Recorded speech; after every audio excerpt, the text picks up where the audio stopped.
I think I mentioned earlier when I was joking that they're just going to take from my wages.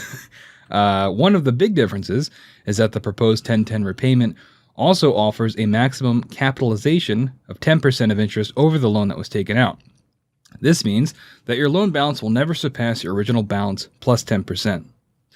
The Student Loan Fairness Act would allow borrowers a year in which they would be able to convert their private student loans into federal loans if they qualify.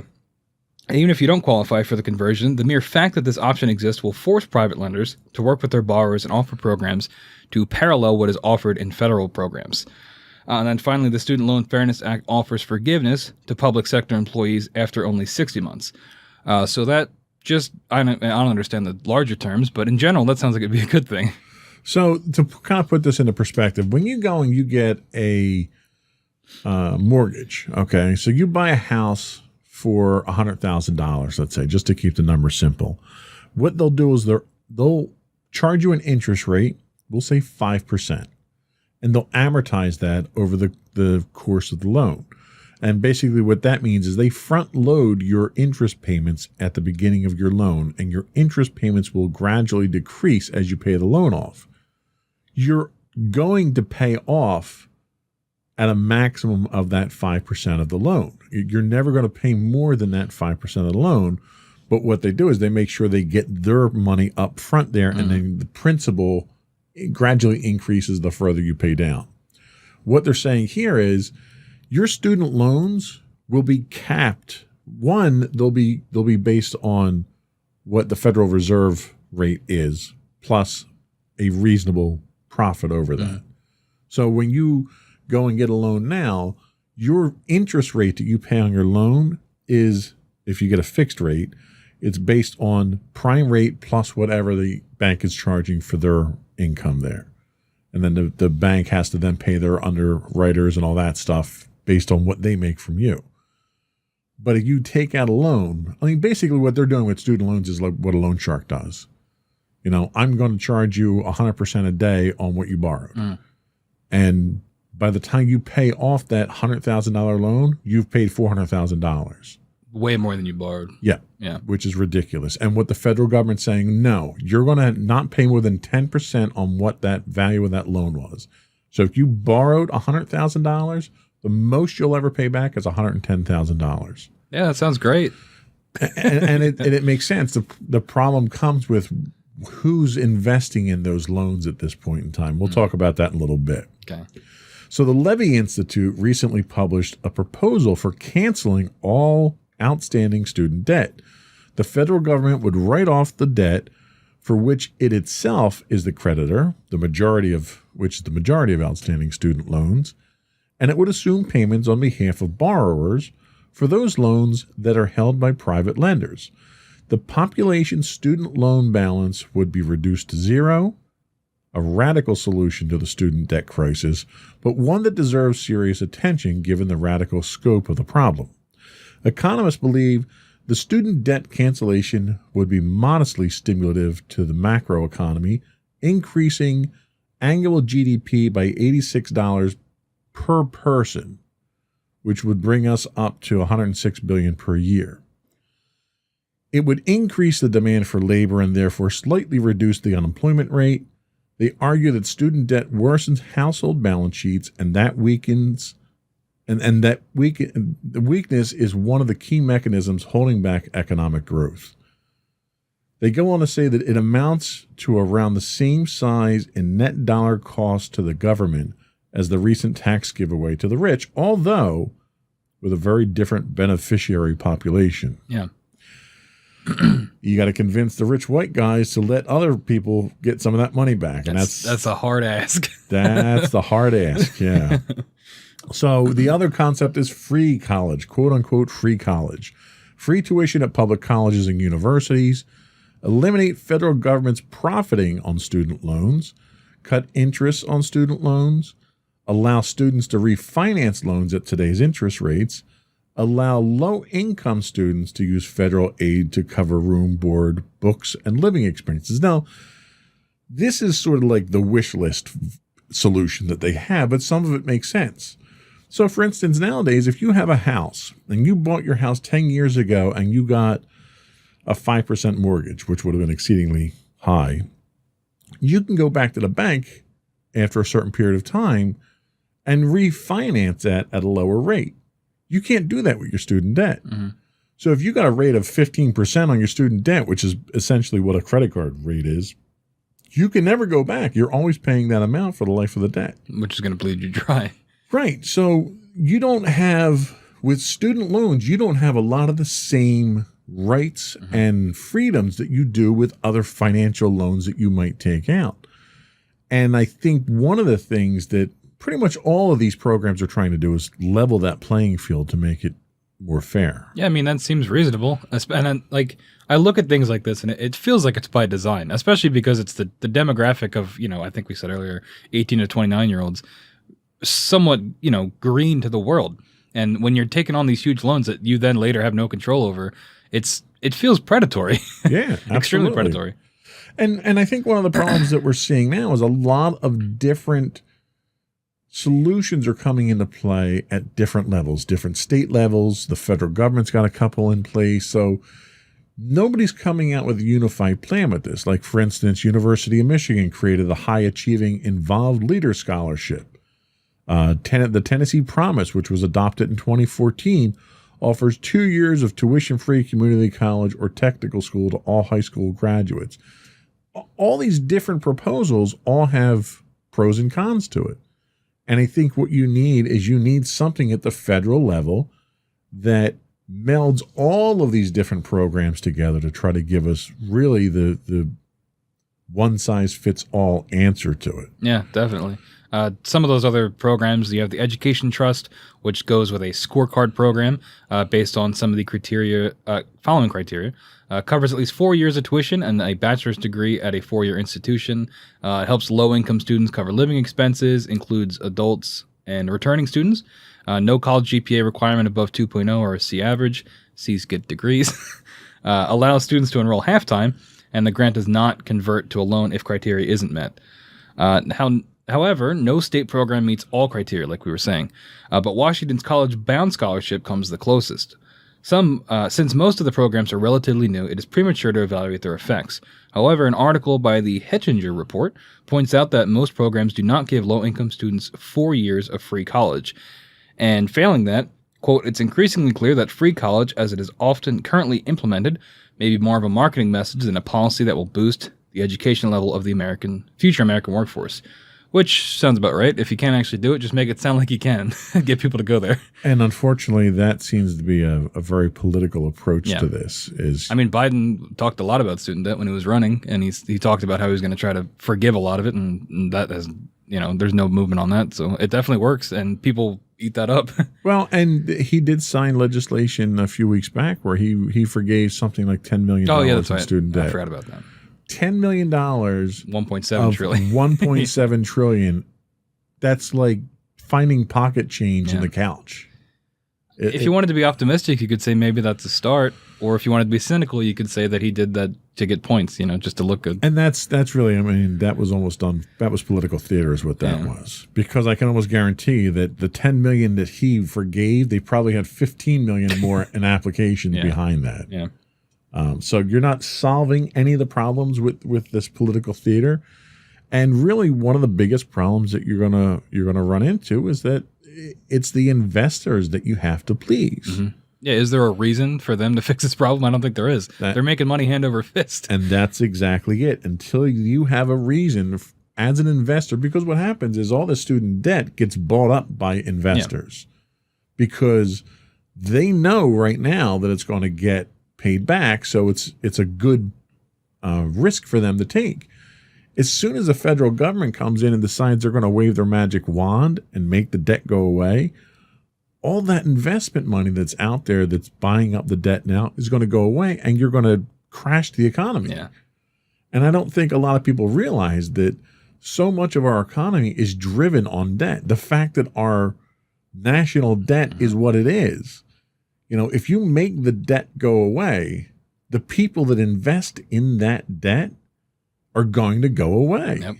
Didn't that happen with the mortgage crisis? Like that was all based off of people's debt and who owned that debt. And then when things started to go under because people couldn't pay that money back, everything like domino effect fell. Right. Like people look at debt and think, oh, well, no one should be in debt. Debt should go away. Well, debt is like a commodity. Debt's like gold. Okay. So if somebody owes $100,000, somebody else is willing to invest in that because they know that that $100,000 is going to have a set return on interest rate. So I'll give you $100,000 today if you're going to give me $120,000 a year from now because it's a good wager. Yeah. But if you just make those debt go that debt go away, it breaks the whole system. Right, it breaks the entire system. Yeah. And I think that's the issue too, because debt has a negative connotation, but in reality, it's necessary at this point, essentially. Debt drives the economy more than cash does. And the first thing the federal government wants to do is put more cash on the market when the economy gets bad. And that's the last thing you want to do because it drives inflation up. Mm-hmm.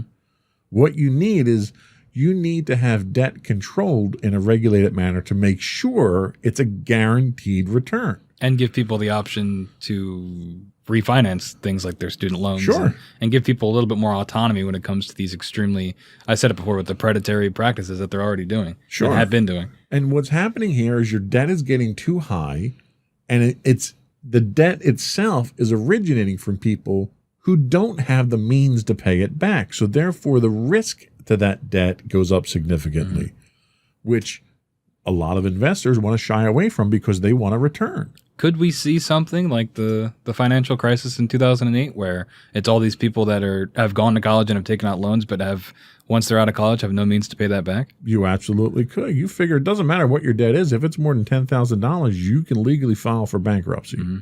So if every student out there who owes more than $10,000 files for bankruptcy, all those investors who invested in that debt are out their money. Sounds like a bubble.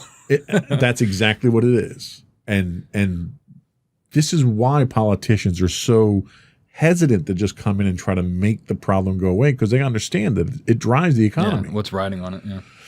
So it's a very difficult situation, and the future of it's pretty bleak looking. As with I was going to say, that's why it's on this show. Most things with this show, the future's pretty bleak looking, but I'm sure we'll survive. Just become an electrician, you'll be fine. Vocational, you may lose a few fingers, but vocational school's not a bad thing.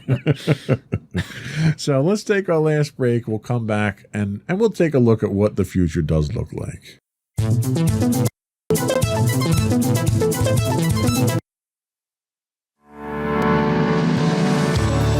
Insights into Entertainment, a podcast series taking a deeper look into entertainment and media. Our husband and wife team of pop culture fanatics are exploring all things from music and movies to television and fandom. We'll look at the interesting and obscure entertainment news of the week. We'll talk about theme park and pop culture news. We'll give you the latest and greatest on pop culture conventions. We'll give you a deep dive into Disney, Star Wars, and much more. Check out our video episodes at youtube.com/insightsintothings.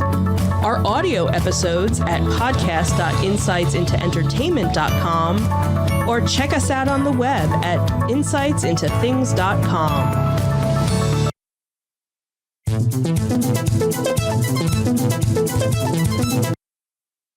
Welcome back to Insights into Tomorrow. We are talking student debt, and we're going to take a look at what the future of student debt holds for us. So according to onlinecolleges.net, the silver lining in all this is that policymakers, college administrators, borrowers, parents, students, and prospective college enrollees are at least aware of the problem, and many are proposing solutions. So nobody's pretending that we don't have a problem here, which I guess is a silver lining. I think it's kind of hard to ignore the problem. So $1.7 trillion. Yeah, I mean, okay. Pink elephant in the room. At least we're talking about it. One popular route is to eschew the traditional four-year college in favor of vocational certificate programs, which, we joked about here, but it's a legitimate route to go. In 2012, manufacturers reported that as many as 600,000 jobs went unfulfilled because workers lacked vocational skills. My father used to joke around trying to encourage us to go to college, which my father was not a very particularly encouraging individual. He wouldn't make a motivational speaker. He would tell us, well, the world always needs ditch diggers. Mm-hmm. Thanks, Dad. Appreciate that. They don't have debt. Maybe not college. They don't have any income either. But they go on to say, in fact, a recent report noted that 29 million jobs in the U.S. that require vocational skills but do not require a bachelor's degree, and most award an annual salary of $35,000 or more. Now, I don't know if $35,000 is above or below the poverty line. I know $35,000 is pretty low. Hourly, I don't know. I think that's probably about 15, which is what people are trying to get for a minimum wage. Yeah. And minimum wage is traditionally always below the poverty line. They say some solutions look to change the terms of the loans themselves, which we've talked about. In addition to locking in low interest rates on federal student loans, some lawmakers are seeking to add provisions such as debt forgiveness for those who have made payments for a period of time, as well as suspension of interest accrual during times of high unemployment.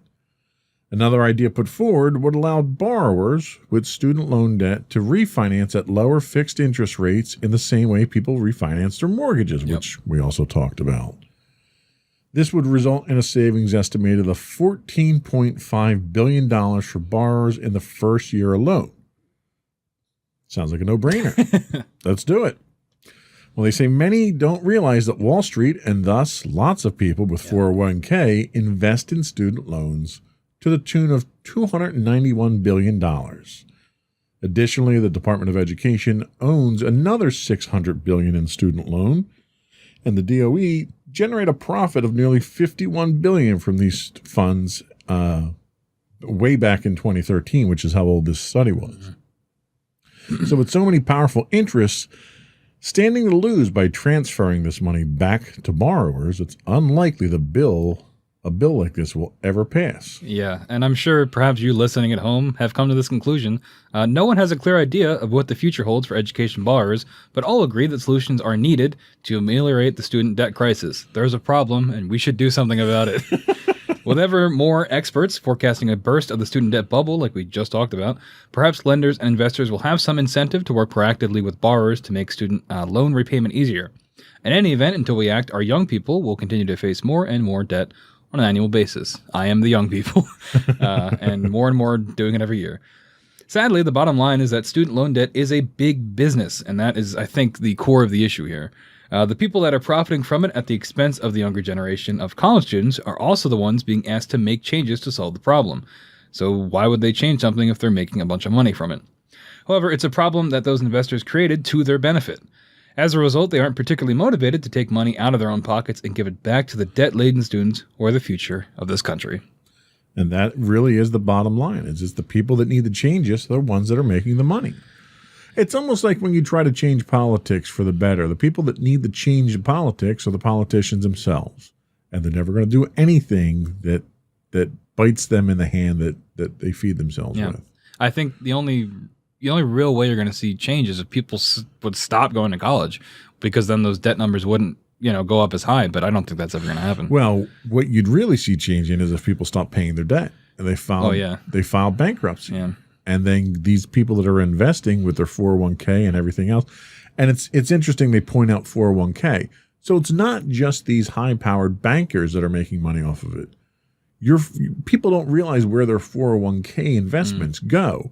And it goes into funds that pick up these debts. So, like, if you have a 401k and you have a child that's going to college, could you theoretically be making money off of their debt? Absolutely. Which you could also be co-signed to? How does that? That's absolutely. Crazy. But it's one of those things where you're 6 degrees removed from it. Yeah. So you invest in a mutual in a fund. That fund has maybe bonds that it invests in, and those bonds are then being forwarded over to a bank or purchased from a bank, and that bank is doing the student loan. So you're pretty far removed if you're a 401k contributor. Right. But yeah, you're contributing to that problem. So I kind of equate this almost to the issue that we have in this country with medical insurance and healthcare. You know, everyone says, oh, well, we need to have free healthcare. Well, no, you don't need free healthcare. What you need is affordable medical care. Yeah. You know, you look at these other countries that have kind of socialist programs like Canada and the UK and stuff. They don't get free health insurance. They get free health care. And the problem that we have here is we want to tackle the insurance problem when nobody's looking at the expense problem. You know, Right. I shouldn't walk into an ER and get an aspirin and have that aspirin cost $500 and then expect the insurance company to pay for it. Yeah, and it's the same thing here.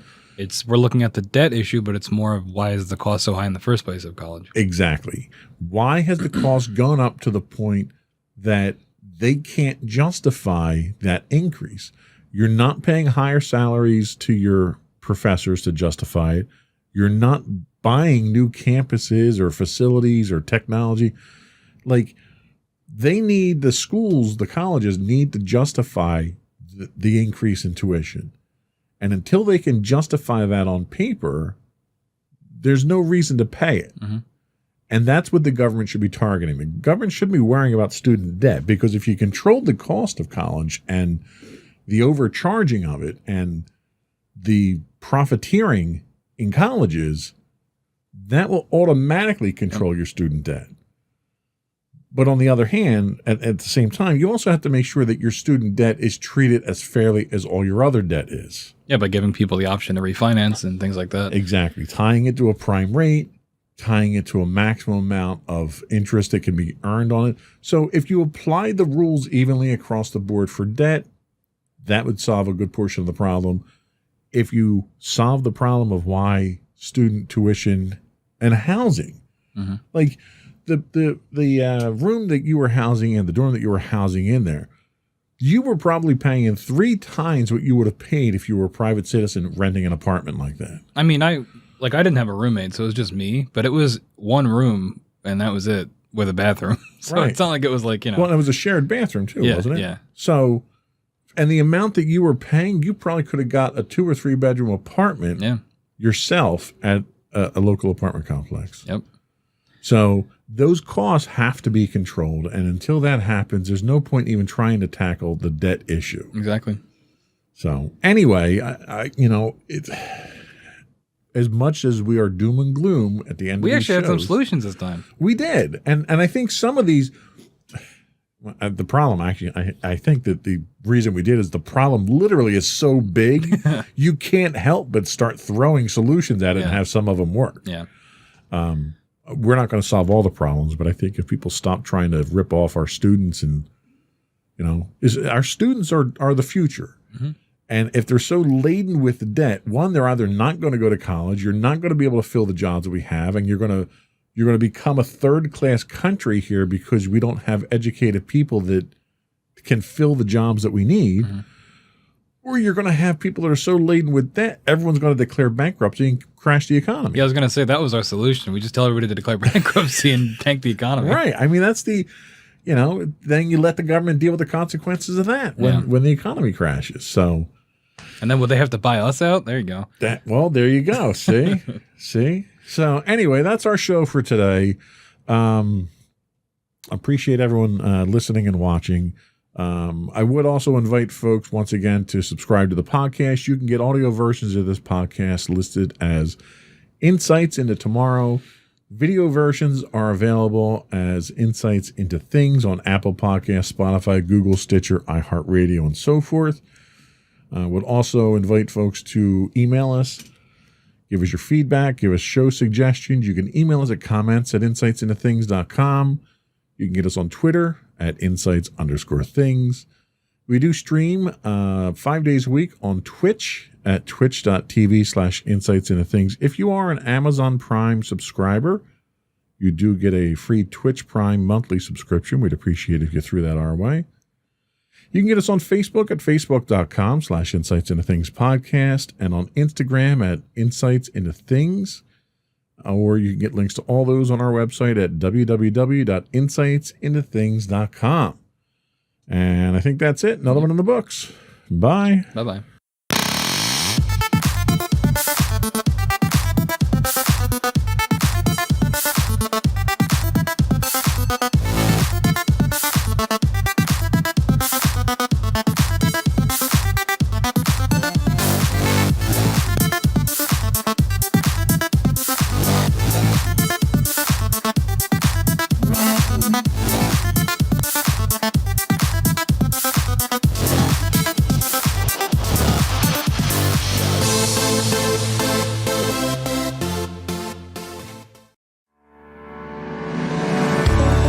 Insights into Entertainment, a podcast series taking a deeper look into entertainment and media. Our husband and wife team of pop culture fanatics are exploring all things from music and movies to television and fandom. We'll look at the interesting and obscure entertainment news of the week. We'll talk about theme park and pop culture news. We'll give you the latest and greatest on pop culture conventions. We'll give you a deep dive into Disney, Star Wars, and much more. Check out our video episodes at youtube.com/insightsintothings. Our audio episodes at podcast.insightsintoentertainment.com, or check us out on the web at insightsintothings.com. Insightful podcasts by informative hosts.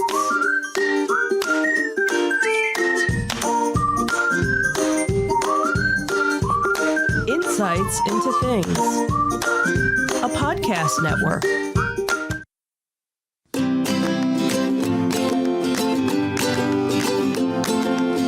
Welcome to Insights into Teens, a podcast series exploring the issues and challenges of today's youth. Your hosts are Joseph and Madison Whalen, a father and daughter team making their way through the challenges of the teenage years.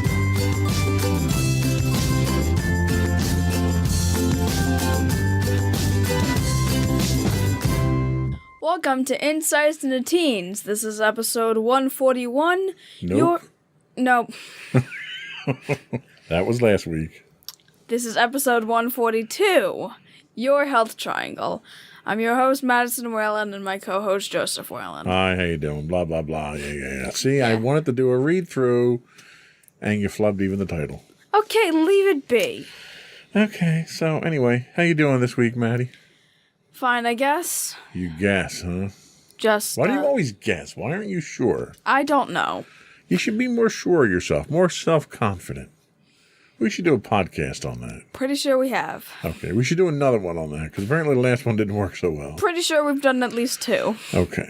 But whatever. All right. We need to be sure of ourselves moving forward. Anyway, I got a shot. You got a shot? Yep. What kind of shot? Shot in the arm or like a drink shot? You're too young for drink shots. A shot in the arm. Shot in the arm, yeah. How'd that feel?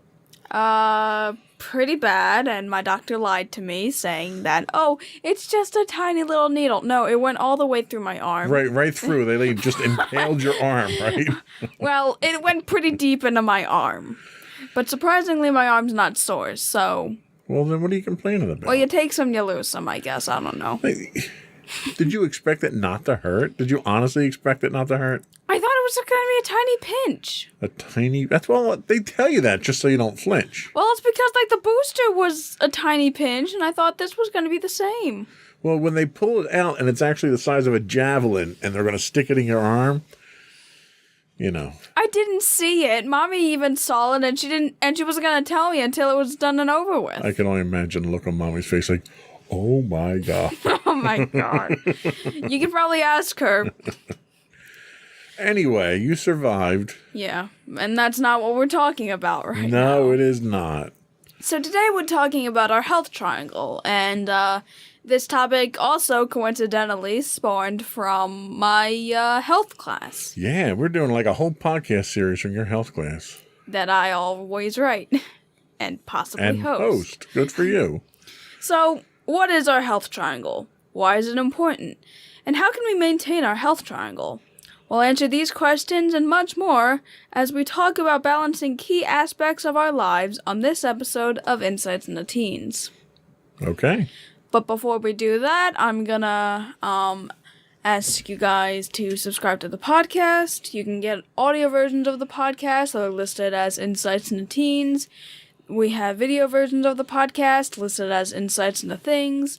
We're available on all popular podcast services, including Apple Podcasts, Spotify, Google, Stitcher, iHeartRadio, Amazon, and pretty much anywhere you can get a podcast.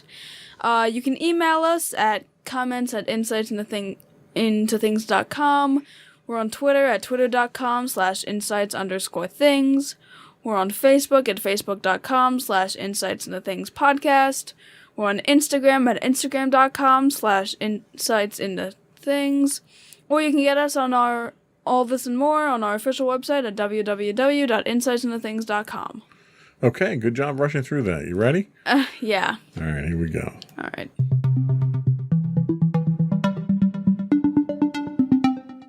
So, first of all, what is the health triangle? And this this comes to us from mindmypeelings.com.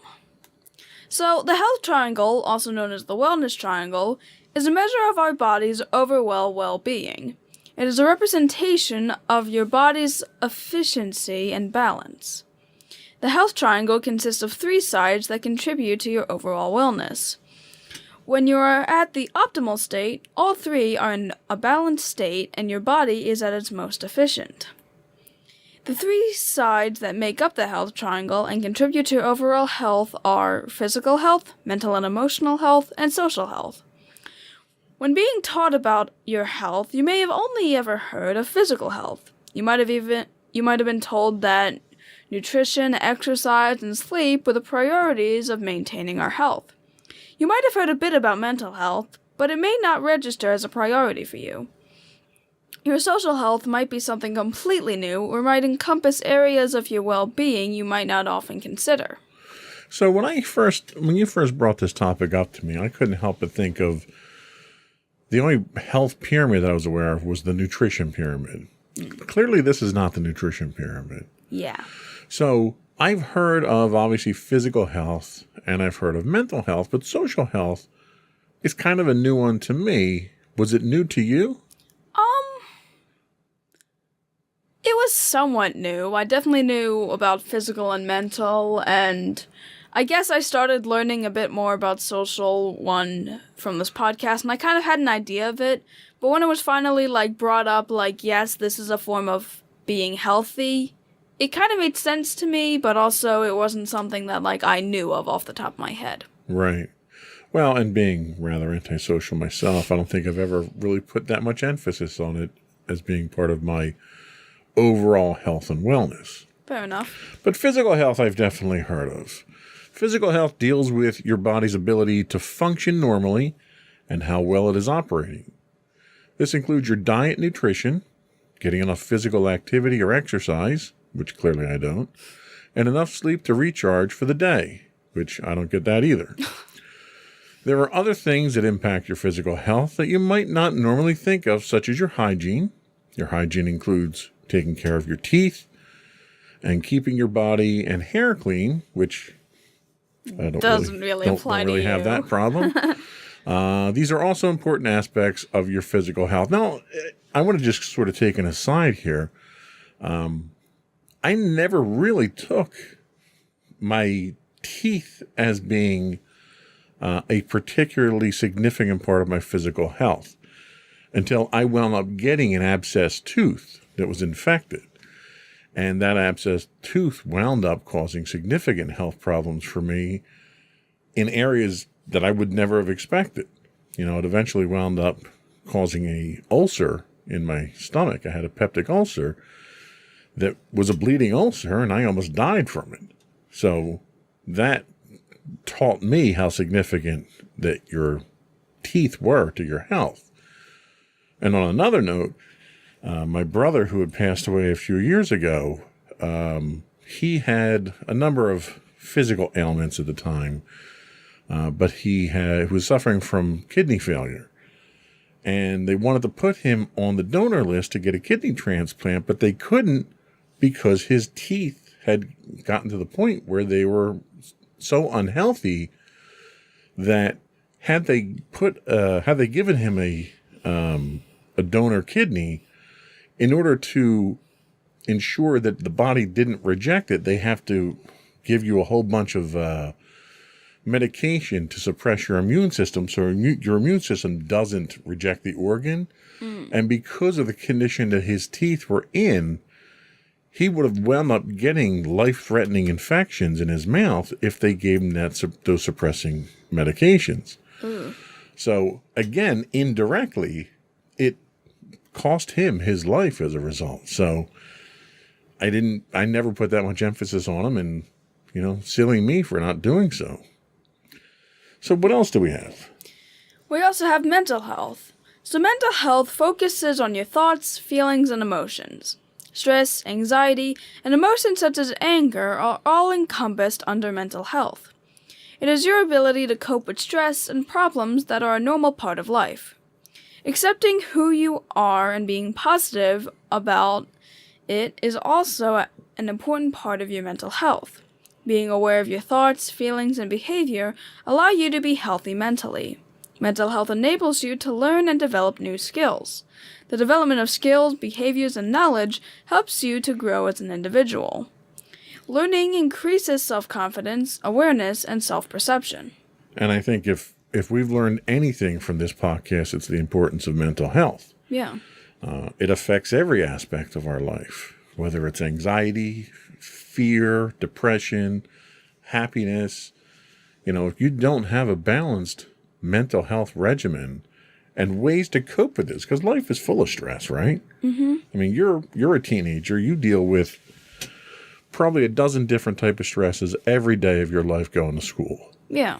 My professional life, I deal with all kinds of different stresses, and every day it's a different kind of stress that you deal with. And if you can't handle those stresses, they tend to build up, they wear down, you start to fatigue physically from it. Like, what are some of the symptoms that you run into when you're not balancing that mental aspect of your health? What are some of the problems that you tend to run into? I guess when I'm not able to really balance all the stresses, I normally lose control of my emotions is probably the biggest thing.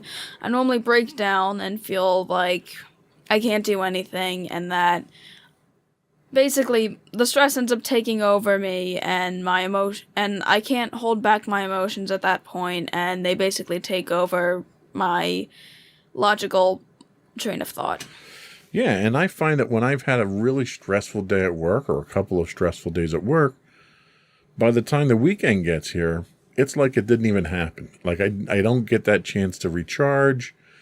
I'm still wound up going into the weekend, worrying about a project or a problem or whatever it is. And the weekend really is there for you to unwind, recharge, and get ready for the next set of days to go through. And I wind up going back to work on a Monday, and I feel physically exhausted at that point. So that's usually how it manifests with me. And then I get irritable. I mean, you've seen me irritable. I don't want to be bothered by people. I get snappy. I don't have any patience for people. Oh, wait, that's me on a regular day. I'm even worse when I'm stressed out. Yeah, nice. And ironically, that affects my social health sometimes, too. So, social health encompasses our relationships with others, whether that's family, friends, peers, or coworkers. Social health measures the way a person reacts to people in their environment. It includes how they can communicate, care for others, seek and lend support, and the ability to make and keep relationships. These relationships could occur at home, school, work, or in social gatherings. What do you think you do? Or don't even let me go there. Let me ask right off the bat, how do you think your social health is at this point in time? Well, I'd say, it depends. I have a really good, I definitely think my social health thrives on my family because I have a good relationship with all of you, and a lot of the time when I'm not feeling too healthy in the other areas, you guys are normally there to help out. So I have a pretty good, I'm pretty good with you guys. I'd say I'm also pretty good with my friends for the most part. But I'm also the kind of person that really doesn't want to talk to other people that I don't have to talk to, or that I don't really want to talk to. Right. And I think the biggest casualty, I think, from COVID right now for all of us is really that social health side of things. Mm-hmm. Yes, we lost almost 1 million people have died now in the United States as a result. So there's certainly that. But I think the vast majority of the people in the country and around the world have really been affected by this lack of social interaction. And I think people tend to take it for granted, how important that is. You look at Mommy. Mommy is a very social person. She has different circles that she socializes in. She has different friends that she sees. We have friends of hers that we go see.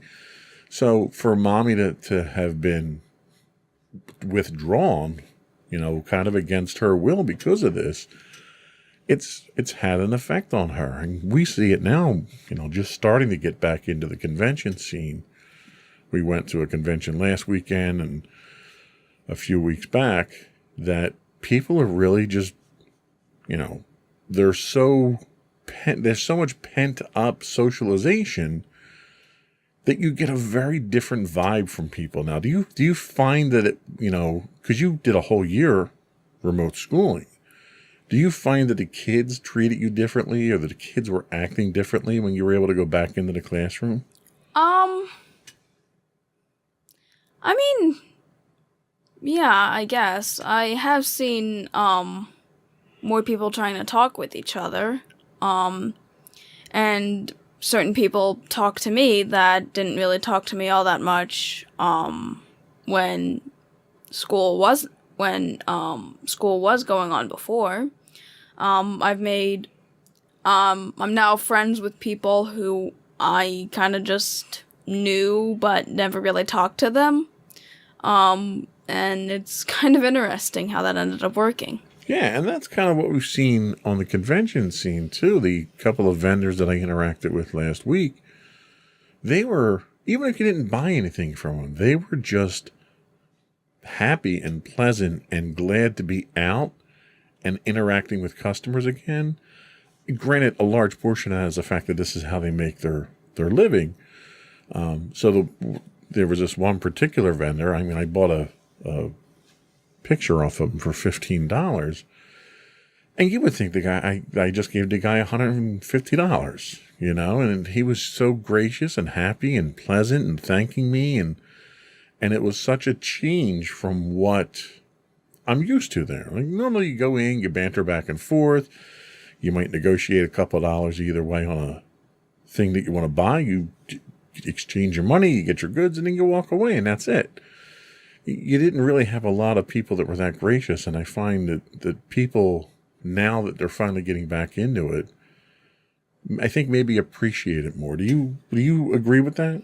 Yeah, like I have seen like the vendors that we've been talking to, a lot of them definitely seem a lot more like sociable, and a lot of them seem a lot more like they kind of enjoy the interactions with customers. So yeah, I have seen that difference too. Yeah, so, I totally agree that the social aspect of your health triangle is important. I think it's time for a break. Alrighty. And then when we come back, what are we going to talk about? Going to talk about why your health triangle is important. All right, we'll be back after a quick break. Alrighty.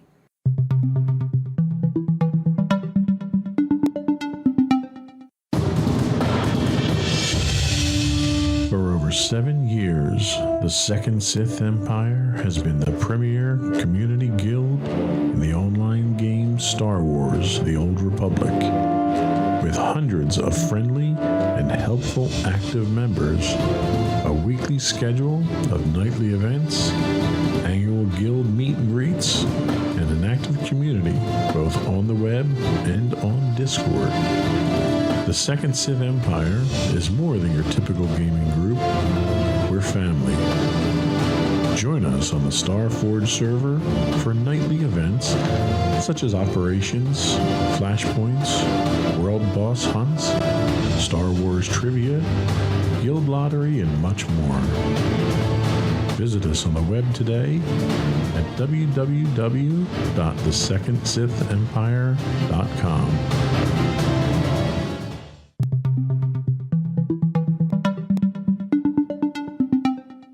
Welcome back to Insights into Teens. Today we're talking about your health triangle. And now we're going to dive more into why is your health triangle important. So the health triangle is a measurement of your overall health. Each of the three components contributes to your overall well-being and need to be equally balanced. All three sides of the health triangle are interlinked. If one is out of balance, the other two will also be affected. For this reason, those with chronic health issues are at a greater risk of developing mental health problems like anxiety and depression. If you thought physical health was the only thing that mattered, you're not alone. Focusing only on nutrition and exercise is what we basically learned to stay healthy, either from school or the media. But mental and social health have just as important an impact on your overall health. Neglecting any of the three aspects of health can impact the other two states. So how does it become unbalanced? Think of the health triangle as a structure. It's supported by three sides, the physical, the mental, and the social. If the health triangle is balanced, the three sides are equal and the structure maintains a proper triangular form. When one of the sides of the triangle becomes weakened, the overall structure becomes unstable. So when you neglect one aspect of the health triangle, that side becomes weakened. When one side becomes neglected and weakened, you're at a higher risk of experiencing health issues in the other two states. To ensure our health triangle doesn't become unbalanced, we need to focus on improving all three aspects of health, not just one or two. Ensuring we do activities that benefit all three will help us achieve our overall wellness. So what affects your health triangle? So there are many determining factors of health. Some are out of your control, such as genetics. Some are in your control, such as your behavior. Don't get caught up with the ones that you have no control over. Focus on the ones that you can control to promote your health. And here's a list of the determinants of health. I just mentioned is biology and genetics. Now, biology, that's just a class I need to take. I'm not going to worry about that. So, inherited conditions are a fundamental determinant of health and can define an individual's biological responses throughout their life. Age and gender inequality can lead to income disparities and differential health access to health care. You also have environment. This includes access to health care and other health services, access to nutritious food and clean water, acceptable living conditions, and having a stable financial income to meet your needs. Then we talk about attitude. This includes attitudes to illness, pain, and misfortune, all of which I have a bad attitude towards. Your perception of diet, body image, and beliefs, which probably aren't that great for me either. And then we also have behavior. This includes practicing personal self-care, eating a healthy diet regularly, getting consistent physical activity, and avoiding high-risk activities such as smoking and alcohol consumption. And I mean, you got that one at least. Yeah, well, thanks. I got one thing in my favor. There's also technology. Things like fitness trackers can provide insight and motivate you to be more active. However, overuse of technology can cause eye strain, as well as headaches and dry eyes. Sleep problems and other mental health issues can be caused by the use of electronic devices. And finally, there's social support networks. This includes the support of family and friends and local support programs. So, of the things that they talk about here, how do you think you fare on this scale of health determinants? Well, based on biology and genetics, our family has not been the healthiest. No. I'll say. No, we haven't. It appears that I guess both sides of the family have had some Struggles. some struggles. Struggles, yes. Some struggles. I don't think I inhabit too much. But I definitely wouldn't consider myself particularly fit either. So It's one of those things where the genetics are outside your control. However, it serves as a warning sign, a kind of a cautionary tale. It's something to keep an eye on. yep. There are certain tests that you can take. They can do later on in life to see if you're susceptible to certain illnesses and stuff. And there's preventative things you can do. How about our environment? Well, I do have health services and such, so And lots of them, because you had, 2 doctor's appointments in the last 2 weeks. You know, your doctor, your orthodontist. You see a lot of The doctors. dentist. I mean, The dentist, yeah. Yeah, honestly, the one time I went to the doctor yesterday, right? Yesterday, yeah. I actually thought I had to brush my teeth because I'm just so used to that. And it's like, oh wait, nope, not that doctor. Yeah. Access to nutritious food and clean water. That's one thing that you're actually pretty good about. You tend to eat, you consume a lot of carbs, Yeah. but from a snacky food standpoint, you tend to eat healthy foods, which is good. The fact that you like healthy foods is an important part of staying healthy. Yeah, I actually just had some blackberries and blueberries earlier. Yeah. Acceptable living conditions, I'd say I think we have a sufficient number of cats in the house, yes. yes. Having a stable financial income to meet your needs, I feel we have that. Well, I think you got a pretty darn good, Yeah. darn good income with your chores and your report cards. Yeah. I guess next up would be my attitude. Yes, it's your attitude. You need to work. No, I'm just kidding. Illness. I try not to let it get to me. I just take the medicine and still feel miserable, but you know. Well, and that's the thing. If we've learned anything from this ordeal with braces, it's that you can endure a lot over time. Yeah. Because braces have been a real challenge for you. Yeah, that pretty much covers the pain aspect. That was. Well, I haven't had a broken bone that I know of. I definitely have had a lot done to my mouth, and yeah, it's definitely been a trip. Yeah.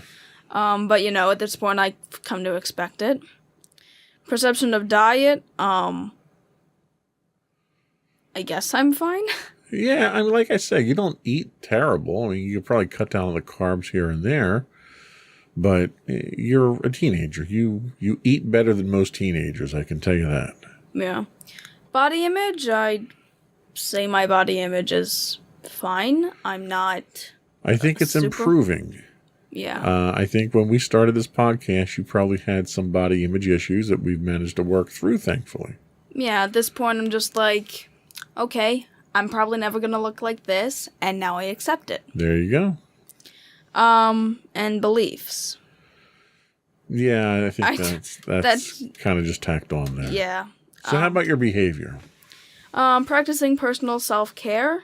I guess I try to do that. I think you've gotten much better at that. Yeah. You're even painting your nails now. You're doing better taking care of your hair because mommy and daddy aren't doing it now. Yeah. So that's an improvement. Yeah. Yeah, you don't have a problem with brushing your teeth and...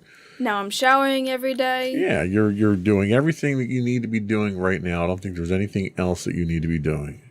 Healthy diet regularly. I have... We've beat that horse. Yeah, we beat already. that dead horse. Constant physical activity. I do Not just... constant, consistent. Consistent, not And constant. I think you are consistent. You do your Just Dance stuff. You're getting whatever physical activity that school requires. You're doing your marching band when it's marching band season. So again, I think you're probably on average, maybe a little bit above average for teenagers. You're in your, activity group, I guess. And then high risk activities like smoking and alcohol. Well, we need to work on that. We got to get you down 2 packs a day, Okay. Just kidding. You don't do any of that stuff. Yeah. Technology. I mean, I use technology for Just Dance, so that's Yes. something. Yes. And the one thing I think we actually had to discourage you from, because you have an Apple Watch, and one of the things that you were doing was you were kind of letting that dictate how many steps that you had to take, or how many calories you had to burn, or whatever it was on your circles. Mainly how much exercise I had to do for the day. Right, right. And we've never gone through and calibrated your body measurements to it. So until we do that, you don't want to let the technology is there as a tool. It's there to help. In fact, I think it helps people more than hurts people in most cases. But it has to be used right, like any tool. Yeah. Then I guess support network. Yep. I have supported my family and friends, so that's good. Yep. And I think for the most part, you're pretty much in line with what you need to keep your health triangle. And I think your health triangle is probably pretty good. I think for a while there, we may have had some issues with the social side, and we may have had some issues with the mental side. The physical side, I think you've probably been pretty consistent with. We've been very much on top of that. Yeah. And I think all things considered, you're doing pretty good from a social side, although you're not as social as you were, especially with like the kids in the neighborhood. Yeah. But we're still kind of trying to come out of this pandemic at this point. Yeah. So that's certainly something to look forward to moving forward. Yeah. So we're going to take another quick break. And what are we going to talk about when we come back? We're going to talk about how to maintain a balanced health triangle. And we'll be right back. Alrighty.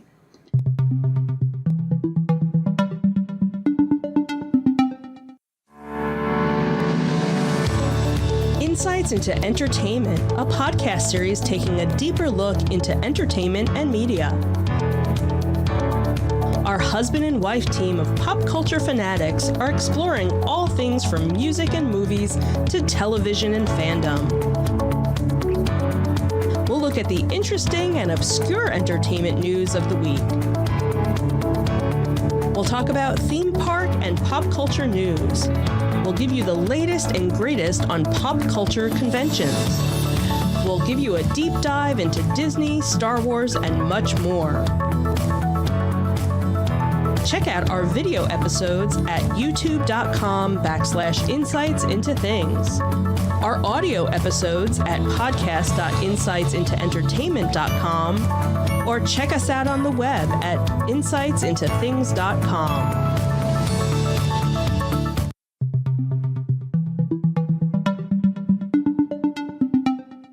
Welcome back to Insights into Teens. Today we're talking about maintaining, our health triangles. And now... Wow, that was anticlimactic. Dang it. I'm not the best host here. I don't really stay on script for the most part. That's Sorry, you're great. getting better with everyone you host. Thanks. So now we're going to talk about how to maintain a balanced health triangle. So as we've stated before, each of the three sides is equally important in maintaining an overall healthy lifestyle and balanced health triangle. If you've only been focusing on your physical well-being, consider improving your mental and social well-being as well.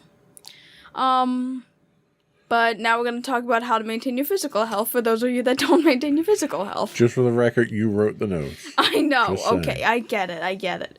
Yeah. You should focus on your mental health. But we're not going to talk about that now. We're going to talk about your physical health. Yeah, that's a nice jump. Anyway, so maintaining physical health. So there are various aspects to maintaining your physical health. This includes nutrition and diet, physical activity, hygiene, and even sleep. So here are some examples of how you can improve your physical health. And the first is nutrition and diet. Having a proper, healthy diet is important for energy and growth. It keeps your immune system strong, so you're less likely to get sick. You should also stay hydrated. Women need 9 to 12 cups of fluids, and men need 11 to 15 cups daily. Men are so needy, aren't they? About a rough estimate, at least. So staying hydrated keeps your body functioning properly and helps improve sleep quality. Hydration also helps regulate body temperature, keeps you calm, cleanses your body of fluids and Your body fluids. your body fluids of toxins and regulates mood. You should also be exercising. Regular physical activity is important to maintain a healthy lifestyle. 30 minutes of daily exercise is recommended. It doesn't need to be an intense workout, simply going for a walk is beneficial. Also, try to incorporate physical movement throughout your day. Taking regular breaks to get up from your desk and walking to get a drink or go to the washroom goes a long way. Then there's sleep.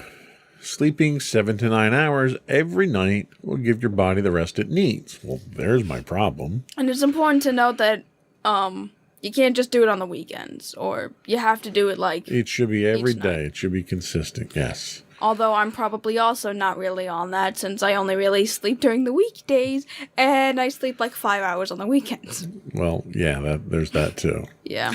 Going to bed and waking up at the same time every day can maintain good sleeping habits. Avoid activities that would keep you up before your bedtime, such as using electronic devices. Showering. That's an important one. Yep. Otherwise, it'll affect your social life, too. Probably. Showering and washing your hands help to ensure proper hygiene. It helps to keep your body clean and less likely to spread germs and not stink. I mean, deodorant, but you That need helps. a ton of it. Right, yeah. Brushing your teeth. We talked about the importance of this already. Brush and floss twice a day. That's a little excessive for me. To preserve your dental health. I'm sure there's dentists out there that are yelling at the screen right now. Yeah. Listening to that. This helps maintain your oral hygiene and prevent gum disease. Then there is skin care. Take care of your skin by using sunscreen if you're outdoors. Sunscreen helps protect your skin, lowers the risk of skin cancer, and prevents premature aging. Maybe that's why I feel so old. I don't use enough sunscreen. Doctor checkups. Oh, this is another one that I'm not very good with. Yeah. Regular checkups to the doctor help to ensure you are in good health.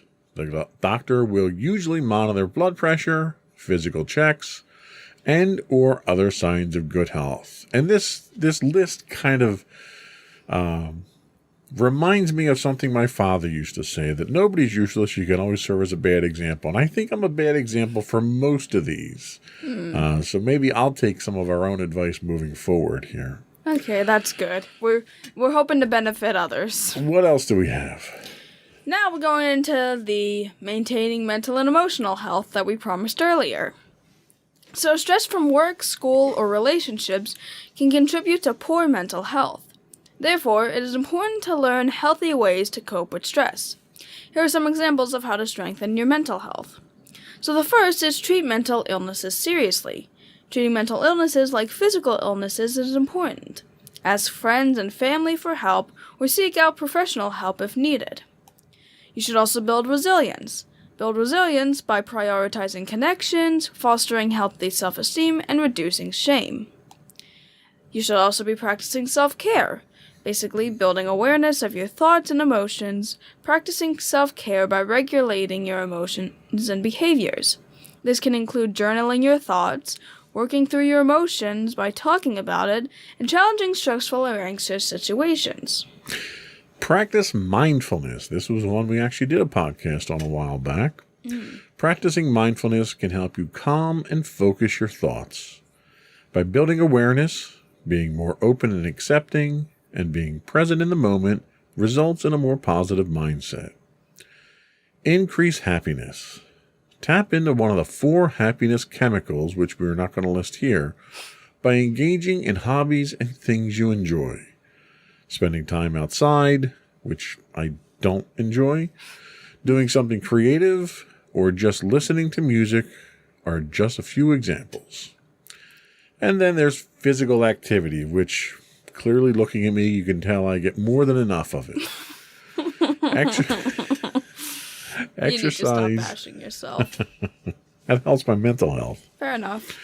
Exercise not only has physical benefits, but can also alleviate stress, anxiety, and any built-up tension.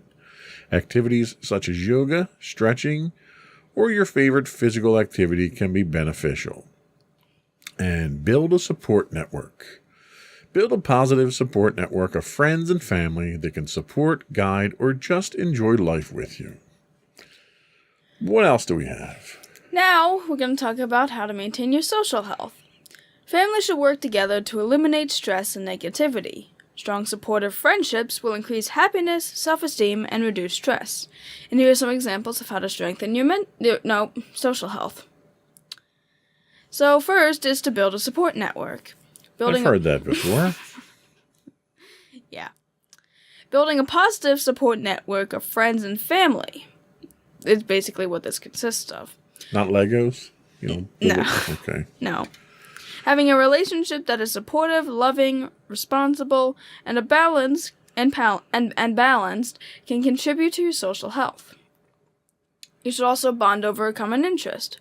Bond with people by joining a club or community over a common interest or hobby. Building relationships with those who enjoy similar interests is a great way to socialize. Attend social events. This is one of my weak points here.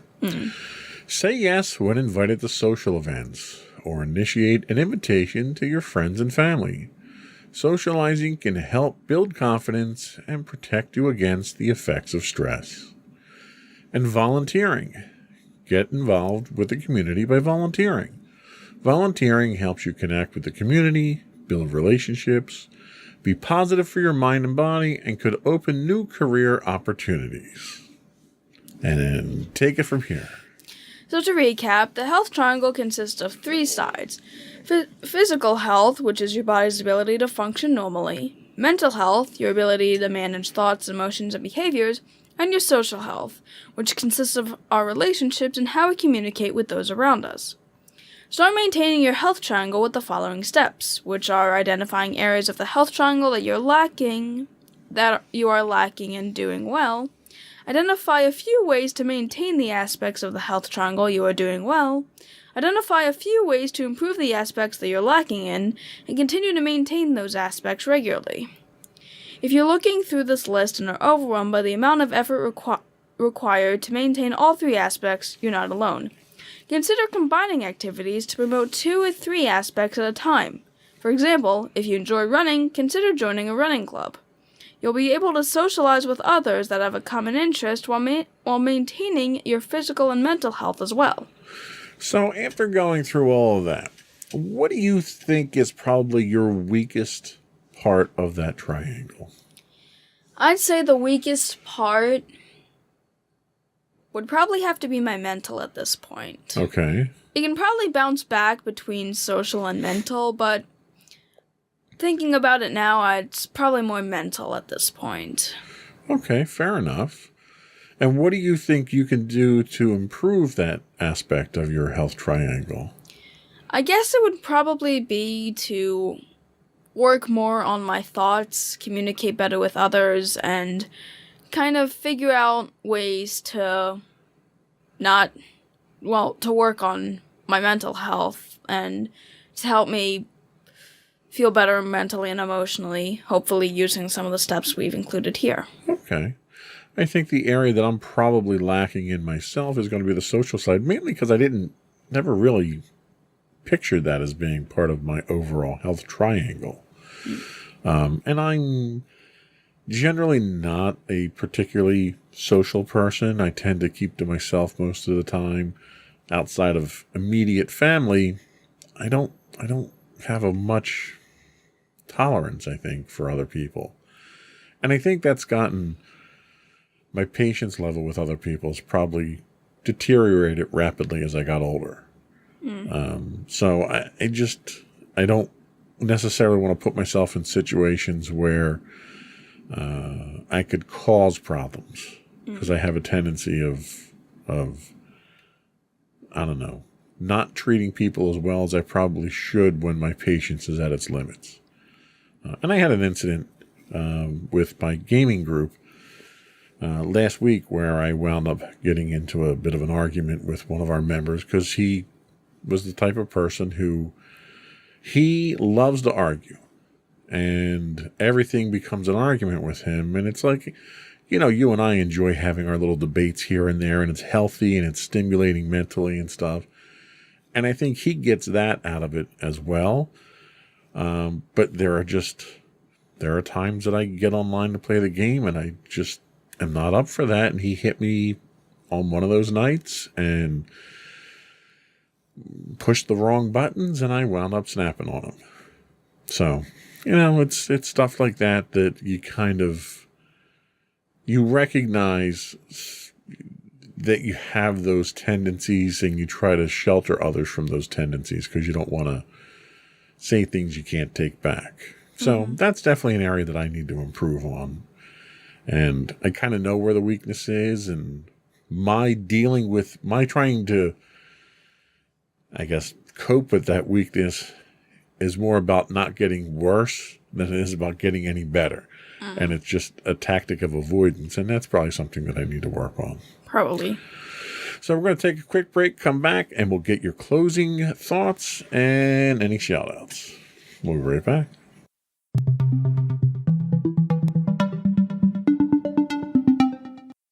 Alrighty, so to everyone out there, I just wanted to stress the importance of the health triangle. And just the fact that all three elements are helpful. While yes, you could definitely work on being physically healthy, that doesn't mean that you're going to be healthy.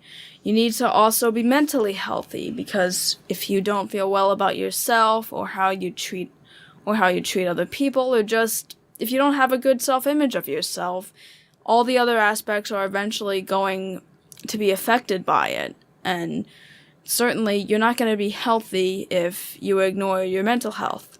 And it's the same thing with social health. A lot of people really don't think too much about social health, and in a lot of cases, social health also can impact your mental and physical, and I can definitely see a few ways on, if you're not social enough, how your mental health can be deeply affected by it, and in turn, your physical health gets affected. So, I guess just try to keep all of them in balance and use what we have on the podcast here to work on that.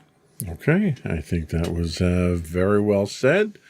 Before we do go, I do want to once again invite you to subscribe to the podcast. You can get the audio versions of this podcast listed as Insights into Teens, or you can get video and audio of the podcast listed as Insights into Things. We are available on Apple Podcasts, Spotify, Google, Stitcher, iHeartRadio, pretty much anywhere you can get a podcast these days. I would also invite you to give us your feedback. Tell us how we're doing. Give us your suggestions for topics for the show. You can email us at comments@insightsintothings.com. We are on Twitter at insights_things. You can find us on Facebook at facebook.com/insightsintothingspodcast. We do stream 6 days a week, 5 days a week. So I keep saying 6, and that's just a lie. Yeah. We stream 5 days a week on Twitch. Technically, we do 6 if we don't do both recordings during the week. But you can catch us on Twitch when we're streaming at twitch.tv/insightsintothings. Just a side note, if you're an Amazon Prime subscriber, you do get a free monthly Twitch Prime subscription. If you could throw that our way, we'd appreciate it. What else do we have? We have Instagram. Did I say Facebook already? I don't know. I don't know either. We are on Facebook at facebook.com/insightsintothingspodcast. I shouldn't look at two sets of notes here. Yeah. We're also on Instagram at instagram.com/insightsintothings, or you can get everything and much more on our official website at insightsintothings.com. And don't forget to check out our other two podcasts, Insights into Entertainment, hosted by you and Mommy, and Insights into Tomorrow, our monthly podcast, hosted by you and my brother Sam. All right, that's it. Another one in the books. Bye, everyone. Bye.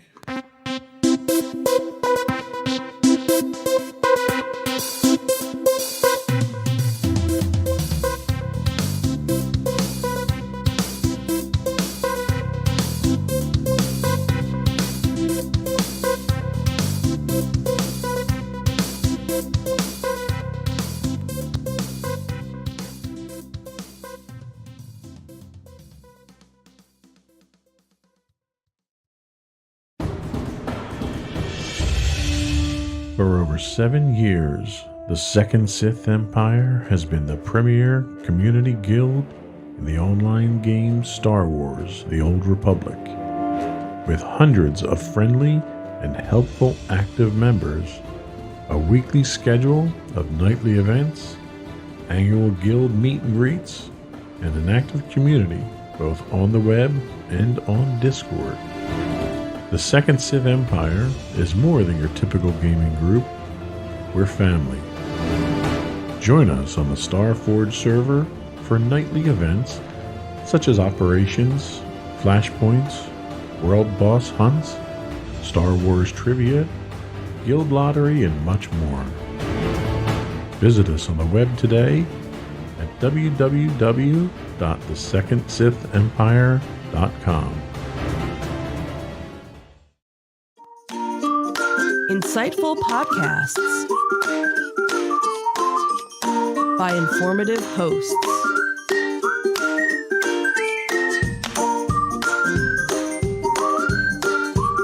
Insights into Things, a podcast network.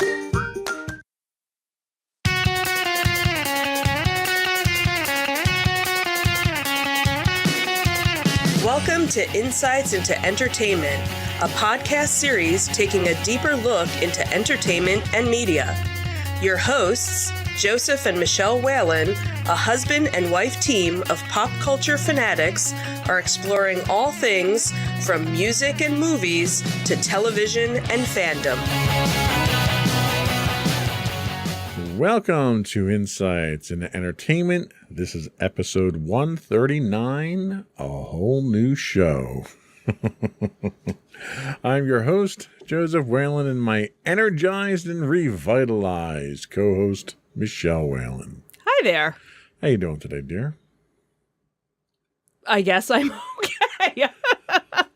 So we have been talking about making a change to the show format for quite some time now. Yes, we have. I wanted to wait until we got to a more momentous number. I thought 139 was kind of rather obscure, but that's fine, I guess. That's what we're all about, being obscure. Right. That's our theme, right? Right.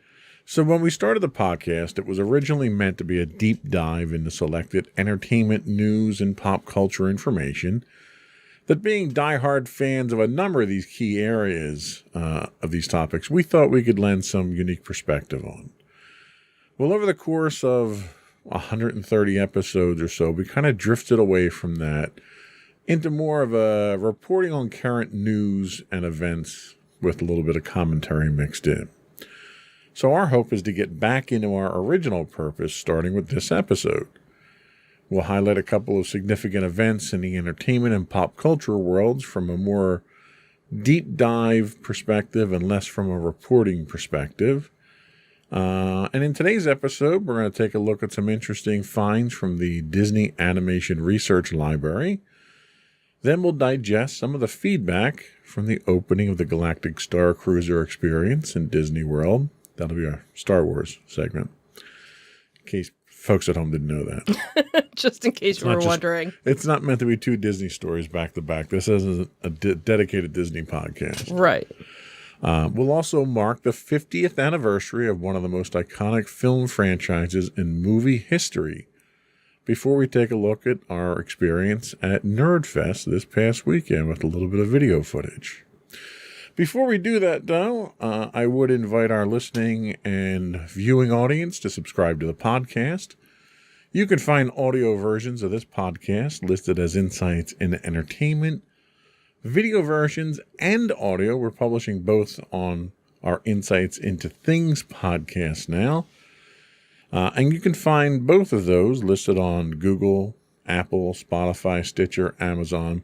It's important to kind of point out the reason that we do a separate audio one is there are certain certain podcast feeds that don't do hybrid video and audio, Spotify being one of those. But there's a few others. So if we did just the hybrid, we couldn't get listed on Spotify. So we have to do just an audio for Gotcha. That makes sense. Spotify. We would also invite you to write into us, give us your feedback, tell us what you like, what you don't like, give us your conventions and shows you'd like us to plug, you can email us at comments@insightsintothings.com. We are on Twitter at what? At insights_things. I'm sorry, I'm looking at a monitor that's blank on one side. I'm trying to figure out why. We're also on Facebook at facebook.com/insightsintothingspodcast. We're on Instagram at instagram.com/insightsintothings. Or you can find links to all those and much more on our official website at www.insightsintothings.com. Shall we get started? Sure.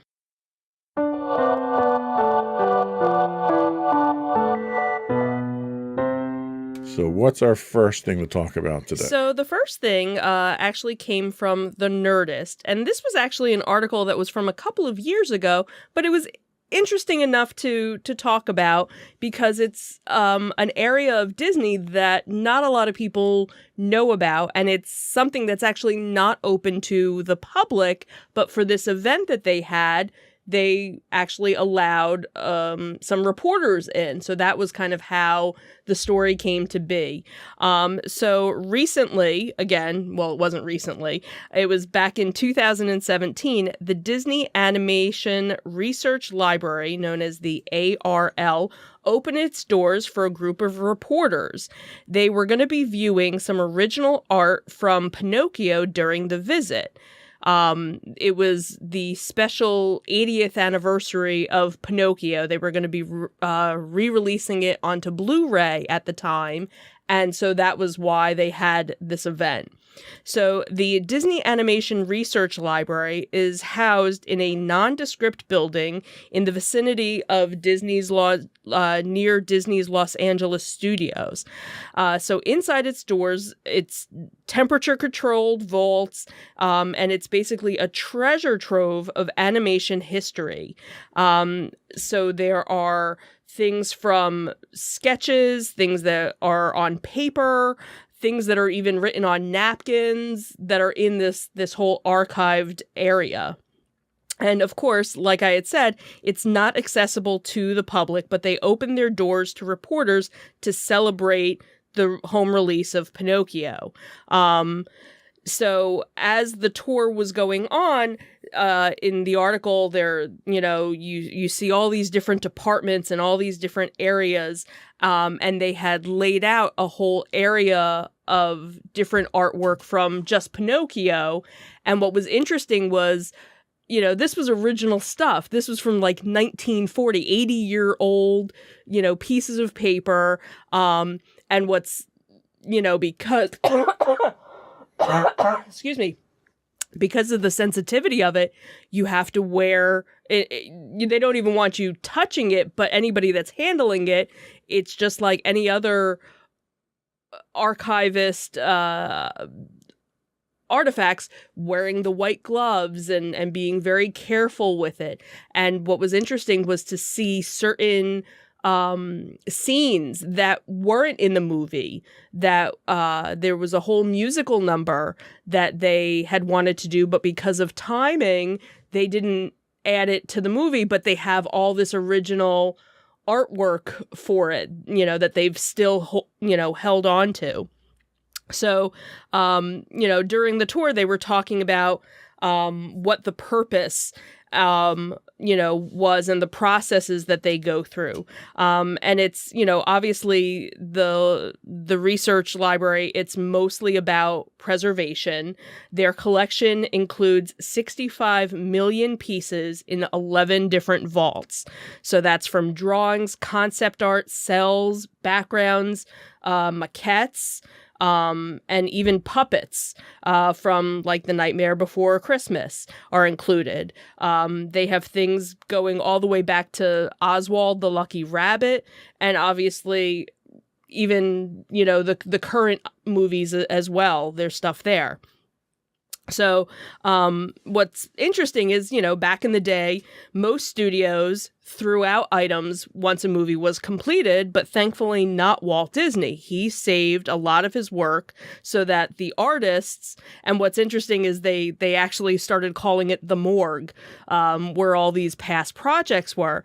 But the idea was that his artists would be able, if they needed inspiration or they needed to see something, they basically had their own research library to go back and look through. Now, one of the things that most Disney fans know is that back in the day, Walt actually used to give away certain pieces of art if you went to Disneyland. If, Walt happened to be there on a day when you were visiting and you were walking through the park, you might actually get an original cell from a movie. So it's kind of funny how certain things were kind of given away.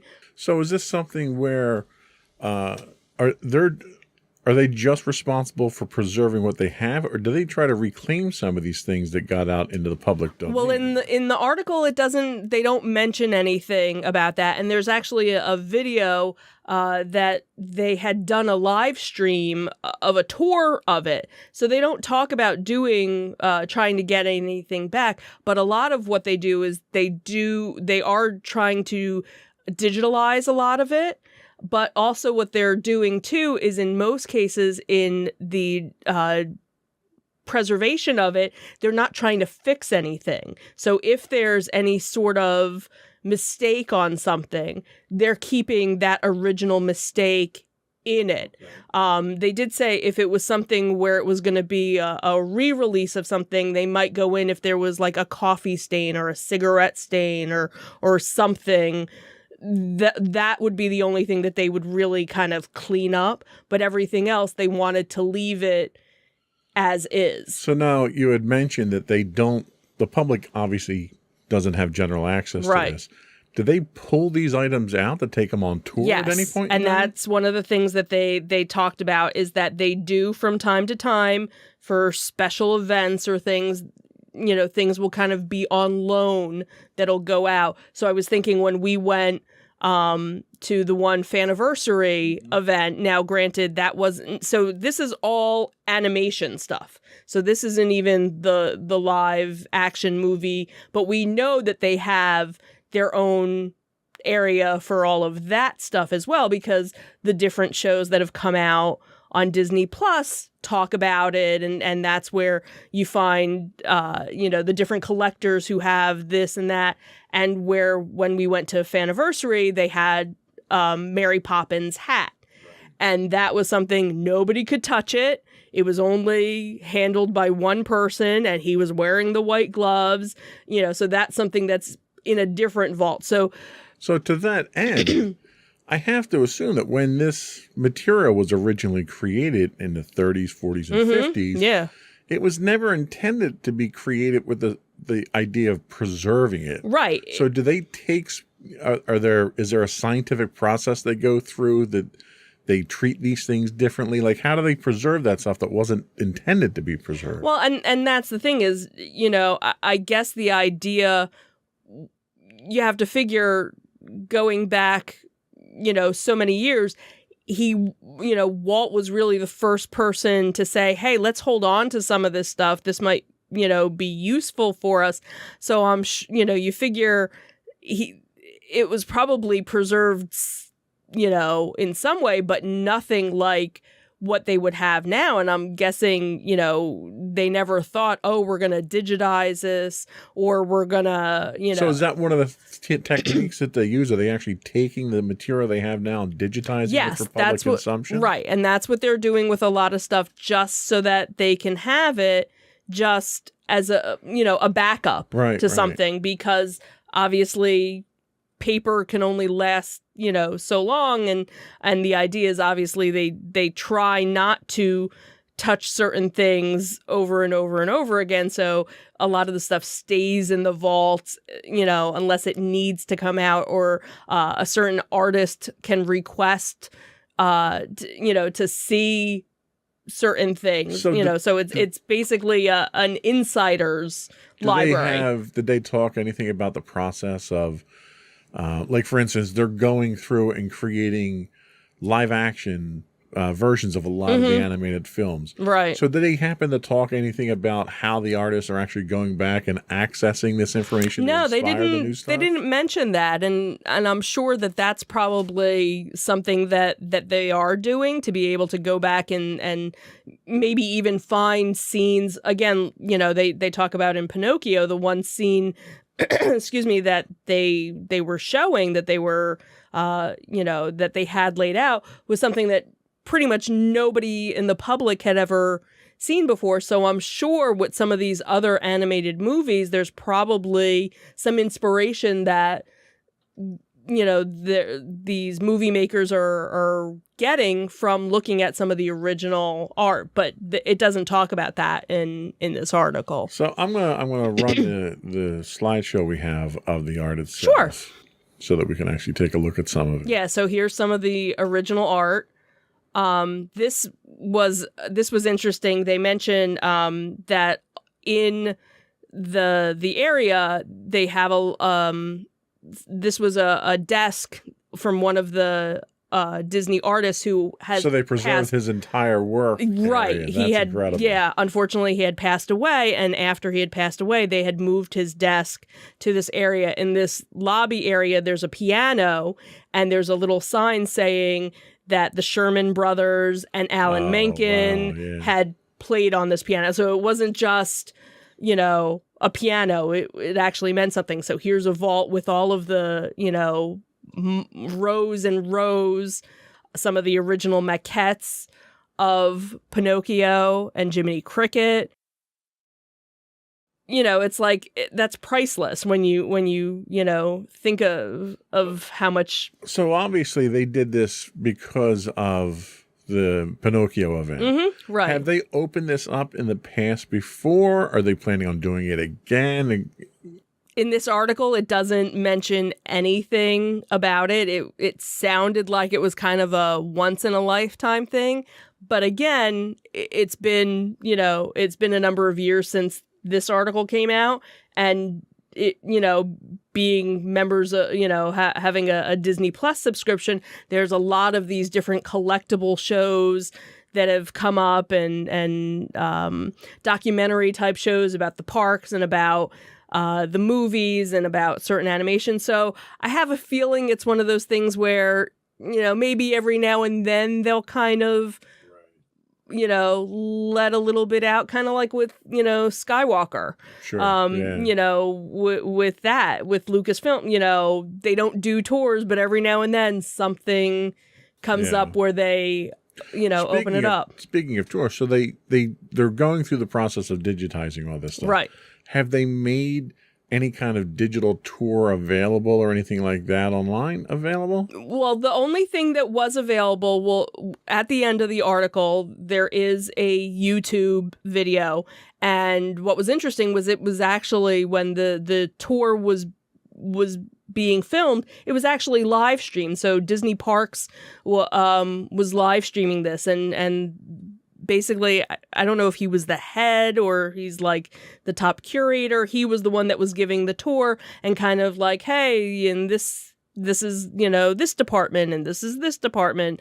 And people could actually type their questions, and he was answering live questions as it was going on. So it's kind of interesting. So they haven't done anything since then, but to be able, you can go and watch the video now and learn about the area. And they talk about how, we're not open to the public. So this is a very rare opportunity to be able to enjoy. So I assume it's more of an archival type of facility rather than a museum type of facility. Yes. Mm-hmm. Yeah. It's really their own research library, which, And you said this is just the animation portion. This is just the animation. This is how much resources they've got dedicated. Yeah. Just So for that. 65 million pieces of artwork. And like I said, I had always heard, that Walt would hand out cells. So could you imagine all the stuff that he gave away? And you figure they probably didn't save everything from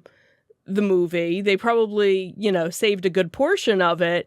And, so how much would it have been if they had saved everything? And even when you look at So I don't know, was it 2 years ago, I guess, maybe? There was a documentary that they did on Disney Plus, and it was for Frozen 2 and the whole process that they had. And again, nowadays the modern movies are 90% digital, but there's a lot of stuff that gets printed out or whatever, and you see them going through like their dailies, and they have this pile of scenes, and we're scrapping this, and they just throw it out. And now. That's the thing, like even scripts, Mm-hmm. you may go through multiple revisions of scripts before you get to your final script, and those edits are happening on the fly during shooting. Right. So even like a sheet that's thrown away from that, would certainly be worth a find. Right. So just seeing in that, a stack of paper just Yeah. like, wow. Yeah. That's pretty so cool. yeah, it was cool. like I said, it was an older article, but it was again something that most people don't know about, and kind of an interesting peek behind the curtain, really. Very cool. Well, we'll come back and we're going to talk about a Star Wars story again, part of which was sourced from the Nerdist. So good resource this week for us. Yeah.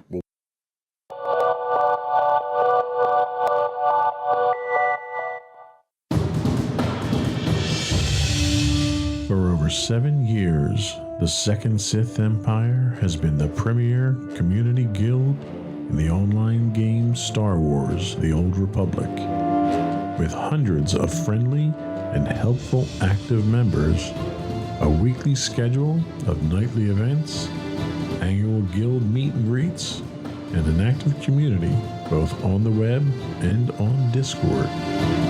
The Second Sith Empire is more than your typical gaming group. We're family.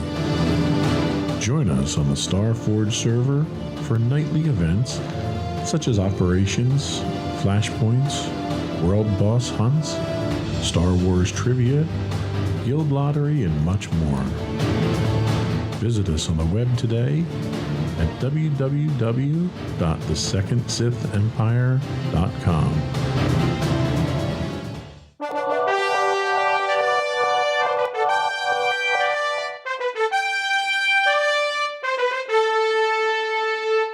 So the Halcyon has finally launched to much fanfare. We've talked about the rumors, we've talked about the accommodations and the activities, and most importantly, we've talked about the price.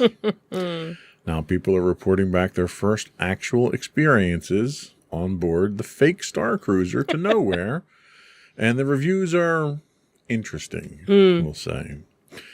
So it's important to note that the first few reviews are primarily from journalists who did not pay an exorbitant fee for the passage on this ridiculously expensive cruise. So we kind of have to take these reports with a bit of a grain of salt. I also have to imagine that the person providing this information was actually required to fork over the $4,000+ for the experience. It might have a different tone to it. So they tend to be a little upbeat, but with the caveat of, hey, I didn't pay for this. So if I didn't have to pay for it, I'd probably like it a lot more too.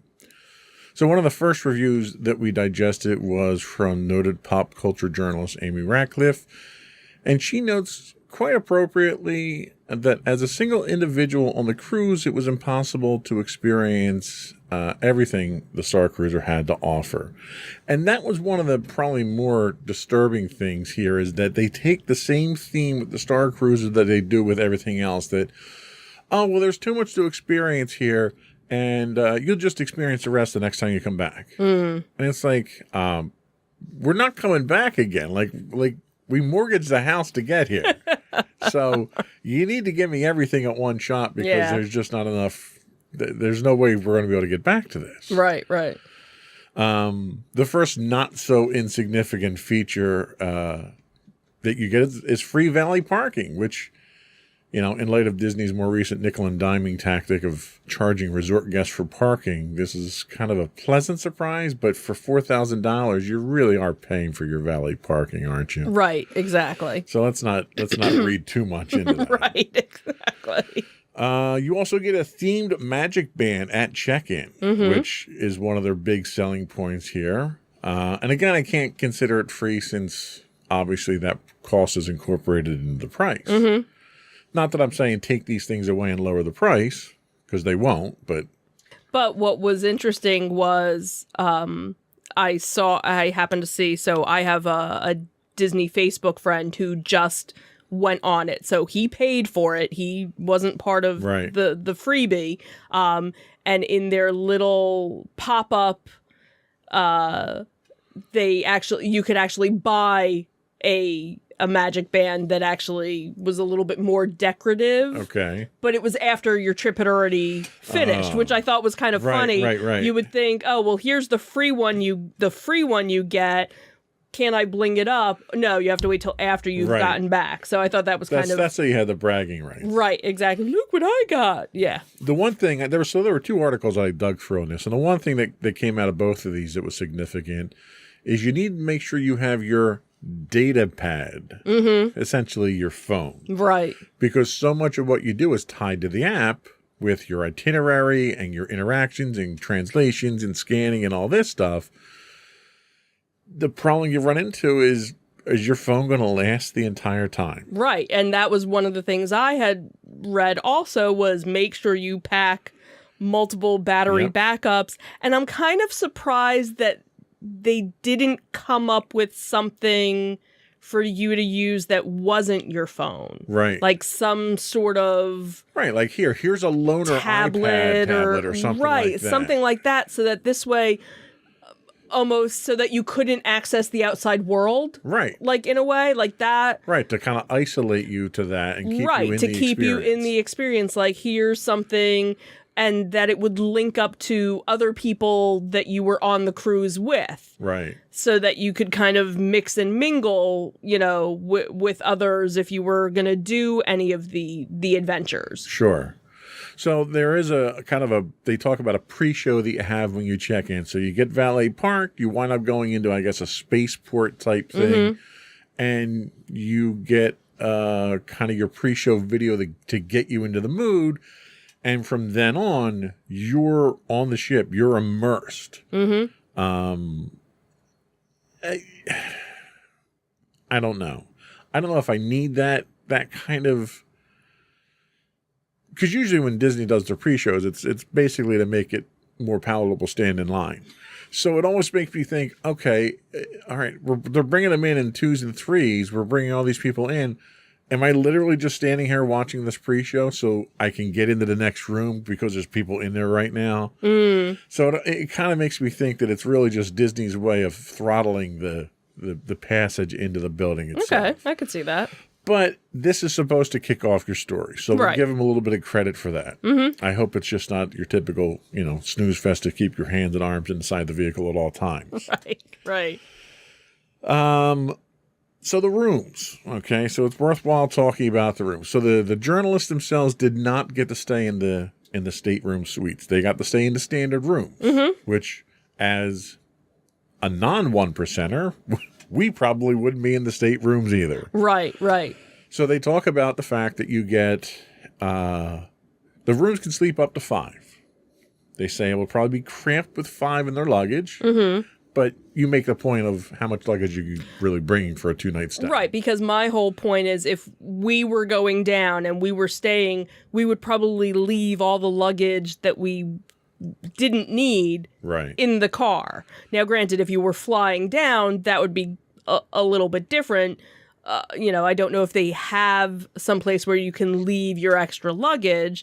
But the other thing, too, is how much time are you spending in your room? You should really only be sleeping and getting ready for the, you would think, but apparently the room itself is part of the story itself. Right, because there's a terminal that you have there, and the terminal guides you where you have to go, and you get communications. True.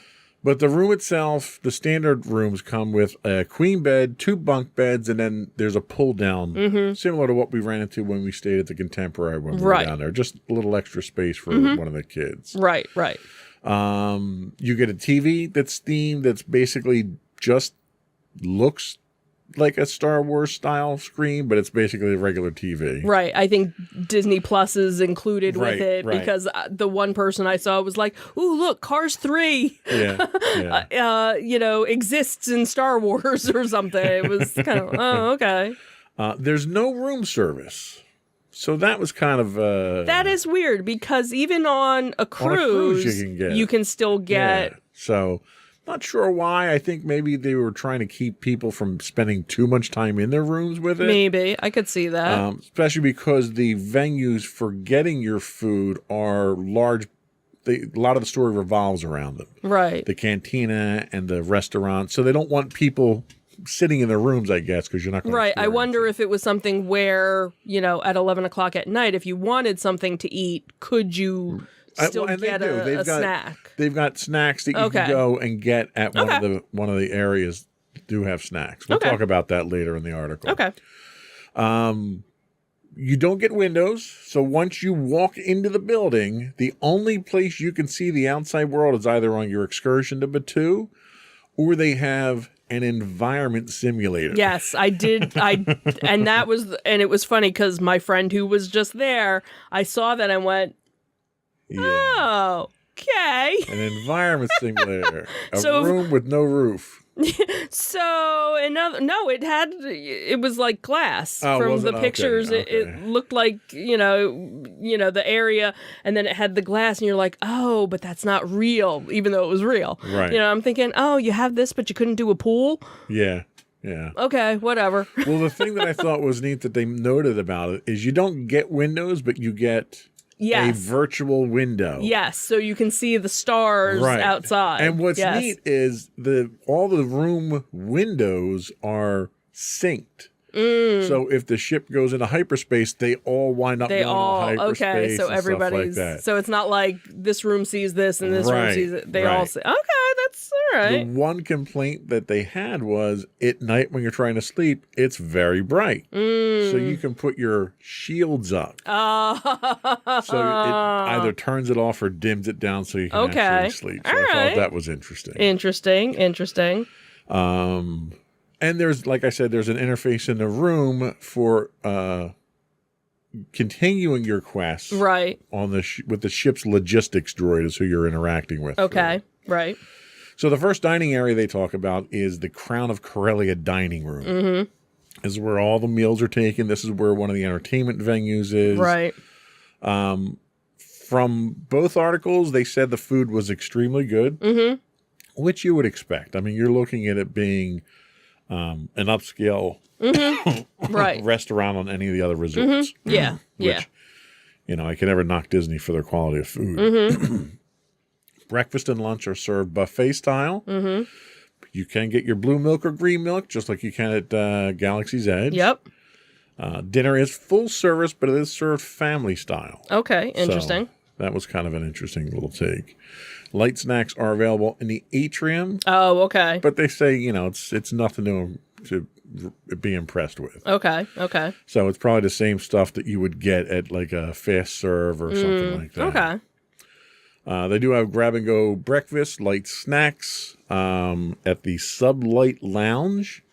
They said the food's probably higher end with the Star Wars themed names, but it's down to earth stuff. Like we saw, we'll show you a slideshow of some of the pictures, and one of the meals happens to be shrimp. It's just blue. Right. So it's nothing crazy. It's very much like what they did at Galaxy's Edge, where the food is just creatively arranged and decorated to look exotic. Right. The one thing that my friend had posted was a picture. It looked like a green globby thing or whatever, and it was actually it wasn't peanut butter. It was sunflower seed and jelly. Okay. So a PB&J. He said it was the most delicious peanut butter and jelly sandwich he had ever had in his entire life. But it just had this weird, it didn't look moldy. It just looked like this green alien thing. Yeah. So, so it's amazing that they're doing all this like artistry, really. Right. To, and again, like you were saying, for the food, they'll write what it is, and it's just a normal chicken, whatever, but they just put so much. Right. And sometimes mac and cheese just looks like mac and cheese. Right. But not Star Wars mac and cheese. It's, so yeah, just the artistry. Right. And that again, really it's comes very in. much like what they did at Galaxy's Edge. So it Yeah. helps to keep you in that environment. Yeah. So no Star Wars experience is complete without a cantina scene, and that is what the Sublight Lounge is. They say it's a great place to meet up with friends at the end of the day, take in a few of the odd and perhaps unsavory characters. The drinks are mixed at the bar, so they're not pre-made like they are. Apparently, if you go into Uga's at Galaxy's Edge, they're all pre-mixed drinks that are in there. Oh, okay. These are made right there, so you can have them custom made to your to your liking, which is nice. Again, you can get the food that's there, but the one big thing is this is where you play cards. So one of the big events that you can do is learn how to play sabacc. They have sabacc tournaments. You can play in those. Apparently, from everything that I've read so far, the kids love playing this more than the adults do. Okay. But it wasn't intended for the kids. Right. It was intended for the adults. So, be careful if you go. You don't want your kid turning into a compulsive gambler when you get out of there playing cards. I did also see that there was some sort of bingo that they played as well. Right. There was one that's an event that's just for the kids. Right. So it was like, just like on every other cruise, there's bingo. Right. So it was kind of interesting to see, the Star Wars version of it. So Disney bills this as an immersive experience. So I had two big questions. One, how immersive is it? And two, is it worth the cost? We'll get to the cost. But how immersive is it? So they say that once you board the Star Cruiser, you're in your favorite galaxy far, far away. At least that's how the staff treats you. And we sort of encountered this in Galaxy's Edge too, where they don't have references to the rest of the parks. They don't have references to the real world stuff. But it kind of fell apart a little bit in Galaxy's Edge. Right. This is their chance to redeem that and try to pull it all back together again. Right. So if you come in from Earth, they treat you like you're an alien. They recommend that you come in with an in-universe backstory and immerse yourself in that backstory. As far as you can dress up, you can come in from. I'm from Alderaan. Well, you really can't be at this point in time because it's just rocks now. Yeah. But my family's originally from Alderaan. There you go. See. But we moved to Tatooine. But they encourage you that, and they try to stoke that as you go through. Okay. You'll get some unobtrusive history lessons while you're there from the cast members. A lot of it's just talked about as being ad hoc, where you'll run into a cast member who's doing something, and they'll give you a history lesson of something on the ship. They faithfully remain in character. At least they did on this press tour. So again, it's one of those. I don't know how they're going to deal with real world stuff. The people in the press were kind of given instructions on what they can and can't do and type stuff. But as soon as you open that up to the regular public, you're going to get all kinds of strange interactions. And I guess you have to kind of, if you're paying for this, and obviously we'll get more into the cost, but I would think you'd want, you're spending all that money to do this. But there are circumstances that occur that they even mention in the articles that we'll get to that may pull you, or certainly me, out of character. So they talk about the fact that the story flows through your phone. So you got to make sure you have that with you all the time. Make sure you bring extra batteries. You can interact with some of the face characters through the app, but they're canned responses. It's not like they're typing text back to you or anything like that. And then when you interact with them in person, they're not going to realize that you just message them or anything. So it's sort of like playing a role-playing game where they know what the script is, but they don't know where in the script you are. So you may know things or have done things, and they're not aware of it yet. So when you interact with them, it's kind of disjointed is how it's been described. Okay, I could see that. They also say the app is very software driven, so there's lots of bugs in it. So they're still working a lot of bugs Well, you out. figure it's only been a couple of weeks, so. A couple of biggest problems are you get repeated messages, the same messages over and over, and you get messages out of sequence, which from a story standpoint, that could be jarring to understand. You know, you got a message that you shouldn't have gotten for 3 messages in and you know, spoilers, confusion, and so forth. Okay.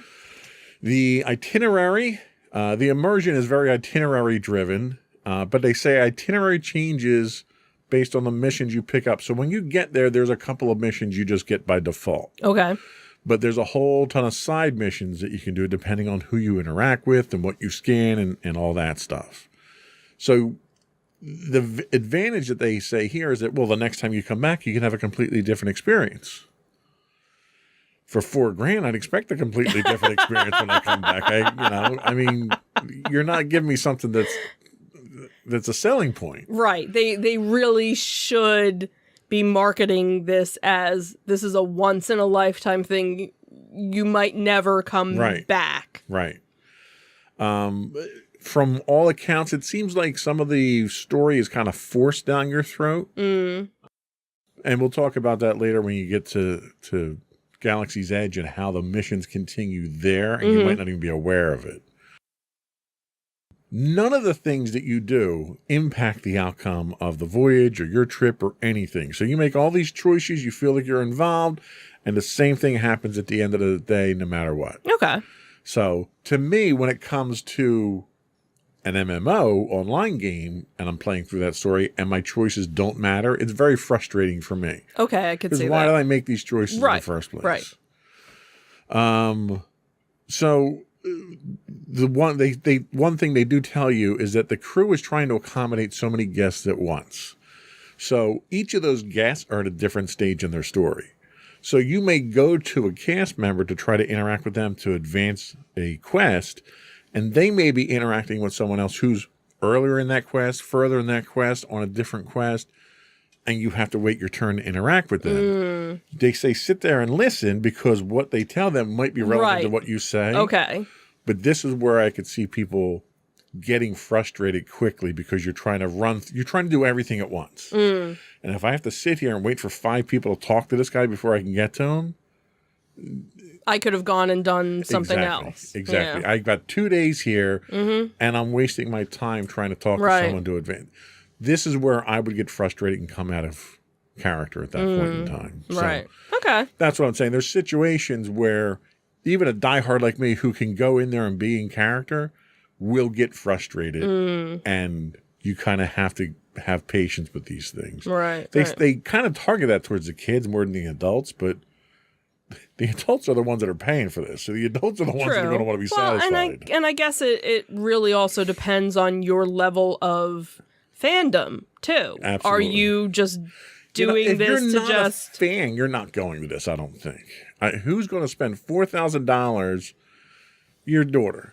She hates Harry Potter. She would never spend $4,000 to go to Universal Studios and go to Harry Potter. She just wouldn't. Right. No matter how cool it is. Right. So you got to be a fan at some level to do this. Right. But again, going back to my friend who was just there, people asked, oh, did you do a lot of the quests? No, not really. He was really going just to kind of, like for, and he doesn't have. Well, and that's what I would do. I would go for the immersion and a nice leisurely walk through 1 or 2 of the stories. And that's it. I don't want to go there and it be a job to have to do everything at once. That's not what I want. And I'm sure for the kids, it's more so, I got to do this quest. And I want to do all the quests where the parents are probably, so what drink are we trying today in the lounge? Absolutely. So how about a rent-a-shuttle? Okay. So everyone's heard there's an excursion to Batuu, which is Galaxy's Edge at Hollywood Studios. Right. This is accomplished via a box truck. Yep. No, really. Yeah. It's a box truck. Yep.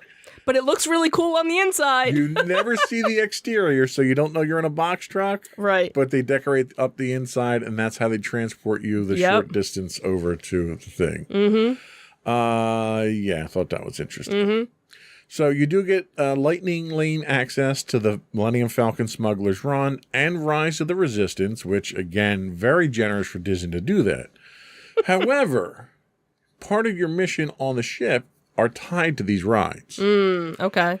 It was unclear how obvious they made that aware to the people. Okay. Because just by going on the rides, you complete those missions. Okay. One happens to be stealing coaxium or smuggling coaxium for someone or something like that.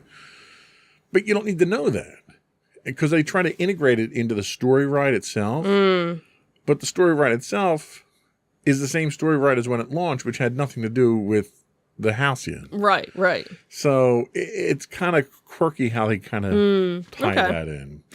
They also say that you can stop by Uga's, but you don't get a reservation automatically. It's not included. And they do tell you to let someone from the cruise know that you're there. And it was unclear why.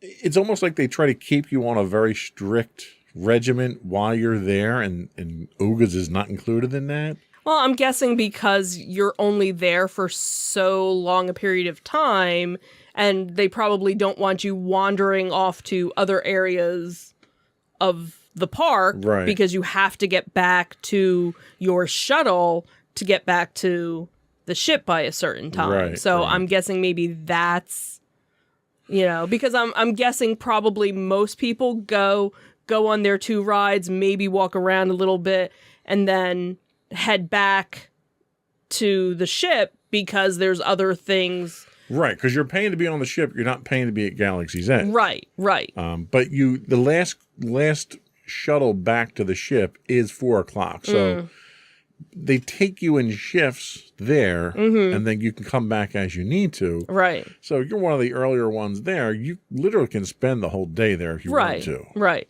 Whether or not you do or not is up to you. So how about the activities? Every cruise isn't complete without activities. So there's a few activities that show up on your schedule automatically. These you don't have much control over. It's like orientation, bridge orientation, lightsaber training, stuff like that. I'm not sure I like them just sticking stuff on my itinerary and making me do them. That's fine, Some of the activities were kind of lackluster. They talked about the bridge training where they sit you down and you do something at a console itself. They said it was very similar to flying the Falcon. You had one thing, push this button over and over, lift this lever, or whatever it is. So you weren't really doing anything, nor did it have any real effect on the ship itself. So it was a very isolated experience. Okay. Other things that they talk about don't show up on your itinerary, and that's through interactions with different people around the ship, different cast members and stuff like that. So they said there was a lot of opportunities to interact with other people and get story that way and so forth. So as much as Disney tries to tie you down to the itinerary, you don't have to follow that if you don't want to, if you really want to immerse yourself. And then there's the story.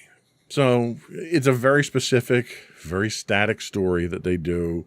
Everyone experiences the same story. It's sandwiched between Last Jedi and Rise of Skywalker. So it's Disney Star Wars. It's not my Star Wars. Right. Which is the biggest drawback of Galaxy's Edge entirely. They said the story arcs resemble what Disney had originally intended for Galaxy's Edge, but they never really fully realized it because there was too many people. Right. You could not cater that kind of personalized story to everyone. Okay. The Star Cruiser is really their second chance to do that, and by all accounts, they're doing a much better job of it here, but it's costing you. Right. They couldn't be more complimentary for the performers, whether it's the cast members you interact with, the actual performers at the dinner show. They said they were fantastic. That alone was worth going just because of the professionalism of there. Okay. The one complaint that they had from a story standpoint is for being in a Star Wars galaxy far, far away, apparently there's an overall lack of 2 things you'd expect in that universe: droids and aliens. So there was like one astromech droid that was going around the ship, and that was it. couple of people that were done up as aliens, not very many at all, but they were lead characters. So you weren't bumping into people in the hallway and stuff like that. So they said that kind of killed the effect of it being in an alien world. Okay. And of course, no Disney experience is complete without a gift shop, right? Yep. So there's two chances that Disney can wring a little bit more money out of you on this one.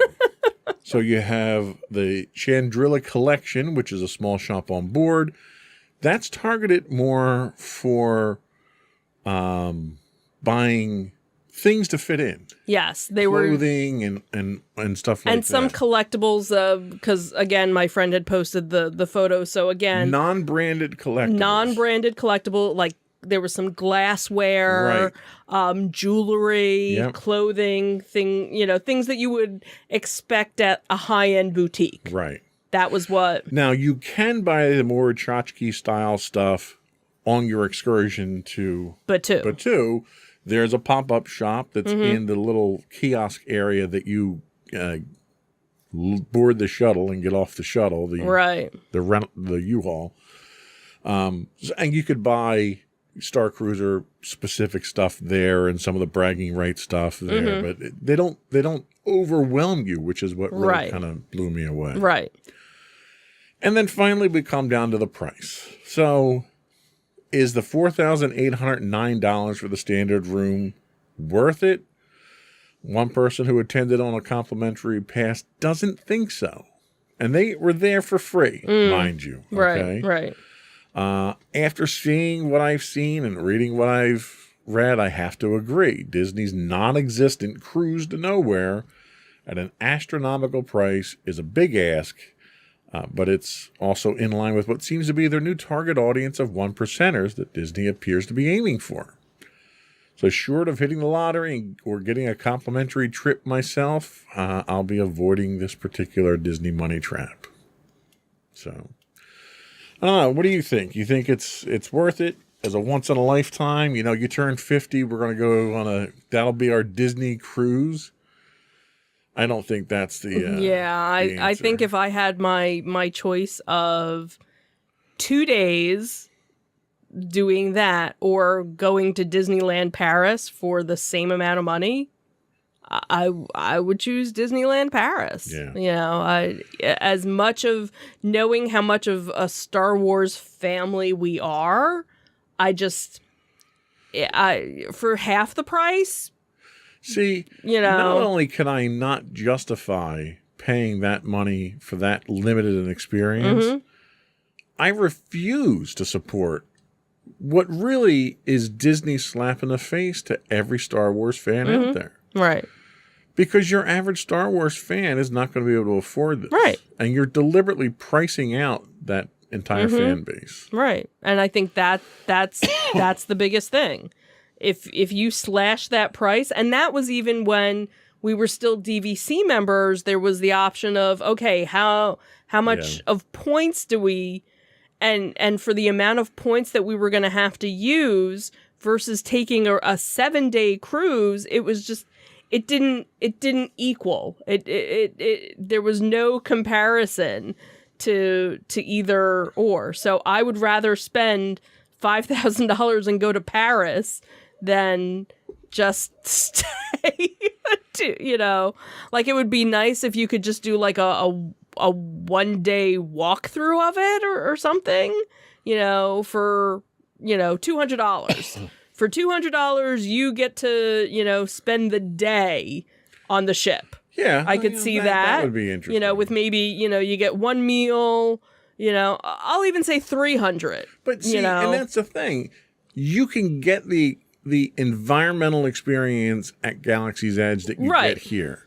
They don't have some of the lightsaber training. Well, that's what I was saying. So you bring that stuff out so the general public can have some access to that stuff too. Right. So I don't know. It's to me, it's not worth it. Anyway, we'll be back. We're pushing up on the clock here, so we'll do a quick review of our next story when we come back. Sure.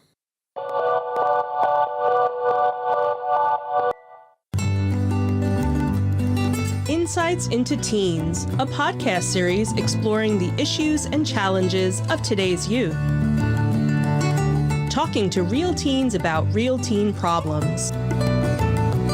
Explore issues from braces to puberty, social anxiety to financial responsibility. Each week, we talk about the topics concerning today's youth. We look at how the issues affect teens, how to cope with these issues, and how parents, friends, and loved ones can help teens handle these challenges. Check out our video episodes on youtube.com/insightsintothings. Catch our audio versions on podcast.insightsintoteens.com or on the web at insightsintothings.com.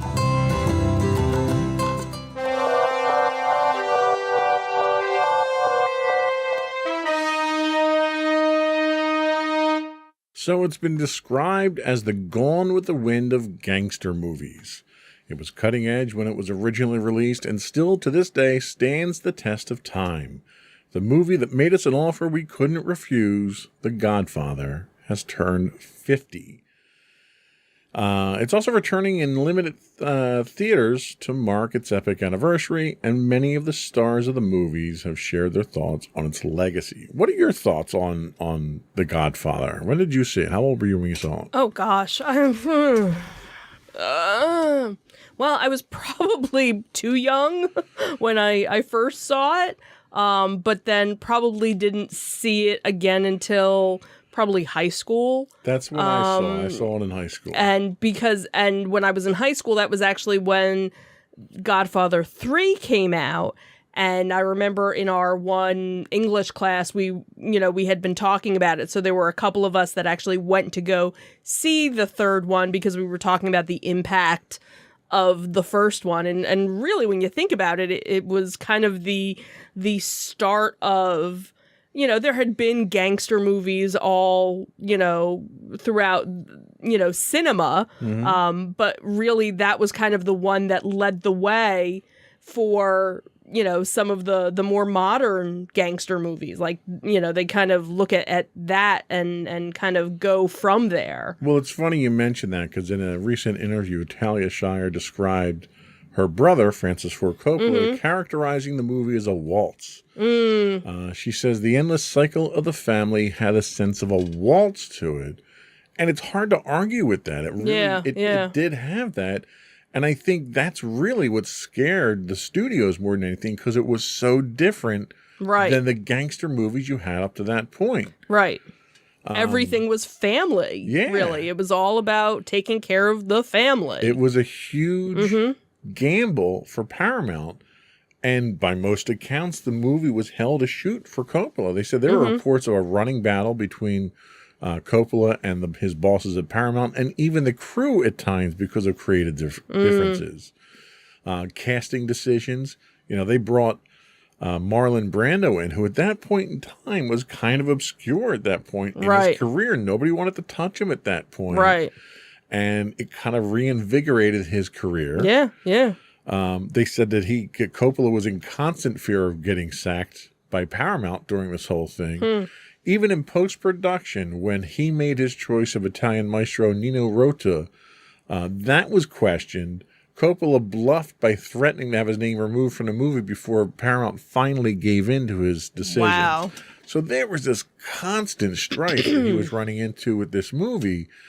And in the interview with Talia Shire, she says, I wouldn't have had me on the set. She said the last thing he needed was his sister at the time. Yeah, true. I added one more tension for him. Yeah, exactly. Thinking about that. If you think back to the movie where there's the scene where she and her new husband are fighting and she's pregnant in the scene, she says, it's a rough thing to see a pregnant woman being knocked around. Right. She says, I had to move from place to place, and it was honestly, I was terrified because you didn't want to do another take because another take meant everything had to be reset. She says, I just want to keep going. Because it would have cost money to do the resets and the reshoots and all that stuff. So, yeah, even when it was being made, it was such a different movie. Well, even the novel itself, the novel was written in the 60s and was a huge hit, which is why it spawned the movie. Right. But it was so different than like the Cagney style gangster movies that you were used to. Right.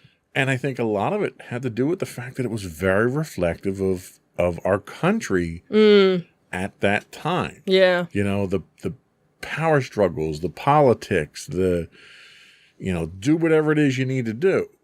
And it came out in some of the quotes. You know, you got some of the best one-liners. I wrote a couple of these down. Yeah. You know, there's one line where Michael Corleone says, "Don't ask me don't ask me about my business, Kay." You know, even before Fight Club, which you know we don't talk about that either. Right, right. You know, it set the precedent on how you handle things that people don't want to know the truth about. Right. You may ask about it, but don't ask me about it. You know, take the gun, Leave the cannoli. Some might say these are words lived by. For me, it's the first line out of my mouth whenever I walk into a bakery. Yep, it is. And then you have the really personal lines like, "I know it was you, Frito. Frito, you broke my heart." Yep. You know, if you're looking for the most poetically perfect way to tell your brother you know his secret, you couldn't ask for a better line. Yeah, yeah. Revenge is a dish best served cold. You know, while it's attributed as an old Klingon proverb, the Klingons probably got it from this movie. Yeah. And the one that I think really kind of speaks to why the movie had such an impact was very early on in the movie.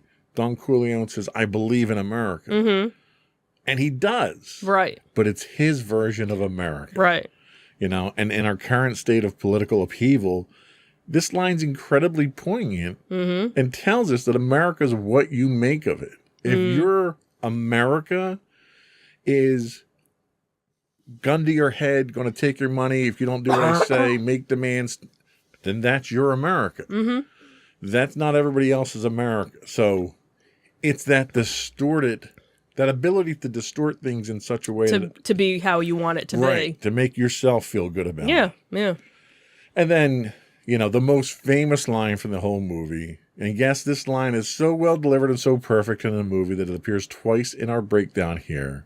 50 years later, people dream of a chance to use the line any chance they get, and that is, "I'm going to make him an offer he can't refuse." And that's like, everyone knows where that line comes from. They know who said it, and it's fantastic.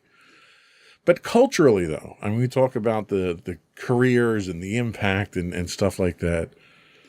It was a self-reflective look at the country during some of our most formative years that the movie portrays. And it's a shining example of how certain aspects of the population exploited their opportunities. They bent, broke, bought, and rewrote the rules of the land to their favor. And it still happens to this day. Whether it's happening in business or politics or crime or whatever, what Don Corleone represented in the movie is what so many people aspire to, that power, that ultimate power, that ability to manipulate things and be in control. And so many fortunes in today's businesses have been made on that. It's not biographical, it's not historical, but there are grains of truth in the film that make us question reality and kind of look at the world differently. And we've never gone back to the way it was before Godfather. That kind of opened our eyes to a reality that a lot of people didn't want to ask about, I think. And I think what's also interesting is it's probably one of the top movies of all time, and Godfather 2 is revered also as one of the best movies that, you know, normally sequels, you know, after you do the first one, they kind of go downhill from that. Yeah. But, you know, Godfather 2 kind of stands alone, you know, on its own as being a really great movie. And it's interesting because it takes you, it's a prequel to The Godfather. Right, so you kind of see everything. And that concept itself was interesting at the time because you didn't have that sort of thing. Right. Where it's like, okay, we drew the line in the sand. Now let's go back and show you how we got to that line. Right. Where normally you never did that. You always went forward. Right. So it was an interesting, you know, take on it. And it was so well received on top of the success of the original. Absolutely. And I have little doubt The Godfather will still be relevant 50 years from now, too. Yep. So we're going to take a quick break. We'll come back and we'll get some of our afterthoughts to cover. Sure.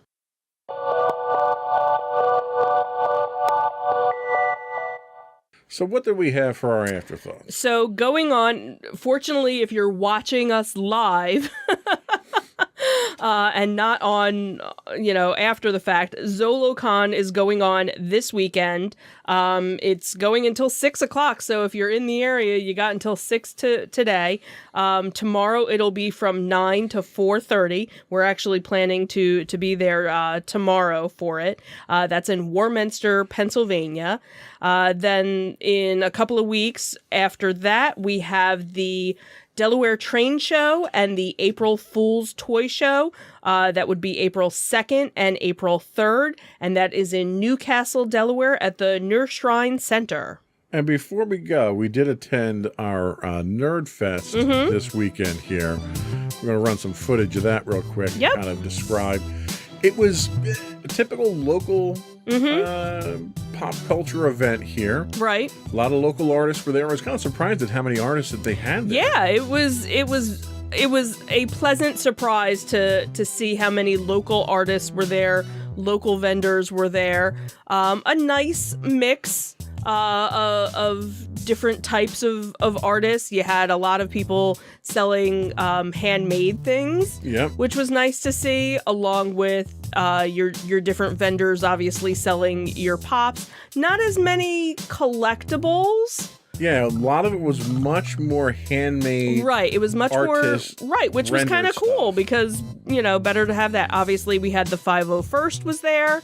Then the local Ghostbusters were there as well. A couple of cosplayers, not too many of them there, and some local authors with their books. They had a face painter, as well.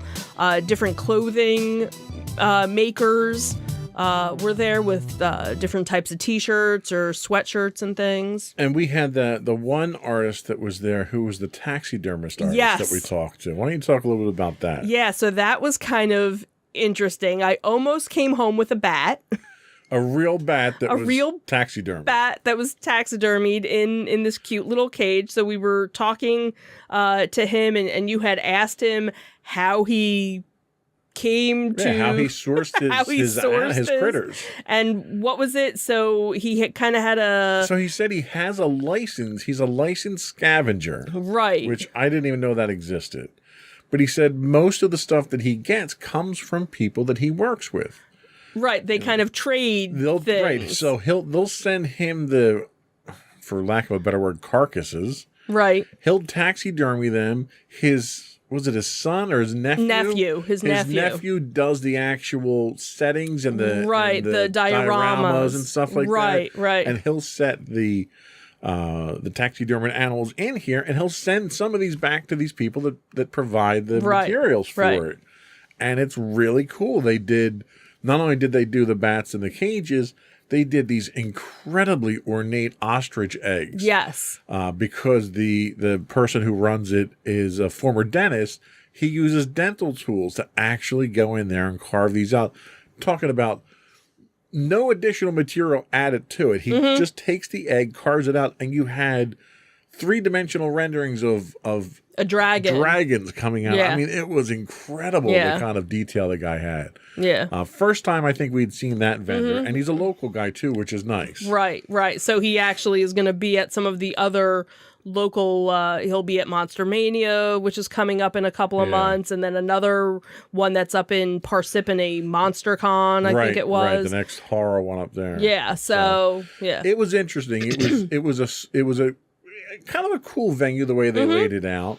It was small. Right. It wasn't very big, but you had a lot of vendors for such a small area. But it was laid out in such a way that you didn't feel claustrophobic in there, which was nice. Because they had the one banquet room set up with the doors open, but then they had vendors throughout the lobby area as well. So yeah. It was cool. I certainly, for the price, you can't beat, $5 to get in there and look around and stuff. So it's probably one that we'll wind up going to again. Yeah, absolutely. So that was Nerd Fest last weekend. Yeah. And I think that was all we had. Before we do go, though, I do want to invite you to subscribe to the podcast. You can find audio versions listed as Insights into Entertainment. You can also find video and audio versions listed under Insights into Things. We're available on Pandora, Castro, Stitcher, Podbean, Buzzsprout, and so forth. I would also invite you to write into us, give us your feedback, tell us how the new format of the show works. We're curious if this works better than what we were doing before. You can email us at comments@insightsintothings.com. You can find us on Twitter at twitter.com/insightsintothings. You can find us on Facebook at facebook.com/insightsintothingspodcast. You can find us on Instagram at instagram.com/insightsintothings. And you can find all that and more on our official website at insightsintothings.com. That's it. Another one in the books. Have a good week, everyone. Bye. Bye.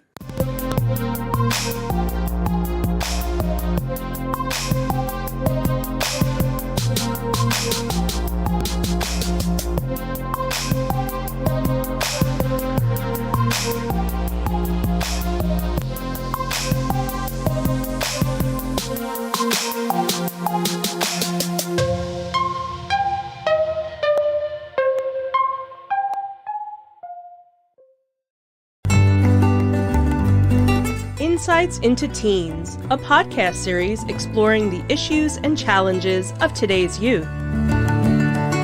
Talking to real teens about real teen problems. Explore issues from braces to puberty, social anxiety to financial responsibility. Each week, we talk about the topics concerning today's youth. We look at how the issues affect teens, how to cope with these issues, and how parents, friends, and loved ones can help teens handle these challenges. Check out our video episodes on youtube.com/insightsintothings. Catch our audio versions on podcast.insightsintoteens.com or on the web at insightsintothings.com. Insightful podcasts by informative hosts.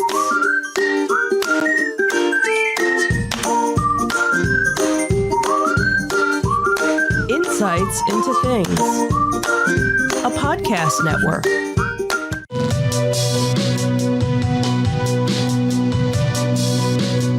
Welcome to Insights into Tomorrow, where we take a deeper look into how the issues of today will impact the world of tomorrow. From politics and world news to media and technology, we discuss how today's headlines are becoming tomorrow's reality.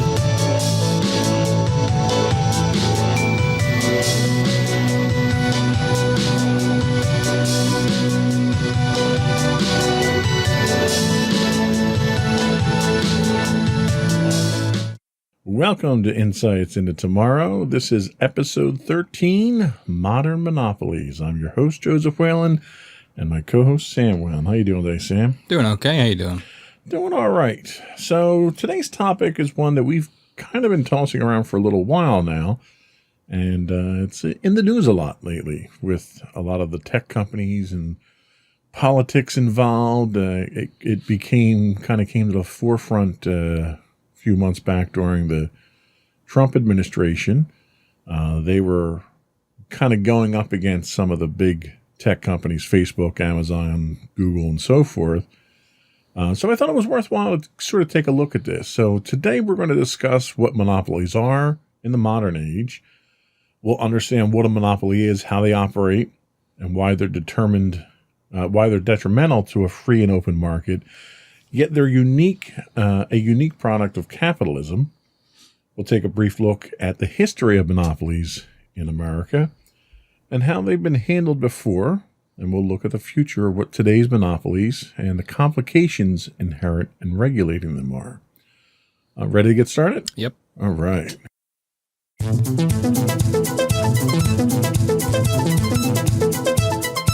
So what is a monopoly? So in doing research for today's episode, I went to a couple of different sites, and this definition, I think, captured it best. It came from Investopedia.com. They say a monopoly refers to when a company and its product offerings dominate a sector or industry. Monopolies can be considered an extreme result of free market capitalism in that, absent any restrictions or restraints, a single company or group becomes large enough to own all or nearly all the market, goods, supplies, commodities, infrastructure, so forth, for a particular type of product or service. The term monopoly is often used to describe an entity that has total or near control of a market. Natural monopolies can exist where there are high barriers to entry, a company has a patent on their products, or is allowed by governments to provide essential services. So based on that definition, let me ask you real quick, do you think we have modern monopolies that fit this bill? Yeah, definitely. I mean, I don't think it takes that long to figure it out. There's like 3 drugstores. That's the first one that came to mind for me. Like if you think about it, Rite Aid, Walgreens, and CVS. That's just an example. Airlines too. Like if you just, I don't know. I feel like if you just think about it, there's pretty clear examples of at least a handful. Sure. Yeah. So in understanding a monopoly is characterized by the absence of competition, which can lead to high costs for consumers, inferior products and services, and corrupt behavior. A company that dominates a business sector or industry can use that dominance to its advantage and at the expense of others. So taking your example of the drugstores, if there are 3 drugstores that control all the pharmaceuticals to consumers, is that really a monopoly if there's 3 of them? I think it's a monopoly if by there being 3 and they're being so established that it eliminates the ability for other new drugstores to rise up. I think that's where you get into the monopoly territory if they're creating that barrier of entry. So it's in that case, it's a monopoly of 3 where they're colluding to prevent competition at that point in time, essentially. Yeah, potentially, yeah.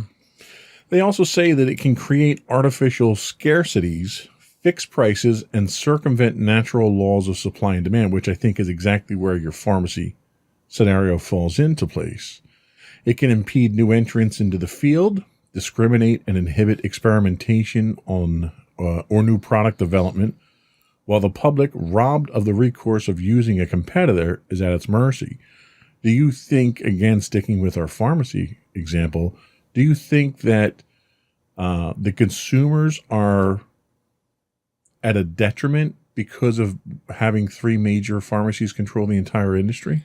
I'm not so sure about that because, I mean, the medication is still, as long as the medication's effective from pharmacy to pharmacy, that's the important thing. I mean, it's not like you're getting like faulty products. Now, if, say, for example, Walgreens had their over-the-counter allergy medication and it was defective, but there's only Walgreens in your area, that's where you run into some issues. But I think as long as the products are still working, then, I mean, monopolies are still generally bad, but I think in that example, you could probably get away with it. Well, how about an example where you've got 3 pharmacies and they all decide that instead of selling your allergy medicine to you at 20% over cost, with a 20% margin, they're going to up it to 50%. They're all going to sell for 50%. So there's no one in the market that the consumer can go to get it at that reduced price. Do you think that would be monopolistic? Yeah, definitely. Because at that point, they're using their hold on the industry to screw over the customer, which is where you get into like the definition of monopolies. Exactly. Yeah. So they go on to say that a monopolized market often becomes an unfair, unequal, and inefficient market. Mergers and acquisitions among companies in the same business are highly regulated and researched for this reason. Firms are typically forced to divest assets if federal authorities believe proposed mergers or a takeover will violate anti-monopoly laws. We just had a major takeover very recently among the cellular carriers. Oh, yeah. Where T-Mobile bought out Sprint. So we had 4 major competitors in the market. T-Mobile bought out Sprint to become the number 2 in consumer size at that point in time, and to reduce the market down from 4 to 3. At the same time, one of the contingencies associated with that was the emergence of another network that would come out eventually, which it hasn't come out yet, I think it's Dish is going to be running this particular network, but they're going to be using the services of the existing networks. So it's almost like it was a fictional way of putting a fourth competitor into the market. Mm-hmm. Like a puppet competitor almost. Exactly. So in that instance, do you think the T-Mobile merger with Sprint will be good or bad for consumers? I think, I don't know, I think about this with mobile companies especially. Like there's whole regions of the country where you can only get one mobile service provider. And I think by merging like that, it's going to make that problem even worse. So say I know in this area it's kind of like that with T-Mobile. If you're forced to have T-Mobile and now Sprint, but the coverage is poor and you don't have any other option, I think that's definitely an issue. Yeah. It's because you're forced to have an inferior product just due to the monopoly. Right. And there's no incentive for them to improve their product because there's no competition. Right. And what are you going to do? Move? Exactly. You're not going to move because you're a cellular carrier. Exactly. So they see monopolies typically have an unfair advantage over their competition since they're either the only provider of a product or control most of the market share or customers for their product. Although monopolies might differ from industry to industry, they tend to share similar characteristics. Why don't you tell us what these characteristics are? Sure. So the first one is the high barrier of entry, which we kind of talked about already. This is when competitors are not able to enter the market, and the monopoly can easily prevent competition from developing their foothold in an industry by acquiring that competition. Sort of like we talked about with the mobile company where they put, I guess not really, because they kind of let them use their own services. The second example is the single seller. There's only one seller in the market, meaning the company becomes the same as the industry it serves. The third is price maker. The company that operates the monopoly decides the price of the product that it will sell without any competition, keeping their prices in check. As a result of this, monopolies can raise prices whenever they want. And finally, the economy of scale. A monopoly often can produce at a lower cost than smaller companies. Monopolies can buy huge quantities of inventory, for example, usually at a volume discount. As a result of this, monopoly can lower its prices so much that smaller competitors can survive. Think like Walmart. Essentially, monopolies can engage in price wars due to their scale of their manufacturing and distribution networks, such as warehousing and shipping. That can be done at lower cost than any of the competitors in the industry. I guess that'd be Amazon too, both those companies. Yeah. So it's interesting because some of these same practices they talk about here that are considered to be monopolistic are also ones that are generally used in business for efficiency reasons. For instance, here in New Jersey, we have a lot of cranberry producers in the state. And one of the things that you have is everyone's heard of Ocean Spray, right? Mm-hmm. You buy Ocean Spray cranberry juice off the shelves and whatnot. Ocean Spray is actually a cooperative. And what they do is they partner with a number of independent farmers to pool their resources. And it's not just cranberries, obviously, it's many other things. But they pool their resources together and sell as one single entity so they can get advantages in the economy to scale by supplying all their entities at the same time for a bulk cost.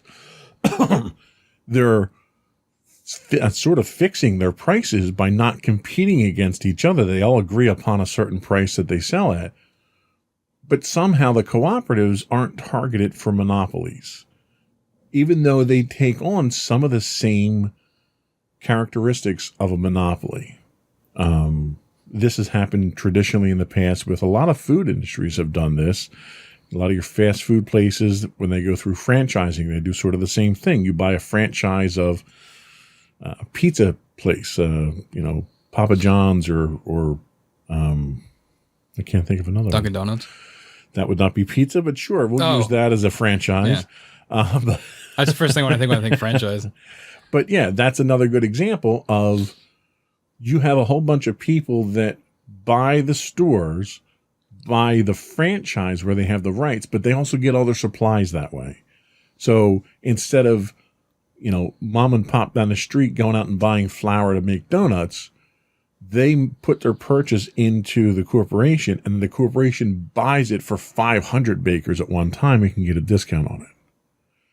So that's another thing where cooperatives can be targeted as monopolies, but they're not in today's society. So the next thing that we talk about is what's called a natural monopoly.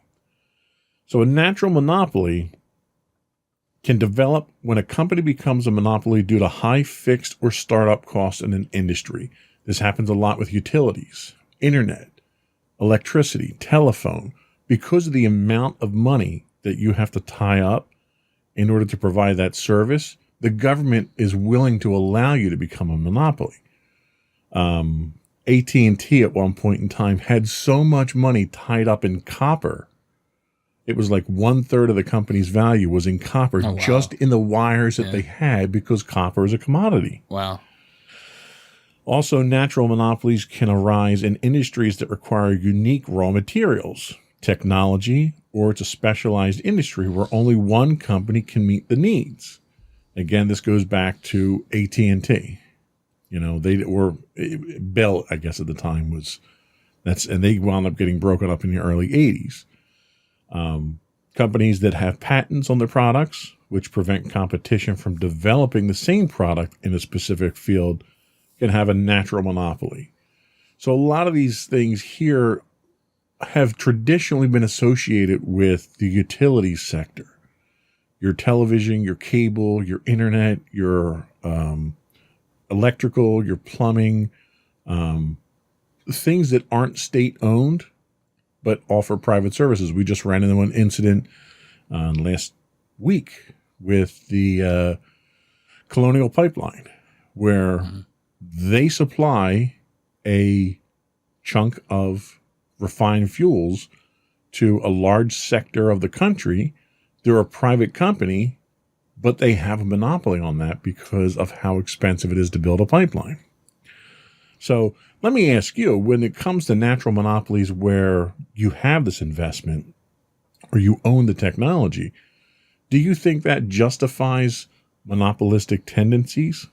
I think that's a tough question to answer, because it reminds me of when we did our streaming services episode. We talked about like something like Comcast, whose internet and TV and there's cell phones, and they're sort of expanding in that way too. But if, again, kind of like when we talked about with the mobile providers, if you can only have Comcast, but it's because Comcast controls all those resources, is that a bad thing?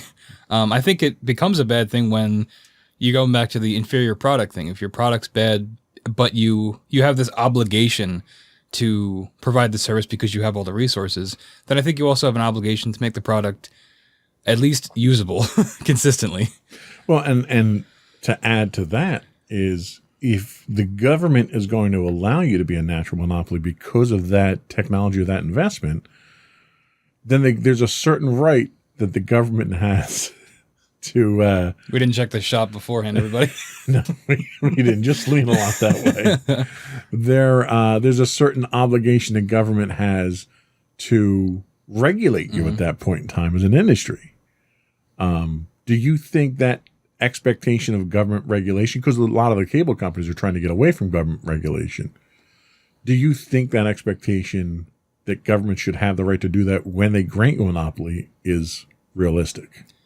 I think maybe not realistic, not in these days, because these companies have so much power. I think it's idealistic that, ultimately at the end of the day, the government is going to have the say in what needs to be regulated and what doesn't. But I think we're seeing so often that the companies have so much power that the government just chooses not to do anything. Yeah, I think which we'll get into more later. Yeah, I think you're absolutely right on that one. So there's public monopolies that are set up by the government to provide essential services, such as the U.S. Postal Service, although the U.S. Postal Service is getting a run for its money these days with private parcel companies like UPS and FedEx. Utilities, which we talked about already. The utilities industry is where a natural government allowed monopolies flourish until the government doesn't allow it anymore. And it's kind of strange, because this happened a few years back, where back in the early 2000s, we had a major power outage in the Northeast. And it turned out that power outage was a result of a mismanaged power network out in, I think, Ohio at the time. And it's a privately owned company. They weren't under any kind of monopolistic regulations or anything, but because of the problem that they caused that took down the rest of the network in the Northeast, the government came in and imposed sanctions on them and fines and so forth. Do you think that's a way or an efficient way for the government to sort of allow monopolies to happen, but penalize them if they don't adhere to some level of standard? I mean, yeah, and I mean that's a pretty extreme example. If you cause the Northeast to have a blackout, I think you deserve to get punished for some reason. But I think you said it was a privately owned company. It wasn't like, yeah. So if it was, I don't know. I think if it was a larger company, they might not be as harsh. If it's the small independent company, they can easily point the finger and blame them. But if it was something like General Electric or something, they might be a little bit hesitant to punish them as harshly, I think. Right. No, I could see that.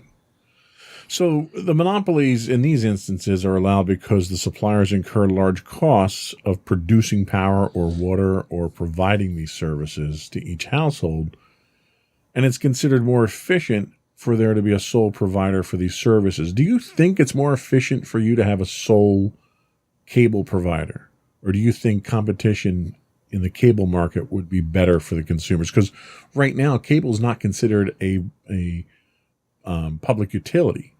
And there's a lot of push to have it considered that way as far as protections and regulation go.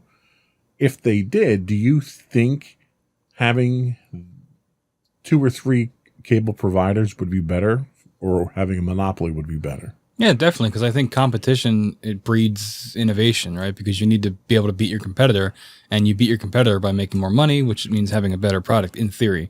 So I think if there was only one company, then it would just stagnate. They would settle for whatever service they're going to provide. But if you've got that competition, I think that ends up benefiting the consumer in the long run. Yeah, and I think you're right. I think the only time you get innovation is when companies have to innovate. And the only time companies have to innovate is if the competition makes them, which is their number one motivation, because that's where their profits are, or if the government forces them to. And to a certain extent, the government did force a lot of these cable companies to innovate their technology because they were taking bandwidth back from them, which is why we have digital TV now. That was not because the cable companies were in competition for each other to provide better services. That was because the government mandated that. So you can, in certain circumstances, still have monopolies that innovate when the government forces them to do so, and still allow monopolies to exist in the country. So we're going to take a quick break, and we're going to come back and talk about some of the antitrust laws and a little bit of what the country's done to break up monopolies historically.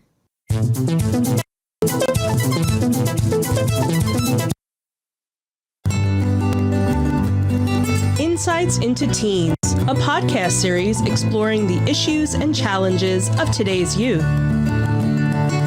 Talking to real teens about real teen problems. Explore issues from braces to puberty, social anxiety to financial responsibility. Each week, we talk about the topics concerning today's youth.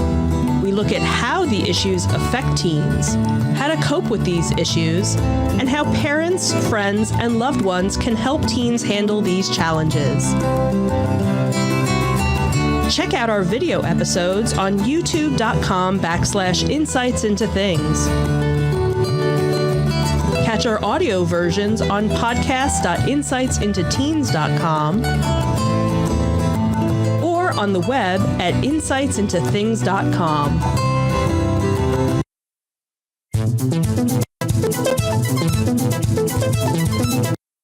Welcome back to Insights into Tomorrow. We're talking modern day monopolies today. We're going to talk a little bit about antitrust laws, and you can't really talk about monopolies unless you mention at least the Sherman Antitrust Act. So in 1890, the Sherman Antitrust Act became the first legislation passed by the U.S. Congress to limit monopolies. It had strong support by Congress. It passed the Senate with a vote of 51-1 and passed the House unanimously 242-0. And that was put in place to regulate mostly the big industries at the time, which were Oil. locomotives, your rail service, your steel industry, and so forth. Then in 1914, 2 additional antitrust pieces of legislation were passed to protect consumers. The Clayton Antitrust Act, which created new rules for mergers and corporate directors, and also listed specific examples of practices that would violate the Sherman antitrust. And then the Federal Trade Commission, the Federal Trade Commission Act, which sets standards for business practices and enforces the 2 antitrust acts, along with the Antitrust Division of the U.S. Department of Justice. So the laws are intended to preserve competition and allow smaller companies to enter a market, and not to merely suppress strong companies. And I think that's a theme that I think resonates today, because a lot of what people are talking about today with our big monopolies is that they're not harming people because they're not producing a product or a service. And the biggest example of this would be social media and Facebook. So Facebook isn't harming anyone by not bringing new products to market. They're just a really big company. The same thing with Google. And the push today seems to be targeting, well, these companies are too big and they shouldn't be that big. And I think the point that I'm trying to make here is that's not something that the antitrust laws are designed to cope with. What are your thoughts on that? Yeah, definitely. I think it's these are obviously laws that were made in before 1900, so they definitely need to be updated. But I think it's kind of what comes with technology, right? It's you've got to make new laws, you've got to adapt the way you think about it, because while they're not making a product, these companies have data on everybody, and when you have things like information leaks, and the companies aren't necessarily held accountable, like Facebook has them all the time, where people's personal data gets leaked, and I think that is a huge problem that should be more harshly punished, and I think that would come with a more modern look at antitrust laws. Well, and I think I agree with you to a certain extent that the companies themselves have a certain obligation to protect the user's data. However, the users give the data up freely. So there's not, I don't think there's really an expectation of privacy, because it's a social network, right? Yeah. So when I post my information, my pictures and whatever, I'm posting them there for people to see. So I can't really get upset when Facebook leaks that to other people. The other problem that you run into is that the modern laws that we have penalties that are insignificant to the size of these companies now, which I think is where some of the argument comes in that these companies are too big. You might get a couple $100,000 fine for a data breach. That's like nothing. When you're a multi-billion-dollar company, that's essentially you lost that money in the cushions of the couch. Yeah, the time it took to draft the document to charge you've already made $1 billion. Right. So there's really very little incentive to do anything other than continue business as is and just pay the fines, because you're still monumentally profitable. So I think there needs to be a fundamental shift in what the penalties look like in order for the penalties to have any meaning whatsoever. So in talking about breaking up monopolies, the Sherman Antitrust Act was targeted at companies like Standard Oil and even the American Tobacco Company, which didn't break up the companies. It broke up Standard Oil, but what it did was it pushed more public awareness. In 1994, the U.S. government accused Microsoft of using a significant market share in the PC operating system business to prevent competition and maintain a monopoly. Now, this is significant because I think it's really the first modern monopoly with high-tech industry that we kind of see come across the government's crosshairs. Yeah, they broke up the bell companies, the phone companies and stuff like that, but I think that was less significant from a technological standpoint because it was really legacy technology. But here you have Microsoft, who is at the forefront of computer technology, but they're also internationally acclaimed for this technology, and you have the United States that's trying to set precedent here. And I think, if anything, that's where we kind of look back to see what's going to guide our principles moving forward. What do you think about that? Yeah, definitely. I mean, I think I've said it on this show before. Again, not a lawyer, but, the law is about precedent, right? So something like this case here, sets the precedent for technology companies going forward of how their versions of monopolies, are viewed in courts. And I think that, having Microsoft be this big example in 1994 is extremely important, just to have something to look back at, especially, I don't think anybody could have imagined what technology is like now compared to what it was in 1994, but it's much larger and much more in the forefront of just our daily conversations. Yeah, and essentially what happened is in 98, you had a federal district judge rule that Microsoft needed to be broken into 2 technology companies. But that was a decision that was later reversed. There were compromises that happened. There were fines that happened. Microsoft ultimately agreed to have a government overseer become part of the company to make sure that the company wasn't engaging in monopolistic activities. Microsoft in the 80s and 90s was brutal. They had a philosophy of, well, let's not compete with others. Let's just destroy the competition. And they did. They were very effective at it. Yeah, I think there's an episode. I don't know if you've ever watched the CNN series. It's just called The 70s or the 80s. It's one of those. There's a whole episode on like the Apple Microsoft war. It's really interesting. Yeah. And it's funny because Microsoft destroyed Apple to the point that Apple was roughly 3 months away from going bankrupt. And Bill Gates, in a very famous appearance, shows up at the Apple Worldwide Developer Conference via video. And Steve Jobs was still alive at the time and announced that Microsoft is investing in Apple. And they booed Bill Gates for saving the company. All the people that were in the crowd booed when they heard about that. And the funny thing is, the only reason Microsoft did that was not so that they could make profit off of Apple. It was so that they could maintain the appearance of having competition. That's all it was. And the government fell for it. Yeah, the government fell for it. So, I mean, a lot of times it's really just about, jumping through the flaming hoops and making people believe the right thing. Yeah, and like not even in terms of government, but just in terms of public opinion too. You have you get that with video game consoles too. I know it's not nearly on the same level, but if you maintain that rivalry between 2 companies, it makes it look even better than that you're not a monopoly because, I'm an Apple fan, I'm a Microsoft fan, but in reality, it's the same company. Like, not really, but if they bailed out your company, they still owe them a debt in some way. Sure. Well, and you look at, let's stick with technology, you look at microprocessors. So you've got Intel and you've got AMD. And AMD has always been sort of the redheaded stepchild to Intel, where they were the rebels, they were the underdogs. Their processors were for like the elite group of gamers or overclockers or whatever.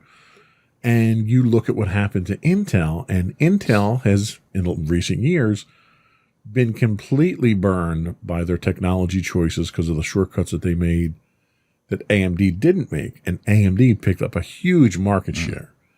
And now you're seeing another fundamental shift that's detrimental to Intel, with Apple moving away from Intel processors in their computers now to their own designed ones that they're manufacturing themselves. So Intel's getting hit again with this. So this was an instance where Intel got very complacent in what they were doing, and now they've fallen significantly behind in the processor market, and the tables have kind of shifted. But at the time when Intel was dominant, Intel was actually supplying information and support to AMD to maintain that appearance of competition. Works every time. So again, it really is. It's just a matter of appearance sometimes to keep from getting hit with monopolistic charges. So we talked briefly about AT&T. The most prominent monopoly breakup in the U.S. history was AT&T. After being allowed to control the nation's telephone service for decades, As a government-supported monopoly, the giant telecommunications company found itself challenged by antitrust laws. In 1982, after an 8-year court battle, AT&T had to divest itself of 22 local exchange service companies and has been forced to sell off assets or split units several times since. Now, the real interesting thing is you had what were termed as baby bells during this. So you had all these certified local exchange CLECs, certified local exchange carriers pop up all over the country that were all part of the original one. And over the last 10 to 15 years, you've seen all those get swept up, and they're now owned by Verizon. So you went through that huge natural monopoly that the government allowed to breaking them up when they thought the competition was stifled to now mergers happening to get you back to that position where you have two people that are running the... Yeah, so many... History in general is cyclical, and I think we're seeing that here too, right? So in maybe, I don't know, 15, 20 years, we'll have another breakup and they'll all come back out again, and then in 30 years, they'll all get swept up again. I think that's just how these things work, and honestly. That's just, and I think that's kind of the point here is that that's capitalism. Mm-hmm. That's how capitalism works, is that monopolies are a natural outcome of capitalism. And I think the best that government can hope in most cases is to try to keep it at bay as long as possible. And eventually they're still going to get gobbled up and get eaten up. Your pharmacies had the same thing. Your internet providers had the same thing. You know, I remember back in the 90s when I worked for an internet provider, you had just in our area probably 10 different internet carriers.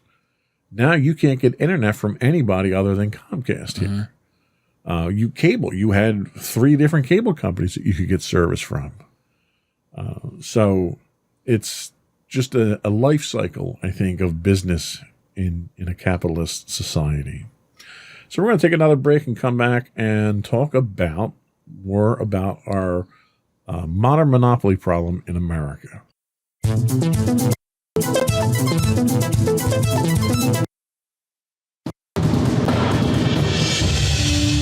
For over 7 years, the Second Sith Empire has been the premier community guild in the online game Star Wars: The Old Republic.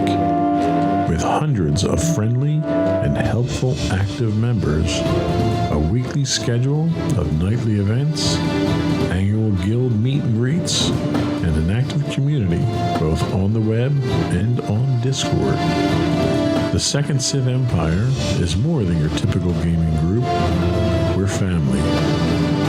Join us on the Starforge server for nightly events such as operations, flashpoints, world boss hunts, Star Wars trivia, guild lottery, and much more. Visit us on the web today at www.thesecondsithempire.com.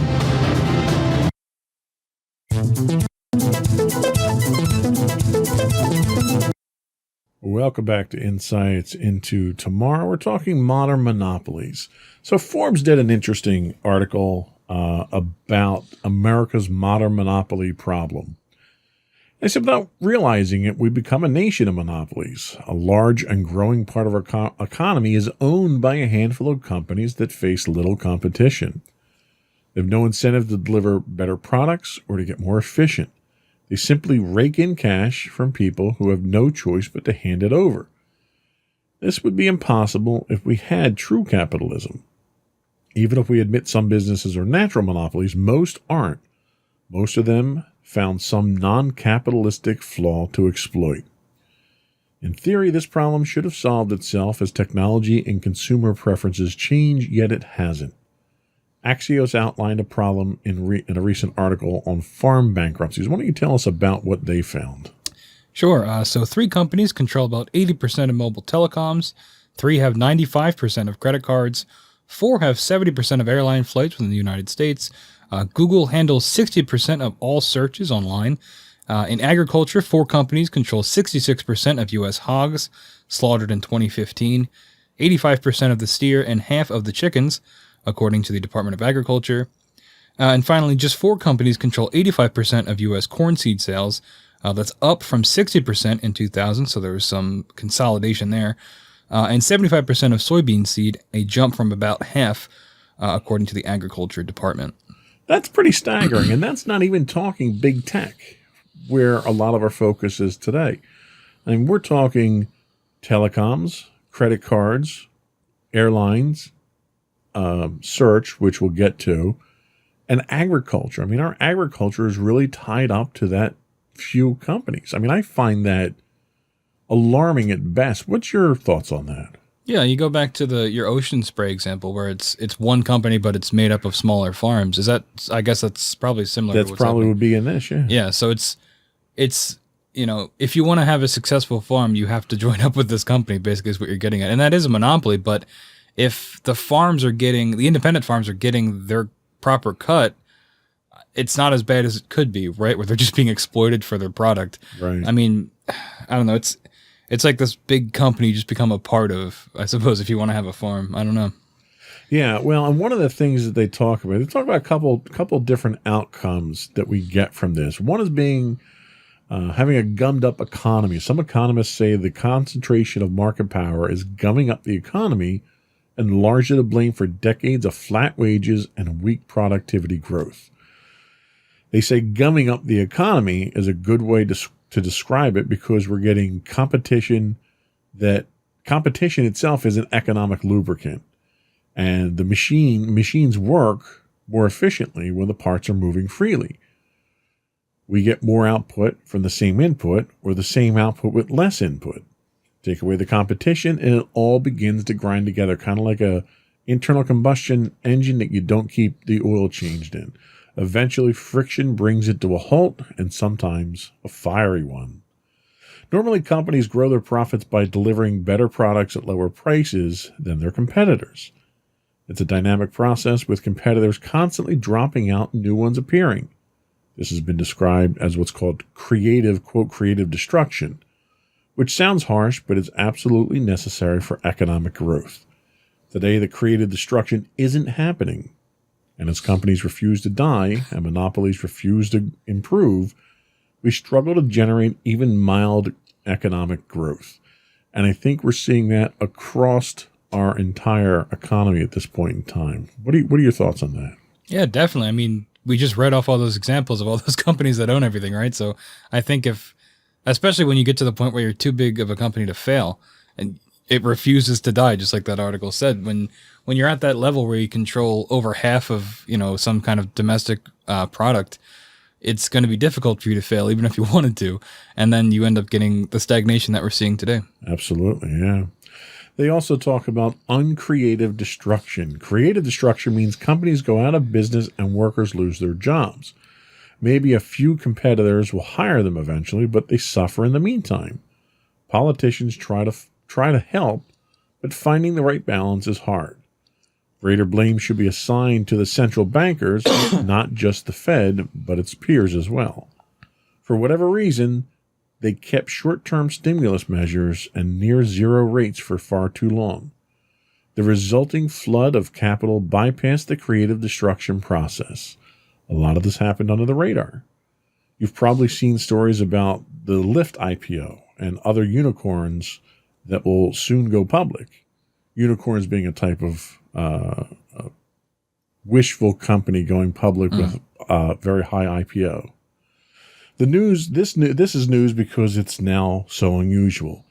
The number of listed companies is shrinking because A, cheap capital lets them stay private longer, and B, the founders and venture capitalists often exit by selling to a larger cash flush competitor instead of going public. An economy in which it's easier and cheaper to buy your competitors rather than out-innovate them is probably headed towards stagnation.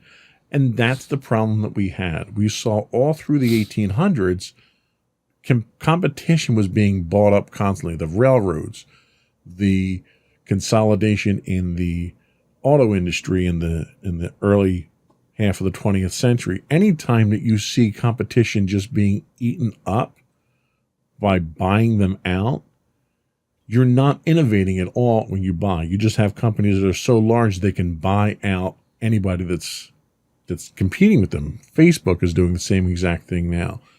Facebook has bought up 4 or 5 major competitors, all in different sectors of what they do, but they're buying their way to success, and that stifles innovation. What are your thoughts on that? Yeah, definitely. I mean, we talked earlier about that barrier to entry, right? That's one of the biggest things when you're looking at these monopolies. And if you're a small startup trying to compete with somebody like Facebook and they just offer you a blank check to just buy you out, it's hard to say no to that, especially if you know that you have no real hope of competing with them. And I think that the more they when Facebook buys you out, they then also get more powerful because they have your workforce or your resources or whatever you had to offer, and they have less competition, so they only get more powerful. It's a win-win in the worst kind of way, I think, especially for consumers and the economy. Yeah, and part of the problem that you have is because of this, you have companies that shouldn't be in business are getting bought out, and the technology they have is inferior technology, but you have larger companies buying them not because of the technology so they can integrate it into their own. They're buying their users. So you may have a company, I don't want to say Quibi, but a company like Quibi that spent all this money up front on advertising and we'll say technology, although it's not that revolutionary. But their whole goal was to basically get a whole bunch of people on the platform and then sell it. And in their case, they failed. In their case, they projected something like 70 million people signing on with this 1.5 billion budget or something that they had. They wound up getting 70,000 people actually subscribing to it, and they went out of business. That's the exception to the rule, whereas that should be the natural order of how business works. Especially with capitalism. If you're not a good business, you should just fail. Absolutely. But, instead you have companies that they garner this large following, and it could be because of certain people that might be on your service. One of the things that Twitter ran into was that when they banned Donald Trump around the time of the January 6th insurrection, their user base dropped off significantly because all of his supporters stopped using the service. That cult following is enough to start your own social network, bring all those people on board, and then sell those users. Even if the social network itself is outdated, the technology is 90 years old, they're selling eyes at that point in time. And that's generally not how business is done, because in most cases, traditionally, the consumer isn't the product. Yeah. The product is something you produce. But in the case of technology and social media today, the consumer is the product because that's where people are making money with all your information. So it kind of breaks the rules, and that's why we kind of have an upset balance here. So we're going to take our last break here, and we're going to come back and look at the future of regulating monopolies and why tech might be different.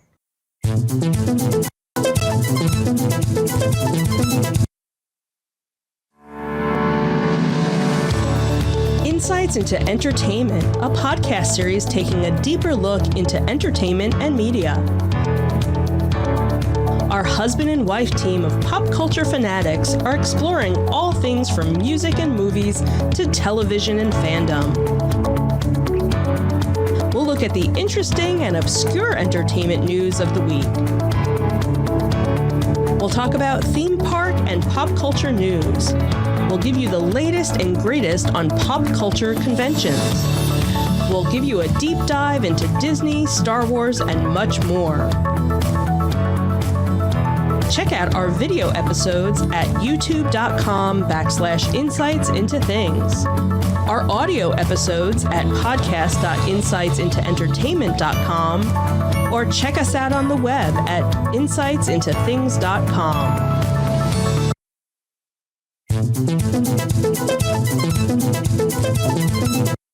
Welcome back to Insights Into Tomorrow. We're talking monopolies, and we're going to talk about how to regulate today's monopolies in tomorrow's market. So when the global financial crisis slowly subsided in the spring of 2010, tech giants Google, Apple, Facebook, and Amazon, known collectively as GAFA. I've never heard that before. I haven't either. I didn't write the article, though. So. They were collectively valued at just under 450 billion euros by market cap. These companies were drivers of innovation that pointed the way forward, enterprises at the center of a flourishing technological ecosystem with a creative and technology-driven vision. Over the past decade, the transformation of society's relationship to those companies is unprecedented. We use the products of these companies to manage almost our entire professional and private lives. And during the coronavirus crisis, the value of the tech giants have increased even more. So when we put together the idea of the show, these were really the companies that we're talking about for today's modern monopolies. How do you feel about first of all, let me ask, do you use their products? I think that's probably the most important question to ask anybody. Yeah, I mean, it's kind of hard not to, right? At least like Google and Amazon, even if you don't buy things from Amazon, Amazon still controls a lot of web traffic too for their searches. So you're using them either way. But yeah, I don't think I have any Apple products anymore. I did though for a while. I was an iPhone user. I have a Facebook and Instagram account. I don't really use, but I still look at them. So they're getting, my eyes either way. And then Google, I use all their products and services. So yeah, I'm pretty far in. Yeah, and I think one of the biggest things to keep in mind here is that these companies don't just influence the American economy. These are global companies that have a major impact on the world. So looking at the monopolies of tomorrow, I think we have to ask ourselves probably a few questions and kind of come to terms with a few things. Like, one is how we handle the U.S. monopolies today will dictate Europe's future and even to a certain extent the rest of the world, don't you think? Yeah, absolutely. I mean, I think that in our modern age, it's a global economy. It's not as isolationist as it used to be with things like Standard Oil and things like that. Yeah, and I think the other thing is that even though, it's hard to envision, but the technological revolution isn't over. We're kind of still in the early phases of it. And I think one of the issues that we run into is that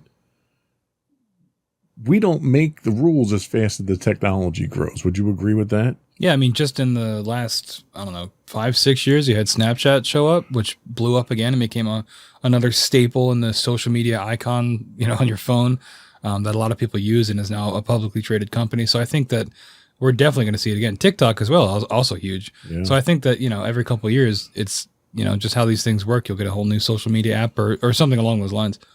Yeah, and I think one of the issues that concerns me is that the room for maneuvering needed to figure all this stuff out is shrinking. The time that we have to put measures in place now to govern these things is running out rapidly.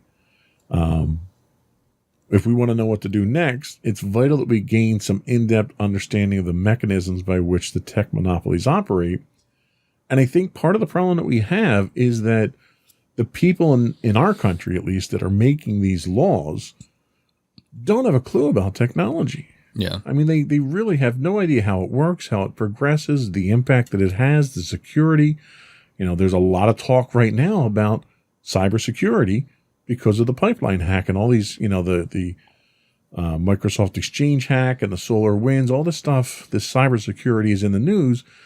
And our politicians are trying their best, really, to pay lip service to it, but have no idea whatsoever what the technology means. Like, for instance, my biggest question, sticking with the pipeline incident, they got hit with ransomware. Well, why in the world was your pipeline network even connected to the internet? Absolutely no reason for that. And yet there isn't a single politician who's asked that question yet because they don't understand. They just think the internet is some nebulous piece of technology that connects everything. And these are the people that are making the laws. What do you think about that? I think that's definitely part of the problem. I think you saw it too back when any new technology, when it showed up, like TV, blew people's minds and they thought it was going to give you the devil in you. So I think it's something like this too. And eventually they'll hopefully catch up. But I think the difference with modern technology is that it's progressing way faster than things like TV ever did. I mean, it's changing almost on a yearly basis what the norms are. So I think that the pace is much more accelerated. Yeah. So let's take a second to take a look at what the current tech monopolies are and why they're different. So I think the biggest thing, and we've touched on this already, is that tech monopolies survive on data and algorithms. That's their product. You as the consumer are their product. They take your information and they sell it for advertising. They're not necessarily selling you anything. Amazon doesn't make any money off anything that it sells from its store. It's literally a break even. It's a loss leader for them. They make their money on their Amazon Web Services, which everybody hosts everything through their Amazon Web Services, which ironically was kind of an offshoot for their own needs. They had to build out their own network to support the Amazon store. And they found out that they could rent space on their cloud and make more money. But Google, you're the product. They collect your data. Facebook, you're the product. Amazon, you're the product. With Apple recognized this, and now in the latest version of Apple's operating system, they implemented this new privacy feature where applications have to ask if you want them to track your movement outside the application. Which, if you think about it, is almost a no-brainer. Like, no, why do I want Facebook tracking me in other apps? But Facebook is actually fighting this to the point that they're threatening legal action because they're saying that it gives Apple an unfair advantage. So Apple has access to that information, but Facebook doesn't. So therefore, Apple has an advantage. I mean, I guess, but it's like, geez, guys. It's like just the two crazy billionaires yelling at each other for more money. If you look at the companies in the 20th centuries, their wealth came from factories and machines and qualified employees and the stuff that they made that consumers purchased.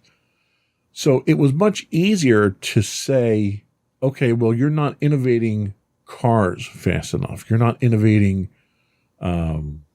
refrigerators or whatever it happened to be because you had an actual defined product. How do you tell when you're not innovating services enough if the consumer's the product? Like what's the answer to that question? I mean, then we get into a question of privacy, right? Because the only way to innovate that is to become more intrusive in people's lives and to collect more data on them. And then that's a whole nother can of worms of where you draw that line of if it's just, you're purely just a product at that point and the human element is completely removed. Absolutely.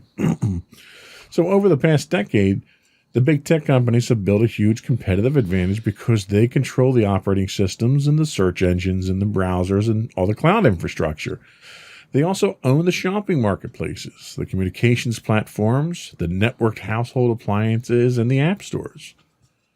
To return to our picture of the 20th century, tech monopolies not only have factories and machines, they also increasingly own the entire infrastructure of the value creation chain, including all the businesses and all the communication channels to the customer, which, being that ingrained and essentially owning control of the economy, makes it almost impossible to regulate them. Don't you agree? Yeah, I mean, it's almost like it's too late.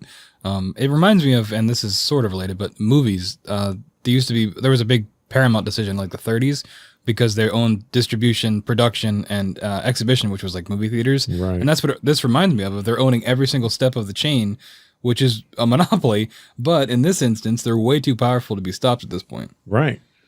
And, the capital that the big tech companies suck out of the system using this mechanism is fed straight back in undermining the competition or accessing new areas of business. Vendors on Amazon's marketplace are just as dependent on the goodwill of the platform as media companies are on Google and Facebook. This goodwill can only be acquired by consistently providing access to all content and data, thus continuing to feed the monopoly and making it more efficient. So even for competition to work, they have to cooperate with the big tech and provide the big tech exactly what they need to give the big tech the authority in the first competition place. In quotes there a little bit. Exactly. So the enormous profitability of the infrastructure services allows the big tech companies to invest in new fields of business on a very long-term basis. To do this, the monopolists are willing to accept high losses for many years in order to weaken the competition and build up market shares. It's ironic what Amazon is doing, because Amazon is doing online in the marketplace exactly what Walmart did. So Walmart had this reputation for buying everything in bulk and selling it very cheap with very little overhead. And they would come into a town and they would open up a mega store, and they put all the other small mom and pop businesses out of business because they couldn't compete. Mm-hmm. They didn't have the economy of scale to compete with Walmart. Amazon now shows up, and they started out selling books at first, and they changed the way we bought books. Well, it wasn't long before they started selling everything. Mm-hmm. And now, not only do they sell everything, you can get it delivered in 2 days for free if you're an Amazon Prime member. You can get it delivered the next day if you're in certain geographic locations. They basically are putting companies like Walmart out of business because they can sell it cheaper than Walmart. Yep. And that's not even counting all the other services they provide too. Their video streaming services as a competitor to Netflix. I mean, they're omnipresent. Yeah. I mean, they're literally everywhere. They're in the music. Yeah. They're producing their own TV shows. They're producing their own movies that they're putting up for awards. They're selling goods. There's several situations Amazon's been involved in where they've had people on their service, because you can sell through Amazon. So they've had people on their service that were selling, I think one was diapers.com. Mm-hmm. They were selling low overhead diapers through Amazon. Well, Amazon decided that they were now going to sell diapers, and they would buy their diapers in much larger bulk than diapers.com could, and they would sell them at below cost. They could take the loss because they had plenty of other profit leaders elsewhere that they could absorb it through. And eventually they got to the point where they put this company out of business. And that's a practice that they've done over and over again. And it isn't like diapers.com was bringing in so much money selling diapers that it was a threat to Amazon. So there was no reason to put them out of business. Amazon simply wanted to own that business, and now they do. Yeah, I guess for them, even if there was a 1% chance that diapers.com could have taken over the diaper industry, they have to take that as an absolute certainty. Yeah. And they did. And that's really what the scary thing is with these monopolies today, is that they have that ability. You know, they could literally give their products away for 6 months and put everyone else out of business so that they're the only one left after 6 months. They could absorb that loss. And now that bottle of water that cost you $1 before now cost you $10 because you don't have a choice, which is kind of scary. So let's talk a little bit about where we think the future of monopolies is going, and we can sort of sum up this discussion. So I jotted down a few talking points here. I want to bounce them off of you. My first point is that technology moves faster than legislation. Is that something that you would agree with? Yeah, we already talked about that in terms of, I compared it to television, but yeah, absolutely. Especially today, it's moving even faster than, people in charge of making laws and politicians can even fathom. Yeah. And today's monopolies are more complicated than railroads and telephones ever were. There's more of an international impact from today's monopolies than ever before. What kind of impact do you think that will have on regulating these companies that are too big to fail moving forward? I think we're going to have to change the notion of a product, right? Because it's not a tangible thing that you can get. It's data, it's information that's being sold. So I think that's going to be the first step in really making some serious change on how to stop these monopolies, is changing what we view as, the product. Do you think from a domestic standpoint that the U.S. government should be regulating these, or do you think we should be turning that sort of authority over to the World Trade Organization or something on a bigger scale? I think the U.S. government should step in and then do it, because these are United States-based companies, and I think that there's a degree of responsibility there.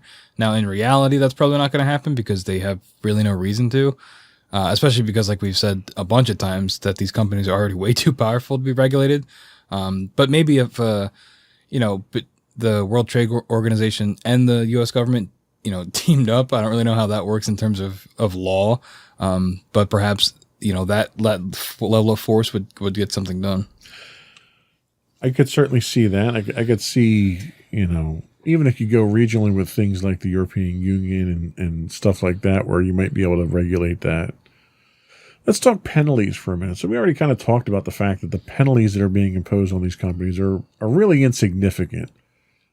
How do you punish a company for monopolistic practices when they have economies larger than most countries in the world? It's really hard to. I was thinking of something like when they broke up AT&T, but how are you going to break up Amazon, right? I mean, I guess you could do it where like they own Whole Foods, so Whole Foods would then become its own company again. Maybe something like that would work, or all the different independent sellers that they've tried to acquire, like our diapers.com example, breaking those up and making them their own independent companies. But then logistically, they're not going to succeed because they're not on the Amazon app, which is what everybody's using. So it's a very difficult thing that, I'm not an economist, so I have no idea how you'd even begin. I mean, more money would be ideal, but like you said, they're bigger than some small countries. So how much money can you realistically find them? Right. And the last thing that I want to throw out there is one that it seems to seep into every conversation that we have, and that's politics. You have governments that benefit too much from monopolies. The number of people that Amazon employs, the impact it has on the economy and the unemployment rate, and the amount of tax dollars that they get from these companies is vast. You have politicians whose constituents are benefiting by having, Amazon recently had a big competition about where they're going to put their new headquarters. And you had cities rather, that were vying for it, offering up, tax incentives and everything, almost like it was the Olympics, and you had people vying for the Olympics. They were politicians falling all over each other to try to get Amazon in their districts. When you have that kind of power, that you have politicians that are catering to you, and mind you, we talk about corrupt politicians and the fact that the United States has the best politicians money can buy all the time here. But when you have politicians that are falling all over themselves without you even gracing their palm with any money, just the fact that you're bringing that kind of business and economic benefit to their districts, how are you going to have these same politicians now regulate these companies and break them up and try to push some control over them? How do you get past the politics of it? I mean, you don't really. I mean, this reminds me of, we studied a lot of around the Sherman antitrust time, those politics of that time in high school. And there was a lot of cartoons of like a big octopus that was Standard Oil that would like have its tentacles in politics. And this is kind of what that reminds me of. Except that I think today, while everybody knows about Amazon's, like how poorly they treat their workers and things like that, and the accidents that have happened on the company lines, I still think Amazon is still viewed publicly very positively because of their convenience, right? So I think that that's going to be a major step too, because the politicians associated with Amazon aren't like as nefarious as they were when they were associated with Standard Oil. So it's a matter of public perception of even having the pressure on the politicians in the first place to make the change. I think you're right. I mean, I'm a Amazon user. Yeah. I'm a Google user. I'm a Apple user. I don't use Facebook. The show's on Facebook, but I don't manage that. I don't log into Facebook. And the problem that I have is I know these companies are problems, but I still use them, and I will continue to use them. They're not evil enough for me to not. Facebook is evil enough. Facebook to me is a cesspool, so I won't use Facebook. But these other companies provide benefit to me, and I don't personally feel the detriment that's associated with them. So it's very hard for me to even advocate breaking them up or cracking down on them or whatever. So unfortunately, I don't have any answers myself. Yeah, it's an interesting moral question, right? And I think we get that with a lot of industries. If you really look into them, they're all evil in their own ways. Right. But it's a matter of your daily life. And what's one person going to do that if one person were to stop using this product, realistically, how many products would they have to stop using? Yeah. You have to stop using the internet and probably just wanted to stop benefiting Amazon. That's true. You can not buy Amazon products, but you're still going to benefit them in some way. It goes back to their omnipresence. Yeah, you're absolutely right. I think this is probably one of the first episodes that we've done where our future look didn't really have a path forward. I don't think either of us, have an answer on how to solve this moving forward. It's Wall-E. They're going to become by and large. We're going to have to fly off the planet because all the Amazon boxes are stacked up in the cities. There you go. So I think that's kind of all we can add to this discussion today. I think that was all we had today. Did you have anything else you wanted to add? Nope. Well, thank you for listening, folks. Before we go, I would invite folks to subscribe to the podcast. You can get video versions of the podcast if you look for Insights into Things. That will give you video episodes of all of our shows.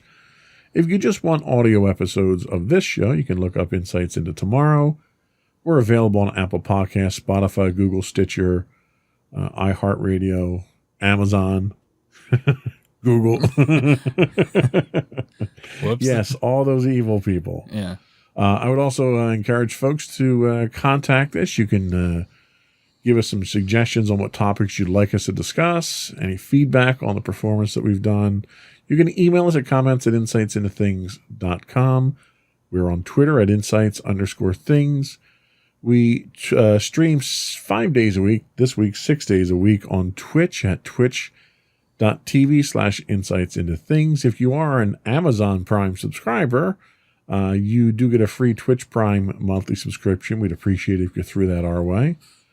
On Facebook, we are facebook.com. Should have plugged the shows in the beginning. Yes, we are part of the problem. I understand that. We have no other, that's another byproduct of the monopolies. We have no other way to get our products out there without using them. But on Facebook, you can get us at facebook.com/insightsintothingspodcast. And on Instagram, we are at Insights Into Things, or you can go to our website at www.insightsintothings.com for links to all of those things. Anything else before we go? Any closing thoughts? No, I think that's it. All right. The world is owned by the monopolies. It's a good game, too. You should try playing it. That's all for this week, this month, or whenever we do another one. Any closing words? No, we'll see you next time, folks. That's it. Another one in the books. Goodbye.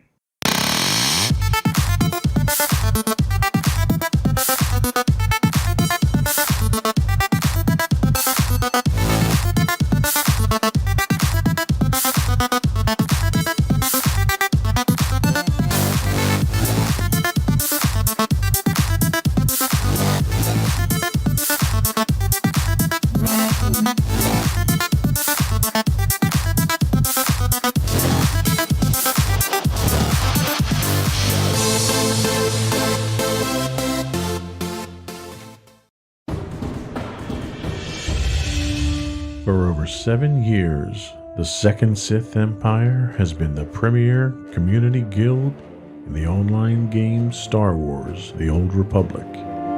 With hundreds of friendly and helpful active members, a weekly schedule of nightly events, annual guild meet and greets, and an active community both on the web and on Discord. The Second Sith Empire is more than your typical gaming group. We're family. Join us on the Starforge server for nightly events such as operations, flashpoints, world boss hunts, Star Wars trivia, guild lottery, and much more. Visit us on the web today at www.thesecondsithempire.com. Insightful podcasts by informative hosts.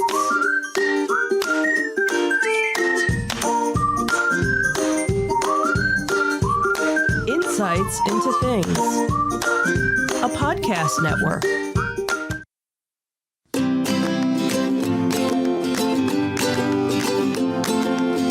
Welcome to Insights into Teens, a podcast series exploring the issues and challenges of today's youth. Your hosts are Joseph and Madison Whalen, a father and daughter team making their way through the challenges of the teenage years.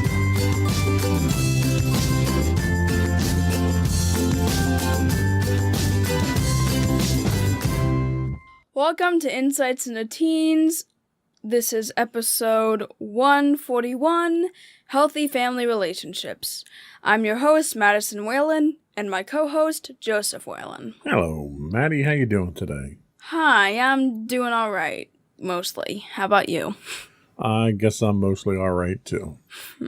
Just been a bit tired today, so. That's okay. It happens to all of us. It is the middle of the week, so Yeah. it'll get better. True. So how was school this week? It's been fine so far. Nothing really too entirely big happened. Nothing exciting? It's kind of been like a regular week for the most part. Okay, well, that's good. Nothing bad, though, right? Yeah. That's really the important thing. I have gotten a new update on, my braces. And that is? I'm wearing rubber bands again.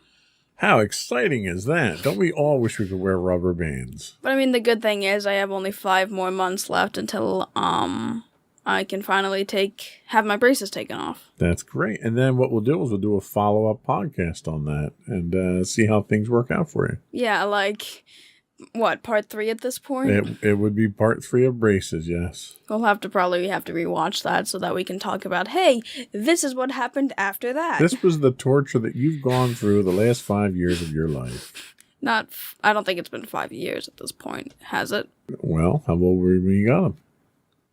I was in 5th grade. That's close. It's almost 5. Almost. Anyway, that's not what we're talking about. What are we talking about today? Today we're talking about healthy relationships with your healthy family relationships. Sorry. Okay.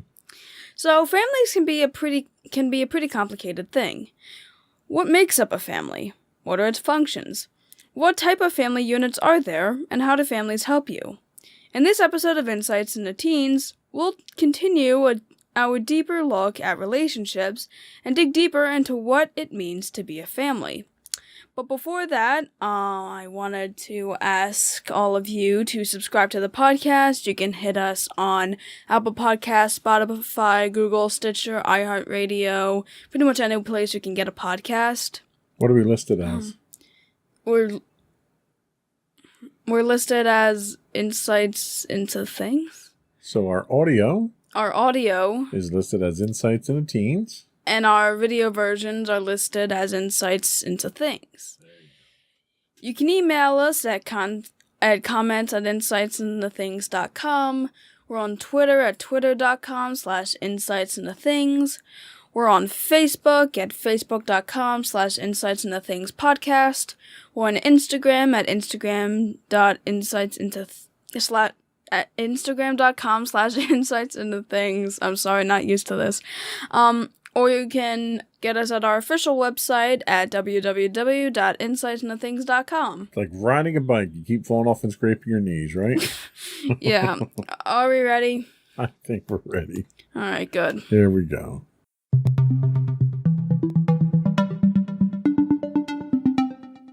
So, what makes a family a family? This comes to us from study.com.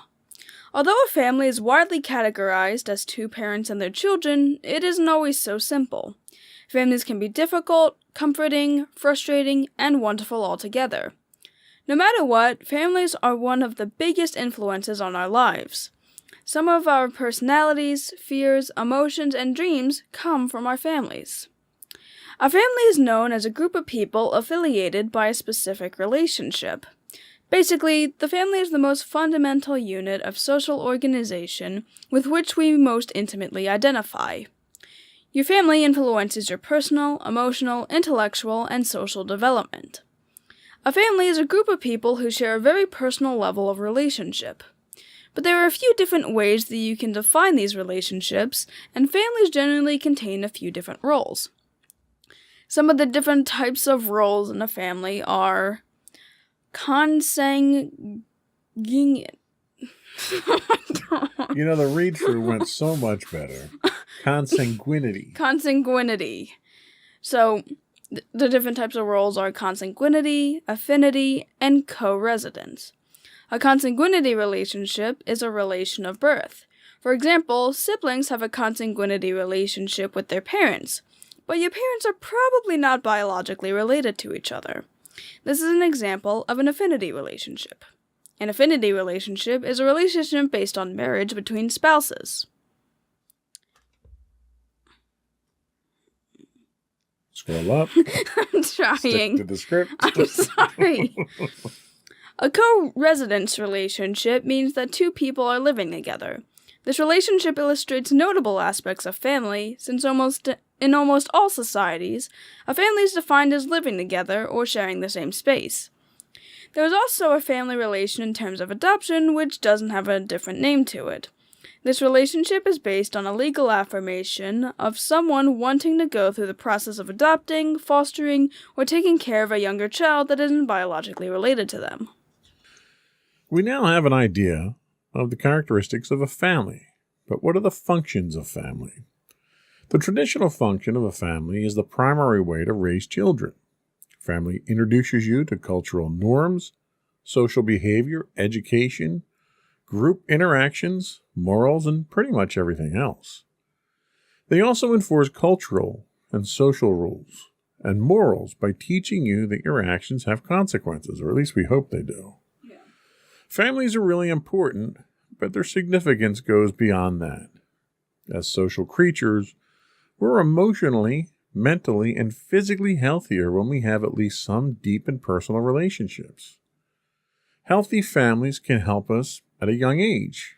They help develop the values and skills to become successful members of society, and they help us avoid behaviors that may put our health at risk. So that, in very detailed definition, is what a family is. Of those types of families, what do you think your family fits into? Well, I guess I would technically have a consanguinity relationship with you and Mommy, since I'm by blood related to both of you. Correct. But you two would have an affinity relationship with each other because you're not biologically related to each other. You're only really related by marriage. Correct.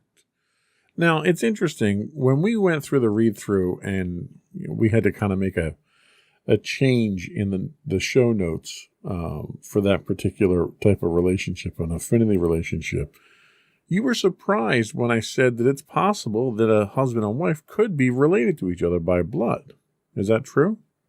I mean, a bit. I don't know. I guess, I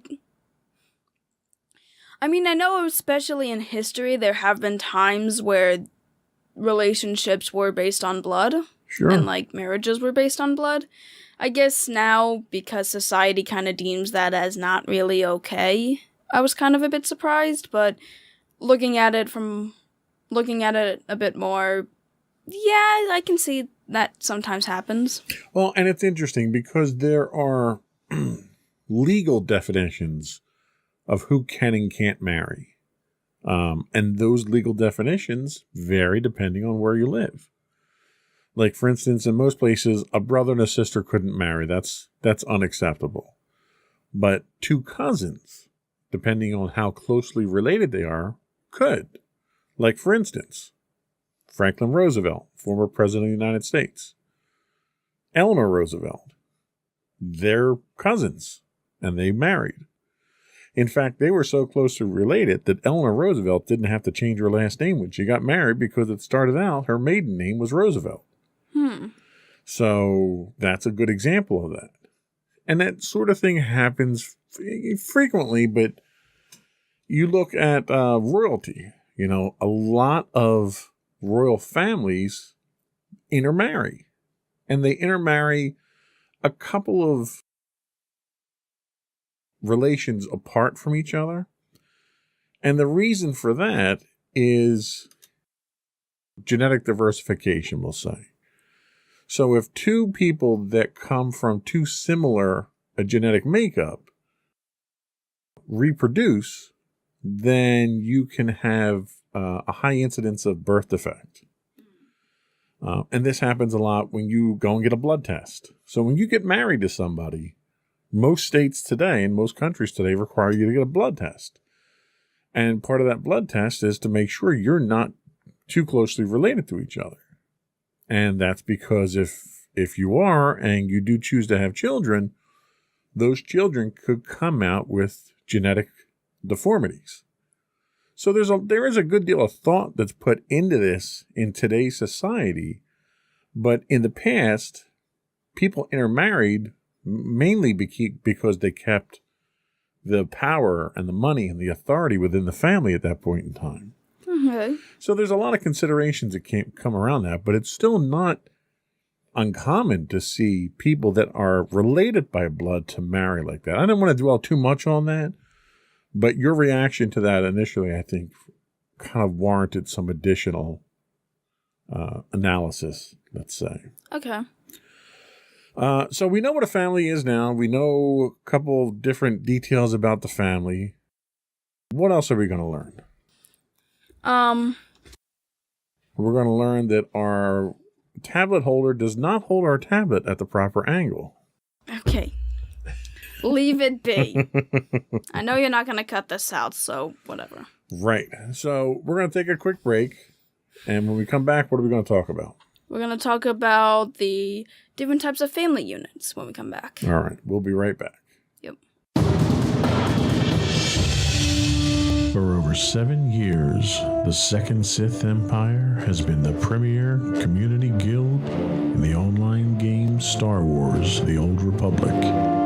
With hundreds of friendly and helpful active members, a weekly schedule of nightly events, annual guild meet and greets, and an active community both on the web and on Discord. The Second Sith Empire is more than your typical gaming group. We're family. Join us on the Starforge server for nightly events such as operations, flashpoints, world boss hunts, Star Wars trivia, guild lottery, and much more. Visit us on the web today at www.thesecondsithempire.com. Welcome back to Insights into Teens. Today we're talking about healthy family relationships. And now we're going to take a deeper dive into the different types of family units. And this comes to us from family.lovetoknow.com. So, family structure has changed over the past few years, and there is no longer a typical standard for what a family is made of.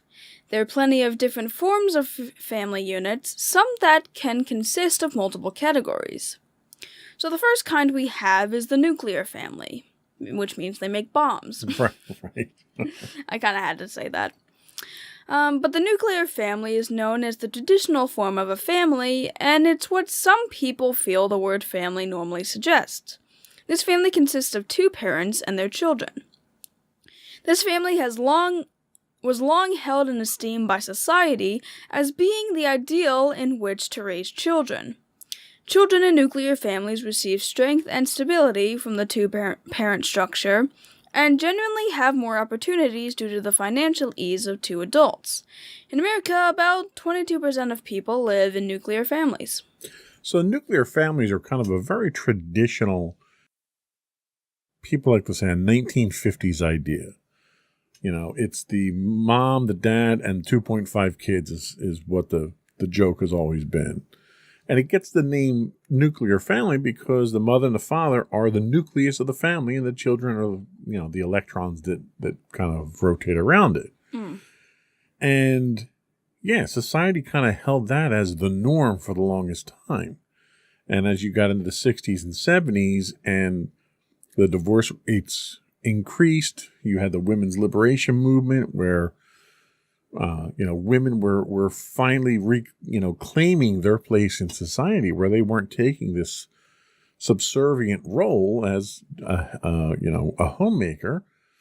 You had a lot of women who were single parents, a lot of women who were having children without being married, so you kind of drifted away from that.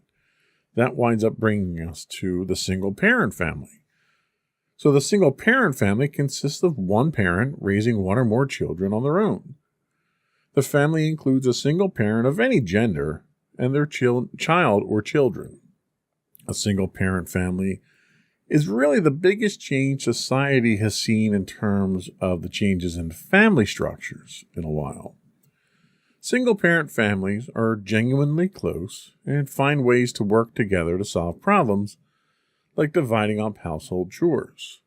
When one parent is home, it may be a struggle to find, when only one parent is home, it may be a struggle to find childcare, as there's one parent who's working. So that single-parent family struggles to have childcare because that single parent has to work. You don't have that stay-at-home mom or stay-at-home dad. So this limits income opportunities, and in many cases, although many single parents have support from relatives, it can be tough. You know, one of my best friends was in a single-parent family growing up. His mom and dad had divorced, I want to say when he was probably 8 or 9 or so, and the dad happened to be in the military, so he traveled around a lot and wasn't always there, and his mom worked very hard. I have to tell you, she was probably the hardest working woman that I knew. She would work 2 and 3 jobs just to make sure the bills were paid and the kids were taken care of, because it was him and his older brother. And she was really incredible, just with the energy that she had to take care of the family. But, you know, you do what you have to do to make it work. We also have extended families. The extended family structure consists of 2 or more adults who are related either by blood or marriage, living in the same home. This family includes many relatives living together and working toward common goals, such as raising the children and keeping up with the household duties. Many extended families include cousins, aunts, uncles, and grandparents living together. This type of family structure may form due to financial difficulties or because older relatives are unable to care for themselves alone. Extended families are becoming increasingly common all over the world. This family type can also include your close friends who you may consider to be close enough to be categorized as family. Now, in my experience, we had this type of arrangement several times, I want to say. You know, when I was a kid, my grandmother was living at home with us because she was older and infirm, couldn't live on her own. There was a period when my uncle had gotten hurt and he lived with us for a period of time.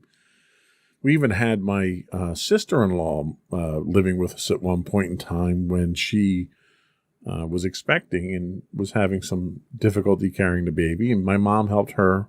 You know, she stayed with us for a while. So we kind of were in and out of that extended family situation where in the small house that we had, we were a wayward home for refugees on and off during my younger years. What else do we have? We also have the childless family. While most people think of families that include children, there are couples who either cannot or choose not to have children. The childless family is sometimes known as the forgotten family, as it does not meet the traditional standards set by society. Childless families consist of 2 partners living and working together. Many childless families take on the responsibility of pet ownership or have extensive contact with their nieces and nephews. There's also the step or blended family. Over half of all marriages end in divorce, and many individuals subjected to a divorce choose to get remarried.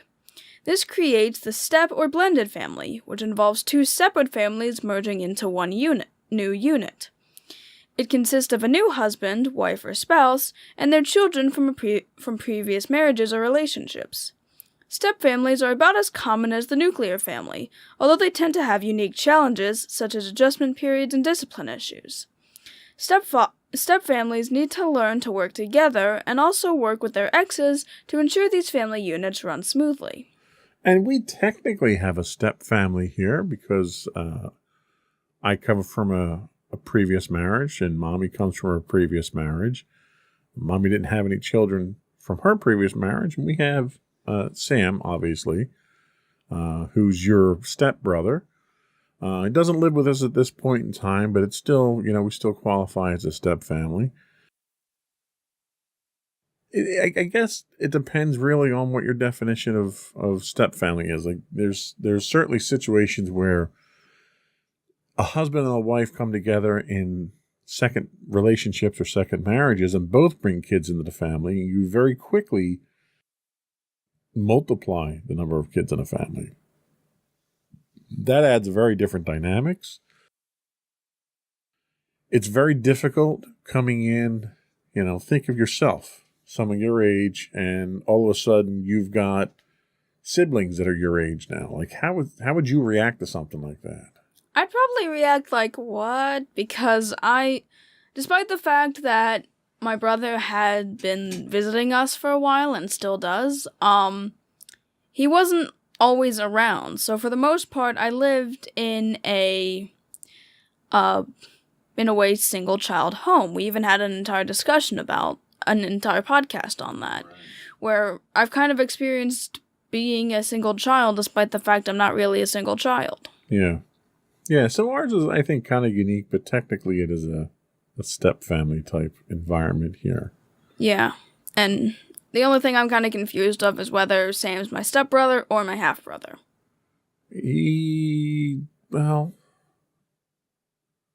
I'm not really sure what the clinical definition is. I mean, he's technically, from a biological standpoint, your half-brother. But, yeah, I guess he'd be your half-brother. I don't know. It's so confusing. Like we said, families are very complicated. Yeah, and I guess our family's no different. No, that's true. What else do we have? We also have the grandparent family. Many grandparents today are raising their grandchildren for a variety of reasons.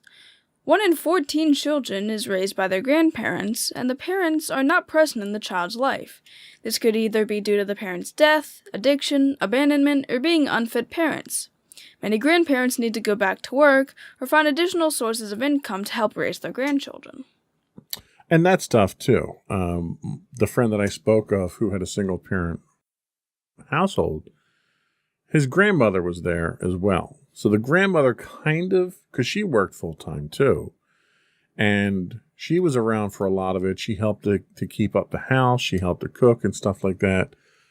So it was kind of a mix of that single-parent, grandparent type household that they had there. So again, even that is unique, and it doesn't really fit into these definitions. These are very broad definitions that you kind of have to take with a grain of salt, I think, because I think everybody's situation is very unique.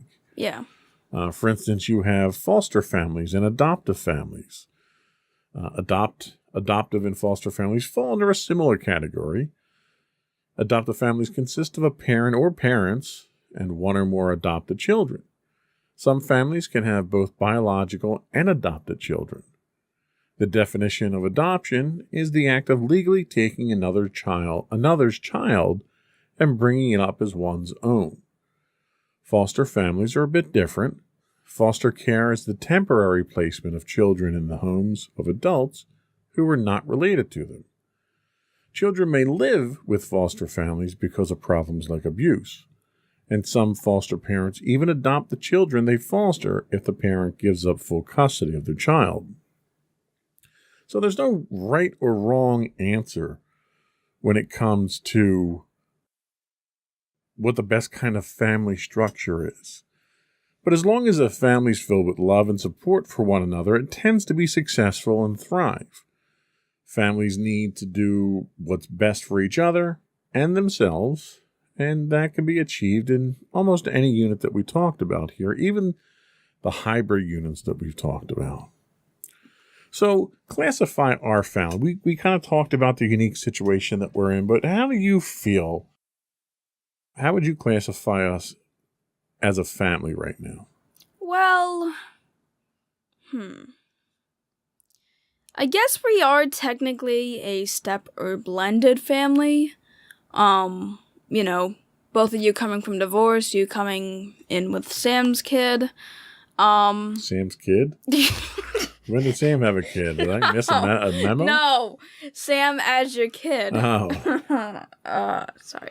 Well, see, and that's the thing. Now that I think about it, technically, Sam would be mommy's stepson, but he would be your half-brother because there's a genetic link to Sam through me to you. Yeah, because when with stepkids, like, it would be between two other parents, and then, like, maybe mommy had me with her ex-husband. Right. So if mommy had you with someone else and I had Sam with someone else and mommy and I got married, then you'd be stepbrother, stepsister. Yeah. But because I'm that genetic link, that genetic bridge, you're technically half-brother, half-sister. Yeah, that's complicated. Yeah. That's what I'm sticking with. And I mean, we also have extended family, and it kind of falls into the last part of it. Mommy's close friends with Aunt Chris, and we have an entire area of extended family thanks to her. Yes, we do. So, you know, we have a family structure that doesn't fit into these definitions. And I think a lot of people will find that they don't fit into these nice, neat little boxes that we like to classify things as. You know, we talk statistically, 22% of families are a nuclear family. And there's a higher than 50% divorce rate. So if you just look at those two numbers, they seem to be diametrically opposed as far as what the definition of a family is. And I think, I mean, you know, kind of my family history. Most of my family has passed away. Most of mommy's family has passed away. The family that I have left have basically disowned me. So family really is what you make of it. Yeah. You know, it's the people that you care about. It's the people that care about you and that help you function and thrive and be a better person.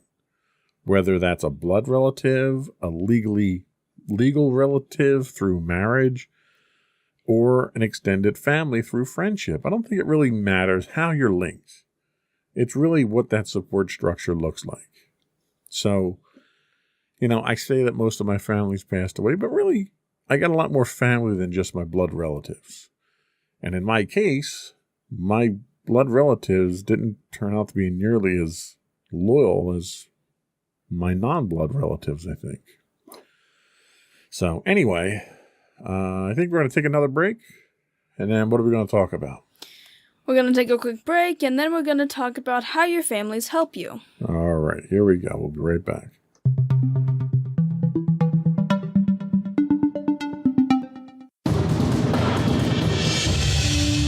For over 7 years, the Second Sith Empire has been the premier community guild in the online game Star Wars: The Old Republic. With hundreds of friendly and helpful active members, a weekly schedule of nightly events, annual guild meet and greets, and an active community both on the web and on Discord. The Second Sith Empire is more than your typical gaming group. We're family.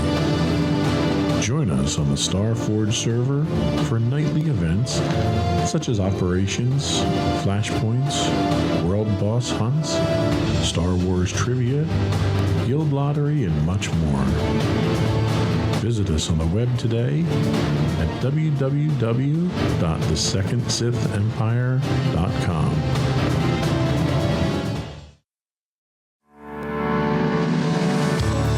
Insights into Entertainment, a podcast series taking a deeper look into entertainment and media.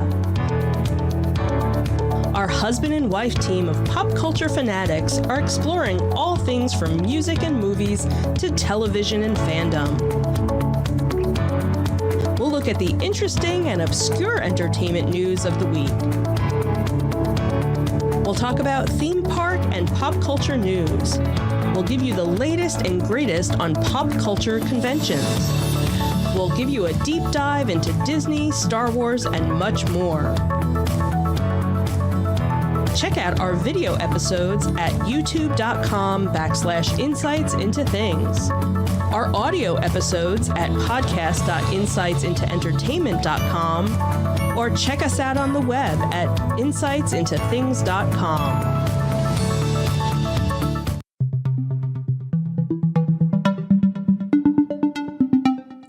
Welcome back to Insights into Teens. Today we're talking about healthy family relationships.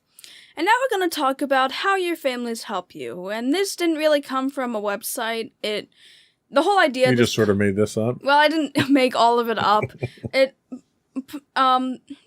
entire idea of this podcast just came from my health lessons. So a lot of that, some of the information from the PowerPoint I used here. So awesome. That works. Just figured I'd mention that.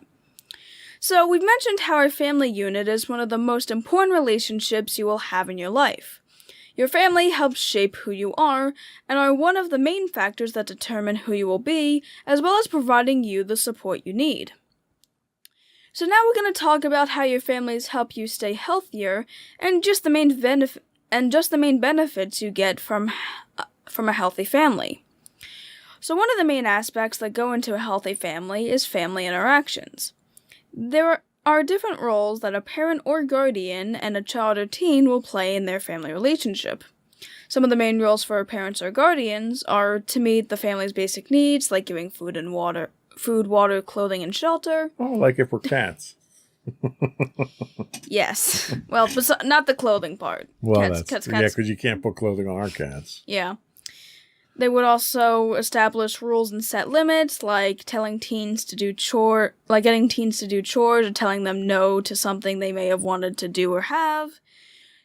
Or yes, they can say yes. Or yes, too. No or yes. They also teach the reasons for the rules, like you need to brush your teeth, you'll get cavities, and they teach values and skills, like how to treat others fairly and what's right from wrong. As for kids and teens, their roles in the family consist of respecting the authority of parents or guardians and taking on more responsibilities like doing chores or caring for younger siblings. Ultimately, healthy families are the foundation of a healthy society. Your family can help promote all aspects of your health. One major factor they promote is your physical health. They promote your physical health by providing for your basic physical needs, providing medical care, setting limits on behavior, and teaching health skills. Another major factor that your family promotes is your mental and emotional health. They promote this by providing a safe environment for you to express and deal with your emotions, giving you love and support, helping to meet your need to feel that you belong, and by meeting your need to feel valued and recognized. Family members can also provide affirmation by celebrating each other's achievements or showing appreciation for the ways you help out at home. Affirmation is a positive feedback that helps others feel appreciated and supported. Your family also helps to promote your social health as well. They do this by teaching you how to communicate and get along with others, and teaching you how to cooperate with others and how to resolve conflicts. And finally, your family also helps you promote your social health by helping you develop core ethical values. These include responsibility, honesty, and respect. And of course, the first question I have to throw out there is, does your family do these things for you? I mean, yeah. You guys definitely benefit me physically because, I get food from you guys that I'm more than likely... Right, so we keep you, you're good as far as being a pet. We feed you, we give you water, and we give you shelter. I mean, you also make sure that if I am injured or if I'm sick, you guys make sure to give me medicine and such. Are you bleeding? No. Do you need to go to the hospital? No. All right, you're fine. Shake it off. But, I mean, okay, yes, your family can... It does sound like I'm a pet. But if I can't really get stuff on my own, you guys help me out. But, in your favor, I can't teach the cat to run the vacuum cleaner. I mean, yeah. You're much better at chores than the cats are. Yeah. And then my mental health, you guys have always been there, telling me that I'm open to express my emotions and such. And a lot of the times you help me get through some really dark moments in my life. Well, that's good to know. Yeah. Good to know I'm helping there because, I feel like I don't help your emotional state. I mean, yeah, well, sometimes you push a little too far. You're always at least there to hear me out and let me just say what's wrong, and you don't offer any judgment for the most part. No, I don't judge. I don't judge anybody. Yeah. You don't judge when I'm like that, and and you sometimes offer some help, other times you just let me vent. That's true. Yeah. And then socially, well, I'm socially inept, so I'm not sure I can help you out much there. That's all mommy. Well, yeah, but you guys teach me how I should be treating others and such. You also kind of teach me how to communicate. Kind of, I guess. I mean, this whole podcast is really a form of communication, I guess. I mean, yeah, you can probably categorize it as that. And, you always kind of try to, sometimes nudge me to make friends. And, you always, seem to encourage when I talk about my friends. Say, how have your friends been doing so far? You guys, well, mainly mommy. You don't really care. You don't really care about that. Well, I'm not big on friends myself, so it's hard for me to get excited for somebody else's friends. So yeah, mommy probably is the one that mainly helps me with my social health. Yep. Yay, mommy. I mean, both of you help me equally most of the time. So it seems pretty clear that you're getting benefit from the family unit itself. Yeah. Your friends and people you talk to at school, I'm assuming they're in different scenarios, different family units than you are. Do you get the sense that they get some of these benefits as well? I mean, I would assume so. Of course, not everyone has a good family that will give them these benefits. But kind of from the sense of what some of my friends are like, unless they've told me otherwise, I think so far they've gotten these benefits from their family. Okay, well, that's good. I'm glad to hear that. So we talked about the benefits, and we didn't have anything else in the notes here, but I did want to ask, there's always two sides to every coin. What do you think are some of the negatives of a family relationship that you probably should avoid? Well, first of all would probably be, I guess the major thing I have to probably discuss about is kind of along the subject of divorce. Not everyone's gonna work out. That's the big thing. And I know a lot of a lot of parents stay together if they're in a bad relationship, mainly because of their kids. But in a lot of cases, doing that might only harm the kids, because having to deal with the mental trauma, basically, of having their parents constantly fight and not having that loving support from both of them, that does have a pretty negative effect. And I think the biggest thing is probably communication. If you don't have enough communication with your family, it's not going to go well. If teens don't communicate with their parents, their relationship isn't going to be that well. They're not going to be able, parents aren't going to know how to relate to their kids or understand what they're going through, thus they won't be able to help them go through pretty negative times in their lives, and it might stop them from being good influences on their kids' lives and have the kids go into more rebellious states. But also parents, if they don't communicate with each other, they could end up ruining their own relationship and thus having a much larger impact on the rest of the family. Wow, that was much more thought out than I was expecting. It was a very good answer too. That's kind of exactly the down the line that I was thinking too. So kudos to you for having that level of insight. No pun intended, being insights in the teens. Yeah. But I think that was all we had. We're going to take a quick break. We'll come back and we'll get your closing thoughts and shout outs. Alrighty.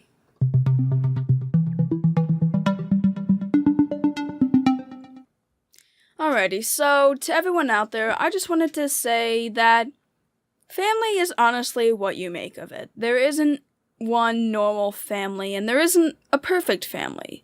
But no matter if it's related by blood, marriage, or just because you're just close with people, family is the closest relationship you'll more than likely have, and it has plenty of benefits as long as it remains healthy. And if you have a family where you have issues, try to communicate with each other and find a better way to, and basically just evaluate your family life. Because a family is the most influential relationship you're going to have, and your family is normally your entire upbringing, and is also a really big aspect of just your life in general, and as long as you maintain a healthy relationship with your family, you should also have a pretty healthy life. All right. I can't argue with that. I think that's good advice. Thank you. Before we go, we do have a little bit of podcast business to finish up with. You want to do that for us? Sure. So, our audio versions of the podcast are listed as Insights into Teens. You can get video versions of the podcast that are listed as Insights into Things. We're available on all popular podcast services, including Apple Podcasts, Spotify, Google, Stitcher, iHeartRadio, Amazon Music, Buzzsprout, Podbean, Stitcher, Castro, Pandora, honestly, anywhere you can get a podcast. All of them, huh? Wow. Yeah, Okay. Sure, why not? Go ahead. So you can email us at comments@insightsintothings.com. We would really love to hear from you. You can basically tell us what topics you want us to discuss, what you don't want us to discuss, just feedback in general. We're also on Twitter at twitter.com/insights_things. We're on Facebook at facebook.com/insightsintothingspodcast. We're on Instagram at instagram.com/insightsintothings. Or you can get all of this and much more on our official website at www.insightsintothings.com. And I guess, do you want to do my part? No, you do your part too. Don't forget to check out our other two podcasts, Insights and Entertainment, hosted by you and Mommy, and Insight into Tomorrow, our monthly podcast, hosted by you and my brother Sam. That's it. Another one in the books. Bye, everyone. Bye.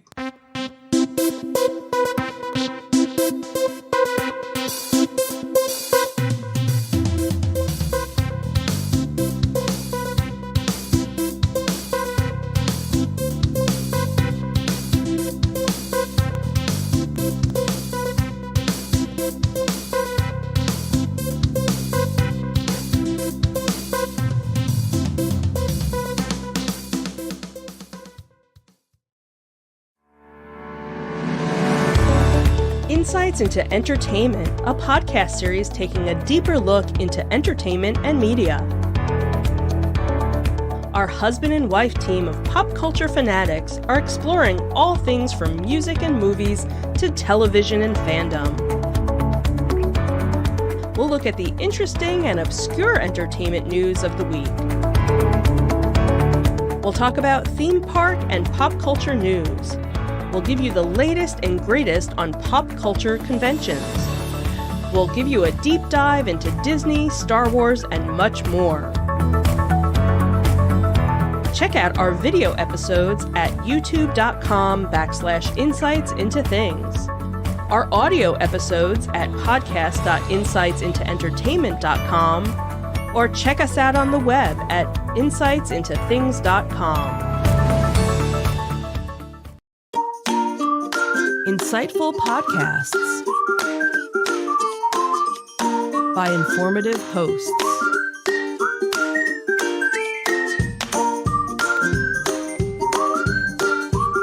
Insights into Things, a podcast network.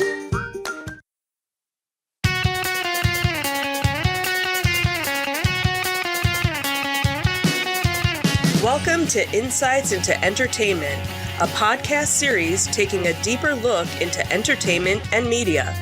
Your hosts, Joseph and Michelle Whalen, a husband and wife team of pop culture fanatics, are exploring all things from music and movies to television and fandom. Welcome to Insights into Entertainment. This is episode 138, purely for curiosity's sake. I'm your host, Joseph Whalen, and my hardworking and diligent co-host, Michelle Whalen. Hi, everyone. And why, dear, are you hardworking and diligent this week? I don't know. 'Cause you had to go back in the office. Was it because I had to make an appearance in the office? Because your company held a gun to your head and forced you back into the office. Yeah. For a whopping 2 days. Yeah. Just for the record, I have been going to the office 5 days a week during this entire pandemic. I'm playing my violin for you. So there's this overwhelming sense of sympathy that I have for you for the 2 days that you have to go back into the office. But yet, when you came home today, you said I looked so much happier. You were indeed much happier working from home today. And much more relaxed than the past 2 days. And it didn't require any alcohol at all to get you to that point. See? So look at that. I will send a note to your boss and tell them for medical reasons you need to stay home and work from home. Uh-huh. And I'll send my medical degree along with that too, so it reinforces it. Right, absolutely. But that's not what we're talking about today, not is what it? we're talking. We've already talked about that over dinner. Yeah. So today in our Disney Detective, Disney's inspiring Black youth through Imagineering. Plus, Disney is in the community building business again, because that worked out so well for them before. Then in our Tales from the Edge of the Galaxy, Andor gets a season 2, and the Old Republic gets a new trailer. And for our entertainment news, we remember Ivan Reitman. And how do you show the young heads that the old heads have still got it? We'll talk about that and more. And as always, we'll finish up with our insightful picks of the week and a couple afterthoughts. Sure. Before we do that, though, I do want to invite you to subscribe to the podcast. You can find audio versions of this podcast listed as Insights into Entertainment. Video versions of all the network's podcasts can be found listed as Insights into Things.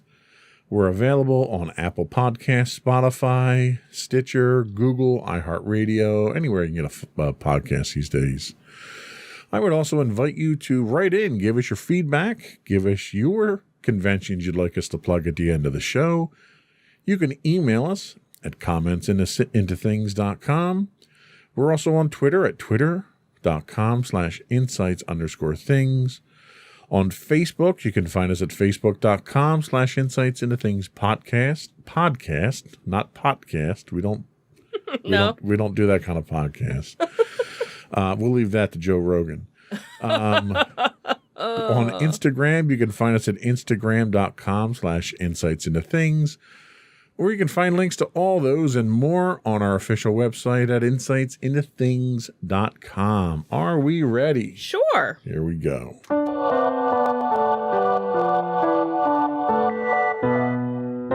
Go for Disney Detective. So our first article comes from people.com, and it is Lanny Smoot is not your average inventor. In fact, he helped create spectacles that Disney fans would instantly recognize.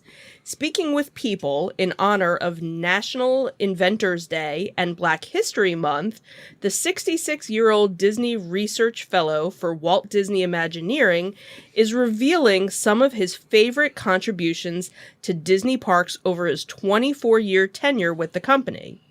Among the projects he has tackled with colleagues are various effects used in the Haunted Mansion, obviously personal favorite of mine, such as the Madame Leota floating crystal ball head in the Seance Room, Spaceship Earth's Power City at Project Tomorrow in Epcot, and many more. He said, one of my favorite inventions now, just because it's current, is the realistic lightsaber. Some guests might see it in the soon-to-be-opened Star Wars Galactic Star Cruiser hotel experience at Walt Disney World Resort in Florida. It is the most realistic lightsaber ever made and extends, retracts, is super bright, and exactly mirrors what you see in the movies. He said, I also designed and patented the effect that will allow people to fight using lightsabers in a training remote, just as Luke Skywalker does in the movie. It's a feat he accomplished thanks to years of experience and versatility. With over 100 patents from the United States Patent and Trademark Office, 74 of which came from his work with Disney, he is considered a jack of all trades, inventor, electrical engineer, scientist, researcher, and more. He may have never taken that path had it not been for his self-taught father, who got his bell ringing in electrical engineering at a young age. He said, "It changed my life. And it's one of my earliest memories. I was probably maybe 5 or 6 years old, and it never left me. That urge to create something, new things, doing them myself, being able to see it purely for curiosity's sake." He came from a family that didn't have a lot of money, but his passion and talent led him to secure a full scholarship to Columbia University. He went to serve as an engineer for Bell Labs before starting at Disney in the late 90s. Along the way, he received recognition for his 40-plus-year career. Most recently, he was named the Inventor of the Month at the U.S. Patent and Trademark Office. He's also featured in the Breaking Barriers exhibit at the National Inventors Hall of Fame Museum in Alexandria, Virginia, among his many other achievements. He's worked on multiple technologies that aren't even in wide circulation yet. For example, the ability to take a three-dimensional imagery without 3D glasses, and the electronic panning camera, which is an invention he patented while at Bell years ago, which puts users in control of the view that you see on television. He had said about the latter that it might have been a bit before its time, as it required a lot of network bandwidth, which wasn't really quite there because fiber optic systems weren't as prevalent. Through trial and error, he learned that inventors need to be brave and resolute in their pursuits, and that includes knowing when to just let go. You have to be realistic as to whether it will bear fruit, whether it will grow to be a successful idea. He said, I have ideas all the time, and I just kind of need to filter myself of the things that, I could possibly be doing, which would have the greatest chance of success. What's going to be changing the world? Are you making a seasoned judgment? Okay, I've seen this type of thing before. Does it appeal to a certain kind of audience? Are you able to service this many people at a time? And what am I going to put a little bit more effort into? Disney Parks, which is honoring Black cast members throughout the month of February, kicked off Black History Month with a blog post about him and his legacy. We have Black heroes all over, and it's time to tell their stories, and to allow young kids in particular to see a future where they can contribute as people like them have. He had said when he won the Black Engineer of the Year award back in 1987, our stories are not as told as they need to be. At least Black History Month gives us a chance to do some of that. And he, it's really kind of cool that they have put this out there, because not a lot of people know. You see the different stories of different Imagineers that have been with the company, but here's somebody that has all these different patents and things, but yet you've never heard of him before, but he's been with the company, for so long, and just, so many different things that so many people already know about. So it's great that, he's been featured and they've been talking about him. This is the kind of thing that really is the gems that Disney has to offer. Absolutely. It's people like this that are so intelligent, so creative, and it's not because they get paid to do it. He goes on at one point in time to say, I'm never tired of inventing and keeping up with new ideas. He says, don't tell my bosses, but I'd do it even if I wasn't paid. Right. He's what inspired the title of the show today, because he does this purely out of curiosity see. Right, absolutely. And one of the other things he says is, if you do something you love, you'll never work a day in your life. He's like, I didn't make up the saying, but it's so true. Yeah. And I'm totally down with that philosophy because I adhere to the same philosophy. I love the kind of work that I do. And this is the kind of person I would love to just sit down and just have a conversation with. Just to get into the mind of a genius like this and to hear how he thinks and some of the and ideas just his thought process of, do I do this or do I do this? Is this going to get a bigger wow factor or is this? These are the kind of people that you want to surround yourself with because you never want to be the smartest person in the room because you're never learning if you are. These are the people you want to have in the room there that you can ask a question to or just see how they attack a problem and see how their brain works and how they break the problem down. How they think outside the box. Because they're totally always doing that. So kudos to Disney for highlighting someone with this kind of talent. And, God bless him for what he does and for continuing to do what he does. And what was nice was not only did the Disney Parks blog run the story, but the story about him was featured in multiple news outlets. So that was kind of nice that it wasn't just you have to kind of look here to find it. It was kind of all out there, which was That's nice. Great. That's great. Yeah. So Disney's getting into building communities again. Let's talk about that. Yet again. So this comes from USA Today. So have you ever visited a Disney theme park resort with its beautifully manicured and clean scrubbed grounds, whimsical yet reassuring architecture, chirpy employees, and a general sense of cheery optimism and thought, wow, wouldn't it be great to just live here? So that is sort of the idea behind the Mouse House's latest venture, Disney-branded, master-planned home communities. Yesterday, the company announced Story Living by Disney, which will be part of the same division that oversees its theme parks, Disney Cruise Line, and other experiences. The first community, which will be known as Cochino, I believe, will include about 1,900 housing units and will be located in Palm Springs City of Rancho Mirage, California. There is an incredible demand for all things Disney. Our fans continue to look for new ways to engage with us, to keep Disney as part of their lives, said Josh D'Amaro, the chairman of Disney Parks, and the branded communities, he added, you can be part of Disney all the time. As the Story Living name, the communities will capitalize on the company's sense of storytelling and placemaking. Instead of telling Mickey Mouse tales, however, they will focus on the culture, history, experience, food, and other attributes of the places where they are built. Every single element of these communities will be seeped in a story. The residents, D'Amaro had said, will be active participants in the story. Now, of course, pricing, financing, and other details have not been announced yet, but the development will include a variety of properties such as condominiums, single-family homes, and, of course, estates. Rental units are not anticipated to be part of the mix. Families with young children and people of all ages will be able to purchase properties. Some of the neighborhoods, however, will be designated for residents 55 and older, a market in which Disney seems especially interested. Baby boomers are much older than 55.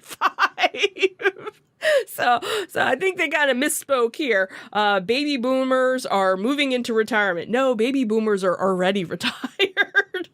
Anyway, they're going to be moving into retirement communities, says Daryl Fairweather, who is the chief economist for a Seattle-based real estate brokerage, Redfin. So why not have a Disney-branded retirement community? Sign me up. I'm ready. Disney says that amenities will include live entertainment, wellness programming, and seminars.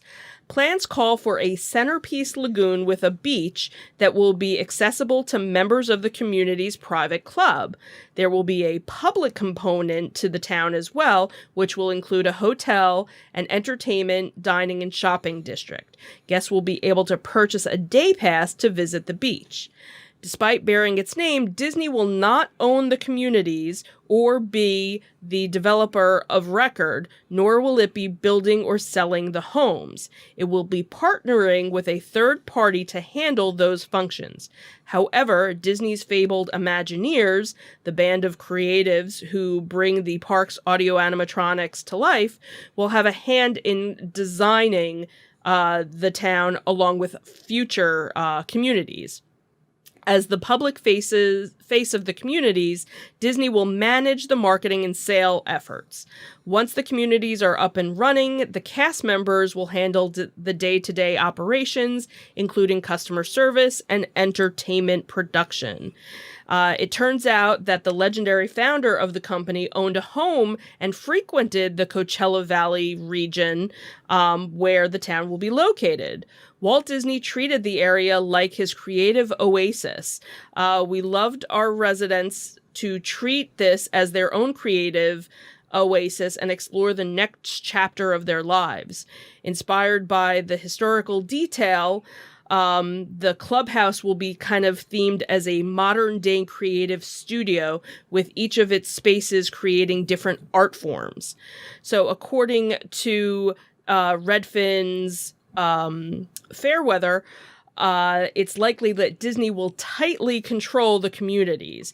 That would bring both pros and cons, obviously, to homeowners. There wouldn't be the rowdy bar down the street or obnoxious music playing from your neighbor, but it would come at the cost of your own personal freedom. That wouldn't sit well with everybody, but some Disney devotees who like the company's brand and value will welcome the careful curation of the community.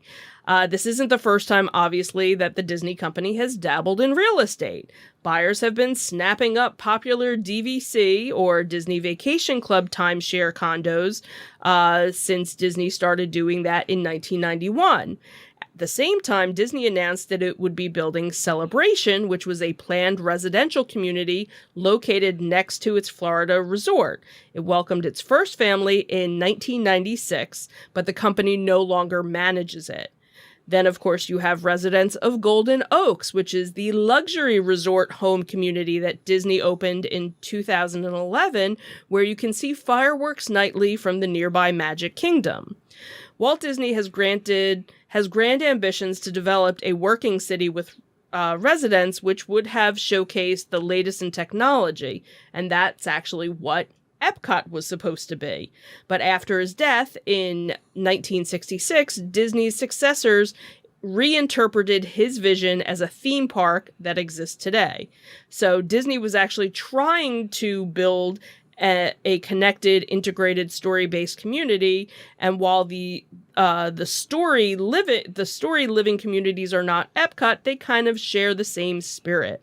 And this is what Disney would have wanted all over. So details about the town, when they're breaking ground, hasn't been set yet, and they've also said that they're not accepting deposits as of right now. So another money grab from Disney here. I had read another article that actually talked to residents of Celebration, which Disney's kind of abandoned at this point. They're not involved with it at all. No. And they said it started out as a very, it was a modern community. It was a very tight-knit community. Right. And then tourists ruined it because it became everyone. It was all they had kind of equated it to living in a fishbowl, where tourists would everybody come wanted to come and see what your life looked like. And how are they going to change that for these new communities that Disney's doing? Right. And because again, Disney's just going to start it, and then there'll be another company. So it's really kind of right. They're the same thing, doing the same thing over again. And I love the fact that they mentioned that they're going to have all these types of different housing there, up to and including estates. And they specifically mentioned they're not going to have rental properties. So it's pretty clear what income segment Disney's catering to. Or here. they want you to buy. They don't want, somebody that's just going to live there for a year. They want somebody that has a commitment. Right. Well, and I look at it from the standpoint of Disney's looking for higher end customers now. Absolutely. In everything else that they do. This is just one more thing that they're doing that with. We'll see how successful this is. This is the first one they have planned. I don't know if this article talked about it, but the one that I was reading said that there were supposedly 5 different locations. The intention is to have 5 locations. They didn't say where.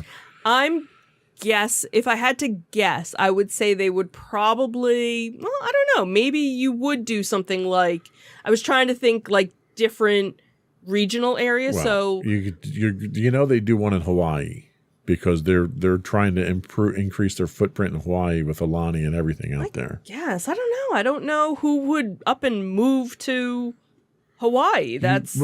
You probably would get locals first. Right. Then you'd get people from the West Coast that would be moving out. I guess, but I'm trying to think of, because obviously they're planning it with the lagoon, with the beach, whatever. But do you do something like a Colorado with a skiing aspect? I could totally see that. So, something where it's not all... Yeah, you don't have the same restrictions you would with a theme park, for instance. Right. So geographically, it's do you pretty do wide something, in the Midwest or something? You could do something ranchy in Jersey, type. like in North Jersey, where the landfills are, and that can cater to a different group. And yeah, unfortunately, there probably wouldn't be anything. I could see them using some of the swampland down in Florida. Right. I'm trying to think of, like different areas that are near something.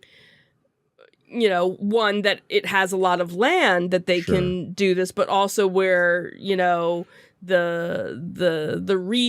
region and the weather and something. And the other thing is they have to be careful where they go because of the level of control they want to exercise. True. There are some states that will not allow the level of homeowner association interference that Disney's going to be looking for. Right. Because and that we know that was a big thing for Celebration. Yep. And I'm sure it still is part of the homeowner association, but was probably much stricter back in the day based off of, what color your house could be and your decorations for the holidays and when you could have them up and when you took them down and things like that. Maybe we sold our DVC just in time. We can invest in this and get in the state now.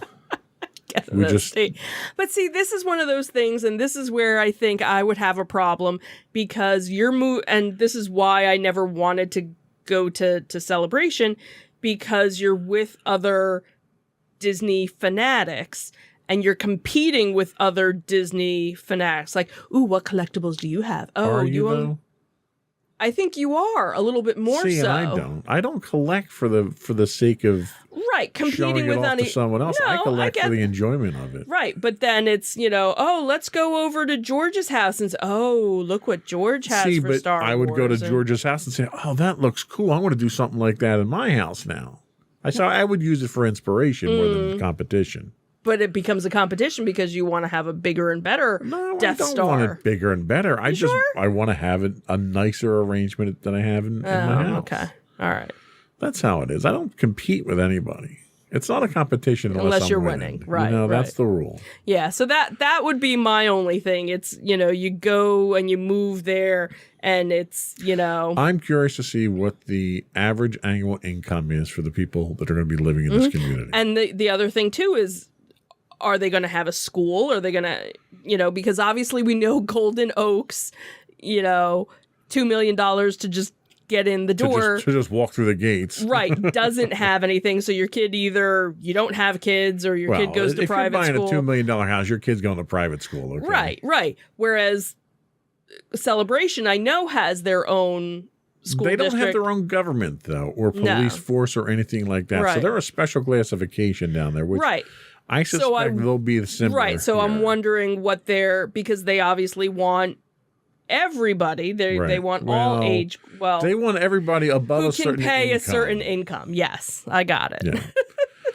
So I'm curious where that cutoff's going to be. But it'll be... time will tell. I think this is one of those situations where we've already talked about Disney, for some reason, going back and making the same mistakes they did 30, 40 years ago. And they're doing it again. And they're doing it again with this one here. So makes me wonder how long Chopic's going to last in that position. Yeah. Because he's not only is he digging up the bodies that are buried in the backyard, he's propping them up on the porch and trying to make a show of it. He's making the audio animatronic. This is Weekend at Bernie's with Bob Chapek. Bob's the new Bernie. Nice. So anyway, that's all we had for our Disney Detective this week. We'll be right back with our Tales from the Edge of the Galaxy.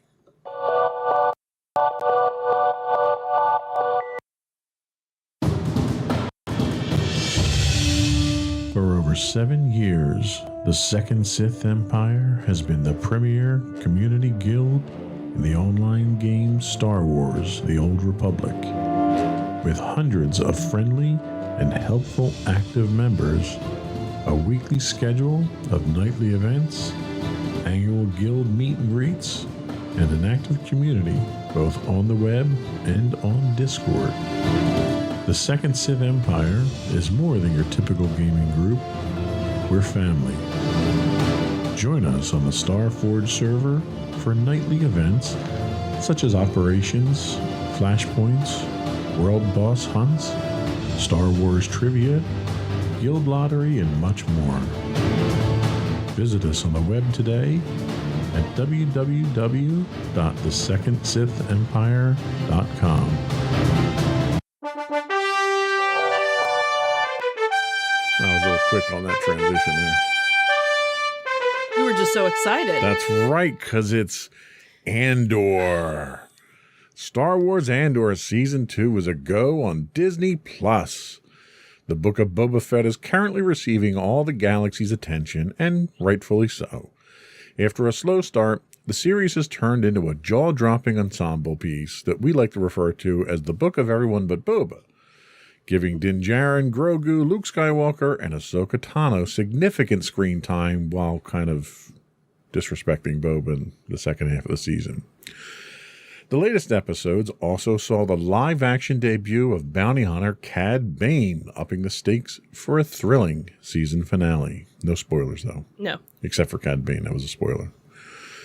When the dust settles on Tatooine, fans will return to the familiar desert in May for the debut of the highly anticipated Obi-Wan Kenobi series.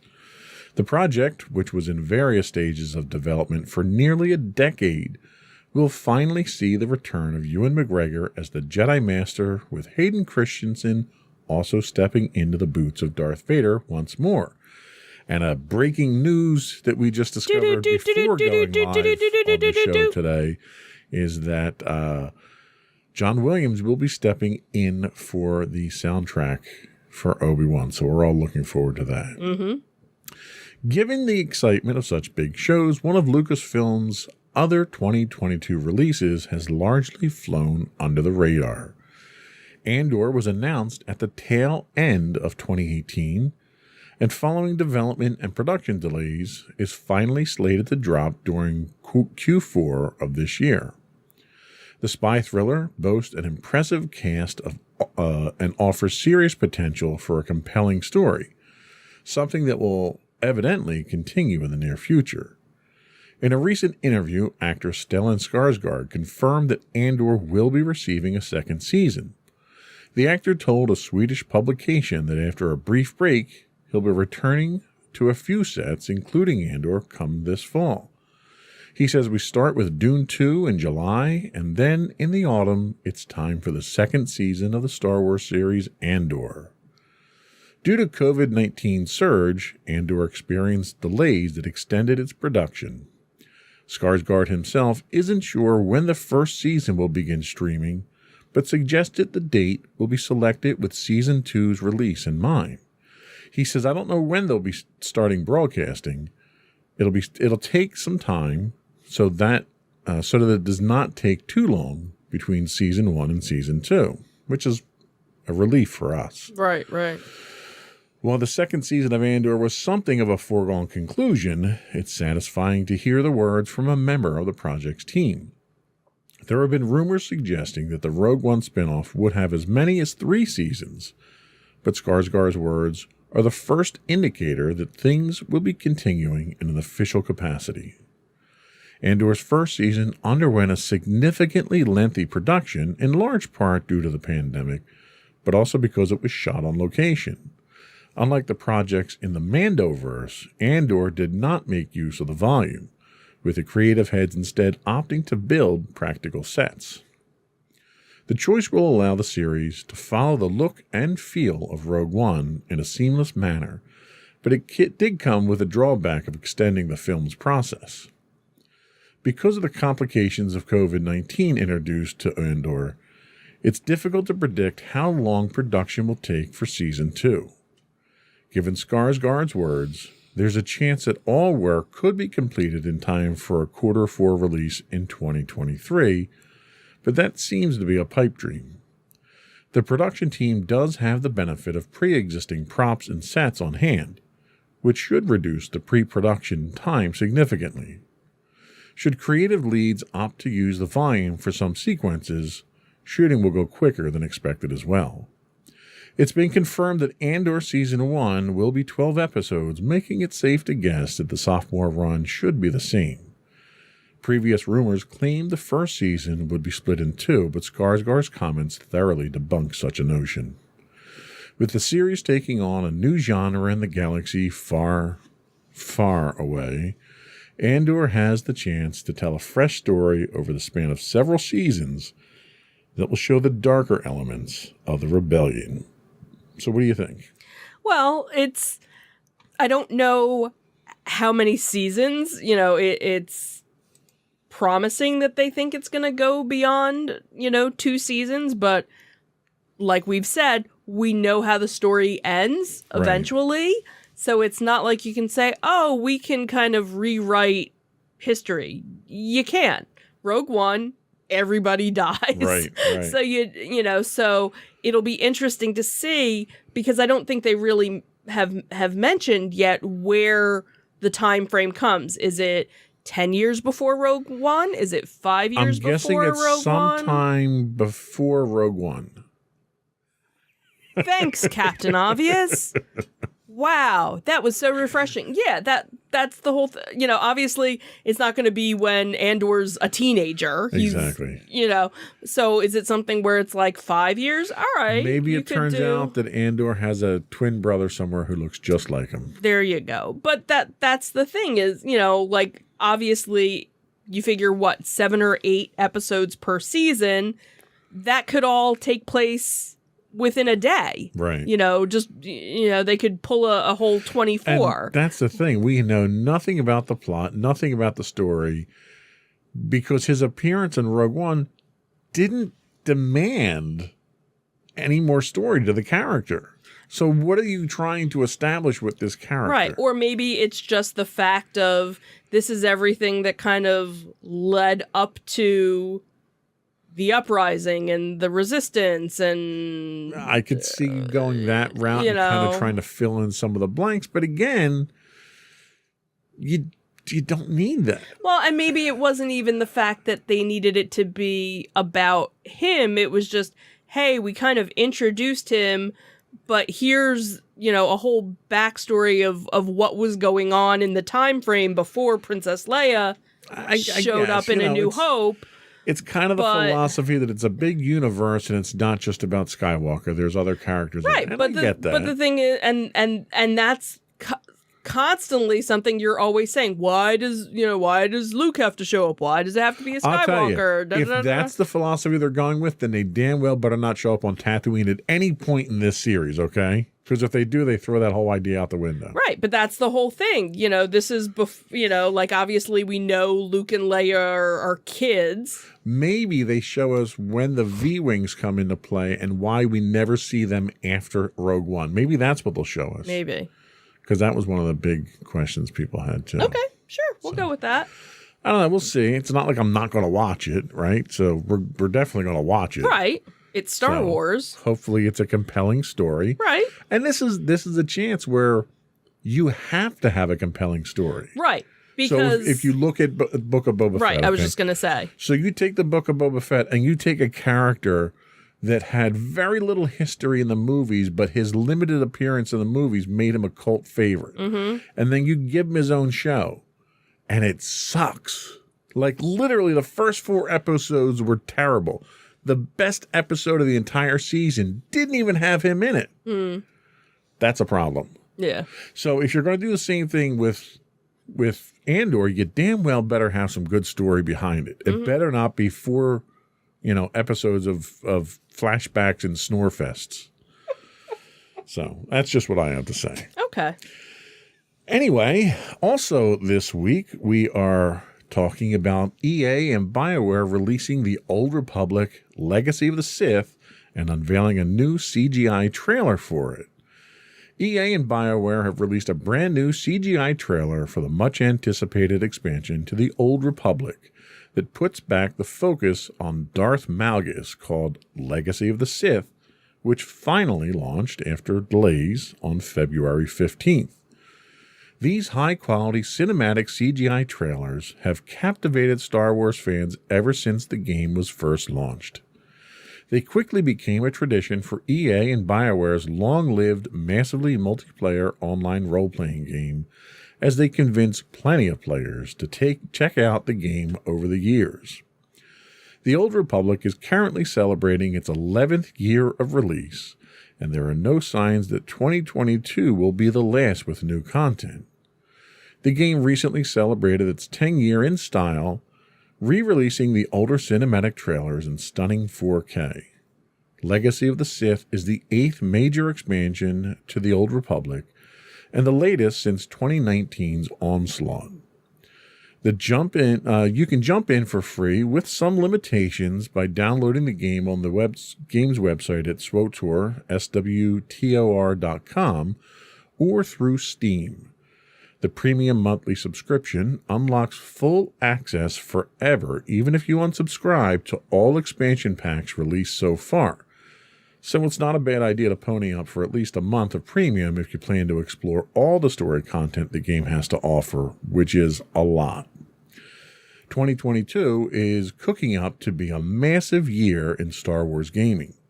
EA recently announced that Respawn is developing 3 new games, including the sequel to Star Wars Jedi Fallen Order, that could arrive as early as this fall. We already talked about on this podcast, Lego Star Wars The Skywalker Saga is finally being released on April 5th, and Zynga's Star Wars Hunters is opening its combat arenas soon as well.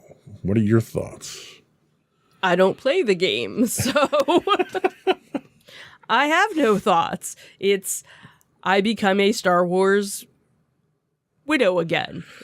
So the article... Because you dissed me, the other day just to once play. already on the day it came out. Just saying. So the article itself dealt primarily with the trailer that came out, which was, again, it's fantastic. And I've always said that if you watch all of these, there was I think 4 of the original and 3 or 4 more have come out. I would go to the theater to watch a full-length movie in the style that they do this in. And you've said that over the years. It is some of the best scenes I've seen, some of the best artwork, some of the best combat. It's some of the most thrilling Star Wars cinematics I've ever seen in any Star Wars movie. I really wish they would do an entire movie like this. It would be fantastic. However, I didn't want to just plug the trailer. I did want to plug the fact that the game is in its 10th season, 10th anniversary. It's in its 11th season. One of the commercials that we cut to early in the show happens to be for my guild that is in the game itself. We are in our 9th season, 9th year together. July will be our 10th anniversary. Wow. So it is definitely something that is near and dear to my heart. Primarily because it's Star Wars. I don't really play any other online games at this point in time. But it's also because of the community. We have a very tight-knit community, not just my guild, but we work with other guilds and other people in game. And it's a great support group that, it's a great escape from reality. It's not expensive to subscribe. And like they say, all you need to do is subscribe once. You get a premium status and you get to keep all that content moving forward. So... I wanted to plug the game, the anniversary, and the new content. Cool. So that's it for Tales from the Edge of the Galaxy. We'll be back in a minute with our entertainment news of the week.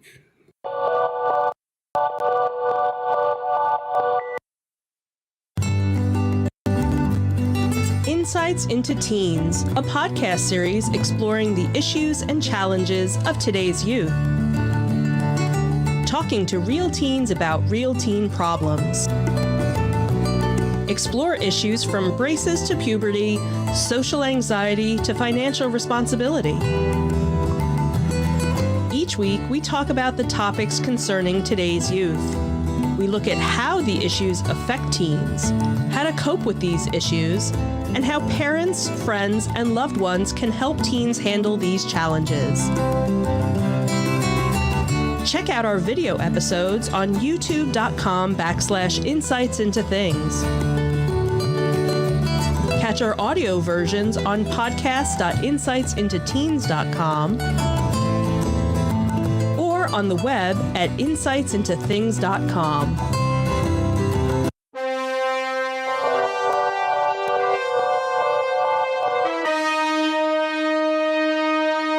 Go for entertainment news. So, some sad news. So, Ivan Reitman, the influential filmmaker and producer behind many of the most beloved comedies of the late 20th century, from Animal House to Ghostbusters, has passed away at 75. He died peacefully in his sleep on Saturday night in his home in California. His family told the Associated Press. They had said, "Our family is grieving the unexpected loss of a husband, father, and grandfather who taught us to always seek the magic in life. We take comfort that his work as a filmmaker brought laughter and happiness to countless others around the world. While we mourn privately, we hope those who knew him throughout his films will remember him always." Known for his comedies that caught the spirit of their time, his big break came with the college fraternity send-up National Lampoon's Animal House, which he produced. He directed Bill Murray in his first starring role in the summer camp flick Meatballs, and then again in 1981's Stripes, but his most significant success came in 1984's Ghostbusters.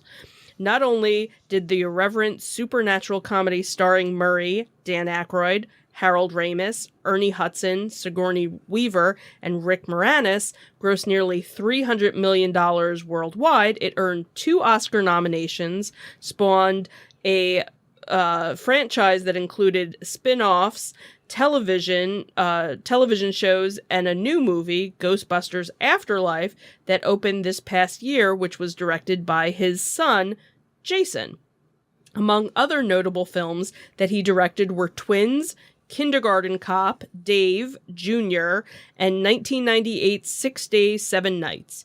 He also produced Beethoven, Old School, and Eurotrip, and many others, including his Oscar-nominated film Up in the Air. He was actually born in Czechoslovakia in 1946, where his father owned the country's biggest vinegar factory. His mother had survived Auschwitz, and his father was in the resistance. When the communists began imprisoning capitalists after the war, the Reitmans decided to escape when he was only 4 years old. They traveled in the nailed-down hold of a barge headed for Vienna. He said, "I remembered flashes of scenes. Later they told me how they gave me a couple of sleeping pills so I wouldn't make any noise. I was so knocked out that I slept with my eyes open, and my parents were afraid that I was dead." They rejoined relatives in Toronto, where Ivan displayed his showbiz inclinations, starting a puppet theater, entertaining at summer camps, playing coffee houses with a folk music group. He studied music and drama at McMaster University in Hamilton, Ontario, and began making short films. With friends and $12,000, he made a 9-day film, Cannibal Girls, which American International agreed to release.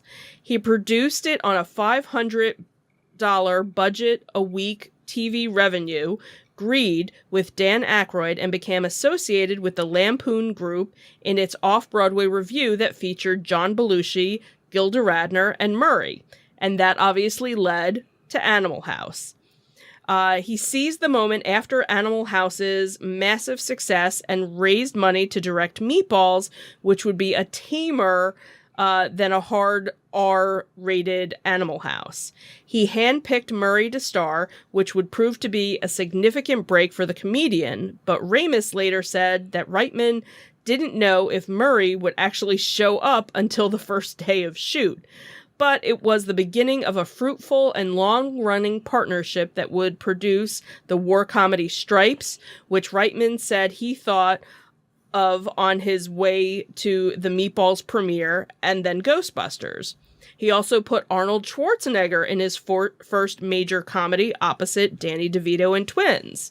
By the 1990s, Kindergarten Cop came around, and he had established himself as the most successful comedy director in history. Though not even being the father of three could have prepared him for the task of directing 30 children between the ages of 4 and 7 in the comedy. Then we had the political comedy Dave, starring Kevin Kline as an ordinary man who has to double for the U.S. President, provided a bit of a departure for him. Roger Ebert wrote at the time that the movie is more proof that it isn't what you do, it's how you do it. He, under the direction and Gary Ross's screenplay, uses intelligence and heartwarming sentiment to make Dave into a wonderful, lighthearted entertainment. He kind of stepped away from directing, but he continued to produce with his production company. And then with Ghostbusters Afterlife, he even found himself on the press circuit with his son, providing emotional support, emotional moments for both with the passing of the baton. Jason, his son, who was only 7 when the original came out, included some nods to his father's film, like Beethoven and Cannibal Girls in Afterlife. Directing Ghostbusters Afterlife was completely intimidating, Jason had said last year. I was lucky enough to do it sitting next to my dad. He always took comedy and the power of laughter seriously. The great cliche is about how damn tough comedy is, but of course nobody really gives that any respect, he had told the Los Angeles Times in 2000. It's such a visceral thing, laughing. Some get to the point where we can get an audience of 600 people laughing is really precise and intricate work. My sense is we're laughing at the same time. We've always laughing at the same things that we've always laughed at, but the language of the filmmaker and the performer shifts. Yeah, I mean, it's a tremendous loss. He's incredibly talented with what he's produced. Mm-hmm. What I didn't know that the article brought out was some of the stuff about his personal life. Mm-hmm. You know, like what his mother and father went through. Right. And the fact that he had to basically steal away in a I don't know, a coffin almost. Right. You know, being sealed in to get through the border. To get out of Czechoslovakia to get to Vienna and then eventually get to Toronto. Yeah. Like it's amazing. It's amazing what he went through and to go through something like that and to survive it is amazing. Mm-hmm. But to then thrive the way that he and did. And be so successful. You know? When he got here was, I mean, if that's not inspirational, I don't know what is. Yeah. Yeah. And I guess, you know, given what his parents went through, they had to have been a huge influence. Absolutely. And motivating factor for him. Like, if they can do that, what can't I do at that point? You know? Yeah. And you look at his son, you could see his son idolized his father. Mm-hmm. Yeah. You know, he talks about, you know, going on the press tour for the new movie with him and how lucky he was to have him. So it's more than just what he put on the screen. Mm-hmm. It's what he went through to put things on the screen, I think, that make him such an amazing individual. And such a catalog that, you know, will have, you know, forever. And some of the greatest comedies from, you know, the 80s and 90s even, you know, and he was a part of it. Yeah. So. And 75. I mean, 75 is too young at this point. Yeah, it really is. It's a shame. Yeah. He'll be missed. Mm-hmm. Let's talk about something that's insignificant this week. So this Sunday, if you weren't doing anything, it happened to be the Super Bowl. Now, of course, Super Bowl is very regional, I guess you could say, depending on what teams are playing. Regional to North America, maybe. Well, no, but like everybody watches it because everybody wants to watch the game. It's a good reason to have a party. This was probably the first big year maybe that people were having get-togethers with the pandemic. Certainly the celebrities at the Super Bowl were. They were all partying. It's a big time to watch the commercials. It happened to be two teams that hadn't won a Super Bowl before, so that the vast majority of the country were not invested in. Right, so it was kind of like, yay, go whoever. But one of the interesting things was the halftime show that had a hip-hop heat to it. So old school hip-hop showed the kids a thing or two on Sunday night at the Pepsi Super Bowl halftime show. The original gangsters, Snoop Dogg and Dr. Dre, performed with Dr. Dre's mentee Eminem and the queen of R&B hip-hop Mary J. Blige and rap star Kendrick Lamar. It marked not only the first time that hip-hop artists were the main performers of the halftime show, but also represented Generation X with the opportunity to see if their dance moves were still da bomb or if they were totally buggin' to think so. And since the game was played at SoFi Stadium in Los Angeles, naturally Snoop Dogg and Dre kicked it all off with the next episode and got us in a California love mood. Surprise guest 50 Cent then showed up to perform the all-time favorite birthday anthem in the club. I think that's actually pronounced 50 Cent. 50 Cent. And then it was time for Mary J. Blige to take the stage with her emotional hits Family Affair and No More Drama. She was followed by Pulitzer Prize winner Lamar, surrounded by dancers dressed in black wearing Dre Day sashes. The powerful performance appeared reminiscent in style and strength to Beyoncé's Formation during her halftime performance in 2016. Accompanied by a band with Anderson .Paak on drums, Eminem was up next with Lose Yourself, which of course caused the crowd to lose it. Eminem ended his song and took a knee, a gesture made famous by former NFL quarterback Colin Kaepernick as an act of protest against police brutality and racial discrimination. Then it was time to return to Dr. Dre, who appeared to be producing the entire performance from a soundboard on top of a set referencing a South LA neighborhood. Dr. Dre played a snippet of I Ain't Mad at Cha on the piano, which was a tribute to his former collaborator and West Coast rapper Tupac Shakur, who was gunned down at the age of 25 in 1996. Then they reminded the audience that he still got love for the streets with some bars from Still DRE featuring Snoop Dogg. And that's how you show the young heads that the old heads still got it. So I'll be the first one to admit I am not a consumer of hip hop material. Right? Yep. I don't get it. And I admit that. And that's okay. But I will acknowledge the fact that having all of these superstars of hip-hop on stage at once was a monumental achievement. It definitely was. Now, granted, I will admit it's not my music of choice. Did I know a good portion of the songs? I did.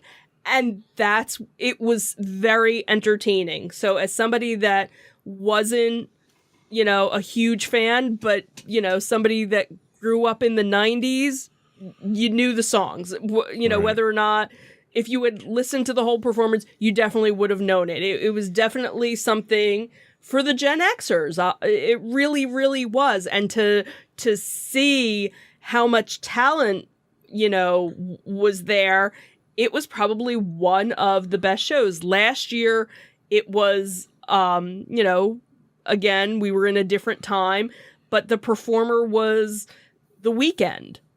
I knew one song by the guy, and it was just weird.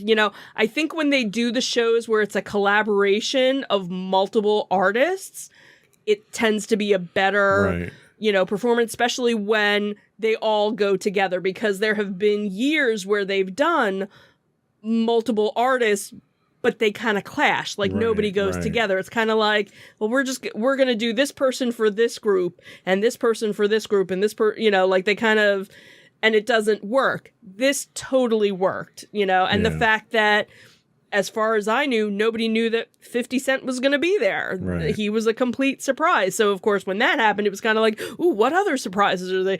Who else is going to show up? Well, and the one nice thing that can be taken away from this is that you've got these superstars, these veteran superstars of hip hop coming out there in a show of unity. Mm-hmm. And, they came out tongue in cheek, joking about showing the next generation and stuff like that. But really, they're out there inspiring the next generation of artists. And they're not huge. Just hip hop artists. They're successful actors and producers. Yep. And, so it goes to show you, you don't just have to be one thing. Look at everything else you can do, and you can, come together. Absolutely. Very good. That was all we had for our entertainment news this week. Mm-hmm. We'll be right back with our insightful picks of the week.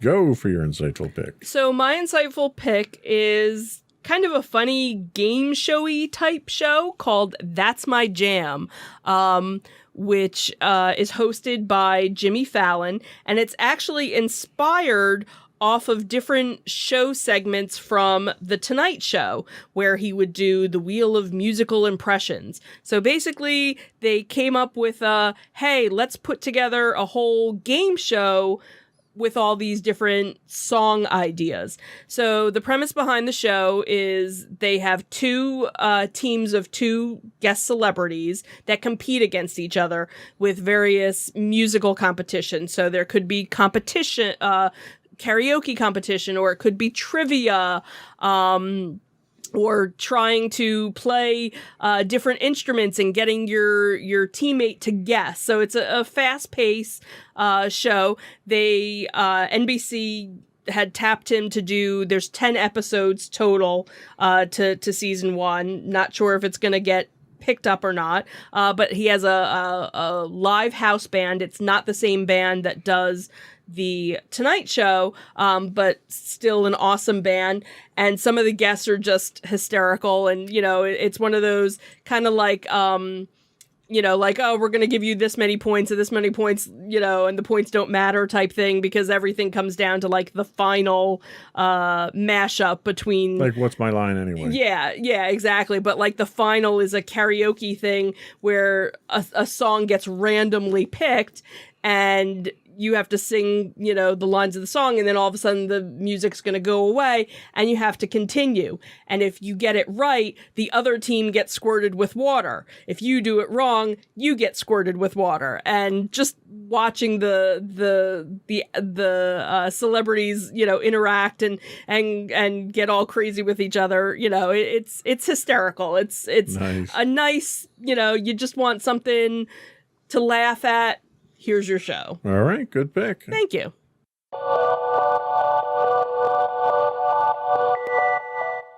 So my pick this week is another documentary. This one's on the History Channel, and it's called The Private Lives of the Monarchs. The iconic images of monarchs frequently captured, and I'm not talking about butterflies either. No. Frequently captured in famous portraits and paintings are part of the very fabric of national culture in carefully arranged poses. This is all well and good, but actually they were all just human beings with the same tics and foibles, bad habits and weaknesses as the rest of us. Their collective impact on history fills tens of thousands of textbooks. But what do we really know about these royal figures? The Private Lives of the Monarchs delves beneath the public lives of the monarchs, such as Queen Victoria, King Louis XVI, and Henry VIII, to shine a light on their private lives. By eschewing dates and diplomacy for foibles and fetishes, the show reveals the real-life human beings behind the pomp and pageantry. For instance, when most people think of Queen Victoria, they think of a woman that's straight-laced and slightly removed from the empire she presides over. But in truth, the Queen was a very passionate woman, witty, rebellious, and flirtatious, who defined the Victorian age. 11 episodes over 2 seasons, each focus on a specific subject. Season 1 is a look at historical fixtures such as Queen Victoria, George III, Henry VIII, and Louis XVI. Season 2 touches on 20th century figures including Princess Margaret, Edward VIII, and even Hitler and Al Capone. The show itself is interesting. You get me into the British shows. It's all my fault. It is. It's all your fault. So I watch these things. Downton Abbey. What's really interesting about this is they get to incredible detail about things that are never released to the public. Mm-hmm. And in some cases, for very good reason, because if they really got out and were public knowledge, it would really tarnish the image of the royals. Like the episode on Margaret, they say the public image of Princess Margaret was she was this partier, she was this cold, calculating woman, and was mean to her kids and stuff. And it turns out that she was really this very, fragile but soft and loving person who, she had her issues in love, and she couldn't find someone that really appreciated her, but she was incredibly gracious and loving to her kids. And a lot of that never came out because much of what she did do publicly was kind of not embarrassing, but controversial and kind of detrimental to the royals. So they didn't release anything that really they could hold on to, that they could prevent people from getting out. Okay. So things like that. They talk about Queen Victoria, how she was a very active monarch when she was younger, and she was, very flirtatious, and she comes across kind of as the prude of the Victorian age, but she was, I don't want to say loose, but she was much more laid back early on. It wasn't until her husband passes away and she goes into this state of mourning. Yeah, like a dysfunctional state of mourning where she goes off to Scotland, and she doesn't even bother with the kingdom for years, and nobody sees her, and she only wears black after that. She winds up having a relationship with the groundskeeper at the castle up there. And she also winds up having a relationship with, I think he was her Indian chef. And they were relationships that the family thought and the ministers thought were inappropriate. And when she passed away, all these promises were made to these individuals. Well, the groundskeeper had passed away. And the chef was really who she turned to next, because she didn't have anyone that she could turn to. Right. And the people that she did turn to were people that her ministers thought were inappropriate for her because they were below her station. Right. So it made for a very difficult life for her. So it's stuff like that you don't read in history books, that I find very interesting. They delve very deeply in these things, but they do it in a respectful way.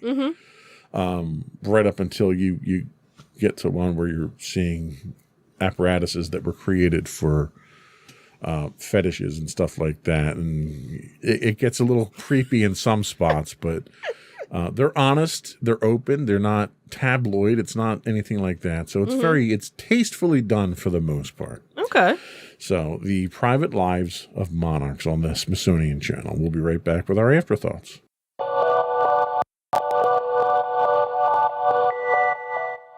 So what do we have for afterthoughts? So just 2 quick ones that are coming up. So I'm guessing this is next week. weekendish is the Nerd Fest, which is part of the Jersey Shore Comic Book Show. Nerd Fest. There I you really go. can't get into that. Yeah. one. You push your glasses or something. So this was going to be in Swedesboro, New Jersey, at the Holiday Inn, Swedesboro. Well, I guess we won't be going to that one. Why? We got RP that weekend, don't we? No, we're doing RP.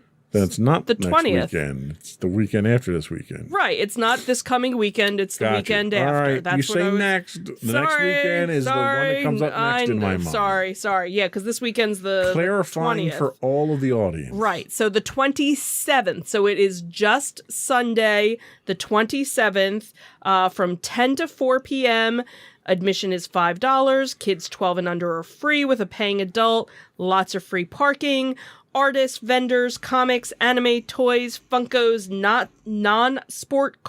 sports, cards, crafts, Pokemon cosplay, face painting, interactive stuff, I'm and guessing more. if there's plenty of free parking, this is not a Disney-sponsored event. Right, exactly. Just making sure. That was good. And then, of course, I guess probably the week after that is Zoloka. March 5th and 6th in Warminster, Pennsylvania. Saturday's hours are from 10 to 6, with admission being $15 and children are $5.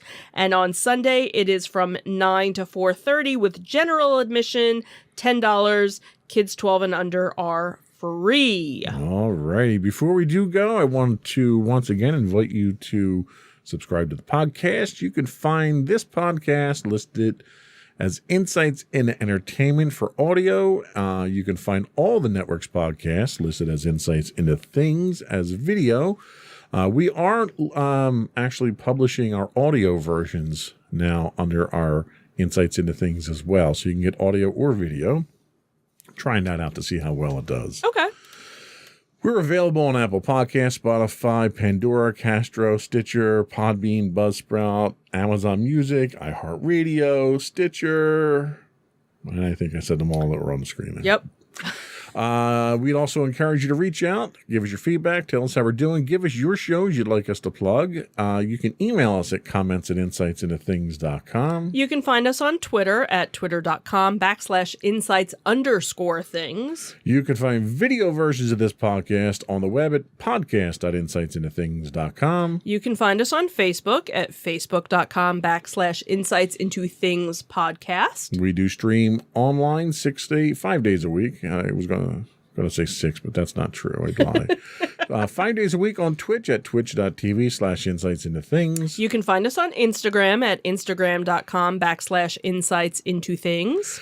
High-res versions of all of our videos can be found on YouTube at youtube.com/insightsintothings. And if you missed any of those links, if you go to our main website, you can find links to everything, and that is insightsintothings.com. That's it. Another one in the books. Have a good week, everyone. Bye. Bye.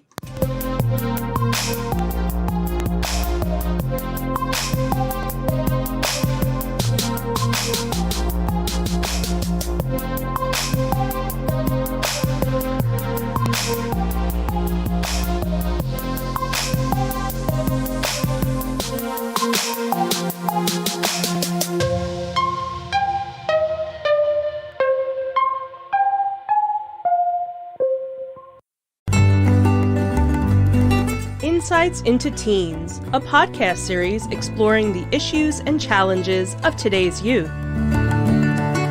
Talking to real teens about real teen problems. Explore issues from braces to puberty, social anxiety to financial responsibility. Each week, we talk about the topics concerning today's youth. We look at how the issues affect teens, how to cope with these issues, and how parents, friends, and loved ones can help teens handle these challenges. Check out our video episodes on youtube.com/insightsintothings. Catch our audio versions on podcast.insightsintoteens.com or on the web at insightsintothings.com.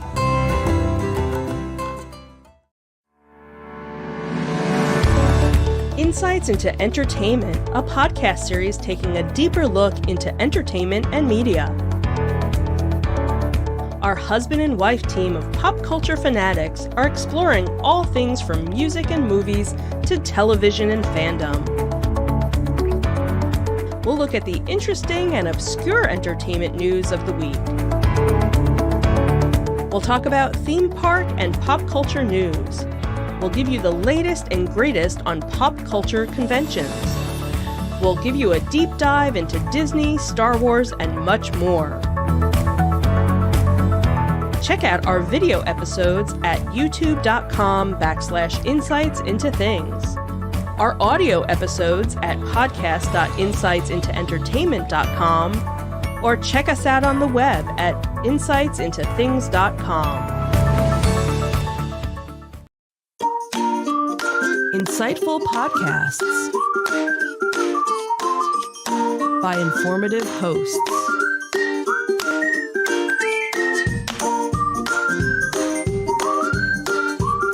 Insights into Things, a podcast network.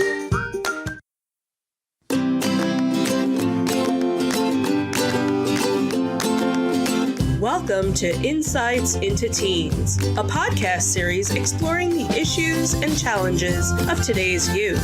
Your hosts are Joseph and Madison Whalen, a father and daughter team making their way through the challenges of the teenage years.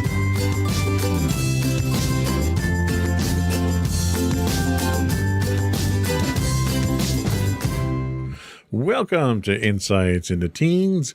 This is episode 145, Body Insecurities. I am your host, Joseph Whalen, and my secure and open-minded co-host, Madison Whalen. Hi, everyone. How you doing today, Maddie?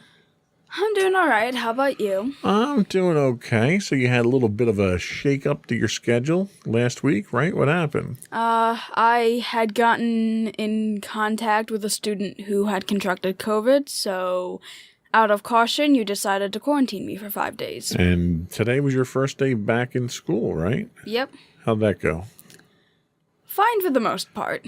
Up until 7th period, right? Yes, 7th period was when I started losing my sanity and realizing that I didn't really like being back all that much. Well, yes, it's you don't realize you dislike people until you're around a lot of people that are annoying, right? Yeah, but like that, even before, they felt like way more annoying this time, so. Well, you'll get used to it, I'm sure.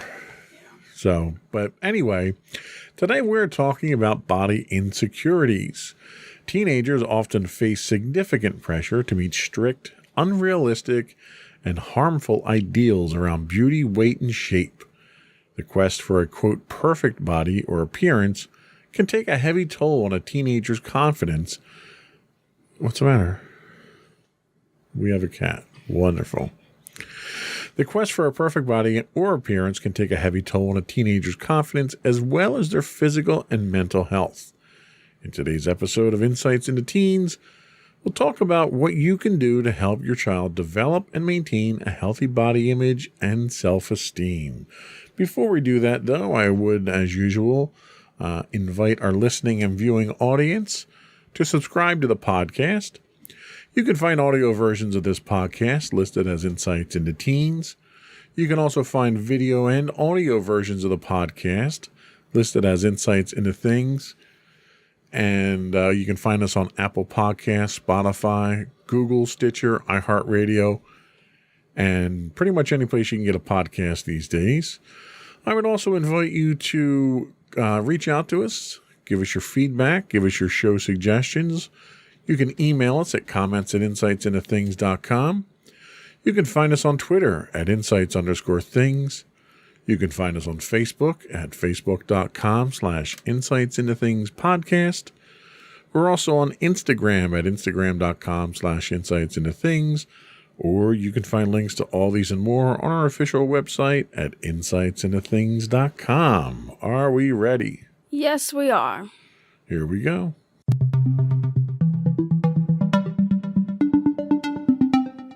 So what is body insecurity? This definition comes to us from medicalnewstoday.com.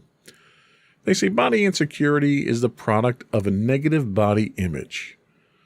Body image refers to how an individual sees their own body and how attractive they feel themselves to be. Many people have concerns about their body image. These concerns often focus on weight, skin, hair, or the shape or size of a certain body part. However, body image does not only stem from what we see in the mirror. A range of beliefs, experiences, and generalizations also contribute. Throughout history, people have given importance to the beauty of the human body. Society, media, and social media, as well as popular culture, often shape these views, and this can affect how a person sees their own body. However, popular standards are not always helpful. Constant bombardment by media images can cause people to feel uncomfortable about their body, leading to distress and ill health.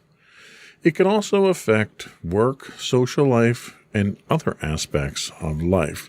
So before we go on, let me just ask you, have you ever experienced negative body images, or do you feel a certain societal pressure to look a certain way? I mean, yeah, I think probably most people have probably felt that way. I've definitely noticed that society has its, like, views of what the perfect male and female body is. And, like, I guess it, like, getting actual, like, research on this, made me realize that that kind of body is incredibly unrealistic, and I guess it helped me to, like, not have as hard of negative body image as I know most people probably have, but I still have, like, issues with my own body, but, like, at the same time, I know, like, I shouldn't really be comparing myself to what the media says is beautiful. I kind of just unanimously accept the fact that I'm not going to be like that. Yeah, it's funny. I think once people realize how unrealistic and how unobtainable this idealistic body image is, once you understand that it's just a fiction, it makes it a little bit easier to accept yourself for who you are and not force you to try to live up to this unrealistic means. I really think, and of course, coming from somebody my size, it's hard to kind of take this with a grain of salt. But I think if you are happy and healthy, that's really the most important thing.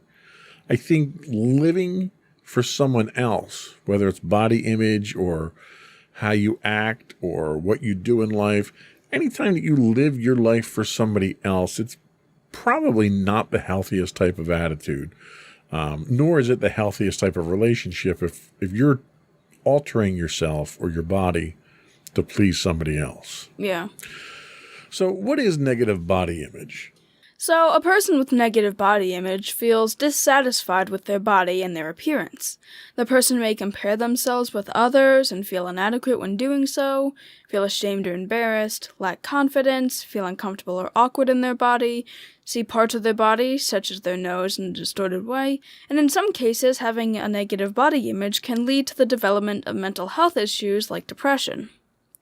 A person may also pursue unnecessary surgery, unsafe weight loss habits such as crash dieting, or an inappropriate use of hormones to build muscles. There's a strong link between eating disorders and negative body image. Some people develop body dysmorphic disorder, or BDD.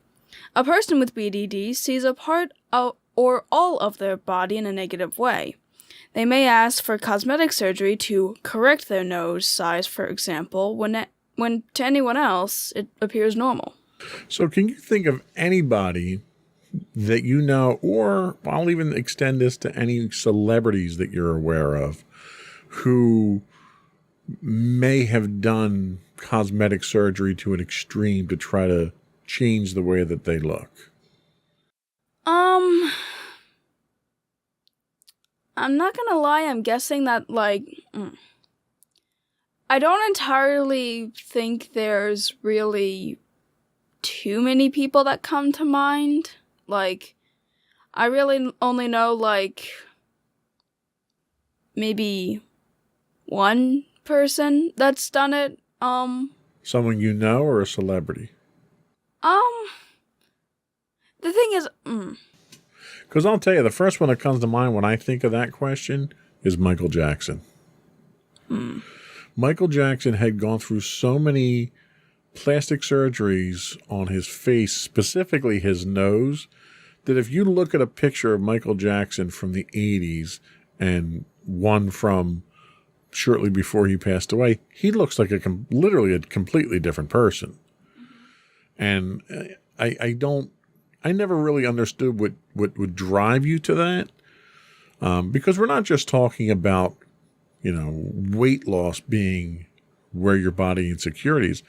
There are people that have complete changes to their body, and a lot of times it's people as they get older, they want to have the proverbial nip and tuck here, a facelift here, or get rid of the wrinkles here or liposuction here so that they can maintain that youthful look, especially when we're talking about the entertainment industry. And unfortunately, even more so, women in the entertainment industry, because the entertainment industry has a tendency of typecasting women of a certain age, and it limits the roles that they can get.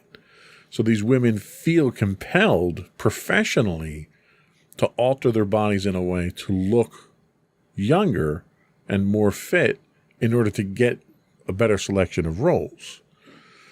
Even that is a body insecurity thing, but that's an artificially created body insecurity thing by the industry. yeah. So physically altering yourself, aside from just not liking how your body looks, is another form of that body insecurity. Yeah. So where does negative body image come from, you might wonder? A body image does not develop in isolation. Culture, family, friends, they all convey positive and negative messages about the body. The media, your peers, and family members can all influence a person's body image. They can encourage people, even from a young age, to believe that there's an ideal body. The image is often an unnatural one. The fashion industry also sets an unhealthy example when they employ underweight models to display their products. Discrimination based on race, size, ability, gender orientation, and age also play a role. Exposure to daily microaggressions at work and in society can cause people to feel that they don't measure up or that they are somehow lacking. One of the trends that you've seen fairly recently in the fashion industry is you see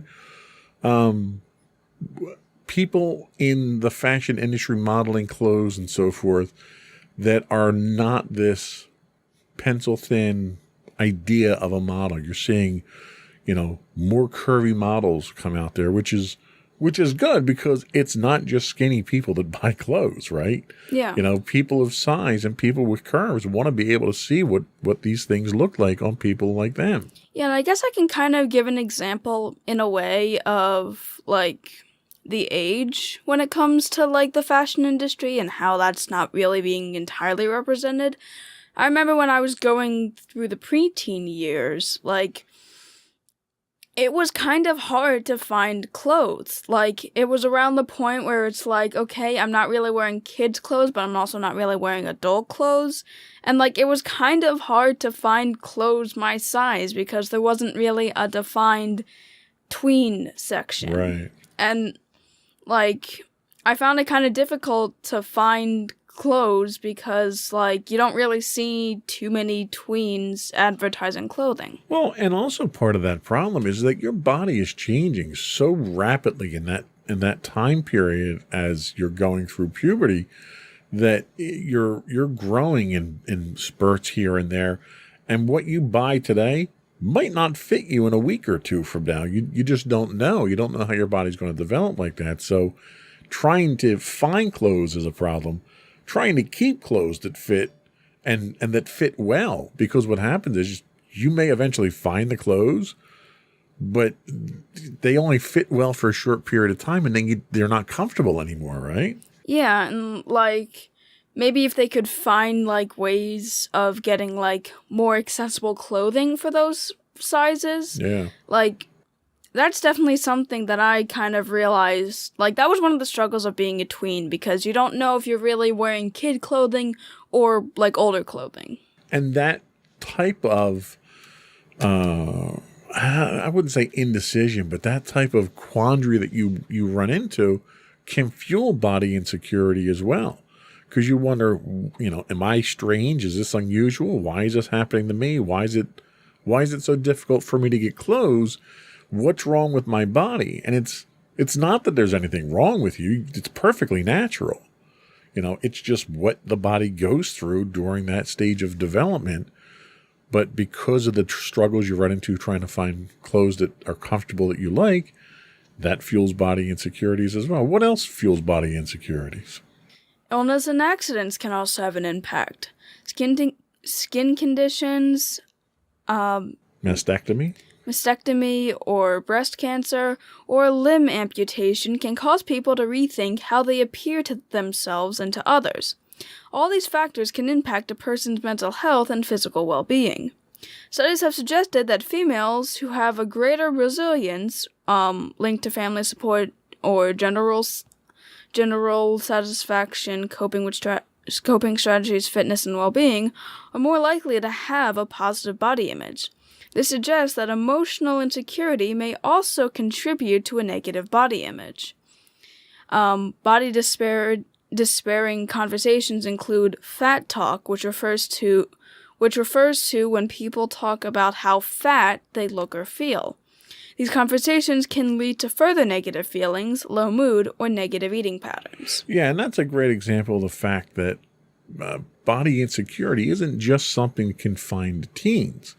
It's something that occurs all throughout life at different ages. And the illness and accidents impact, the first thing that comes to mind when I think of that is, soldiers that come back from active duty might have had situations where they were injured in combat. You might have scars, you might have lost limbs, and all of that causes body insecurity as well. So there's all kinds of effects, there's all kinds of factors that affect body insecurity, and it's not confined to just the teenage years, right? Mm-hmm. Fat talk, okay? So I'm one who tends to use self-deprecating humor to diffuse situations a lot. I'm fat. I know I'm fat. I'm okay with that. I stopped having body insecurity images a long time ago because I got sick and tired of worrying about what other people think about me. So I'm perfectly comfortable making jokes about it. For me, it's a lot easier to make a joke about it and diffuse the situation before somebody else has an opportunity to make a joke about it. Because once you say it, it's out there and it's open and they can't say anything at that point in time. So for me, that's kind of the route that I take. But it's not that I'm obsessed over, yes, I probably should lose weight. I should probably get in better shape, et cetera, et cetera. You know what? At this age, I'm not going to change. I've accepted that. And, for better or worse, that's just the way things are. But when you do it to people who haven't reached that, I don't want to say enlightened point, but that, we'll say indifference. When someone hasn't reached that level of indifference, it can have a serious mental effect on them. People think of that when you start talking about things like that, and it scars people. It scarred me for a long time when people would make jokes and stuff like that. And you kind of have to think of the effect that it's going to have before you say something like that to someone. And it's not just fat talk. I mean, if somebody has an unattractive smile or, an unattractive nose, or their ears may be a little bit larger than others, when you say stuff like that, like I think about, when I was a kid in high school and, some of the jokes that I would crack because everyone else was saying, it's like, you come to a point where you realize the effect that that has on people. And if you don't feel bad for inflicting that on someone, then I think there's probably something wrong that you need to see some kind of professional help for, because anytime you willingly try to hurt someone like that, it's not a good thing. Yeah.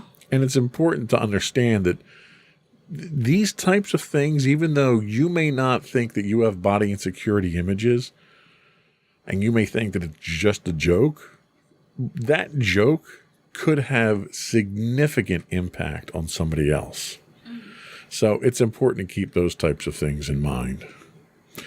So let's take a quick break. We'll come back and we'll talk about the causes of negative body image. Alrighty. We'll be right back.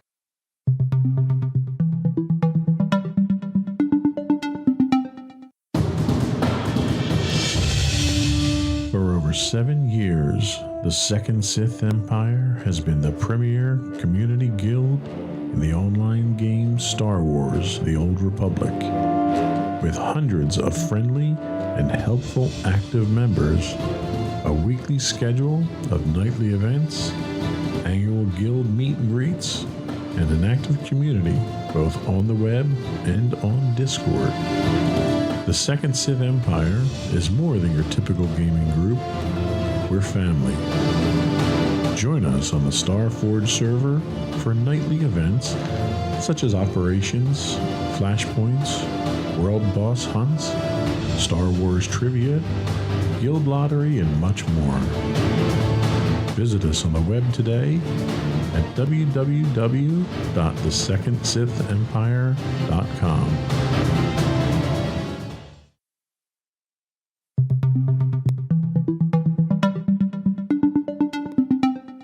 Welcome back to Insights into Teens. Today we're talking about body insecurities. And now we're going to talk about the causes of negative body image. And this comes to us from mayoclinic.org. So, maintaining a normal and healthy body image during adolescence, a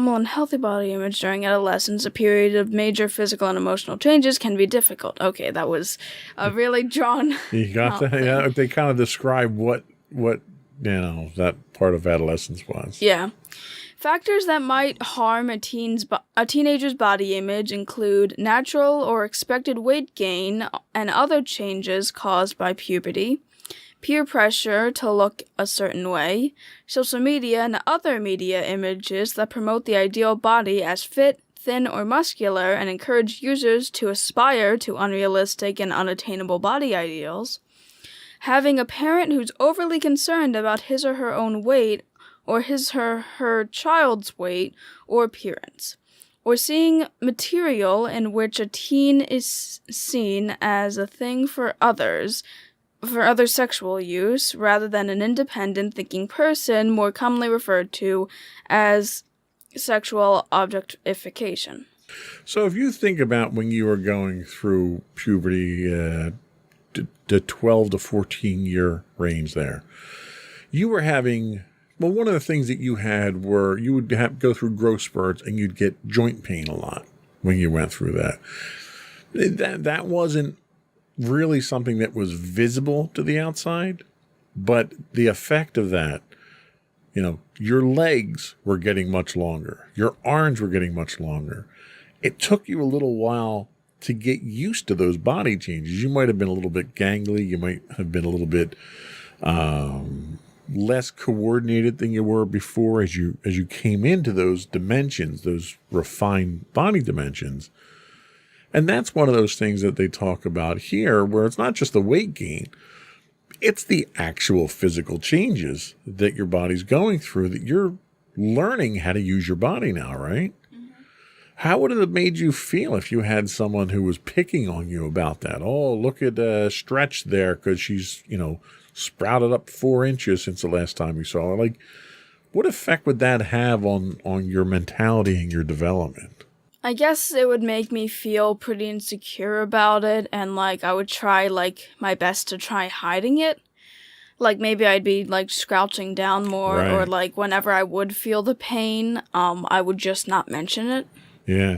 And the other thing that you run into is you have parents who are obsessive to the point of unhealthiness about body weight. My brother was like this with his kids, where if he saw that his daughter had a little bit of a belly on her while she was, going through this evolution period of youth, he would get, you need to start exercising. You're not allowed to have snacks, blah, blah, blah, this and that.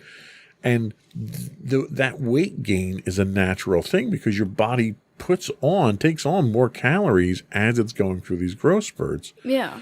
And you carry that weight differently. How did mommy and daddy do? Did we come across as being overly concerned about that type of stuff? Not really. Basically, like it was actually me who first brought it up because I started to notice that, I was kind of thin as a kid, and when I started realizing I was kind of growing a stomach, I kind of started feeling a bit insecure. But then you guys started coming at me with the facts, saying that, oh, your body just needs more calories, and it's kind of natural. Basically, your body needs food in order to grow, and that's why you have more weight. And it started to make more sense to me, and then I realized that, okay, it's more logical to think of it that way, and related to just my overall body weight, despite the fact that there have been instances where I say, oh, well, I'm not really very thin, or, I kind of have some weight to me. You guys would kind of, say that, that's fine, and, neither of you would call me fat. Well, and that's the thing. We really kind of trusted the guidance of your pediatrician. And you remember when you would go to your pediatrician, they would give these numbers. Oh, she's in this certain percentile. She's in this percentile. Remember they would say stuff like that? Yeah. And that's just an average measurement. That's them making sure that you're not out of bounds of any of the expectations. And as long as each checkup you went, you were within what they expected, you weren't coming out of that range of where you should be, there was no reason for us to be concerned because it was all normal. There's a certain variance that happens because you do put on weight and the weight comes off and then you grow and you go through growth spurts, but it's different for everybody. Mm-hmm. So there isn't, you need to be X number of pounds by certain age, or you need to be X number of pounds per every inch that there's nothing like that. But what they have are kind of generalized percentiles that they drop you into. And as long as you sort of follow those patterns, then you're doing just fine. And you always were within the acceptable parameters there, and there was nothing for us to worry about. So Mommy and I tried not to obsess over. But if there was ever anything that you had questions about or concerns about, we tried to answer those concerns for you. How do you feel now? Do you have any body insecurities now that are, causing you issues or anything? Well, I guess I probably am not as worried about my weight anymore because, again, it's unrealistic, knowing about the unrealistic expectation that it's never going to happen that the media, proposes. And also now I'm realizing that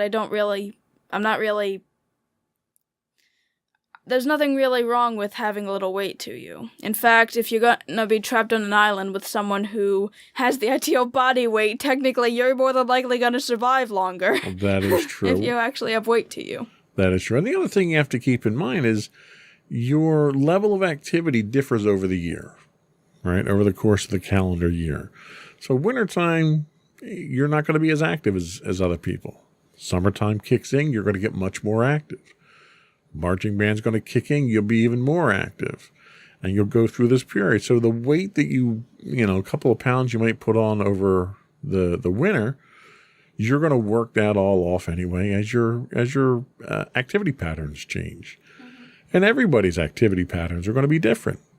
But as long as that average kind of works itself out throughout the year, then you're perfectly fine. Mm-hmm. So what influences teen body image? This comes to us from NewportAcademy.com. Research shows that childhood and teen body image is shaped by many factors. Therefore, body image influences include the following: your psychological makeup. Studies show that body image dissatisfaction does not exist in a vacuum. Thus, mental health influences body image and vice versa. Hence, children and teens with negative body image are more likely to experience feelings of anxiety, depression, and a lack of control. You also have family environment. Girls whose parents express concern about their weight have lower body esteem and feel less physically able. Moreover, parents' body image influences children. Thus, a study looked at young children with mothers who expressed dissatisfaction with their bodies. And the researchers found that these children are more likely to have a negative body image. Your peers also play a factor. In addition, peer attitudes and judgments impact teen body image. That includes older and younger peers. For example, one study found that 5th and 6th graders attending schools with older students reported more negative body image. This was accompanied with same-aged girls in school with only younger students. There's also larger societal and cultural norms. Research on American teens finds that racial and ethnic backgrounds influence body image issues. In general, white middle-class girls are most likely to have eating disorders. Asian American teens express high rates of body dissatisfaction, and the unrealistic thin ideal perpetuated by the media seems to hold less sway among African American teens. And finally, you have celebrity images. The negative effects of media on teenage body image are well documented. The Ideal to Real Body Image survey found that 80% of teen girls compare themselves to images they see of celebrities. Moreover, among those girls, almost half said that celebrity images make them feel dissatisfied with the way they look. Now, that last bit is kind of interesting because you hear a lot of talk about celebrity body images. We talked already about the fashion industry. Are there any celebrities out there that you think have an influence over your own body image that you might look at as a example of what you want to be or where you should be or anything like that?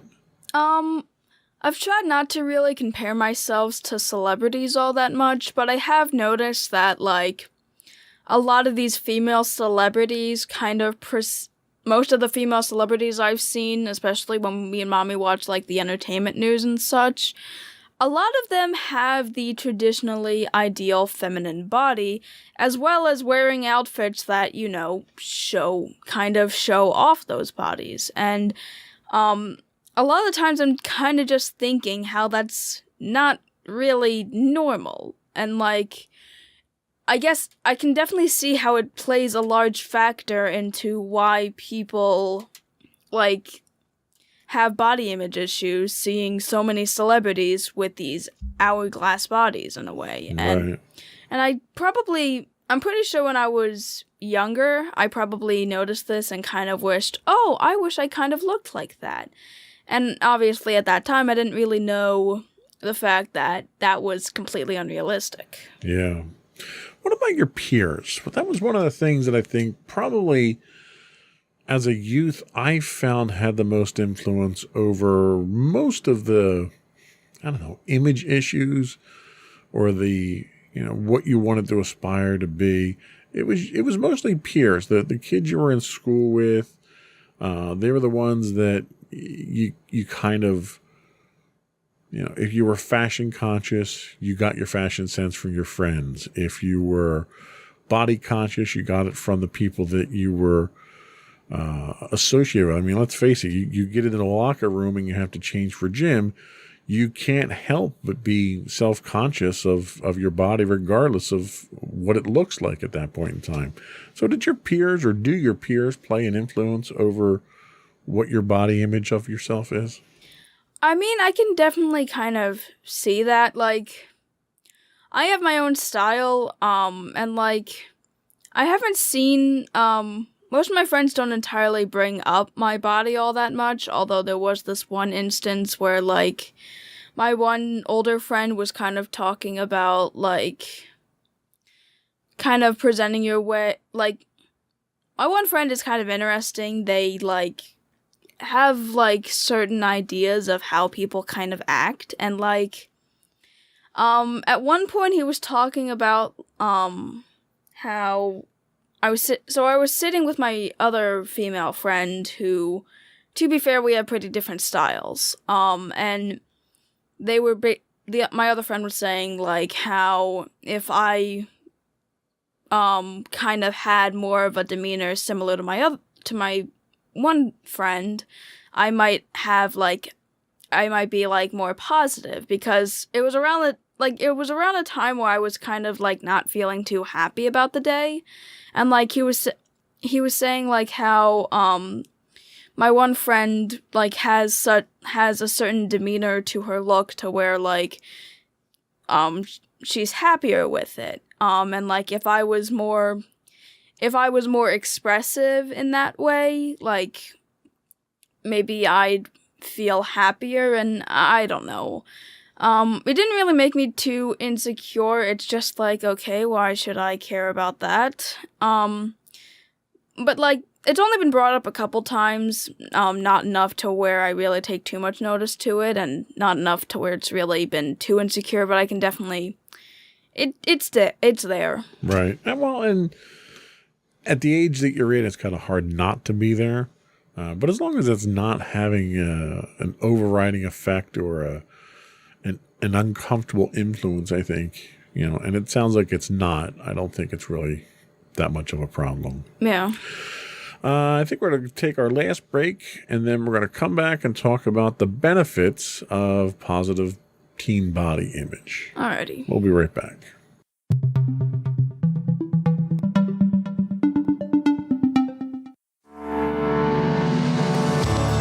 Insights into Entertainment, a podcast series taking a deeper look into entertainment and media. Our husband and wife team of pop culture fanatics are exploring all things from music and movies to television and fandom. We'll look at the interesting and obscure entertainment news of the week. We'll talk about theme park and pop culture news. We'll give you the latest and greatest on pop culture conventions. We'll give you a deep dive into Disney, Star Wars, and much more. Check out our video episodes at youtube.com/insights into things. Our audio episodes at podcast.insightsintoentertainment.com, or check us out on the web at insightsintothings.com.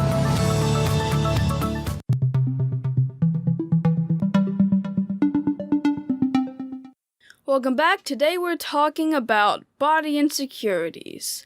And now we're going to talk about the benefits of positive teen body image. So, young people who cultivate a more positive teen body image experience important benefits.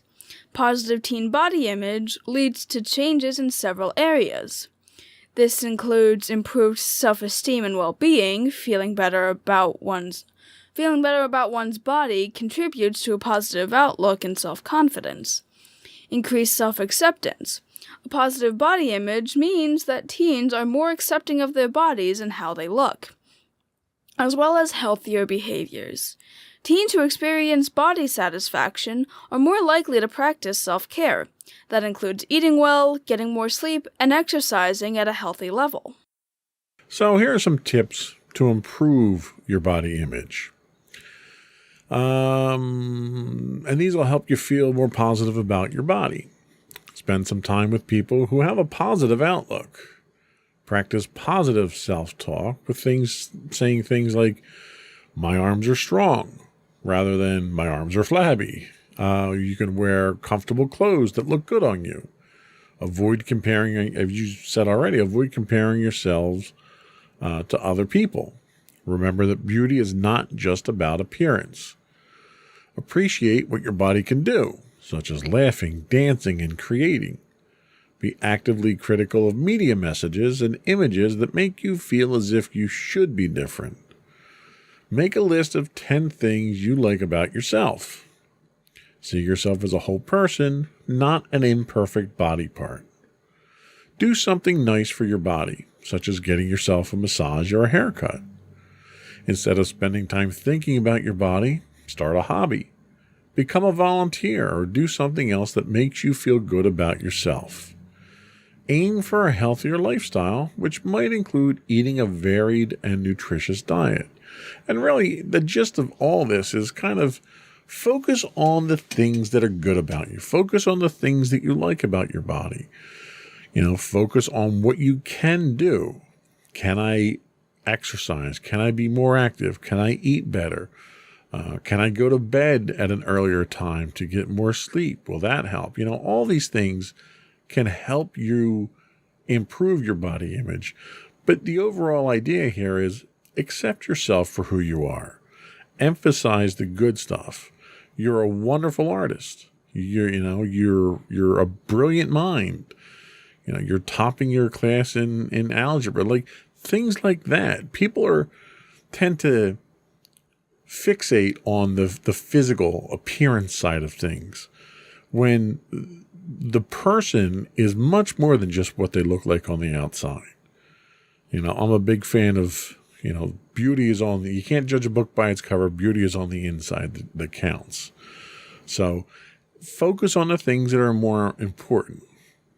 Now, there are certain signs that, your teen might have negative body image, and it's important to keep those in mind and be able to recognize those. Why don't you tell us about those? And these come from NY Metro Parents. NY Metro Parents, thank you. I didn't know how I was going to say that, but thank you. So, in general, there are several red flags parents should be aware of when it comes to body image and disorders. Teens who are struggling with body image may cover up certain body parts, make increasingly negative comments about specific body parts, including talking about surgery to change their bodies, have decreased interest in school, hanging out with friends and other activities, spend significant time scrutinizing themselves in the mirror or refuse to look in the mirror, avoid looking at pictures of themselves or being photographed, or have an increased irritability or other changes in mood. Parents should also take note if their teenager abruptly cuts out certain foods from their diet they were previously eating, such as dairy, meat, or carbs, or begins paying significant attention to calories or grams of fat. Eating disorders are often preceded by dieting. If parents have concerns, a crucial first step, as we always tell you, is to seek out a mental health professional who has expertise in supporting teens with developing a positive body image and a healthy relationship with food and exercise. Sometimes it might be difficult for a teen to open up to a parent, but they might trust an external source more.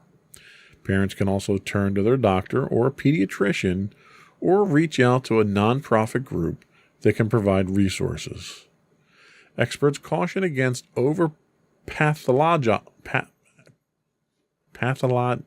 I can't say that word. Just look in the notes. Yeah, just look in the notes. I should have written the phonetic pronunciation out.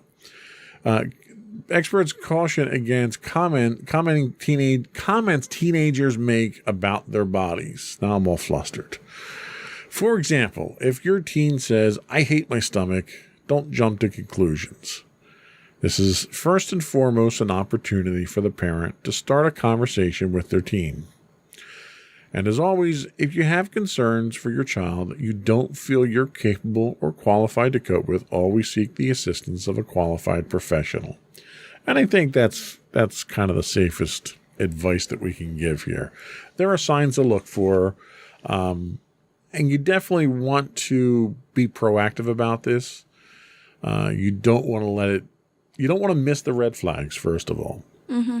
And you certainly don't want to let it go on too long, because it's one of those things that if it goes on too long and it isn't corrected, it can cause serious health issues. Yep. So we're going to take a very quick break. We'll come back and we'll get your closing thoughts.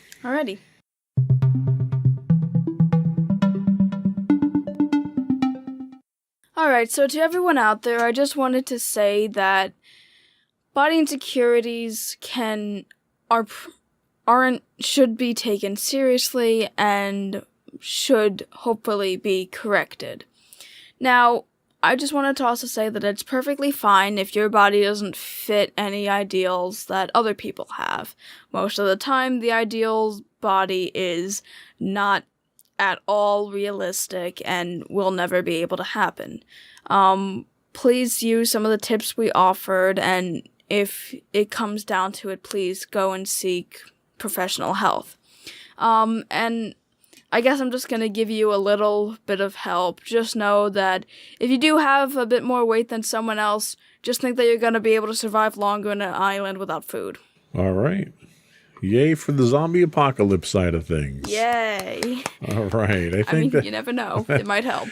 You know what? That's certainly a fair way to look at it, especially with today's situation. You never know. Yeah. That is all we had today. Before we do go, I would once again encourage folks to subscribe to the podcast. You can find audio versions of this podcast listed as Insights into Teens. You can also find video and audio versions of the podcast listed as Insights into Things. We are available on Pandora, Castro, Stitcher, Podbean, Buzzsprout, Amazon, and any place you can get a podcast. I would also encourage you to reach out to us, give us your feedback and your show suggestions. You can email us at comments@insightsintothings.com. We do stream 5 days a week on Twitch at twitch.tv/insightsintothings. You can find high-res versions of all of our videos on YouTube at youtube.com/insightsintothings. You can find audio versions of this podcast on the web at podcast.insightsintoteens.com. Video versions can be found at podcast.insightsintothings.com, or you can get links to all those and much more on our official website at insightsintothings.com. And you. And don't forget to check out our other two podcasts, Insights and Entertainment, hosted by you and Mommy, and Insights into Tomorrow, our monthly podcast, hosted by you and my brother Sam. And that's it. Another one in the books. Bye, everyone. Bye.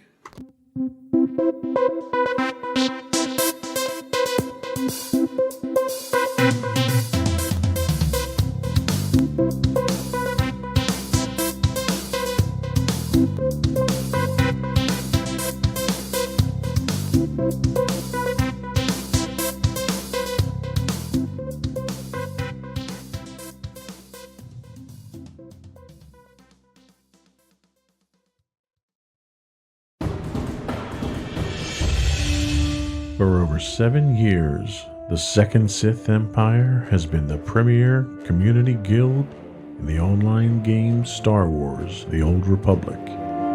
With hundreds of friendly and helpful active members, a weekly schedule of nightly events, annual guild meet and greets, and an active community both on the web and on Discord. The Second Sith Empire is more than your typical gaming group. We're family. Join us on the Starforge server for nightly events such as operations, flashpoints, world boss hunts, Star Wars trivia, guild lottery, and much more. Visit us on the web today at www.thesecondsithempire.com. Insightful podcasts by informative hosts.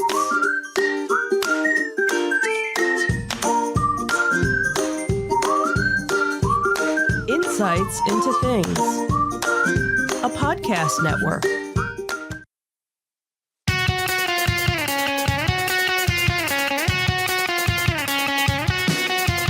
Welcome to Insights into Entertainment, a podcast series taking a deeper look into entertainment and media. Your hosts, Joseph and Michelle Whalen, a husband and wife team of pop culture fanatics, are exploring all things from music and movies to television and fandom.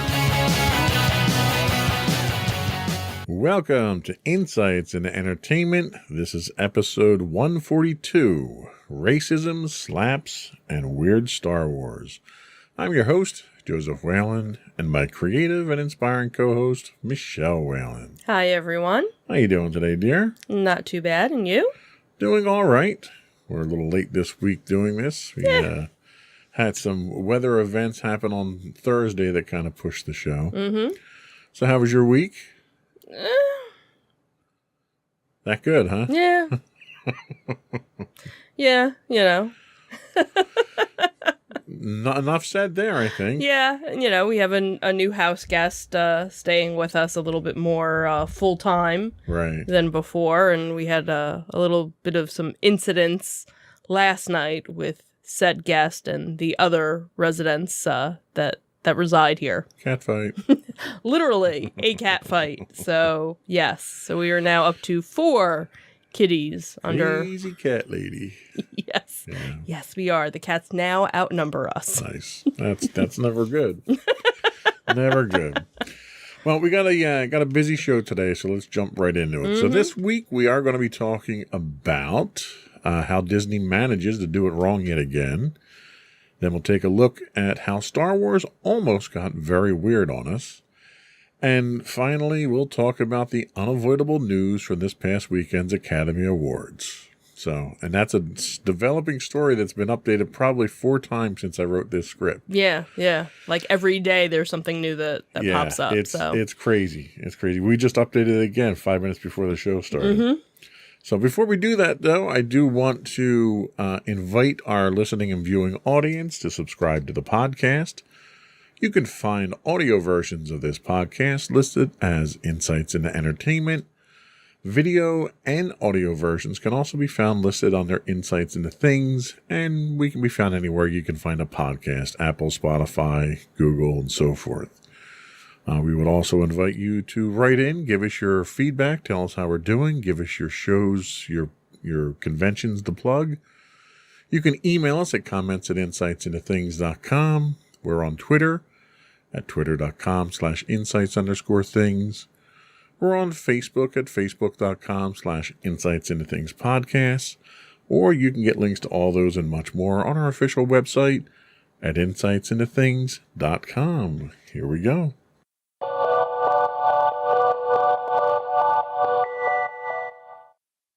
Go. So Disney just can't seem to get it right. What's that old saying about lightning never strikes twice? Well, it has, at least in the form of bad press. And Disney is once again the lightning rod attracting it. After just coming off the heels of the insensitive handling of the Don't Say Gay bill, Disney is now courting racist performances in their parks. The Port Neches Grove High School drill team shocked attendees at Walt Disney World on March 15th with their racist performance. Marching in their purple fringe dresses, the drill team chanted questionable slogans like, "Scalp 'em Indians, scalp 'em," among other things. An attorney for the Ojibwa tribe shared a portion of this video performance on Twitter with their astonished reaction to such blatant racist remarks. Tara Hauska writes, "'Cause a bunch of kids in fringe chanting, 'Scalp 'em Indians, scalp 'em' is honor, right? Shame on Disney parks hosting this. Nostalgic racism is racism." So how many red flags does it take to clue in a mega media giant into a problem? Disney missed numerous red flags, any one of which could have clued you into a potential problem so you could have prevented it. The Texas-based high school's nickname were the Indianettes. You'd think that would have been a first sign of a possible problem, but apparently Disney missed that clue. The fringed costumes the team wore were a clear case of cultural appropriation of traditional indigenous people's dress, another clue Disney either missed or simply ignored. And finally, the school's official fight song is titled Cherokee. Okay, so I could see how you might confuse this as perhaps a homage to that particular Native American tribe. But a few seconds of Googling would net you a video of the song along with its racist lyrics. Instead, Disney allowed them to perform at their parks, either oblivious to the issue because they neglected to do their due diligence, or simply ignoring the warning signs. Despite the damage done, Disney was quick to distance themselves from the performance or their responsibility for screening those performing in their parks, as if they had no foreknowledge of what it contained. Disney spokesman Jackie Waller said in the statement, quote, "The live performance in our park did not reflect our core values, and we regret it took place.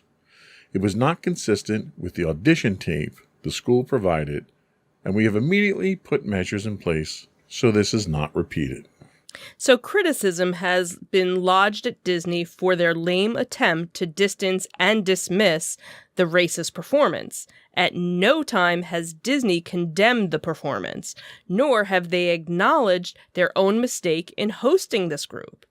And there has been no statement of support for Indigenous peoples or even an apology that it happened. In recent years, the company has started putting disclaimers on its more dated works in an attempt to acknowledge insensitive material. Movies like 1953's Peter Pan now have warnings to viewers about stereotypical portrayals of Indigenous people. Disney is also in the process of retheming aspects of the park that court more sensitive materials such as the Song of the South themed Splash Mountain to make it more universally acceptable.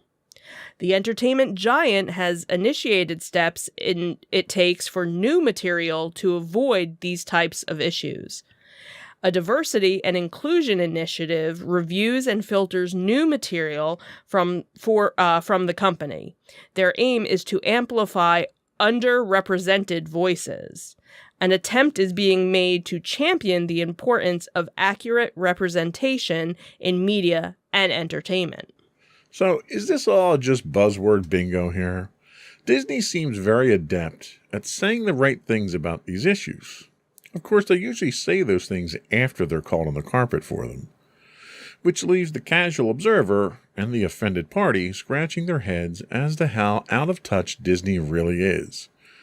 It's clear Disney's prime objective is to protect their image and preserve their bottom line. They don't seem to be inclined to acknowledge shortcomings in the organization until a spotlight has been shown on them.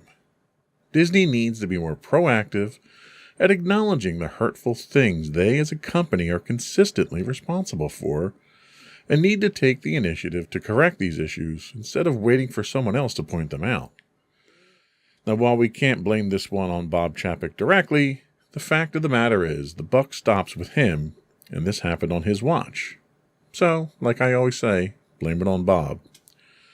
So, what do you think? I mean, the fact that they haven't even condemned the performance at this point, they basically just said, "Oh, that's not our problem," and they're just distancing themselves. Like that's like the height of irresponsibility, I think. Well, I think there was something that came out basically saying they were never going to be allowed to perform again, but that was really it. Right. Like they didn't.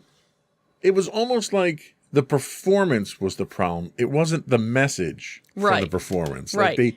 They failed to seem. They seem that they're failing to acknowledge that the content was bad. It was almost like they were like, "Oh, well, it just wasn't a bad act, and we're not going to have him back again." Right. And granted, I'm sure they get thousands upon thousands of, audition tapes from schools all over the country, probably all, even the world at this point. So, okay, so do you have time to, all right, you would think if they pick a school that looks good in their audition tape, well, let me just Google them to see. At a minimum. If anything. I mean, literally, it took 2 minutes to look this school up and see how offensive their performance was. Right, and the other thing, too, was for the performance in the parade, they weren't in full uniform because their full uniform actually for the Indianettes, they actually do have a headdress as well, from what I had read, too. But what they did wear was clearly cultural appropriation. Oh, absolutely. And their whole offensive. uniform itself was that. So, and that's the thing is you have all of these high schools that still have their old names, that, at least you're starting to see the major league teams, the NFL teams and the baseball teams starting to change their names or changing their logos to not be. See, but as a policy, if you're going to have a school come in that has an offensive name to it like that,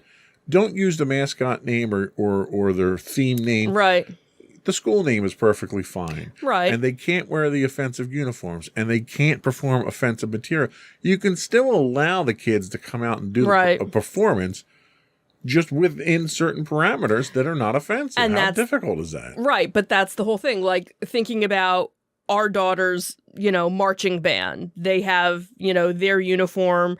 If they were to get picked to perform, but yet had some sort of inappropriate outfit. Well, and our school probably just elements of the outfit too. Well, and that's the whole thing is I'm guessing. I didn't see what the rest of the marching band, because it was just their majorettes, I guess, that were in the outfit. So I didn't see what the rest of their marching band was wearing. So they might have had a different outfit, but I'm guessing that's a uniform that they use all the time. Whereas like with our school, I'm just saying, because like our school, then you need to get a different uniform if you want to perform here. Well, and that's the whole thing. If your uniform had a big middle finger on the back of it, Disney's not going to let you perform, are they? Right, probably not. But I'm saying, looking at their uniform, that's probably a uniform that is worn every year by them. Just like for the marching band has the same uniform every year, but our color guard, their outfit changes based off of the theme of the show. The point there. So my whole thing is, if Disney said, okay, you can come, but you need to change your outfit, I'm guessing they probably wouldn't have gone, because they would have had all of those. Problem solved. Exactly. Right? I mean, and you don't that's come. What we're looking for. Well, is a solution. and that's the thing is, now Disney has to. If Disney said, "Well, you can't come and wear a uniform like that because it's offensive," maybe it would have taken the band director, a second to think, "Wow, if the uniform's offensive, maybe what we're going to perform is offensive too. Yeah. Maybe the name that we chose is maybe it actually starts people thinking, hey, this is kind of insensitive and we shouldn't do this." Maybe Disney should be leading the pack on this instead of, again, trailing behind and trying to play catch up and, fix the problems they've created. Maybe that's the way they should be going. As the corporation that they are, they should be leading. They shouldn't be following. I agree. So, anyway, Disney doing it wrong again, and it's Bob's fault. You just enjoy that way too much. He's such an easy target. Yeah, though. yeah. So we'll be right back with some Star Wars news.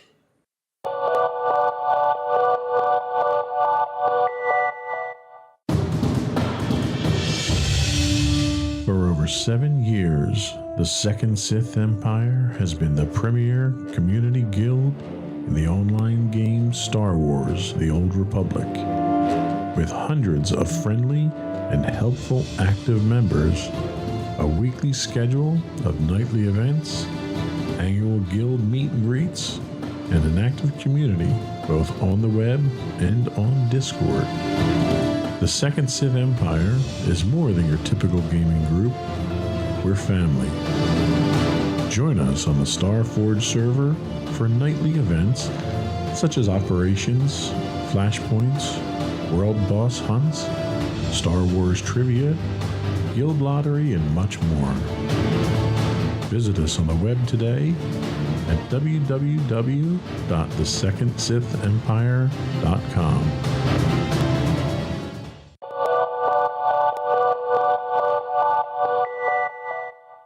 So Weird Al Yankovic almost officially made it into the Star Wars universe. It's hard to listen to the Don McLean classic American Pie and not confuse those immortal lyrics with the Saga Begin lyrics of the Weird Al spoof, especially when every time the song comes on, our daughter sings the Weird Al. Well, I was going to say, with our daughter, Yeah, that's very difficult. It's hard to hear the Kinks classic Lola and not think of Weird Al's Yoda parody. These have become iconic contributions to the notoriously non-canon world of Star Wars thanks to that zany musician with a talent for parody we all love. But they were all separate and independent from the Star Wars universe. Well, it turns out Weird Al Yankovic actually had a golden opportunity to be official part of the Star Wars lexicon. Star Wars Detours, an animated series developed by Robot Chicken creators Seth Green and Matthew Steinrich, featured an episode that included music composed by Weird Al himself. Sadly, the series was shelved and never saw the light of day, so we all missed out on more of his creative genius. So was there really going to be a Star Wars the Musical? Yankovic had actually confirmed on an appearance on the George Lucas talk show. He said, "We were working on a Star Wars musical. That was a 3rd season show. We were writing songs, and all of a sudden, it was just like, this is not going to happen." Yankovic was tight-lipped about details of the music, but did confirm there are at least a half a dozen or more songs that would have been part of the episode along with various characters. He noted that they actually recorded the characters singing their songs about a week before they found out that the project had been canceled. Weird Al, trying to recall details of the project, did indicate the songs were all original and not parodies of existing contemporary material. Detours was developed under the original owner of Lucasfilm prior to the company's sale, George Lucas. It was a comedic series that was over 40 episodes, which had been created for it. Debuting with a sizzle reel back at Star Wars Celebration 2012, it showed great promise. Both Green and Steinrich worked closely with George Lucas to develop the series, which Seth Green later wound up kind of attributing to hit the best experience of his career, in an interview of I'm the sure, time he got to spend with Lucas. When Disney took over the company months later, they shelved a number of new projects in the works, Detours being one of those casualties. Apparently, Disney was concerned that newcomers' first experience to the series not be a satirical one. So he's more than just a music guy. Weird Al also voiced the character of 4LOM on the series, a robotic bounty hunter who made its debut in The Empire Strikes Back. Yankovic wasn't able to recall the complete roster of singers, though he said it really was a long while ago. I'm not sure that I was actually even in that particular episode, so probably not, he said regarding whether he sang for the episode. I think probably most of the principal actors in the series were involved. Lucasfilms, under Disney, has given no hints about a possible revival of the comedic series, but fans continue to hope that they one day will see the finished project. Now, it's funny because there was a whole bunch of projects that Disney had canceled when they took over, this being one of them. But this was 90% of the way right, there. They had to 40 release. episodes already done. So they had over how do 3 you... seasons ready to go with this. Yeah, how do you not... Yeah, and especially now that you have Disney Plus, you have an opportunity to put it out there. And the funny thing is, this was a satirical animated version of Star Wars. Well, Star Trek came out with their own version. Their Lower Deck series, and that's been received extremely well. So there's a lot of speculation that given how successful that's been for the Star Trek franchise, it might be worthwhile to go back and revisit these and make them, non-canon still. Right. But you've got this entire work of media. Right. And they've been pulling all kinds of crazy stuff back onto Disney Plus because they have it. And the other thing, too, is not only, because at first when Disney Plus started, it was family friendly. There was nothing that was... PG, you had a couple of things, but nothing more than that. Robot Chicken wouldn't have flown. Robot Chicken, totally. But now they've added a lot of the more adult things. Right, along with the parental control. Right, so now you have the parental control. So if you put that on, they have everything tagged. So if your kid is logging on, as long as they don't know your passcode, they can't get to it. So you could totally bring... this stuff if there was anything that was questionable that you don't want. He's kids. such a huge Star Wars fan. Oh too. my God. It's almost a shame. It's certainly a shame to the fans to not get his creative mind into the franchise. Right. But I feel probably worse for him for not getting that opportunity to actually be involved in that and be a part of that. You know? Yeah. Like, the one concert that we went to and when he goes into the Star Wars segment, he's got his full costume on. His, who's his musical director? I forget his name. Who plays the piano for him? I can't think of his name. But he's got his Sith Lord. Right. Outfit Yeah, everybody gets. It's great. The stage show that he does is great. Right.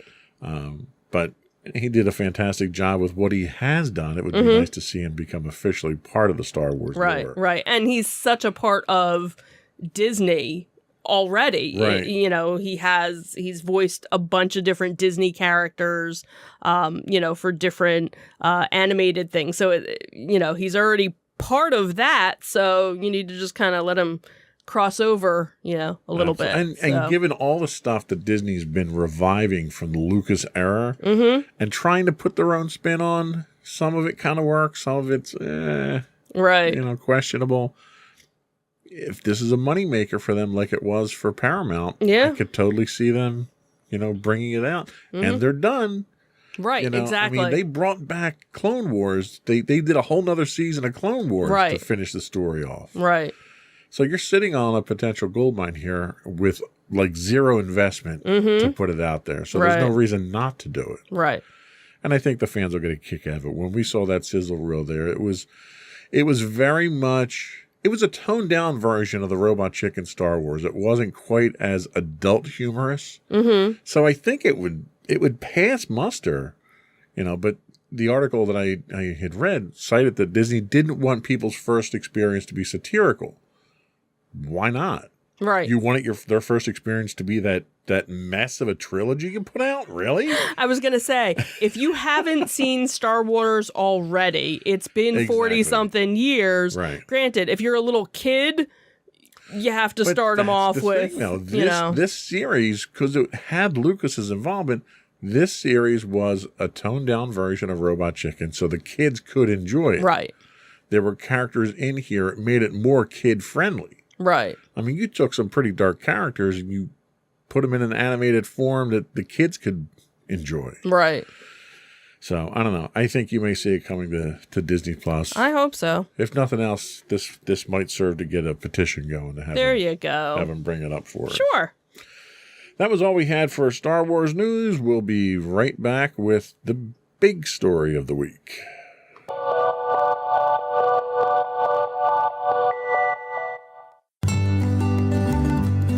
Insights into Teens, a podcast series exploring the issues and challenges of today's youth. Talking to real teens about real teen problems. Explore issues from braces to puberty, social anxiety to financial responsibility. Each week, we talk about the topics concerning today's youth. We look at how the issues affect teens, how to cope with these issues, and how parents, friends, and loved ones can help teens handle these challenges. Check out our video episodes on youtube.com/insightsintothings.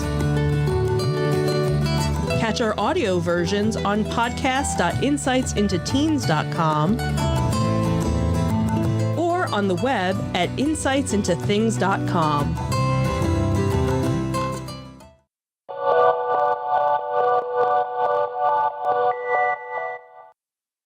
So the Oscars, right?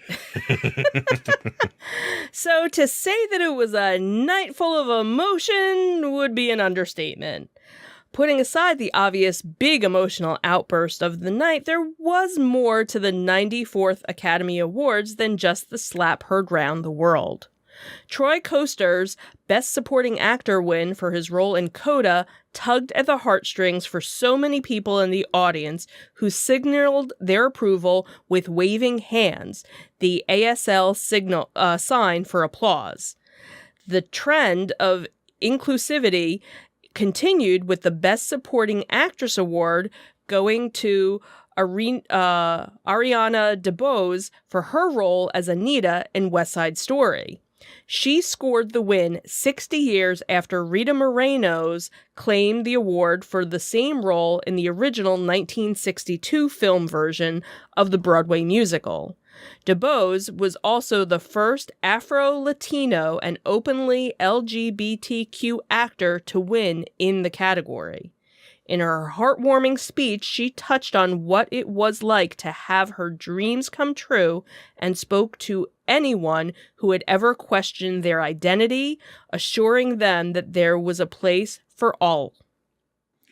Thankfully, politics took the night off. Mostly. After the past few years of showcasing a politically charged stage for activism, the politics were pretty low-key at this year's awards. There were a few references to the Don't Say Gay bill. Among them were co-host Wanda Sykes, who herself is openly gay. She says, and for you people in Florida, we're going to have a gay night. That was just a mild jab at the controversial legislation. Later that night, Best Actress winner Jessica Chastain fired a more obvious shot across the bow of Florida's Republican legislators and governors saying, quote, we're faced with discriminatory and bigoted legislation that is sweeping our country with the only goal of further dividing us. So the big winners of the night, Dune took home 6 Oscars for Best Cinematography, Best Original Score, Best Film Editing, Best Production Design, Best Visual Effect, and Best Sound. Coda scored 3 Oscars for Best Picture, Best Supporting Actor, and Best Adapted Screenplay. And The Eyes of Tammy Faye earned 2 Oscars for Best Actress and Best Makeup and Hairstyling. So, who won? So, Best Picture went to Coda, Best Cinematography went to Dune, Best Director went to Jane Champion for Power of the Dog. Best Actress, as previously mentioned, went to Jessica Chastain for her role in The Eyes of Tammy Faye. Best Actor went to Will Smith in King Richard, and more on him in a bit. Best Supporting Actress, of course, went to Ariana DeBose in West Side Story. Best Supporting Actor, we already had mentioned, went to Troy Koster in Coda. Best Animated Feature Film went to Encanto. Best Documentary Feature, Summer of Soul. Best Original Song was No Time to Die by Billie Eilish and Phineas O'Connell. And that rounds up the top categories, so you can check out links in our show notes for a complete list of all of the winners. So, what happened with the slap? I didn't want to put this in the show because so much press had been about it, but it was, sadly, it overshadowed the entire show, so we can't help but talk about it. So Chris Rock best summed it up with his quick and concise assessment that, quote, Will Smith just slapped the shit out of me. And that's exactly what happened, for sure. And it happened in front of the entire audience on stage with the sound quickly cut out, for the American audience at least. Thanks to an Australian broadcaster, we were able to get the entire thing. What led up to this was what can be best described as a tasteless and insensitive joke directed at Smith's wife, Jada Pinkett Smith. Chris Rock, on stage to present the Best Documentary Award to Questlove, had made a joke comparing Smith's wife to Demi Moore's character in G.I. Jane, a reference to her shaved head. Jada Pinkett Smith is very open about her suffering from the autoimmune disease alopecia, which results in hair loss. This resulted in Will Smith climbing up on stage, walking up to Chris Rock, and laying one of the most epic slaps to the face on him in the history of face slaps. Rock, to his credit, took it in stride, trying to play off the assault jokingly, only to have Smith, who by now had returned to his seat, berate him in a vulgar tirade about keeping his wife's name out of his mouth. So Entertainment Weekly has since reported that an unnamed source affiliated with the show confirmed that the joke that set off the moment was not in the script. The New Yorker seemed to further confirm this by a source identified only as a man who worked a tech job at the ceremony, who was overheard by attendees saying, "Everything I know from backstage was that was totally real." He further clarified, "It was certainly not in our script." Will Smith, who would go on to win the Best Actor award later in the evening, apologized to the Academy and other winners during his acceptance speech. Smith has since issued a public apology on Instagram for his actions, saying, "Violence in all of its forms is poisonous and destructive. My behavior at last night's Academy Awards was unacceptable and inexcusable. Jokes at my expense are part of the job, but jokes about Jada's medical condition was too much for me to bear, and I reacted emotionally. I would like to publicly apologize to you, Chris. I was out of line and I was wrong. I am embarrassed and my actions were not indicative of the man I want to be. There is no place for violence in a world of love and kindness." The Academy of Motion Picture Arts and Sciences did issue a statement condemning Will Smith's actions and announcing they were beginning a formal review and will be exploring further action and consequences in accordance with their bylaws and standards and conduct and California law. On Wednesday, they issued an update on their formal review, saying they had already begun the disciplinary proceedings against Smith. They cited, quote, "inappropriate physical contact, abusive and threatening behavior, and compromising the Academy as violations by Smith." According to the bylaws, Smith will receive 15 days' notice of the Academy's vote and have an opportunity to be heard via written response. Smith could face suspension, expulsion, or other sanctions. CNN also reported that the statement acknowledged that Smith was requested to leave the ceremony after the altercation and refused to do so. To this, the Academy also recognizes, quote, we could have handled the situation differently." Chris Rock was back on his Ego Death Tour on Wednesday. After receiving back-to-back standing ovations at his show in Boston, Rock made his first public comments on the incident since Sunday. "I'm still kind of processing what happened, so at some point I'll talk about it. It'll be serious and it'll be funny, but right now I'm going to tell some jokes." Rock also put to bed that he had been in contact with Smith, saying, "I haven't talked to anyone despite what you've heard." In the latest development in this ongoing saga, Will Smith has now officially resigned from the Academy. Variety reports that Academy President David Rubin issued a statement saying, "We have received and accepted Mr. Will Smith's immediate resignation from the Academy of Motion Pictures, Arts, and Sciences. We will continue to move forward with our disciplinary proceedings against Mr. Smith for violations of the Academy's standards of conduct in advance of our next scheduled board meeting on April 18th. So I'm not sure what powers they have now, short of stripping his Oscar from him. Clearly, they can't suspend him or expel him. Right, because he already said, "All right, that's fine, I'm out." Right.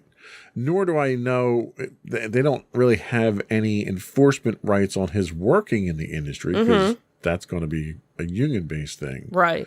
So what's going to come out of this? You might see him get stripped from his Oscar there, and then I'm not sure how they handle that moving forward. Right, because I don't, if you strip somebody, because I don't know if they've ever done that in the past. So I is there find any research on it? Right. So is it something where like the runner-up, whoever was the next to get votes, gets it, or do you just have a little asterisk, next to no award this year, formally given to whatever, former Academy Award winner? I don't know. It's such a weird thing, that happened, because it's never as if the world wasn't screwed up enough already. Right. And like, you've had some wacky people, win the award, or Marlon Brando famously sent up a replacement, and they were just kind of like, yeah, whatever, and you even had Sean Penn, but they didn't strip either of them of the award. Right. And you had Sean Penn, who was basically saying, well, I'm going to melt it down if you don't bring attention to the war that's going on, in the, so there's all this, again, wackiness that comes from the people that end up winning. But in so many cases, you have people that have won and then just kind of drifted off and, you never hear from them so again. It's not unheard of that people use the award as a platform for an agenda that they have. Right. But they're never punished for it. Right. And I mean, not publicly or according to the bylaws. I mean, right. Marlon Brando was largely blacklisted for a while after he did his. But right. Of course, no one's ever got up on stage and slapped somebody at the awards either. Right. So it's all kind of fresh territory. And that's the thing is, like, why did they keep it going? Like, why didn't they just go to a commercial so that there wasn't... Well, and it's funny because they discussed this this week on The View. Okay. And someone had kind of made the same point on the show.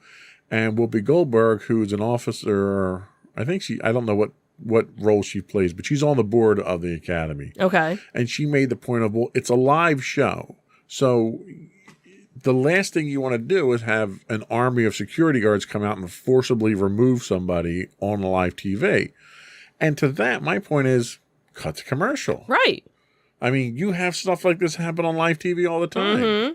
So that's really a poor excuse. And she was really defensive about the fact that the co-host on the show at the time was labeling Hollywood elite as one big group. And she made the statement of, well, that's like saying black people like chicken. And it's like, well, no, it's not. I mean, it's a generalization. But the man got up on stage and slapped another person at an award show. And nobody said anything. Right. Everyone stayed in their seats, and they then applauded him. They gave him a standing ovation when he got up on stage for his award. Right. How is that acceptable? Yeah. Yeah. Like, he should have immediately been removed. Mm-hmm. They should have had someone there to accept the award for him and then been done with it. That would have been the right thing to do. Right. Right. And that's the thing is because they have the dump button.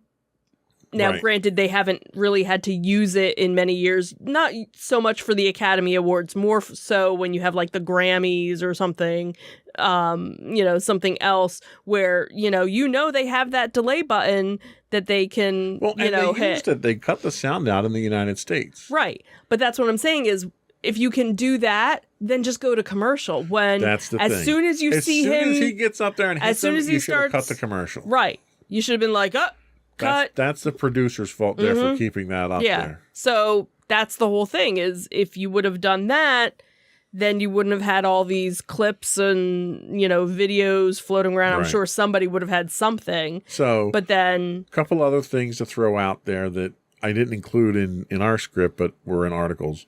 The joke that Chris Rock made was confirmed to have not been in the script. Right. So that was, him trying to just off the cuff. And Howard Stern was quoted as saying he was basically trying to make a joke to make a terrible show funnier and more enjoyable, and he's a comedian. That's what he does. So I can understand that to a certain extent.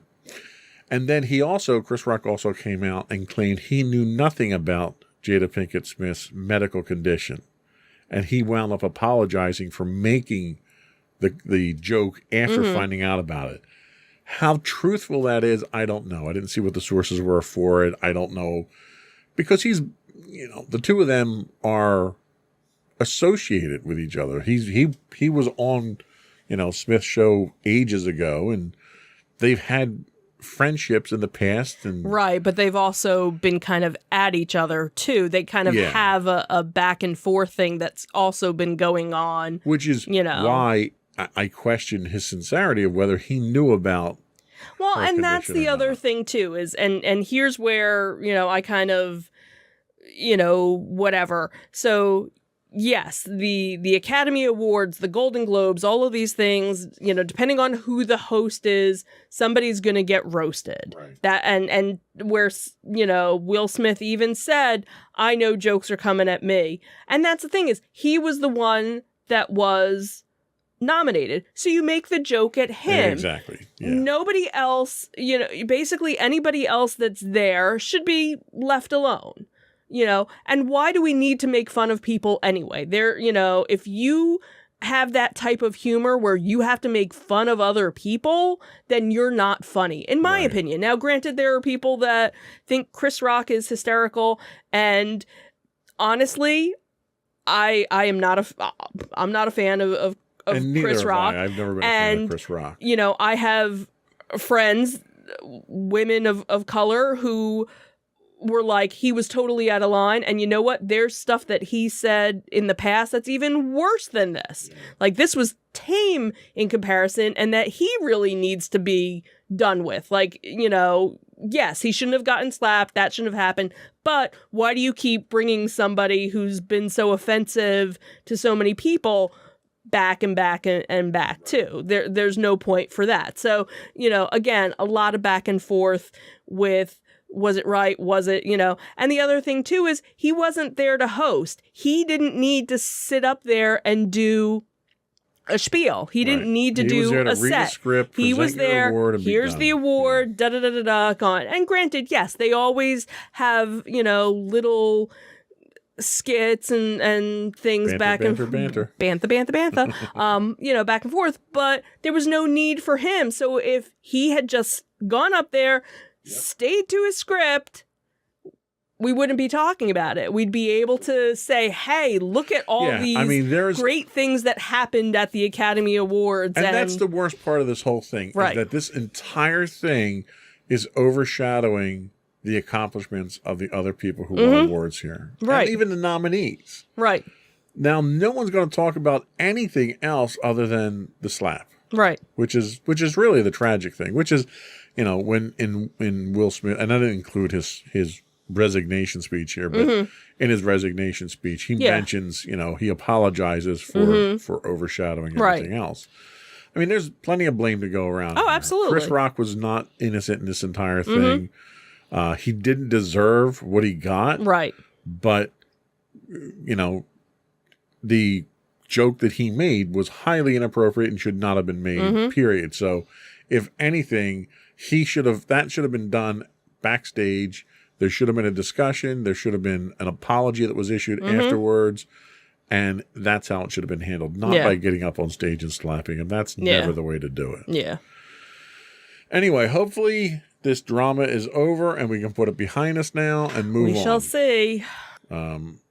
I will officially stop caring about this after this podcast is done recording. I'm so glad to hear that. That's just my position. I wanted to put it out there. Okay.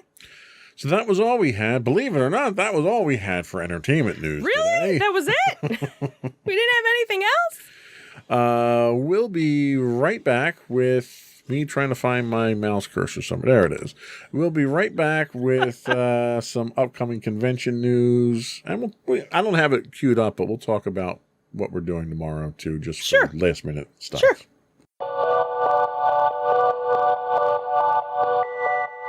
So what's our convention news? So the big one is obviously next weekend, and it is Friday, Saturday, and Sunday, and it is Fan Expo, formerly Wizard World.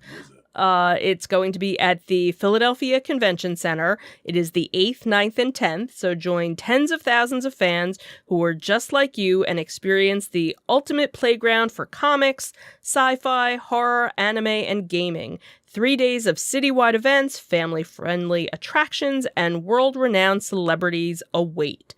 The show times are Friday, 4 to 9, Saturday, 10 to 7, and Sunday, 10 to 5. Pre-sale tickets, or at least the reduced rate of pre-sale tickets has already ended, so you can probably still buy tickets online, and I'm sure they are going to be doing tickets at the door as well. Okay, and what are we doing tomorrow? So tomorrow we have the April Fool's toy show, and that is Pity the Fool. right, and that's one of our smaller little toy shows, kind of, well, not really local because it's in Delaware. Tens of fans. Tens of fans. A couple hundred fans. Yeah, it's nice little local area. It's about a half hour for us in Delaware, right over the bridge. It's at the Nur Shrine Center. They do Saturday. Today is actually the train show that I think goes until like 4 or 5 in the afternoon. And then tomorrow is the toy show part of it. They have a couple of different rooms, usually some classic toys. Some vendors even have new stuff. It's definitely a place to find the unique, one-of-a-kind type things, too, as well. So Yeah, the one thing that I like about this is it's a lot of older toys. Mm-hmm. So one of the things that I look for when I go to shopping at these, they're not conventions, they're toy Yeah, it's just a shows. toy show. I look for vintage Star Wars toys, and this is a great place to find it. So I found my carded Vader here. Yep. I wound up pulling a land speeder that was in really good shape. My Millennium Falcon I pulled from me. So this is a great place to pull stuff from. Mm-hmm. Yeah, and it's kind of set up, it's all inside, but it's kind of set up like a flea market, I guess, with lots of different rows of tables. And, it's funny because there's always the guys that are selling like really old stuff. And it's like nobody ever buys anything. Like you never see anybody buying it. So it's almost like here's an opportunity just to display where other people, are there obviously looking to make money. They usually have a guy selling video games. There's usually somebody selling, like 1 or 2 video game people, 1 or 2, DVD people. The movie guy is usually there. The 3D printed guy usually isn't there though. No, he's not at this one. He's usually at the bigger one. Yeah, So anyway, we'll be there tomorrow, and we'll let you know how we make out. Yeah, we might have a few finds that we come back with. Absolutely. So that was all we had today. But before we go, I do want to once again implore you, not employ you, because I'm not paying anyone to come to our site. I would implore you, or at least invite you, to visit and subscribe to the podcast. You can find audio versions of this podcast listed as Insights into Entertainment. Audio and video versions of all of our podcasts can be found listed as Insights into Things. Anywhere you can get a podcast these days. Pandora, Castro, Stitcher, Podbean, Buzzsprout, etc., etc. We also invite you to contact us and give us your feedback. You can email us at comments@insightsintothings.com. You can find us on Twitter at twitter.com/insights_things. We do stream 5 days a week on Twitch at twitch.tv/insightsintothings. You can find us on Facebook under Insights into Things Podcast. We're also on YouTube with high-res videos at youtube.com/insightsintothings. You can find us on Instagram under Insights into Things. Or you can get links to all that and much more on our official website at insightsintothings.com. That's it. Another one in the books. Have a good week, everyone. Bye. Bye.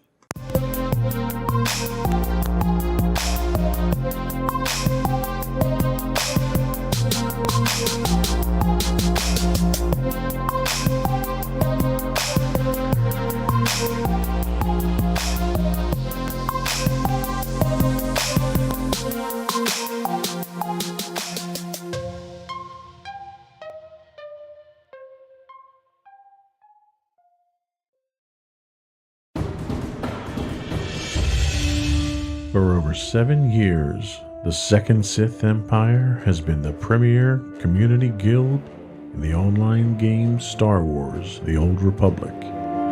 With hundreds of friendly and helpful active members, a weekly schedule of nightly events, annual guild meet and greets, and an active community both on the web and on Discord. The Second Sith Empire is more than your typical gaming group. We're family. Join us on the Starforge server for nightly events such as operations, flashpoints, world boss hunts, Star Wars trivia, guild lottery, and much more. Visit us on the web today at www.thesecondsithempire.com. Insightful podcasts by informative hosts.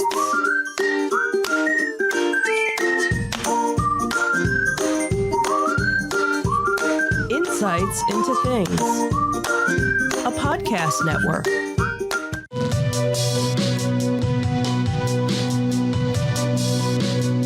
Welcome to Insights into Tomorrow, where we take a deeper look into how the issues of today will impact the world of tomorrow.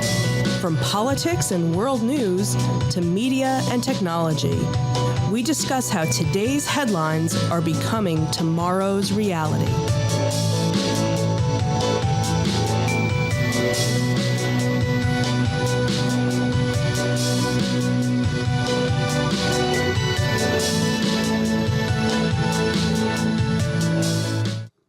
Hello, everyone, and welcome to episode 16 of Insights into Tomorrow, Microsoft's gaming monopoly. I'm your host today, Sam Whalen, and my co-host, Joseph Whalen. How you doing today?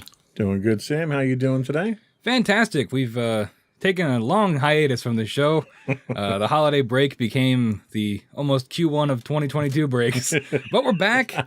We're back, and we're talking about the Microsoft acquisition of Activision and Blizzard. We're going to break it all down for you on today's episode. But really quick, just a quick summary at the top of the show. So on January the 18th, we're a little bit late on this, but yesterday's news are tomorrow's insights. January the 18th, 2022, Microsoft, you guys might know them from Xbox and from computers, announced that they were acquiring Activision Blizzard in an all-cash transaction valued at $68.7 billion, or $95 per share. Now, this is arguably the biggest piece of news in the history of the games industry, and on today's show, we're going to take a look at what this means, why the acquisition is so important, and honestly, why you should care, because you might, look at this news and say, well, how does this affect me? It might not, but we'll get into it regardless. In addition, we'll hit some key elements, some key elements that should be remembered in this conversation going forward. But before we get into all that, I want to remind you some show plugs. You can subscribe to this podcast and all the podcasts offered from Insights into Things. We're on Apple Podcast, Spotify, Google Podcast, Stitcher, iHeartRadio, TuneIn, Amazon, and Pandora. I know Spotify just introduced a 5-star rating system. So if you can go in there and rate the podcast, it does help our numbers quite a bit. In terms of contact information, we can be emailed at comments at insightsintothings.com. Twitter, we are at insights_things. Facebook, you can just search Insights Into Things Podcast. Instagram, at Insights Into Things. And finally, all these links, as well as more information, are on our website, www.insightsintothings.com. But that's all the housekeeping for today. Let's get right into the program.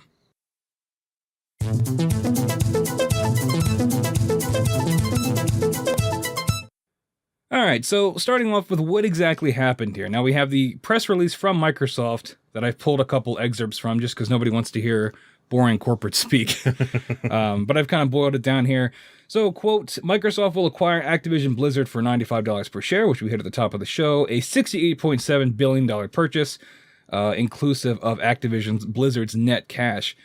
Now, when this transaction closes, Microsoft will become the world's third largest gaming company by revenue, and they are behind Tencent at number one. Tencent, if you don't know, is a mobile game company. They're out of China. They make a ton of money through mobile games. And, of course, Sony at number two, Sony being the main competitor of Microsoft. Now, the planned acquisition includes iconic franchises from the Activision, Blizzard, and King studios, King being the makers of Candy Crush, but games like Warcraft, whether that be World of Warcraft or... Is there another Warcraft game? Yeah, there's a whole series of different Warcraft games that are out. Yeah. Diablo, Overwatch, Call of Duty, which Call of Duty is a big one that we'll come back to, and like I said, Candy Crush. In addition to the global esports activities through MLG, or Major League Gaming, which is one of the biggest esports, I don't know, what would you call them, producers? The organizers, Yeah. The company has studios around the world with nearly 10,000 employees. Now, if we can see... there's a graphic you can look up. We have it on this back monitor here. But some other studios included are Treyarch, Raven, High Moon, Beanox, Infinity Ward, Toys for Bob, which makes remakes mostly. But it's more than just, these big games here. These are your big things, your Overwatches, your Call of Duties, which we'll hit on more later on in the show. But it's important to remember just how many studios are being acquired now under the Microsoft banner. that you may not even think of. But some important points. Actually, before we get into that, Joe, what do you think about this acquisition when you see these big studios? Do any of these games jump out to you?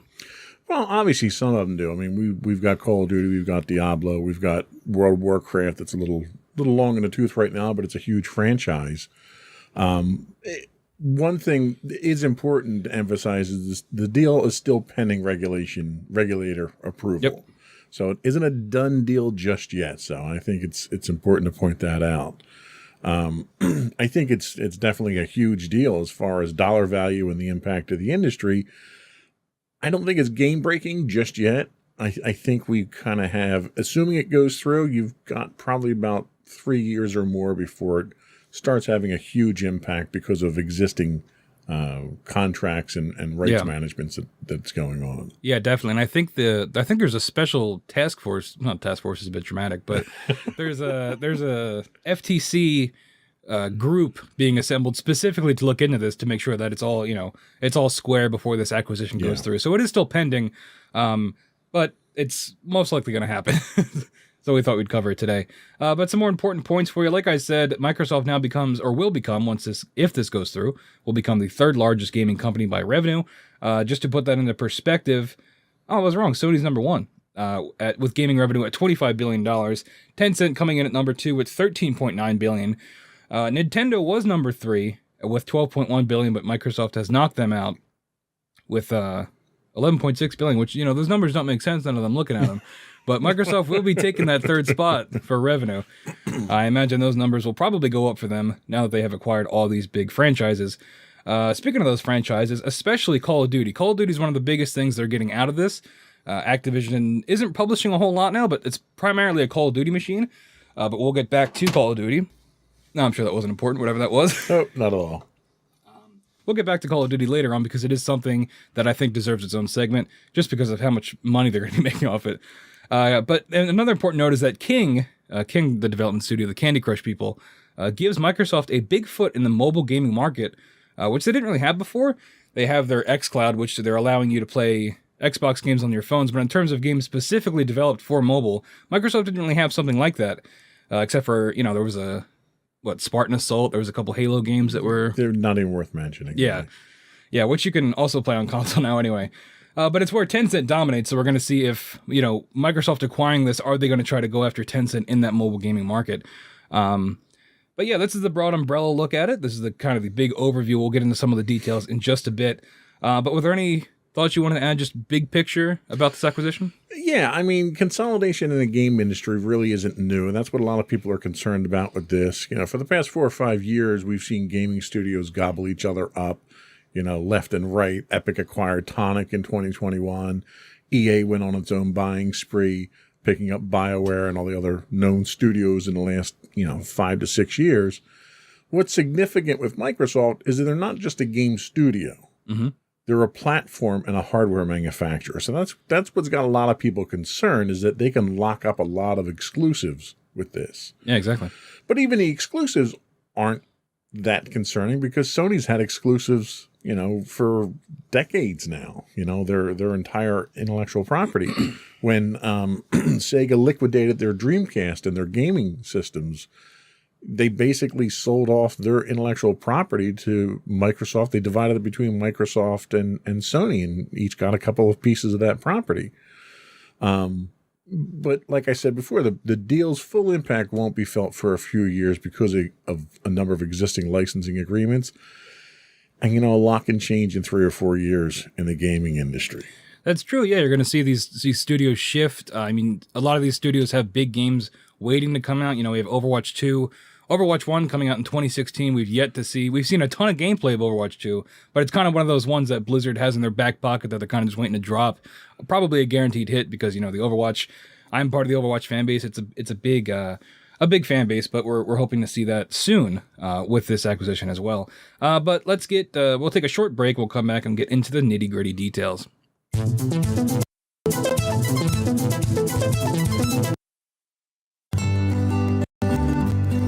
Insights into Teens, a podcast series exploring the issues and challenges of today's youth. Talking to real teens about real teen problems. Explore issues from braces to puberty, social anxiety to financial responsibility. Each week, we talk about the topics concerning today's youth. We look at how the issues affect teens, how to cope with these issues, and how parents, friends, and loved ones can help teens handle these challenges. Check out our video episodes on youtube.com/insights into things. Catch our audio versions on podcast.insightsintoteens.com or on the web at insightsintothings.com.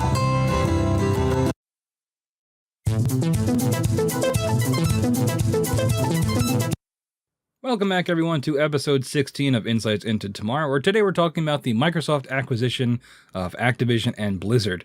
So getting into the details here, Activision Blizzard has been making some questionable management decisions in the last few years, and this is something I wanted to put right at the top, just so we can kind of get it out of the way, because there is some controversy there that I think is worth talking about. Mainly from Bobby Kotick, the Activision Blizzard Incorporated Chief Executive Officer, or CEO. This is from Bloomberg, from Devon Pendleton and Scott Carpenter. Activision CEO is looking at a $375 million payout in the Microsoft sale. So Bobby Kotick will be getting his payout from this, and we'll get into sort of his behavior and why that is controversial, I think.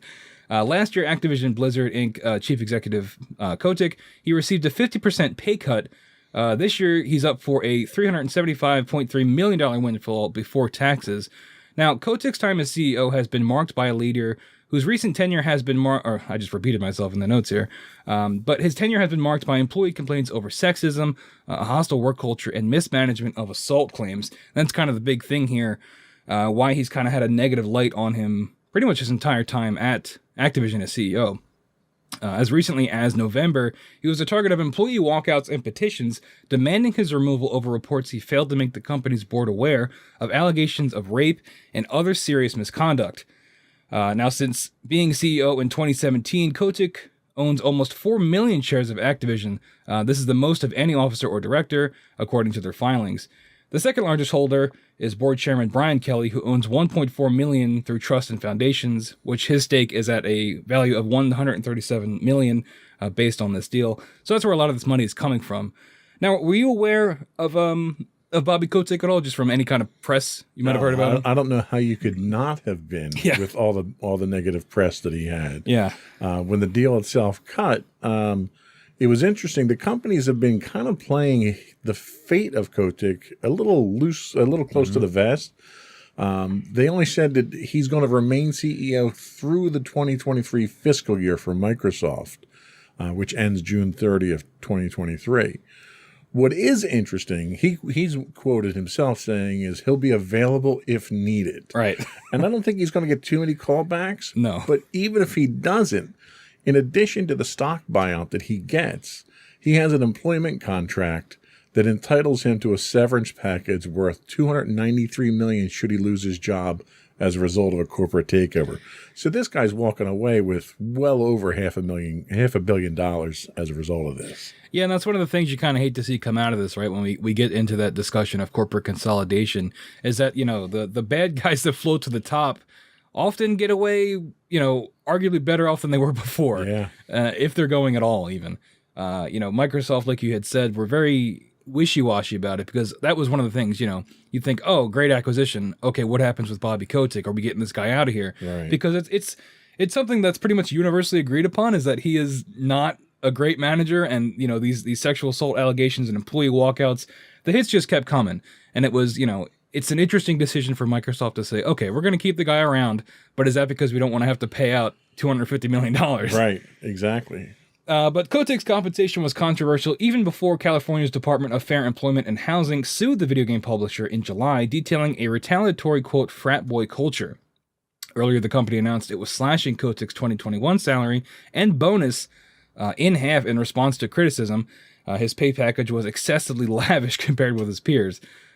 Kotick was also found in Jeffrey Epstein's Black Book, in which he used his company email address, and that's not a great look. That doesn't help you or the company at that point. No, I mean it's because I don't know why you would use your company email address. The hubris. I don't know why you'd be involved with him in the first place. True, yeah. But that's just one of the issues with Activision Blizzard. There are other problems as well in terms of union busting. This comes from Ethan Gack. I hope I'm pronouncing your name right, Ethan, from Kotaku. Call of Duty maker reveals plan to squash union effort. Activision Blizzard calls for studio-wide vote after refusing to voluntarily recognize Raven QA union. Raven is one of the studios under Activision Blizzard acquired in this acquisition. But this comes from the Kotaku article, quote, 34 staff from Raven's QA department revealed recently that they were organizing with the Communications Workers of America to unionize, which would have been an unprecedented step for developers at a major gaming company. They called on Activision Blizzard to voluntarily recognize the union, which had supermajority support within the QA department. Now, this is where we get into company policy from Blizzard. Their policy essentially boils down to when a company refuses to voluntarily recognize the union, the organizers behind it must win a majority in an election ratified by the National Labor Review Board. Now, this would be a huge hurdle for the folks over at Raven. A hurdle that would have been easy for Game Workers Alliance to overcome within just the QA department, because you have a very small section of employees, would have been very easy to get a majority. By requiring all employees at Raven to have a say, Activision Blizzard is effectively arguing that either the entire studio, not just the QA department, but the whole studio of Raven, unionize or no one does. And that's kind of where you get into these wordsmith sort of, how we're going to use technicalities to kind of break up these unions. How do you feel about them? Well, I think that's one of those things where, one, you're not gonna win against the union at this point in time. All these, if Amazon itself is fighting against the unionization of their facilities and losing, Blizzard's not going to win. And second, if you're trying to force the entire company to unionize rather than just a department, you're shooting yourself in the foot right there. Because all you're going to do is piss off all your employees. Yeah. Then they're all going to unionize, and then you're really screwed in the end. Yeah, but Blizzard had another response to this. This comes from Nicole Carpenter over at Polygon. The situation developed even more back in November. Quote, this is from a company statement. In November, we began the process to convert our temporary employees to full-time employment status. This comes from Raven Software Studio head Brian Raffel in an email to staff.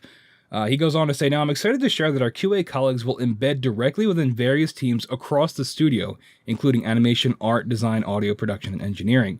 In the email, Raffel said, the move to our embed, our QA team, has been in the works for several months. Now, this splitting up of the QA team that was trying to unionize comes just 6 weeks after they were coming off a 6-week work strike. This makes unionization even more difficult.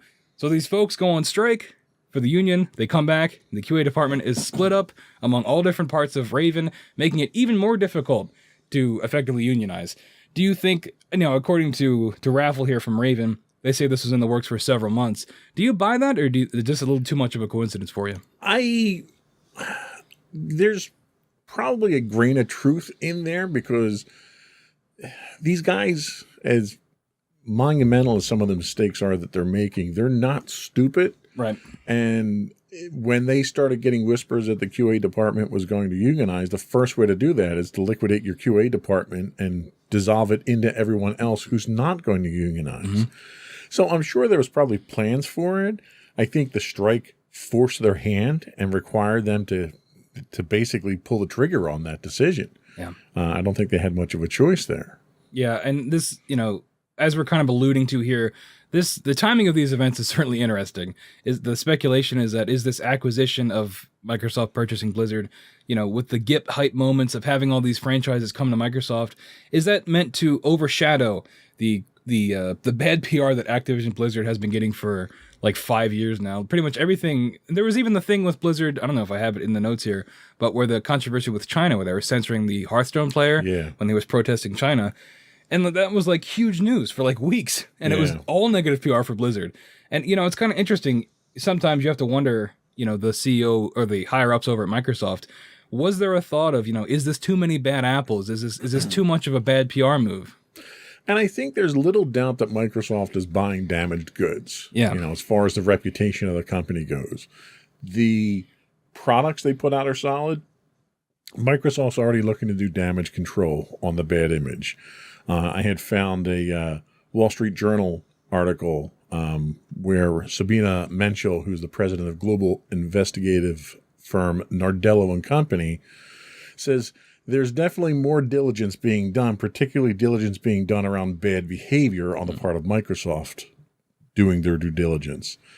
She said not only sexual harassment or misconduct, but bullying and other types of behavior, companies are a lot less tolerant. Microsoft being that. Microsoft knows that they're going to get a lot of press and attention, and they realize that their own reputation is on the line here. So the last thing a company like Microsoft wants is to inject itself with a cancerously bad culture that'll eat away at the rest of the company. Or, certainly more company profits than anything else. So Microsoft's not stupid in this acquisition. They kind of knew what they were getting, which is why I'm pretty sure they're so aloof when it comes to what the management of Blizzard's going to wind up looking like after all this. Yeah, you want to be optimistic, right? You want to say they're being acquired. Maybe we'll get some management shakeups. We'll improve the culture. But especially when it comes to the gaming industry, the culture of crunch, when you have to get a game out and you're working, double to triple the hours that are healthy, and you're getting harassed at work. It's something that is all too common, especially in the gaming industry. So you want to hope that things will get better, but only time will tell. Especially with something as big as this, it's going to take years to see if there are any changes, what they might be.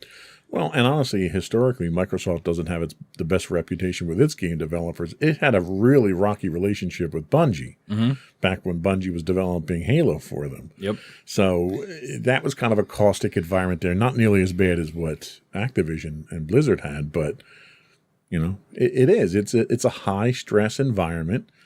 I've worked in development environments doing application development.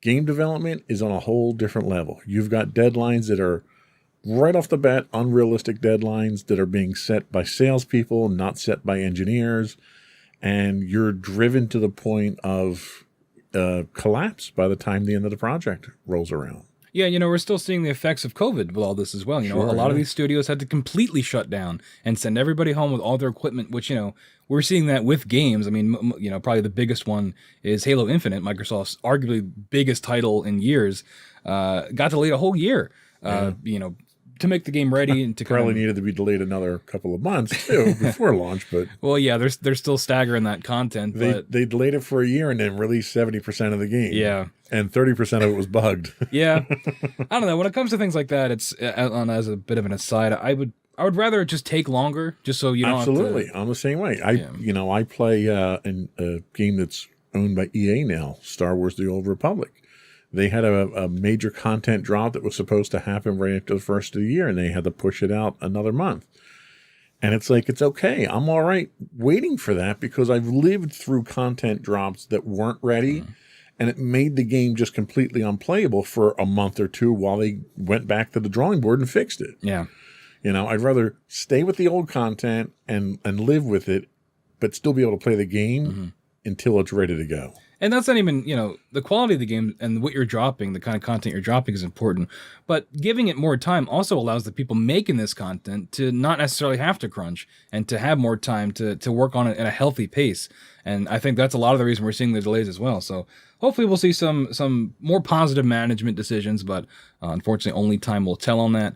But another big aspect of this is Games Pass. Now, for those of you that might not know, Xbox Games Pass is basically the Netflix of gaming. It's the thing that everybody calls it. And I'm sure they might already have that as like their official slogan, but if they don't, they should. But basically you pay a set fee every month. I think if you get the Games Pass Ultimate, which includes your Xbox Live Gold, which allows you to play online, what's it, $15 a month, I think? Something like that, yeah. Yeah. But around that price, and you can basically download the library of games, which is like 100-some games, available to play. Now, you also get first-party Xbox Studio games, day and date, Xbox games with gold, EA Play as well, getting a lot of EA titles in there. And there's also Games Pass for PC, so you don't even have to have an Xbox to access a lot of these things because you can get it all through Games Pass for PC, which is a recent addition, but definitely a huge get, which also ties into this acquisition because a lot of these games from Blizzard are primarily on PC. Yeah. But some numbers for you about Microsoft Games Pass. This comes from Tom Warren over at The Verge. Quote, Microsoft Game Pass service now has 25 million subscribers, which is up from 18 million Microsoft reported in January of last year. So in just a year, you're adding 7 million more subscribers. And that's in a year where you acquire Bethesda, you get the EA deal through, so you can get EA Play, you get Games Pass on PC. That's all in a year, and it makes sense why they got 7 million more people on board. Sure. And that's not even accounting the Xbox first-party studios, those games that came out, like Halo, and I'm trying to think of some other ones. There was Rainbow Six, but I don't think that's another big game on Games Pass. It's not an Xbox exclusive, but Right. so you had a couple games drops as well to kind of justify those higher numbers. Xbox Games Pass is shifting how gaming companies look at revenue models. It's kind of changing the whole industry. It's changing it from being you pay $60 to $70 for a game the day it comes out, you have a physical disc, you play it, and that's it. Now we're kind of shifting to a more ever-changing thing where you have a library of digital games that you can then download, which some people aren't for because they'd rather have that physical media. Personally, I don't mind, except for when it comes to storage, because I know there's two different models of the newest Xbox out now. Right. There's one that has a disk drive and one that doesn't. You have the non-disk drive one. Do you ever run into storage issues with, having to download everything like that? I don't. And I have the internal storage. I have the external NVMe card storage. Plus, I offload a good chunk of the games to the slower USB drive on there. So I've got plenty of storage. Is only the newest, latest, greatest games need to be played on the fastest storage. So they've provided enough options that it's manageable, and I'm not too worried about that. And I download all the games anyway. I mean, I couldn't tell you the last time I went to a GameStop or someplace else to buy a physical piece of media for the game. Yeah, absolutely. I'm the same way. I have because I download everything. The second it comes to Game Pass, I'm downloading it to play just because I love video games. And, I think this is a great, this isn't an ad for Games Pass, but I think it's the best value in gaming because if you're someone that doesn't necessarily want to commit to that $60 purchase, you can get Games Pass and have over 100 games available to play like that. Yeah. And, you run into issues. Not like that. You do have to download. Yeah, that's what I was about to say. Yeah, there is the issue, if you don't have the best internet connection or if you don't have the money to shell out for an external hard drive or things like that, there are some barriers to entry there. But you can still only download one game at a time, and, the Xbox can handle that if you're able to download it eventually. But like I was saying, this Games Pass is shifting how game companies are looking at the revenue models going forward. Sony is looking to compete with its PS Now service. It is similar to Games Pass, but not nearly as effective in the marketplace. And a big reason for that is because with PS Now, I don't think you can download the games. I think you have to stream them. You're streaming them, live. Which, even with a good internet connection, you can tell. Yeah. Well, the latency, there's no way you can get around with the technology we have today. You can't get around latency. And latency, especially if you're playing like a first-person shooter or something like that, latency is going to kill you every time. Mm-hmm. There's no way you can get around the physics of you're trying to send a bit of data from your network all the way across the internet to some server somewhere else and might not even be your region. You physically, even if you are using fiber optics all the way, you're limited by the speed of light. And there is, people don't realize it, but there's this limit to the speed of light when you're trying to go across the country or when you're trying to bounce a signal off a satellite. Mm-hmm. And talking about those online only services, Xbox does have xCloud, which allows you to stream games from your console to either your phone or a tablet or something like that. And they have made significant improvements to that in terms of dealing with latency. But still, if you're playing, like you said, a first-person shooter or a fighting game or a racing game, something that is online multiplayer, you're going to notice it regardless. Yeah, single-player games, you're usually pretty okay with it, but don't try to do anything competitive in player versus player. Yeah. But Sony is looking to beef up their PSN Now service. This comes from Jonas Mackey over at Game Reactor. Quote, the creator of PlayStation 4 and 5, Mark Cerny, has filed a patent via USPTO for, quote, backward compatibility through use of spoof clock, I don't know what that is, and fine-grained frequency control. So basically, Sony's got some patents on the book for backwards compatibility. So it leads people to speculate that they are going to try to incorporate some more, PS3 games and PS4 games into PS Now to try to make it compete with Games Pass, while also maybe throwing in your PS Plus, which is the equivalent of Xbox games or Xbox Gold, basically the online component, kind of rolling it all into one package, just like you have here with Games Pass. Do you think that would be as effective as Microsoft's Game Pass? It has the potential. I think the problem you run into is that game services is an area where PlayStation is playing catch up. Microsoft is leaps and bounds. they're 10 years ahead of PlayStation when it comes to this service and this ability. Microsoft PlayStation really abandoned their backwards compatibility as a serious concern years ago. As they were moving past the PS2, PS3, they didn't really worry about supporting backwards compatibility. That was an area that Microsoft really cashed in on because they knew all these people out there had this huge library of games, and they were going to be angry if they couldn't play them, moving forward. So Microsoft has been very good about that. And Microsoft, just to talk real quickly about the technology that they're talking about here, the spoof clock.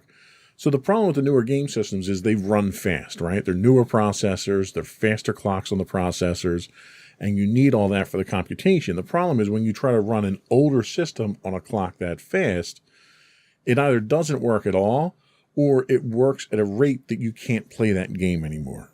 So what they do is they try to clock down the processor on there so you can play it at the same speed as the old consoles. Well, Microsoft got around that by using virtual machines, which Microsoft brought in from their corporate world. So when you fire up, an old Xbox 360 game, it fires up a virtual machine and it runs in that virtual machine completely self-contained in there and fully functional. So they're not doing these gimmicky type things like PlayStation's trying to do. Yeah, absolutely. And I think that is kind of a thing, right? That Xbox, when they announced that they were going to have 360 games coming to Xbox One at the time, people lost their minds because, obviously for the reasons you're saying, people didn't want to lose all those games. You can go back and play original Xbox games now. They're making them compatible. Yeah, as a lifelong Xbox and PlayStation fan, it's really, really cool to have access to those old games. Although I think Xbox announced recently that the last batch of what's going to be backwards compatible has been announced. So we are seeing that halt, but it's still a ton of games. Yeah. And, even one game would have made it, over PlayStation in this instance. But let's get into another big aspect of this, which we kind of teased at the beginning of the show, Call of Duty. Let's take a break before we get into that. All right.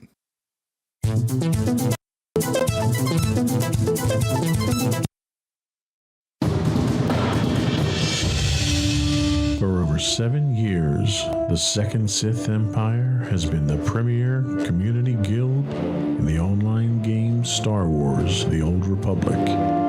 With hundreds of friendly and helpful active members, a weekly schedule of nightly events, annual guild meet and greets, and an active community both on the web and on Discord. The Second Sith Empire is more than your typical gaming group. We're family. Join us on the Starforge server for nightly events such as operations, flashpoints, world boss hunts, Star Wars trivia, guild lottery, and much more. Visit us on the web today at www.thesecondsithempire.com.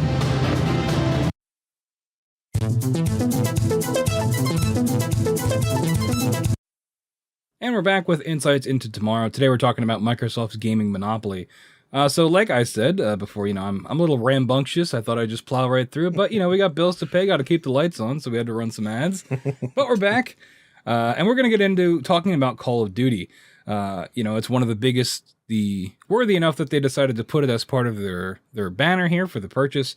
But it is Activision's probably their biggest game that they're currently publishing. Once again, Call of Duty Vanguard, which is the most recent addition in the franchise, was the best-selling game of 2021. This comes from the NPD, or the National Purchase Diary panel. That comes from its sales report for 2021, that Call of Duty Vanguard, #1 again.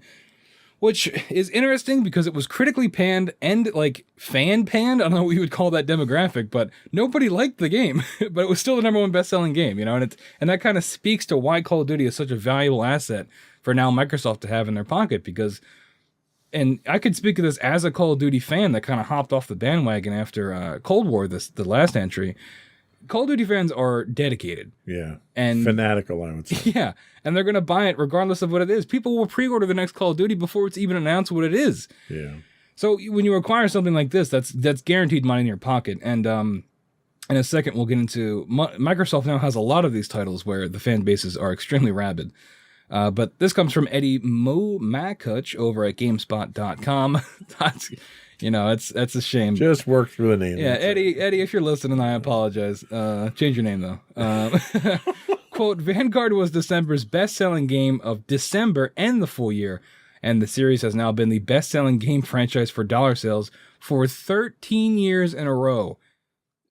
How do you feel about that? Because I could not believe that statistic when I saw it. Being a fan of Call of Duty for 13 years, I could totally understand it. That's the one game a year.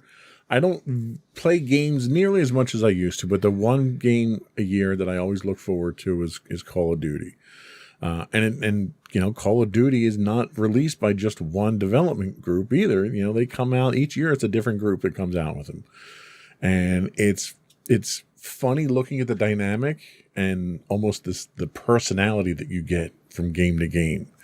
But it totally makes sense to me that you're going to have a group of people that are that dedicated to it, because the big fan base for Call of Duty isn't let's just play through the scenario and be done with it, campaign and be done with it.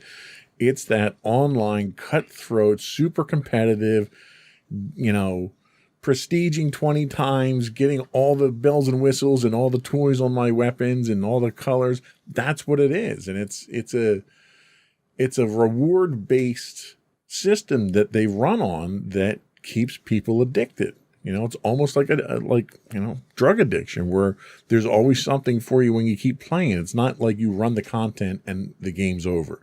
There's such replayability with it, with the online PvP play. Yeah, and that's not even factoring in Call of Duty Warzone, right? Which dropped, 3-4 years ago, but, kind of became another battle royale in that battle royale wheelhouse that is just a cash cow for the folks over at Activision, because, it's difficult for any game, especially a battle royale, to break out and kind of make its name. But, you have the big three, I would say at this point. You have Fortnite, Apex Legends, which is also owned by EA, and now Warzone. So it's just interesting to think about how much money just Warzone alone is bringing in, which they've already said they're going to continue that, because of course they are. Why would they stop? Why wouldn't you? It's a golden goose. Yeah. But something else I wanted to mention about the Call of Duty thing is that now part of this acquisition, Microsoft now owns Major League Gaming, and I don't know for sure, but there's got to be a Call of Duty tournament with MLG, right? Oh, I'm sure there is. Yeah. So now Microsoft has all that stuff in house. I'm not nearly that good enough to know where it is or how to play it, but.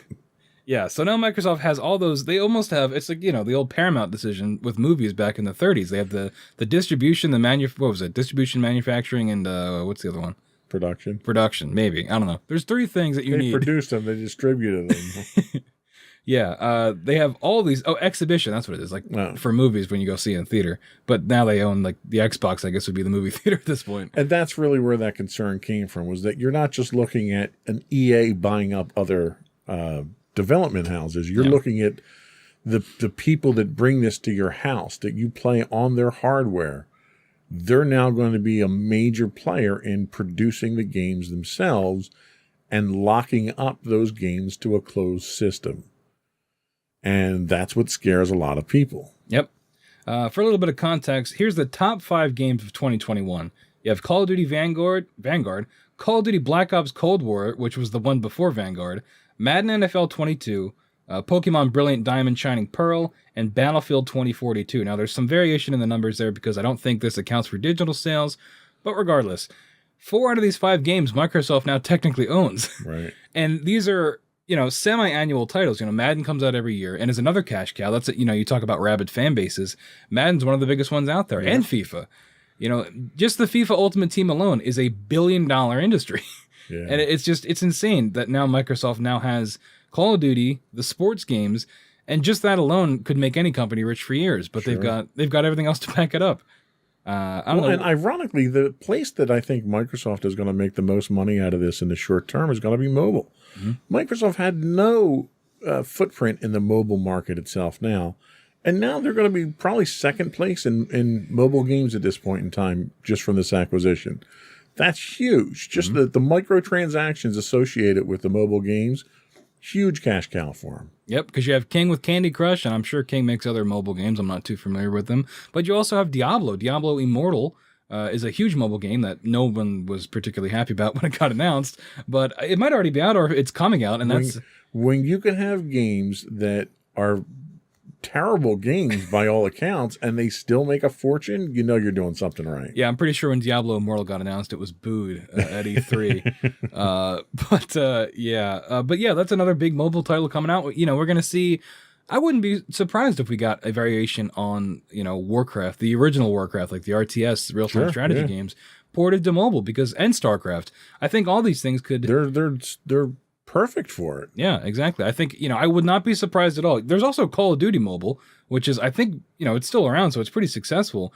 But, you know, you're exactly right. I think we're going to see, you know, Xbox kind of maybe try to dominate this market, assuming it can compete with Tencent. That's also counting xCloud, which you can play games mobily, which I think is really cool technology, especially if you're someone that travels a lot. I've not had a good experience with really? it, and it's more because of the controls. Oh yeah. You know, it's really tough to play a console game on a tablet or a phone without having a proper controller. Yeah, that's kind of been why I don't use it often as well, because I have to hook up the controller to my phone, and it's like, you've kind of lost me at that step. But, you know, if they're going to double down on this mobile market, I could see them making, you know, an easier to use interface, or make games specifically for mobile that you don't have to worry about translating that controller interface. As long as Microsoft doesn't try to make phones again, we should all be okay. I had that Microsoft phone, by the way. I wanted that thing, and it was terrible. So yeah, I think they learned their lesson there. But we're going to take another quick break, and then we're going to come back and talk more monopolies.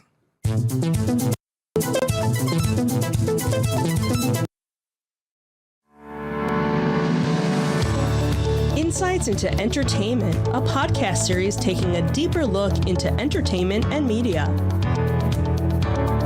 Our husband and wife team of pop culture fanatics are exploring all things from music and movies to television and fandom. We'll look at the interesting and obscure entertainment news of the week. We'll talk about theme park and pop culture news. We'll give you the latest and greatest on pop culture conventions. We'll give you a deep dive into Disney, Star Wars, and much more. Check out our video episodes at youtube.com/insights into things. Our audio episodes at podcast.insightsintoentertainment.com, or check us out on the web at insightsintothings.com.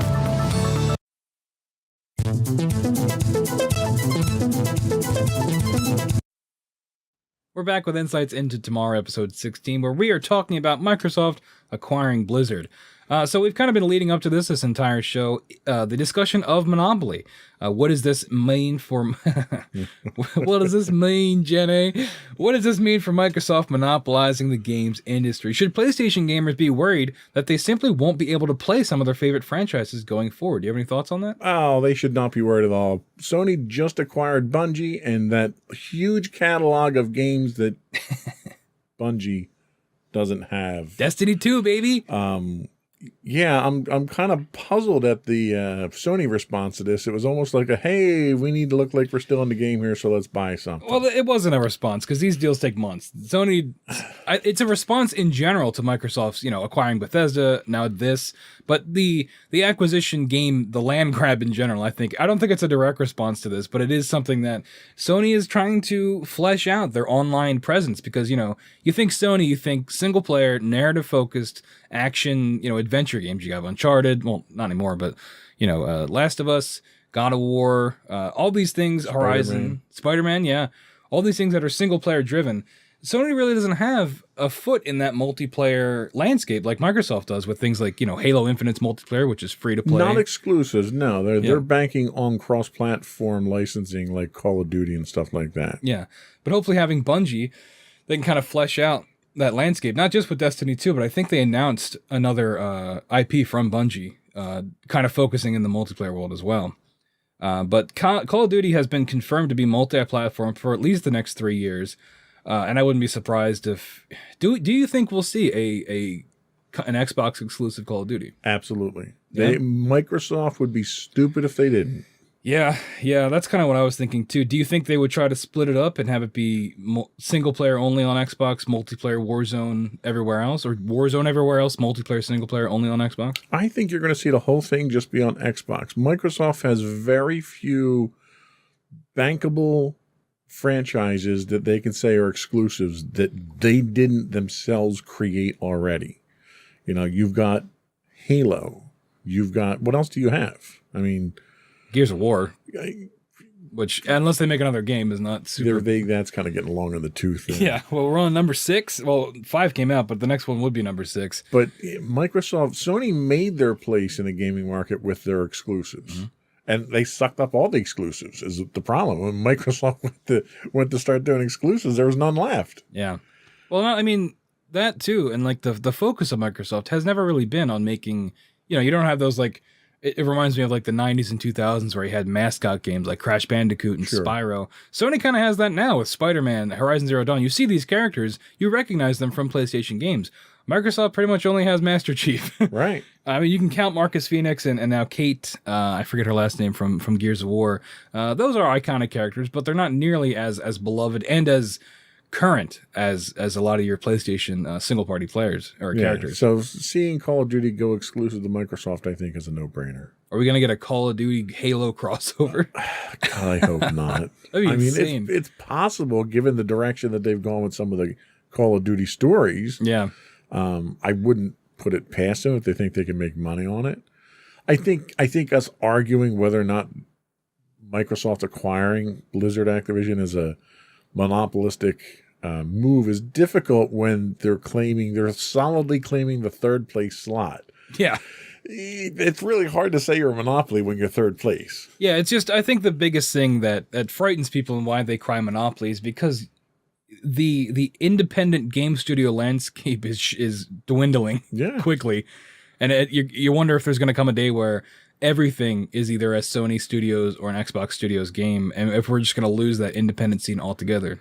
Well, you will, but it's one of those things that's self-sustaining because I can go into business for myself. I can take out a $100,000 loan, start a studio, run it for 3 years, come up with something that's marketable, and then get a 100-time return on my investment and get bought out. So just as an entrepreneurial injector, those independent organizations are still going to continue going on there, if for no other reason than to be targeted for buyouts. Yeah, you know, the more I think about it, it is a lot like movies where you had, you know, early movies were not owned by anybody, but then you had big studios like Warner Brothers and others, and then eventually that studio system was torn down, and that's why you get more independent films like in the 60s and 70s. Are we going to see this with gaming where, you know, these studios buy up everybody? We get these, you know, a decade or two of all these exclusive console exclusive games. And then do we have a kind of consumer pushback against that where we'll go back to more independent publishers? Or do you think we'll settle into this studio, you know, grabathon? The market never really allows the polarizing effect of one or two companies to run things. The corporate industries tends to migrate in that direction. I mean, even if you look at like retail, for instance. So everybody vilified Walmart because they came into every town and they killed all the small mom and pop shops. And then what happened after that? Then Amazon showed up, and Amazon's now killing Walmart. Mm-hmm. So now all the small mom and pop shops are like, well, you got to support your local businesses. So now there's a big push for all the local businesses, all your little bookstores and everything else. So the market is going to regulate itself more than the government is.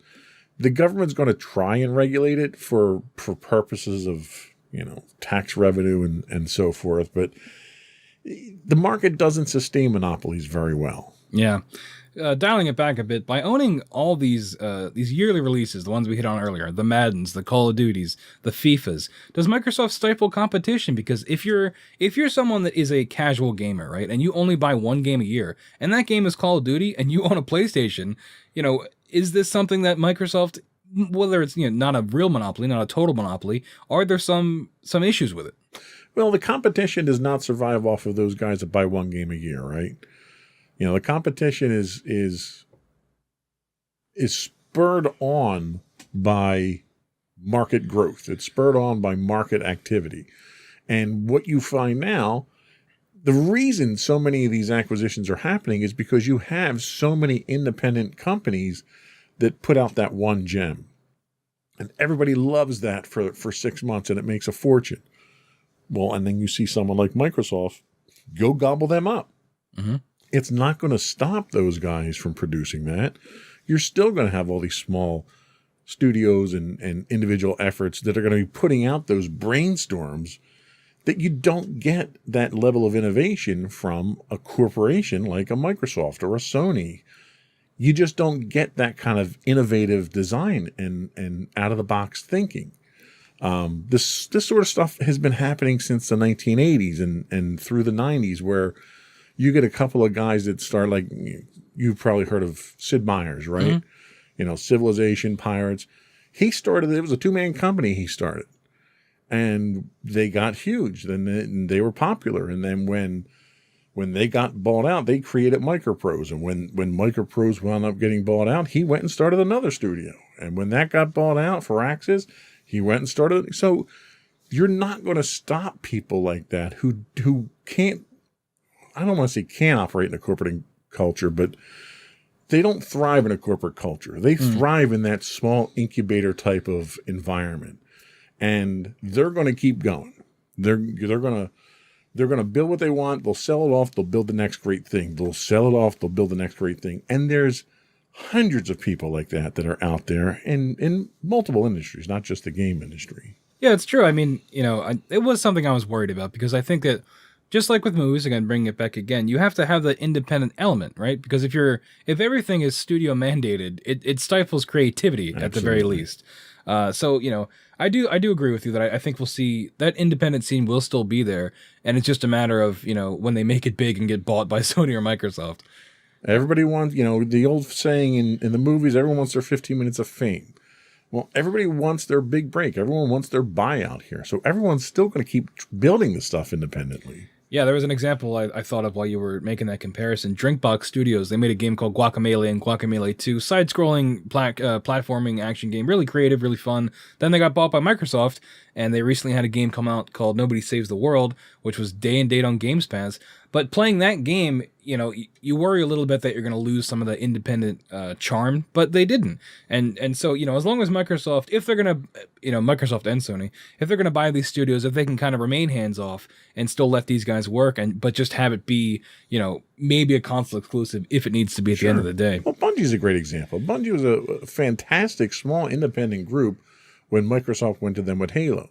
They did a fantastic job with Halo, knocked it out of the park. Microsoft bought them, ran them for a little bit, stifled their innovation, and then they wound up breaking it off again as an independent group.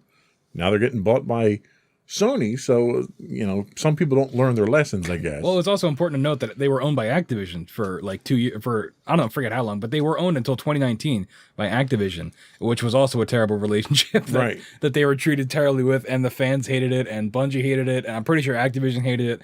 It was a bad time all around. Yeah. But Bungie can't catch a break. BioWare, same thing. BioWare had a huge fan base of rabid fans because of the philosophy that the owners had, the quality of the product that they put out. They get acquired by EA. EA basically waters the entire thing down, slaps their little formula for development on there, and it's just a clone of what EA is now. Yeah. Yeah, EA, we could probably do a whole other episode on EA, but they have similar corporate issues. But yeah, again, going back to Microsoft and the monopoly, Microsoft, of course, we talked about it on a previous episode. They faced criticism back in the 90s for its antitrust practices. Are they heading down a similar path? From McKenna Kelly over at The Verge, quote, and this gets into some of the details about the FTC. The Justice Department and Federal Trade Commission launched a joint effort to modernize antitrust enforcement, seeking comment on how the agencies can apply current law in cases against tech companies like Meta, which is formerly Facebook, and Google. The announcement came at a joint press conference from FTC Chair Lena Khan and Justice Department Antitrust Chief Jonathan Cantor, who described the move as a wide-ranging enforcement modernization effort. So we did an episode a while back about tech companies and their monopolies, and I think this is just another nail in the coffin of the FTC kind of getting wise to it and kind of changing legislation to better combat these deals. What do you think about that? Well, and I think the problem you run into here is it's a change of administration. It's a new FTC that has to kind of make a splash here that it's anti-monopolistic, so they need an example, right? So the advantage that Microsoft has, though, is they're not in the center of the regulatory sniper rifle at this point in time. you've got two big companies out there that have really got everybody else's attention. So I think it's more a matter of timing. I think if Microsoft plays this smart, they don't rush this. They wait for Khan to get caught up in either a Meta witch hunt or a Google witch hunt and go after them. And I think the FTC's, the Biden administration is looking for a win, right? And if the big guys out there to get that win on aren't Microsoft, they're Meta and Google. So if they lock horns with one of them first, Microsoft will be able to get through without any real challenges, I think. Yeah, definitely. And Meta's already kind of taken a couple hits recently. They're not doing themselves any favors. No, it seems like every week they've had like the worst month ever. Well, the fact that they even changed the name, I mean, that was just such a blatant attempt to put lipstick on a pig there and hope the government didn't recognize you're the same evil company. Yeah, what they have their first quarter where they lost users. Yep. Their revenue is down. Like they're just falling apart. Zuckerberg lost $20 billion on paper in one day. Yeah, so you're right. If they're looking for someone to make an example out of, it seems like Meta might be the better target. Well, and that's the thing. Not even from I hate to bring politics into this, but it's not even just from a monopolistic standpoint. Meta has a reputation from a perspective of influencing politics and in a negative way for Democrats. And when you're facing a Democratic administration who needs a win, you've made yourself a very easy target at that point. Yeah, that's a great point. I mean, it makes them certainly like you said, a much bigger target. While the announcement spans markets, it specifically, this goes back to the FTC, the task force they're putting together. It specifically questions how regulators should approach merger approval in digital markets, potentially setting new legal standards around data aggregation, interoperability. That's a fun word to say. I was going to say interpolarity, but that doesn't make any sense. And market consolidation that can affect competition. So it's really, we're seeing a bit of a really unprecedented time for when it comes to these kind of laws because they have to change them for the digital market. It makes you wonder where these things will go in, say, 20 years. The problem that you have is the wheels of government are notoriously slow. They do not keep up with technology. They do not keep, even from a medical standpoint, government regulation does not keep up with advances in technology, and it never will, because the bureaucracy itself doesn't allow it. You know, what would take a development company, 6 months to put out a new piece of technology, it would take the government 4 years to catch up to that between legislation and debates and subcommittees and all that stuff. So for the government itself to be reactionary in situations like this is very dangerous from a regulatory standpoint. What the government needs to do is stop looking at this from a per company standpoint and look at it from an impact to the market, an impact to the country and the citizens and everything else. Because only then can you react in a way that is slow but effective. And I think what you run into is the reaction that you get now is these guys are bad, so we have to do something about them. Mm-hmm. And legislation's never going to keep up with that. Yeah, and it's interesting, too, because we talk about how slow government moves, but these tech companies move lightning fast in terms of, whether it be making acquisitions like this or by expanding their spheres of influence. So it's almost like it's oil and water in terms of how these two entities operate. And, how does that impact legislation and how does that impact the amount of power that these tech companies are able to consolidate and aggregate? But as we're coming to the end of the show, do you think this merger is going to go through?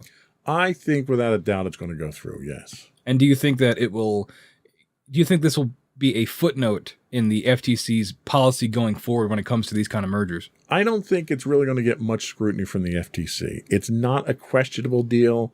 We already talked about them becoming third. If they were number one after this deal, I could see it getting scrutiny. You can't accuse someone of being monopolistic when you're number three in the market. It doesn't make sense. Yeah. If the merger, stepping out of the game industry for a moment, if the merger between T-Mobile and Sprint could go through because they were third place and that was part of the justification for that, then you already have a precedent set for it. So there's very little chance that it's going to get blocked. Yeah, no, I absolutely agree. I think it will go through. And, you were kind of at that stage where all this news broke, and it was a crazy month of hearing the headlines and what this means. But we're kind of at a point where now we kind of just hurry up and wait, where we see, because these things take years to figure out. What's the real question is, what are things going to look like in 5 to 10 years for Microsoft and for Blizzard? And that's where you have to look, because even after this deal is signed, nothing's going to happen for 3 to 4 years. 5 years from now, I think you're going to find Xbox is going to be far more dominant in the gaming scene. You know, PlayStation has traditionally always beat out Xbox as far as console sales and game sales. And I think if Microsoft doesn't come out on top, it's going to be a lot closer than it was. But the other thing you have to keep in mind is a lot of the reason why Microsoft isn't first is Microsoft tends to shoot themselves in the foot from a technology standpoint, from a marketing standpoint. You know, just the fact that they can't consistently name their consoles really confuses the hell out of people. It's a branding issue, right? That it really is. Every time they come out with a new console, they try to reinvent themselves, and it backfires every single time. Yeah. So Microsoft has their own flurry of mistakes that they continuously make over and over again that really impede their ability to be dominant. Buying their way to dominance is a new strategy, but I don't know if it's necessarily going to work because you got the same people making the same mistakes. Yeah. I mean, you know, we talk about that strategy of buying, and it almost creates the image of Microsoft setting up all these dominoes that they're just waiting to push down. You know, we have the Bethesda acquisition, Elder Scrolls 6, a big game from Bethesda, Starfield. I believe Starfield was confirmed to be an Xbox exclusive. So again, we go back to that 5 to 10 year benchmark. Is Microsoft going to have a decade where they're just releasing, hit title after hit title, which people kind of think that they were going to do now with Halo, but that was kind of all they did. and that's the thing. You can, just because you have an exclusive doesn't mean people are going to want to play it. Yeah. And that's the problem you run into. Yeah. And you get the opposite of that with Sony, where people are going to play those games because there's a level of quality that is pretty much unmatched. Yes. And Microsoft, if nothing else, has an infamous reputation of putting out poor quality code, whether it's operating systems, Microsoft Office, video game, doesn't matter. I mean, this was another folly of their marketing department. They marked the Red Ring of Death issue from the Xbox 360 by selling T-shirts with the Red Ring of Death. Now, if you haven't been in the gaming industry for a while, the Red Ring of Death was when the Xbox 360 came out. They had a hardware issue, a fundamental hardware issue that was causing the little Xbox power ring to turn red, and the game system basically became useless. Yep. And they stumbled on replacing that. It turned out it was bad solder. So they were using cold solder that was too fragile. So the solder points, just from the motion of the fans and moving the thing around, would cause the solder points to break. So they went back to the manufacturing process and they injected more, I think it was more lead or something, into the copper itself to soften the copper up. Well, and then what happened was, as you played the game over a period of time, the game system would heat up to the point that it would melt the solder, and you'd get the problem again. So they really, for the first 2 years of the 360, they really flubbed the whole thing until they fixed their manufacturing issues. The fact that they're going to mark the release of the 360 by using the Red Ring of Death on a logo, is just idiotic. Like, why would you do that? Yeah, it's like trying to claim something, right, and to make it better. But I think the memories, the wound is still too exposed, exactly, to be doing things like that. I mean, now we're seeing that they don't have nearly as poor of a launch with the Xbox Series X and S. There is the chip shortage, which is affecting everything. But the problem that you run into is, so you want to buy an Xbox Series S. Well, do you need to buy an Xbox One S? Because that's what a lot of people end up doing and not getting what they wanted. Yep. So it's almost like Microsoft is deliberately confusing their marketing now and having people buy stuff that they don't want. Yeah, it's definitely a branding issue overall. How difficult is it? Xbox One, Xbox Two, Xbox. hey, you know what? Sony did that, and nobody confuses their consoles, do they? It's true. Well, that you also get into the whole discussion of what kind of company Microsoft wants to be, because with the Xbox One, they wanted it to be a multimedia device. Right. And Sony was never, they didn't care about that. I mean, they kind of tried it with the PS3, but it was still called the PlayStation 3. Exactly. Ultimately, it's there to play video games, which I think Xbox is definitely going back to that with the Xbox Series X, because you lost the bypass for your cable. That's no longer a feature. Right. And so I think they're definitely returning to their, I guess, quote unquote roots. They're building a game system. Yeah. And Congratulations, guys. I mean, the Series X is on par with something you can get on PC, right? In terms of specs, not like high end. From a hardware standpoint, yeah. Yeah. So they're going back to the drawing board and the basics, hopefully, and you know, we'll see the ramifications of the COVID-19 pandemic and that chip shortage for years in terms of actually being able to get your hands on these consoles.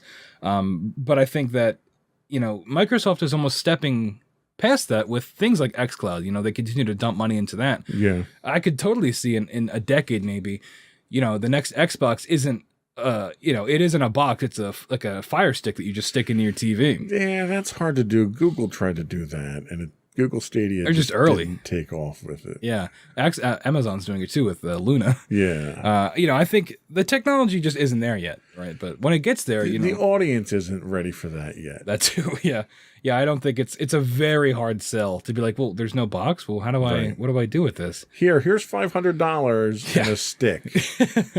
Yeah, it's a little bit of buyer's remorse there. Yeah. Well, and the problem that, you know, not to go off topic too far here, but the problem that Google had was you would buy games through Google Stadia, but you never owned the rights to the games. Yeah, that's true. Yeah. So you'd pay full price for the game, and it was their game. You were really just borrowing it for $50 or $60. That was where Stadia lost me. Yeah. But we will monitor this going forward. We'll see when this acquisition goes through, what's going to happen with it.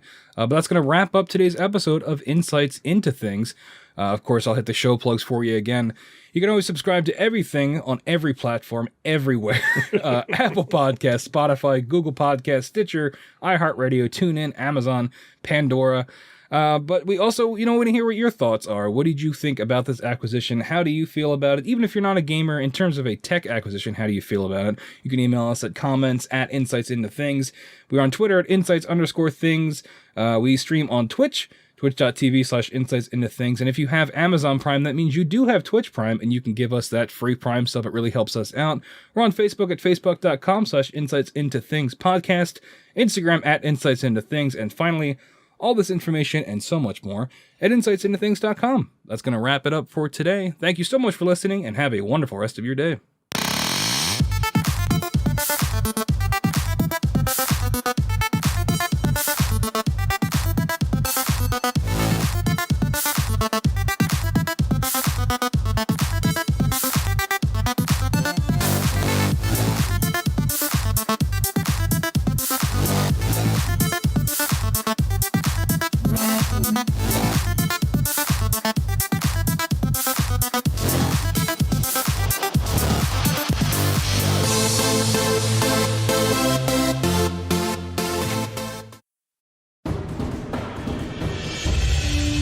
For over 7 years, the Second Sith Empire has been the premier community guild in the online game Star Wars: The Old Republic. With hundreds of friendly and helpful active members, a weekly schedule of nightly events, annual guild meet and greets, and an active community both on the web and on Discord. The Second Sith Empire is more than your typical gaming group. We're family. Join us on the Starforge server for nightly events such as operations, flashpoints, world boss hunts, Star Wars trivia, guild lottery, and much more. Visit us on the web today at www.thesecondsithempire.com. Insightful podcasts by informative hosts.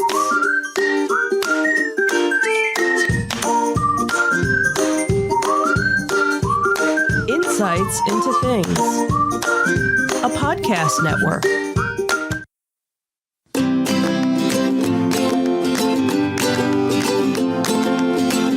Welcome to Insights into Teens, a podcast series exploring the issues and challenges of today's youth. Your hosts are Joseph and Madison Whalen, a father and daughter team making their way through the challenges of the teenage years.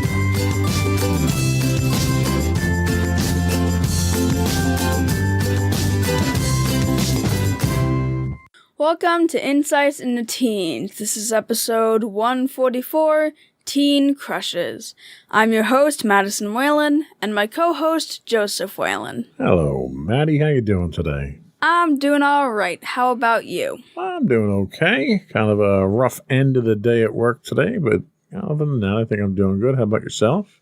I've been doing fine so far today. Good. Good week so far?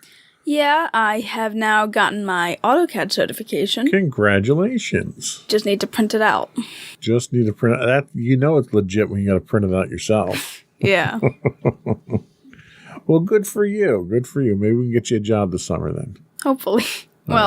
Yeah. Well, with marching band, we might want to be careful, but you know. Okay. Well, maybe not this summer then. We'll figure it out. I'm sure we will. Anyway. That's not what we're talking about today. No, it's not. So, we're going to be talking about teen crushes today. Yes, we are. So, having crushes can be a wonderful, scary, fun, and heartbreaking experience. When you get your first crush, you may feel confused about what's happening. You may have never had these feelings before. On today's episode of Insights into Teens, we'll talk about what crushes are, the risks associated with them, the importance they play in adolescent development, and ultimately, how to help your teen handle rejection associated with them. Because we always assume crushes end in rejection, right? I mean, yeah. But first, I'd like to invite our listening and viewing audience to subscribe to the podcast. You can find audio versions of the podcast listed as Insights into Teens. You can also get both video and audio versions of the podcast listed as Insights into Things.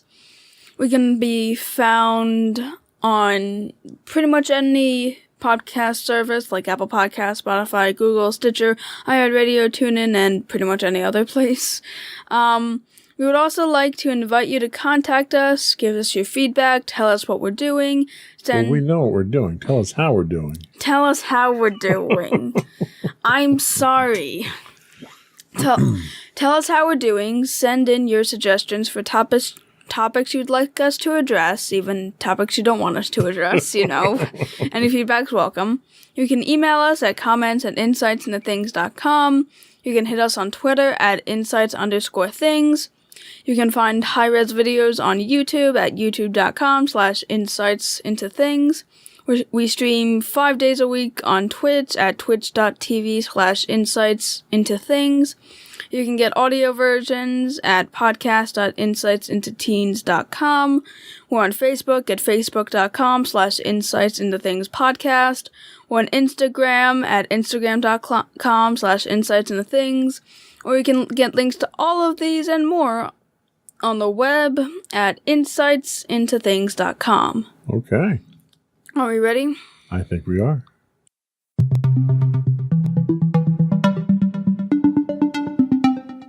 So what are teenage crushes? And this comes to us from psychologytoday.com, which I'm pretty sure we've used in the past. Indeed. So teenage crushes have a significant role to play in the journey of adolescence.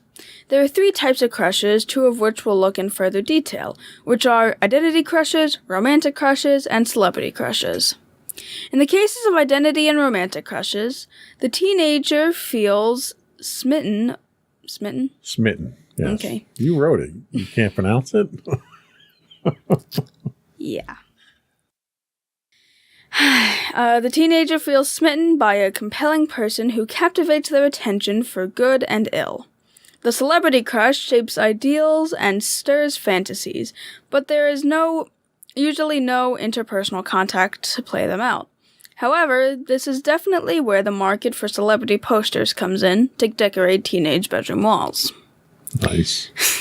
In all 3 cases, the young person largely projects onto another person person idealized attributes the admirer highly values and wants to be associated with. They attach strong positive feelings to the perfectly wonderful image that has been created. Crushes have more to do with fantasy than with reality, and they tell much more about the admirer than the admired. This is because they usually prove unrealistic, that in a relatively short time they soon wear off. But it is because of the idealization that crushes have such a momentary power. Momentary power. This is why parents need to respect an adolescent crush and not dismiss or put it down. After all, it is an early approximation of love. While it lasts, it is seriously held, so it should be seriously treated. Boy, it's like the Star Wars script. Carrie Fisher had once remarked about the original Star Wars script. You can write this stuff, but you can't read it, right? It's okay. You did a fine job there. So crushes themselves are, as they say here, they're idealizations. It's really not a reality. And you're kind of projecting on the person or the subject that you're having a crush on.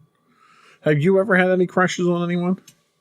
I mean, I guess I'll be completely honest. I haven't had any recent crushes, but yeah, there have been people I've had crushes on. Now, did you ever tell them that you had a crush? Most of the time, no. It was only really 2 instances. Okay. Now, as a kid, there were 3 instances I could say that I had a crush. And one, it really wasn't even a crush because it was like kindergarten. And it was one of those things where it was almost a peer pressure type thing. Like, oh, you're supposed to, like this person, or you're supposed to do a certain thing. And, I liked this one girl in kindergarten. And her and I remained friends all through school. And we actually started dating in high school. But it wasn't anything. I don't think it fit into most of these categories here. I think most of my crushes wound up happening probably your age or a little bit older. Somewhere in that 10th, 11th, 12th grade type range. Where it's one of those things that there's a certain, expectation of what you're supposed to have as a relationship type thing. And a lot of it's really kind of imposed on you by society or by your friends. Have you ever felt pressured to have that kind of crush by, your friends at school or anything? I mean, kind of. Obviously not intentionally, but I definitely think, I was kind of, looking back at the crushes I have now, I think a lot of it was, I wasn't really attracted to this person because looking back, at least 2 of the people I had crushes on, they weren't really good people, and I didn't really have good reasons for having crushes on them. Again, dealing more with fantasy as opposed to reality when it comes to crushes. Right. But I think it was a lot of the time I was kind of expected to have a crush, and I didn't really realize that until I ended up it was like 6th grade, I had like my last crush, and I'm like, okay, you know what, I'm not doing this. And then I started realizing that there was a lot of pressure, and I think being around certain friends who, I will be honest, are kind of boy crazy, kind of made me think, am I bad for not really having, kind of made me realize, there's a lot of pressure on younger people to kind of have crushes because it's kind of expected and it's natural feelings and such. Right.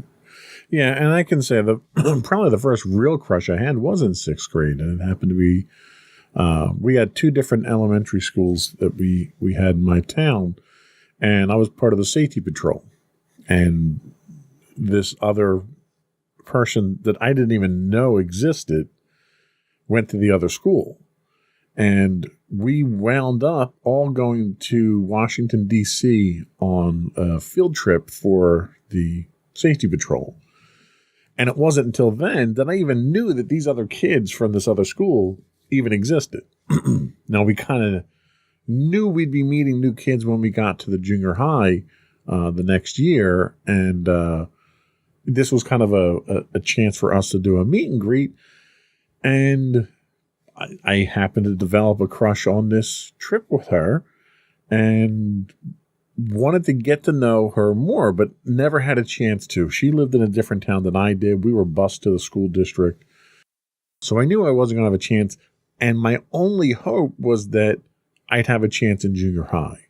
So in junior high, we had to take our first year of foreign language. And I didn't know anything about foreign language, but I found out from a friend of mine that this particular girl was going to be in French class. So I said, all right, well, I'll take French class. Everything that I heard about it was, well, like nobody ever takes French class. There's only ever one class. Everyone takes Spanish or they take German, and there's like 3 or 4 classes. So great, this is my chance to get to know her. I'll be guaranteed to get her in one of my classes. So I'll take French class. Now that year, a lot of people took French class, and they split a class into 2, and she wasn't in my class. So it never really worked out. But like the next year or so, I wound up getting her, I think, in my English class or something. And I became friends with her. And we started to hang out, but just as friends. And I had gone over to her house at one point in time and met her parents and everything. And it just turned out that we weren't interested in each other from anything other than a friendship. And it never went anywhere, but it was really funny how big of a crush I had on her right up until the time I got to spend time with her and realized, okay, well, she's not what I thought she was, but she's a cool person. She's fun to hang out with, and that was about it. So it was that projection, that ideal of what I wanted that person to be. And then when you're finally exposed to them, that's really not who they are. Yeah. So you say we're going to talk about 2 different types of crushes. So we're going to talk about romantic and identity crushes. But before we get to that, you also mentioned celebrity crush. Have you ever had a celebrity crush? To be fair, I probably did when I was younger, but I didn't realize it. But currently, no. Okay. See, and I never had a celebrity crush myself. Mommy will joke around that I have a crush on Yvette Nicole Brown, but that's only because I think she's like really cool and she's a very good person inside from her social media and appearances and stuff, but it's not a crush. Yeah. All right, so no celebrity crushes. So let's talk about romantic and identity crushes. Identity crushes are formed when your teen finds someone they much admire, want to become like, or treat as a leader or model they are eager to imitate and follow. Romantic crushes are formed by finding someone whom they find powerfully attractive, who they feel excited to be around, and with whom they want to spend a lot of time. Kind of like how I feel about Mommy. Aww. In both... Stop. Just saying. In both cases, the person with the crush gives enormous power of approval to the object of their crush, like wanting to be liked by them or wanting to be like them, willing to do a lot to get in the other person's good graces. They go out of their way to be around each attachment of this crush. Now, when you had these crushes, did you do anything that you wouldn't normally have done if you didn't have a crush? Did you try to be around the person? Did you try to be seen by the person? One of the things that I think was kind of silly when I had my crushes was I always kind of wanted to be, casually seen by the person. So I'd find out from a friend where she'd be, if she was going to be at the mall or the shopping center, and I would just sort of arrange to be there in this fictional hope that we'd bump into each other and, I'd get a reaction and we could talk and spend time or something like that. Did you ever do anything like that? I mean, I guess some of the crushes I had, I had already kind of been friends with them. Well, the one instance I was friends with them. The other instance, I really don't know. But, like, they hung out with us. So, I mean, like, I guess in the one instance, I might have, like, tried to be, like, get them to talk more, or there might have been certain instances. I can't entirely remember too much, but I can definitely see that I would have probably done things that if I didn't have a crush on them, I probably wouldn't have done. But that's really the only case I can really think of, because most of the time I didn't really act upon the crushes, or I didn't really want to be around them because I got nervous around them, I think. I don't know. Yeah, and I experienced that too. Now, when you had these crushes, did you happen to confess it to your friends or to a mutual friend or anything like that? Or did you just sort of keep it to yourself? I would sometimes mention it to my friends if it was a serious enough crush. Some instances, like, I kind of kept it, like, quiet because it really wasn't, like, a big crush. Other times I have kind of told my friends, and granted, some of my friends have, like, done the whole teasing thing about it. And I mean, like, yeah, I kind of would tell my friends, but, like, I always said I was never really serious too much, except in the one instance, but, you know. Well, I was notoriously passive-aggressive with my crushes. I never wanted to directly engage the person until I had some level of confirmation that they'd be receptive. I had this innate fear of rejection, like a lot of people do.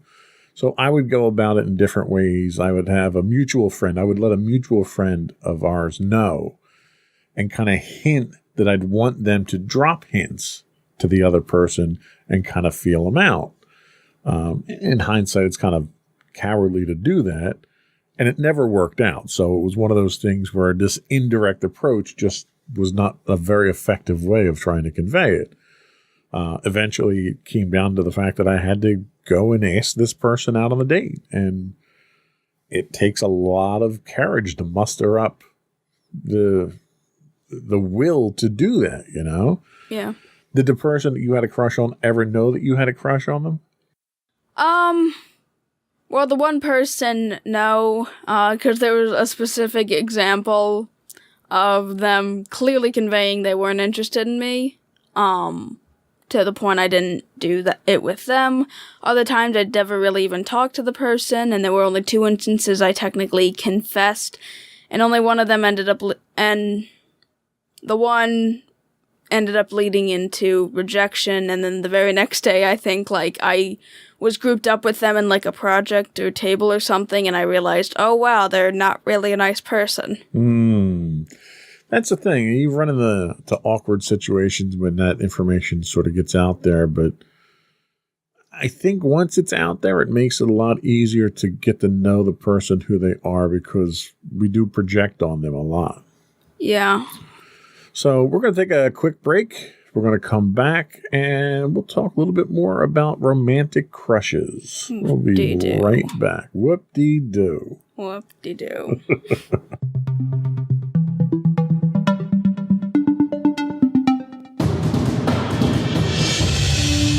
For over 7 years, the Second Sith Empire has been the premier community guild in the online game Star Wars: The Old Republic.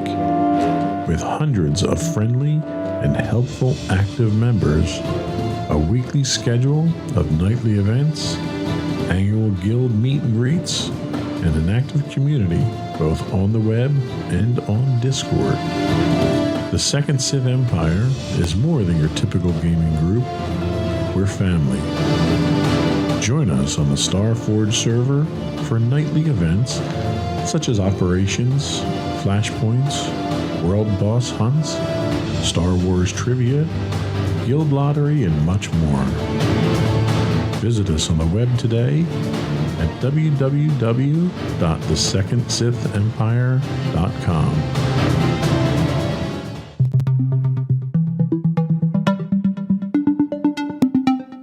Welcome back to Insights into Teens. Today we're talking about teen crushes. And now we're going to dive a bit more into romantic crushes. So there was a great outbreak of romantic crushes and gossip around them in middle school. By this time, early adolescence and the separation from childhood has caused young people to want to act more grown up, and sexual maturity from puberty has motivated them to act more young manly and more young manly and young womanly ways. Since girls tend to enter puberty before boys, they are more likely to experience the wave of crushes first. More drawn to have crushes than boys are, taking romantic feelings seriously that boys might treat lightly or even laughably. However, the time for same-age boys to become romantically smitten is not far off, and when it arrives, a crush proves to be no laughing matter when they become smitten too. Because a romantic crush is a potent mix of idealization and infatuation, it doesn't require knowing another person well at all. In some cases, a superficial impression can be provocation enough. Things like, I like how they're so quiet and watchful and keep to themselves, which sounds kind of stalkery, when you say it like that. I mean, yeah. Or things like, I like how what others think doesn't matter to them.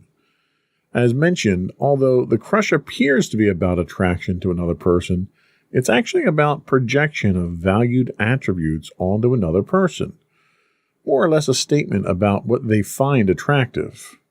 Crushes are very revealing. Teens often have crushes on other teens who seem the opposite of them. A serious teen might have a crush on a more fun-loving teen. Crushes are not only the stuff that dreams are made of, they signify a lot about the dreamer. So, some risk of romantic crushes. Of course, romantic crushes can have a risky side. You don't want a teenage crush to become a fixation, a young person unable to stop daydreaming and fantasizing about this person, for example. You don't want the young person to act out under the influence of a crush in self-endangering ways, soliciting or expressing inappropriate interest. And you don't want the crush to be exploited by the object of the crush, such as an older adolescent taking advantage of a romantically besotted younger adolescent, for example. Feelings are always a difficult road for teens to navigate. As teens grow and mature, they experience feelings and emotions they've never felt before. They don't understand these feelings. Sometimes they can't even identify or describe the feelings. This makes it difficult for them to cope with this new and confusing feeling. It also makes it difficult for them to seek out help and advice on how to deal with these things. They often interpret these new feelings through examples they're exposed to. Those examples should be found at home through the guidance of the parents and their guardians. In the absence of that guidance, teens seek out other alternative examples such as peers, the media, and popular fiction, like books, movies, and television. These alternative sources of examples aren't always the healthiest depiction of how those emotions should be handled. Thus, they can lead to more confusion, frustration, and embarrassment for teens. Because a romantic crush is so intensely felt, parents must not take it lightly or make fun of it. An awakening of romantic feelings, it provokes a lot of anxiety because there are many problematic questions for the young person to answer. Like, what am I supposed to do with these feelings? Should they just be kept secret, thus increasing the risk of obsession, preoccupation? What if I tell close friends? Suppose I get talked about and teased, thus increasing the risk of embarrassment. What if I have to be around other people who don't know how I feel?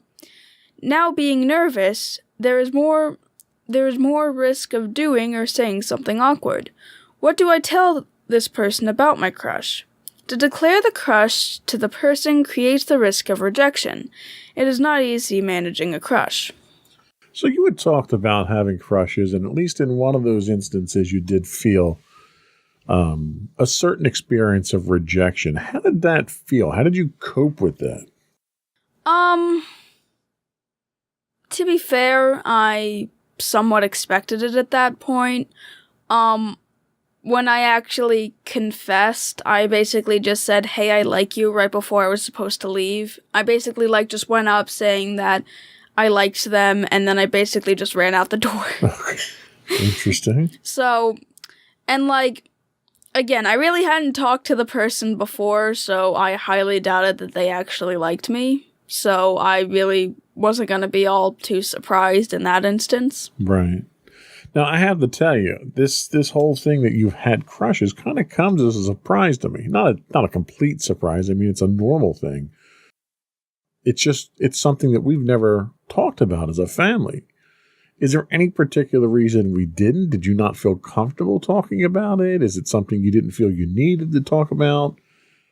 Why am I hearing about this sort of thing? Not that I'm judging. I'm just curious if it was something. Was it the way that mommy and daddy were behaving that you didn't think you were comfortable talking to us? Well, I think part of the reason was because none of them really went anywhere. And I didn't really think it was important to mention. And in another case, I guess I was kind of nervous to talk to you about it because the whole thing of, I don't want my little girl to be with a guy because I know that guys are dumb and stuff, and, you know.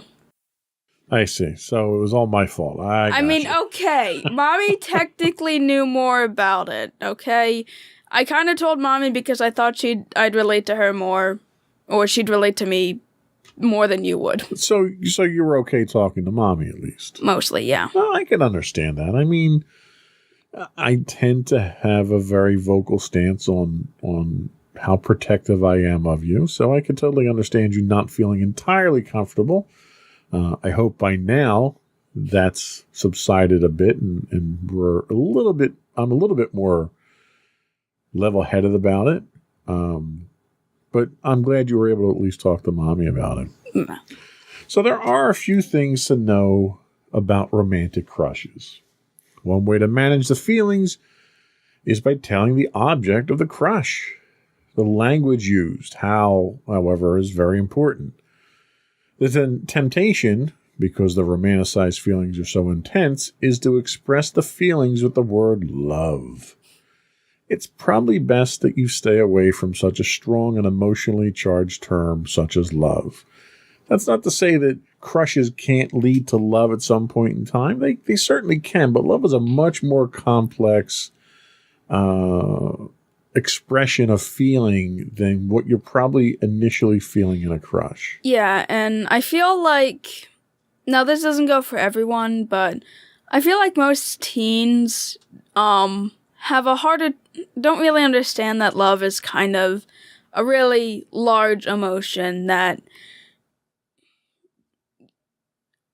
they probably aren't, like you said, they probably aren't feeling at that moment. Love is kind of something a little more long-term as opposed to just, I really think that person's cool. You know, it wouldn't really mean you love that person. It just means you like them. Right. And that's a very good point.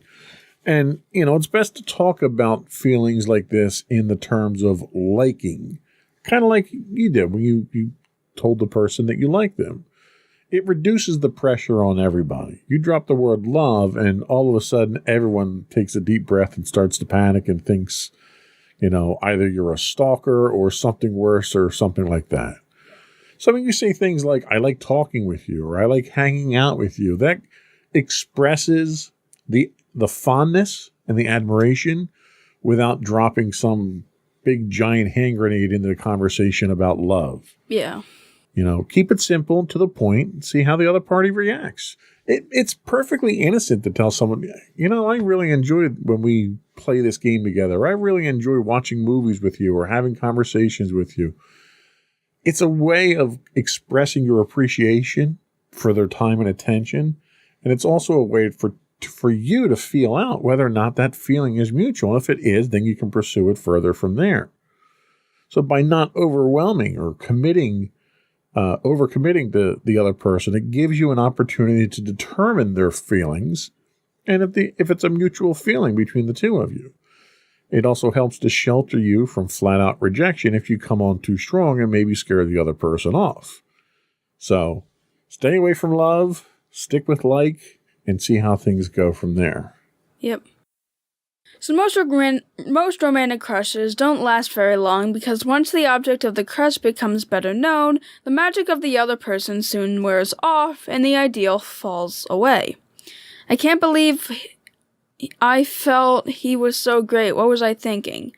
However, this kind of crush does have one lasting value. Having experienced an awakening of infatuated feelings, the adolescent has opened themselves up to the pleasure and possibility of romantic love.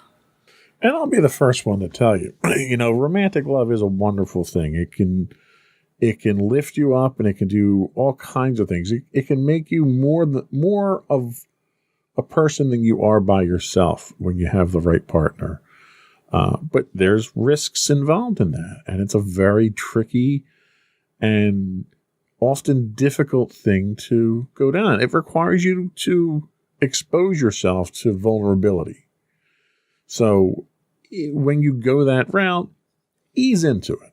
You don't want to jump right in and jump into the deep end if you don't know how to swim yet.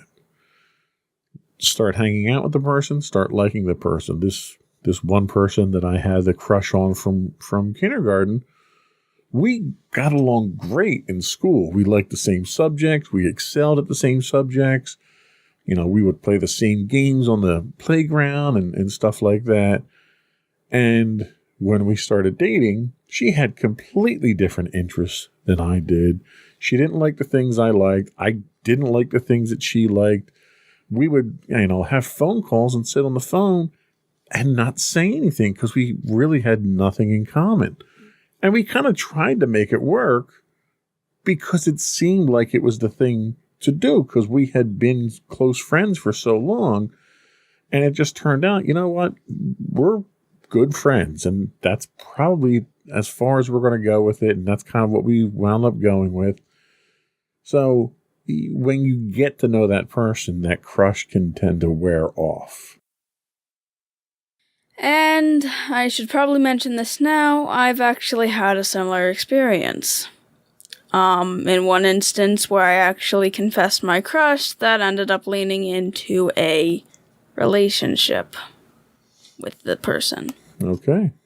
And Again, that's news to me. I know, I never told you this. I told Mommy, she knows about it, but I never told you.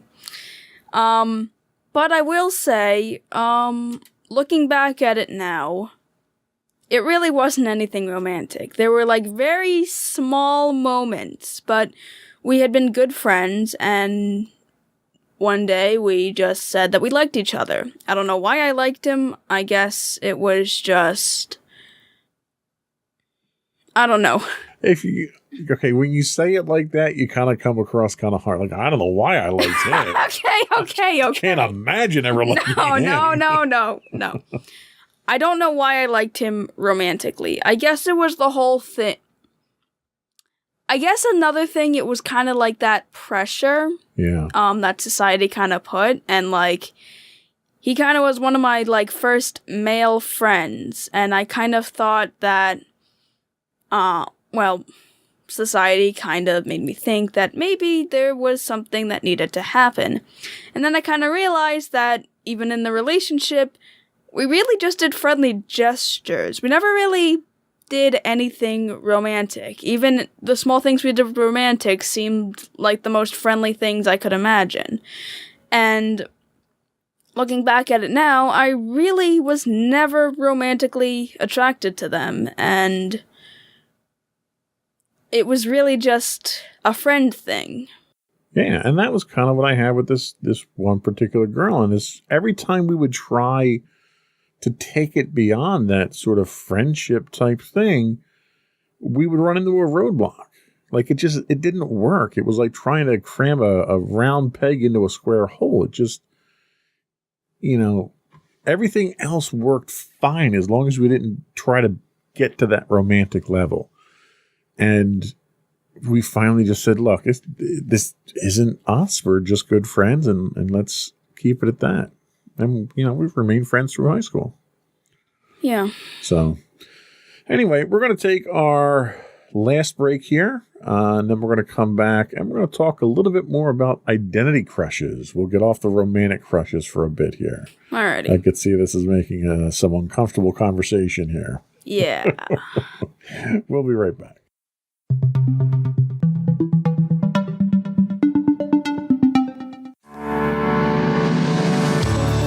Insights into Entertainment, a podcast series taking a deeper look into entertainment and media. Our husband and wife team of pop culture fanatics are exploring all things from music and movies to television and fandom. We'll look at the interesting and obscure entertainment news of the week.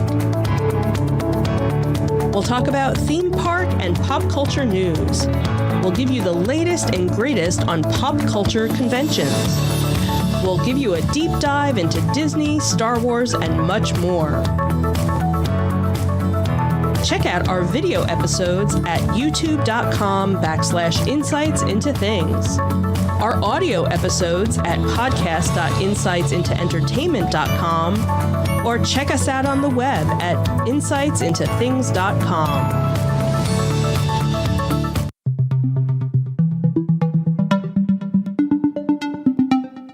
Welcome back to Insights into Teens. Today we're talking about teen crushes. And now we're going to delve more into identity crushes. So, identity crushes often last longer than romantic crushes because the adolescence is focused not so much on pleasing the other person as on altering themselves, using the leader whom they admire as a model to shape their own growth. So a shy 7th grade kid has a crush on a very popular classmate and wants to become highly social like them, hoping that regular association will rub off as they learn to become more outgoing. It's an unstated bargain. They get acceptance and inclusion by the popular kid who gets to be looked up to in this admiring way. Sometimes sexual feelings are aroused in an identity crush, or even acted on to express liking, but that does not usually signify that a romantic fascination has become established, only that the identity crush can have a sexual component. So with that said, have you ever had an identity crush like that on someone else? Maybe someone that was older, kind of a mentor role or something like that? I think there have been instances where, I've found a person who had a really good quality and I kind of wanted to be more associated with them, to maybe, learn more about how to get that quality. Trying to think of a specific example when it came to that. Because I've had this happen to me actually when I was younger. I was one of those kids that hung around Radio Shack a lot because I loved technology, loved computers, and so forth. And I happened upon this one manager at the local Radio Shack who was a very friendly guy. You know, him and a couple of his employees that were his friends. They were very accepting. Most people tried to maintain a professional atmosphere. They didn't want kids hanging around or anything like that. And when he saw that I was interested in the technology and the computers, he kind of wanted to take the time to teach me how to use it. He was really the person that got me into computers to begin with. And I became very good friends with him and the assistant manager of the store. And the one summer, I spent the entire summer pretty much hanging out at Radio Shack, and I learned so much about it that by the time I was ready to go back to school, people would come in and they would be asking about computers, and I would be playing games on the computer or whatever. And they would start asking me, and I'm 16 years old at the time that this happens. And I start answering questions for them that they didn't expect a 16-year-old to have answers to.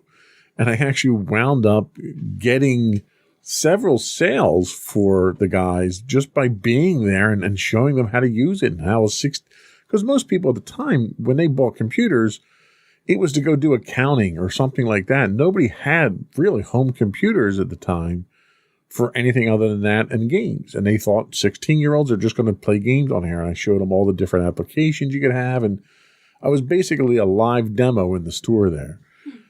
So I attribute a lot of where I am today in my career to this gentleman named, ironically, Sam, who was the manager at Radio Shack. And I can look back now. I never knew what an identity crush was, but I can look back now and say, yeah, that was probably an identity crush that I had there because I really admired this guy. He was smart. He was successful at what he was doing. He was compassionate. And he really taught me a lot about computers that set me on my way. So that was kind of the first instance I think I ever had of this type of thing. And it was definitely, as described in here, kind of an identity crush. So, but, even with identity crushes, there are risks. Of course, the risk with following an admired leader is that the young person with the identity crush may be led astray, which is what some parents fear, myself included. Our kid worships a classmate who rides their skateboard to school, stashes it in their locker, dresses like an outlaw, all in leather and black, and has this angry attitude toward authority. But if we say anything against them, our teen gets really angry, defending their romantic hero and criticizing us. What are we supposed to do? Well, nothing. It's one of those things that they'll get over it. If that's who they are, then that's who they are. It's a hard situation, but in general, parents need to respect the friendship. They should get to know the friend, and if there are behaviors the friend is into the parents don't want for their kid, they need to talk to them about it, not doing those activities. Sometimes they discover that beneath the appearance they find alarming is a person they actually get to like, or maybe you could even find that those behaviors are there for a reason, and it's a justifiable reason, or maybe your kid turns out to have a positive influence on that person in reverse, and you don't even realize it. So there's a lot of back and forth that can happen with that. What else do we have? So particularly during the middle school years, teenage crushes can be the attraction or romantic kind and the admiration identity kind. In both cases, growth is advanced by this influential experience, most often for the good, but sometimes not. A hard part of crushes is when they are not returned, as is often the case. The chosen person may not be aware, interested in, or like being chosen. They don't know I exist. They don't even notice me. These are just some of the feelings of rejection the person experiencing the crush might express. The disappointment is real. This is why parents need to pay attention to the crush relationship and not just discount it and look the other way. And I think we've had this discussion in the past where, rejection is a very difficult thing to deal with, whether it's rejection because you didn't make the team, or rejection because you didn't get accepted to a school, or because your friends don't want to be around you anymore. It could be any kind of rejection. But I think romantic rejection probably cuts a little bit deeper than most others because of this expectation that you have, this idealized vision that you have. And probably the biggest example I have of that was this one girl that I was, had a crush on, but I was infatuated with. And she was going through a difficult relationship, and I was kind of there during that time period and kind of consoled her. And, I was notorious for having this knight in shining armor mentality that, I find a girl who has a problem, and I rush in to solve that problem, and it very rarely works out quite like that. And I became very close to this person, and I had developed feelings for her. And she was in a very difficult situation at school, and she dealt with it because her parents were divorced and her father lived in a different town. She dealt with it by moving away and going to live with her father. And that she never knew how I felt because I never had the courage to tell her. I just kind of was there consoling her as a friend. So she didn't find out until years later how I felt. But her moving away it wasn't an act of rejection on her part because she didn't know about my feelings, but it was probably one of the worst senses of rejection that I think I had in my entire life. And it just devastated me. And I was miserable for months after that. So, you have to learn how to deal with the rejection. And so we have a couple of hints here on how to help your teen cope with rejection. This comes to us from SciComm.net. Sounds like a government conspiracy. Rejection is inevitable, and it comes in many forms during the teen years, but teens dealing with it for the first time can have trouble coping. Here are some things that parents can do to help their teen deal with rejection, whether it be the romantic kind or otherwise. The first thing is to acknowledge it with them. By dismissing or downplaying the rejection, might feel right to a parent on a mission to protect the teen from emotional pain, it can actually intensify that pain. Rejection feels isolating and lousy, and teens already know this. What they need is empathy, understanding, and someone who will listen. They don't need to be told that their pain doesn't really matter, when to them it feels like it's the only thing that matters. You should also remain objective. You might be tempted to yell out all of the reasons why your teen's ex is making a huge mistake by breaking up, but responding in anger will only intensify your teen's negative emotional response. Teens look to their parents for cues when they're under stress. It's essential to remain calm and objective in the face of rejection to show your teen that your love is unconditional and this rejection won't actually ruin their life. Remember, your teen will pick up the behavior that you demonstrate. You should also connect with them. This is the time to convey empathy and understanding. Admitting that you don't know exactly how your teen is feeling right this very moment, but that you do know what it feels like to face rejection opens the door to conversation. Teens don't necessarily want step-by-step instructions on ways to recover from a rejection, but they do want to connect and talk through it. And I think the most important thing is probably examine the overall thought process. When teens are stuck in a negative thought cycle, they can develop negative core beliefs. This can lead to decreased self-esteem and future risk aversion. In essence, when the teen feels like they can't succeed, they'll avoid trying. Explain to your teen that we all have a negative inner critic that drives our thoughts at times. The inner critic isn't the problem. It's what we choose to do with those critical thoughts that matter. Share a few thoughts that run through your mind when your inner critic is loud. Talk about how you feel as a result of those thoughts. And finally, share ways to reframe those negative thoughts, to refocus on positive thinking. And I think that's really, honestly, that's really what we try to do with the podcast in general is, everybody goes through these things. Everyone has crushes and gets rejected from time to time. And a lot of it's all part of the growth experience. It's all part of being a teen. It kind of stinks that you have to go through these things. Like, I hate to see my kids go through any kind of pain or hurt or anguish, but that's kind of what defines who we are in adulthood, and how we deal with those things is really what makes us the people that we are later in life. And as a parent, it's our job to make sure that you get the guidance that you need to get there. And, rejection from crushes is no different than that. And crushes themselves are no different. It's a learning experience that everybody goes through.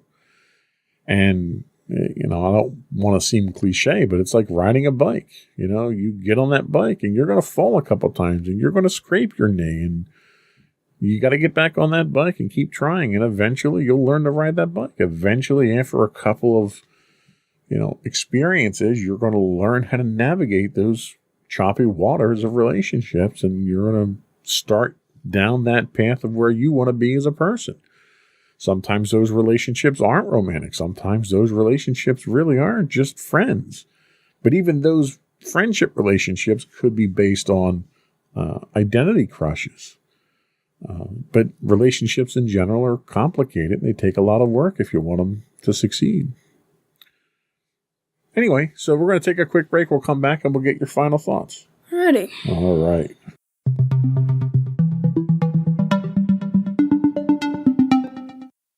Alright, so to everyone out there, I just wanted to say that Crushes are certainly something that a lot of people experience, and I do also want to point out that if you don't really have crushes, specifically romantic, that it's perfectly justable on why you don't, and it's fine if you don't. But there are plenty of people, but if you do experience them, again, it's kind of a natural thing.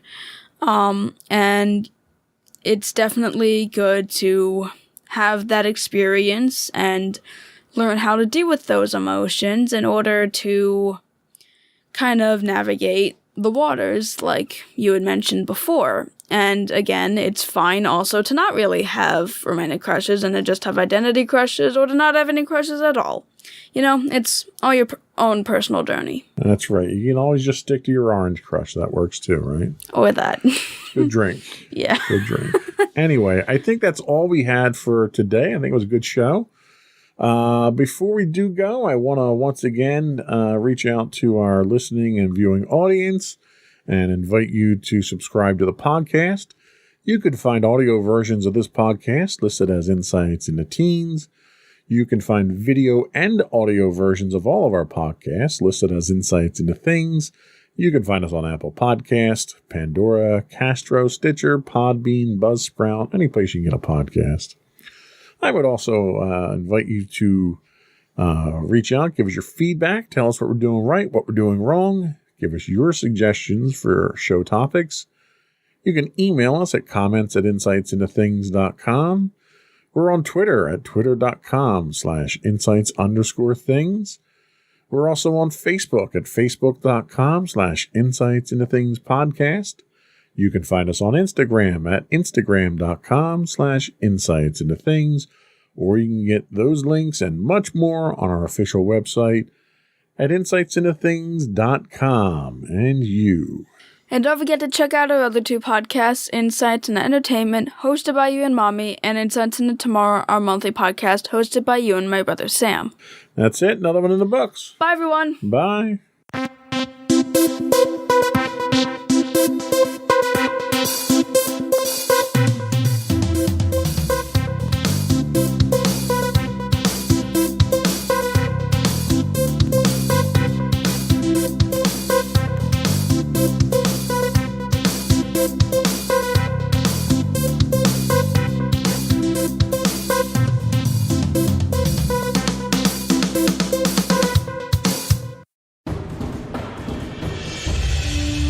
For over 7 years, the Second Sith Empire has been the premier community guild in the online game Star Wars: The Old Republic.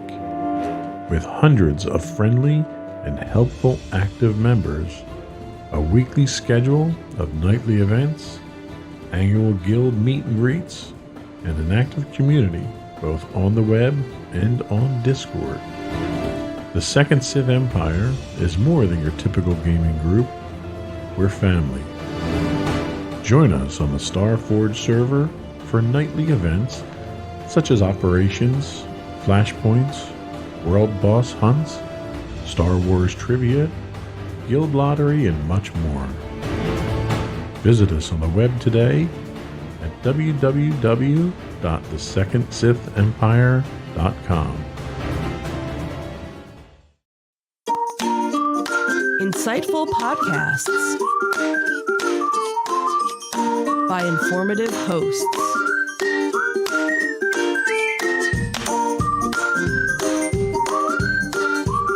Insights into Things, a podcast network.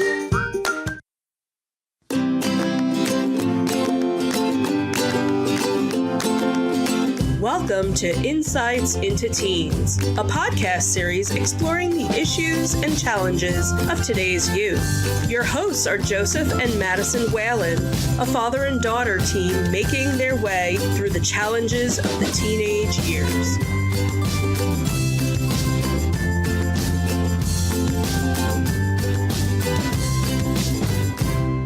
Welcome to Insights into Teens. This is episode 143, Self-Expression. I'm your host, Joseph Whalen, and my calm and collected co-host, Madison Whalen. Hi, everyone. How you doing today, Maddie? I'm doing all right. How about you? I'm doing pretty good. How was your week this week? It's been pretty good. Pretty good's good. I guess that's better than I don't know. So we're getting there, right? Anything exciting this week? Let's see. I'm having my, what do you call it? I don't know. What do you call it? History quiz tomorrow. That's exciting. I don't know. You have a very different idea of exciting than I do.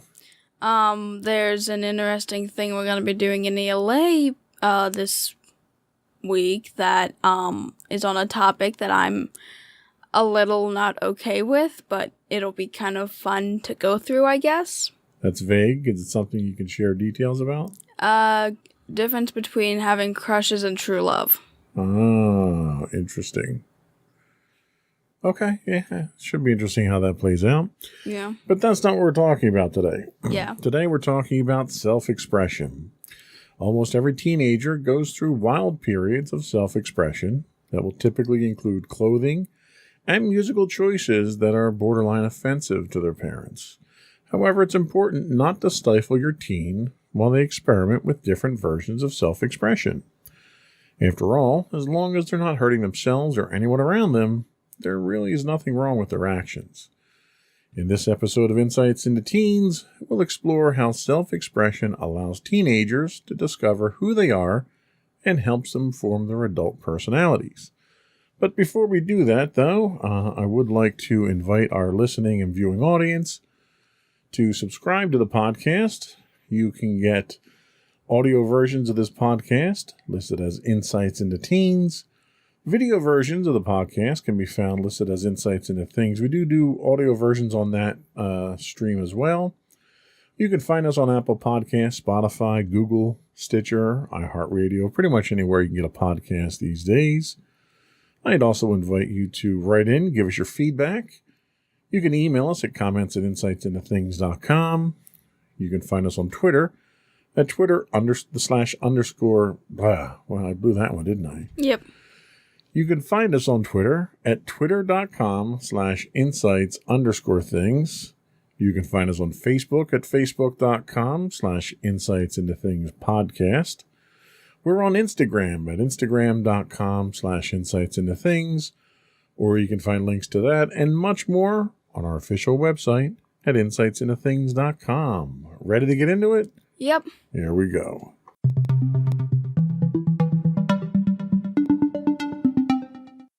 So what is the meaning of self-expression? This comes to us from positivepsychology.com, and it says that self-expression is defined as expressing one's thoughts and feelings, and these expressions can be accomplished through words, choices, or actions. At its core, self-expression is the action of expressing yourself, and it can take a wide variety of forms. You can use your words, your facial expressions, your body, your movements, clothing, actions, and possessions to express your authentic inner self. While the ideal is... Take off the L. While the idea is simple, the concept, importance, and understanding of self-expression seems elusive to many people. We are often bombarded with messages about how we should look, think, speak, and act, what we should eat and drink and study and do for fun, who we should associate with, and who we should love or despise. We are flooded with everyone else telling us who we should be deep down. This pressure about what we should do and who we should be can make it difficult to simply be ourselves. We're too busy trying to live up to other people's expectations. Now, there's a theory, or several theories, I guess, around self-expression. There's no one single theory of self-expression in psychology, but several explorations, they like to call them, explorations and hypotheses surrounding the subject. Self-expression is one of the most highly regarded values in Western civilization due to the importance placed on the concept of individual in our society. Not only is self-expression a vital concept in Western society, it's also ingrained into the very roots of psychology. Psychology being the study of the mind, including the self, others, and groups of people. We learn about the mind through the expression of individuals. While the West has embraced individualistic norms and practices, including self-expression, other cultures have upheld collectivist values. In some cases, these other cultures place little or no value on individualism. Now, I included that in there just so we can kind of put things into perspective, that this idea of self-expression really is a Western concept. When you get into some of the Eastern religions and Eastern societies, you go to Japan today, there's not really that drive for individualistic self-expression. Everyone is a community. They're a society as a whole out there, and they work towards the greater good of everyone. Some people would even say that that's kind of a socialist or a communist style of thinking as well. And you could say that to a certain extent, but that's more of a political, geopolitical type of stance. It's really a Western society thing where it's about me. It's not even just self-expression, it's self-exploration. As we express ourselves, we're learning about ourselves. Mm-hmm. How do you feel? Do you feel that that self-expression is a very important part of your life? I mean, yeah, I can think of a specific example involving my clothing. I don't really tend to like most formal outfits, specifically dresses and skirts. And for a while, when it was picture day, Mommy would get me to wear a dress or something fancy-ish, and a lot of the times I really wasn't all that comfortable with it. And eventually, by the time I was in about 6th grade, was around the time I kind of decided to speak up and say, I don't really like that. Can I look for different alternatives? And after that, we started looking for different alternatives, and now I kind of dress casual for photos. But when I do have to dress fancy, we kind of get clothes that look nice, but that I feel comfortable wearing. Well, and you're very fortunate there, because most formal clothes are not comfortable to wear in general. I think that's kind of a general rule of thumb. Yeah. But yeah, we had a discussion along these topics before when we did one of our Q&A sessions, and we talked about school uniforms and how school uniforms kind of rob you of that self-expression in the interest of kind of putting everyone else on the same playing field. And that school uniform type thing is a very well-adopted thing outside of our culture for that very reason. How do you think you would be able to function? I know you've expressed an interest in Japanese culture in the past, and you're going to be taking your trip there in a few years. How do you think you would function in a society that didn't put emphasis on individualism and it was more of a collective type of society? Do you think that would work well for you? I mean, I don't really think so. I do like expressing myself. For example, t-shirts that I like expressing my hobbies. And if I'm restricted a lot by clothing, I'm not really going to like it all that much. I prefer to express myself differently than others and, express what I like to do instead of having to abide by what everyone has to. Sure, that makes sense. Now, I can say that you've not had really any kind of rebellious streak in your pursuit of self-expressionism so far. So there hasn't been anything that you've done that was really offensive in any way or objectionable to Mommy or I. Do you think that you're a very self-expressive person, or do you think that you're kind of subdued when it comes to self-expression, and that's why maybe you haven't explored it to the point of that extreme? What are your thoughts on that? How expressive are you? I mean, I'm probably not as vocal as I should be about it. But I express the hobbies I like, and I guess, I haven't really found any any hobbies that you guys don't think, I should have. For the most part, my hobbies are tame, kind of innocent, or you're okay with me having. Now, do you feel that mommy and daddy have put any kind of burdensome restrictions on your self-expression? Do you feel that you've been suppressed in any way by us?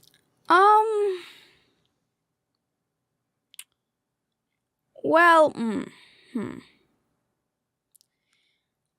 I guess, like, I didn't notice it, kind of, and I'm pretty sure you guys didn't really, but around the time that, you know, I had to wear, like, dresses and such, well, I wouldn't say you forced me into it, but you never really let me kind of explore other clothing options. Like, it took me a while to find out, oh wow, hoodies are a thing. Right. For the most part, you guys, mommy probably, is mainly, I mean, We're not throwing anybody under the bus here. It's just like mommy buys my clothes. Right. You don't, really. Which is probably a good thing. Yeah. So, okay, so we didn't force you into a specific style or repress your self-expression. Do you think that was a factor of you not asserting yourself, or do you think that was mommy and daddy being overbearing in what we wanted to impose on you? I mean, I definitely think a lot of it was that I didn't really vocalize it a lot. And I think if I had vocalized it a bit more, you guys would have let me be a bit more you would have let me experience the different styles of clothing that I hadn't seen before, and help me to find out, okay, what outfits do I like? So besides clothing, how else do you express yourself? What are your forms of self-expression? I guess it would, let's see.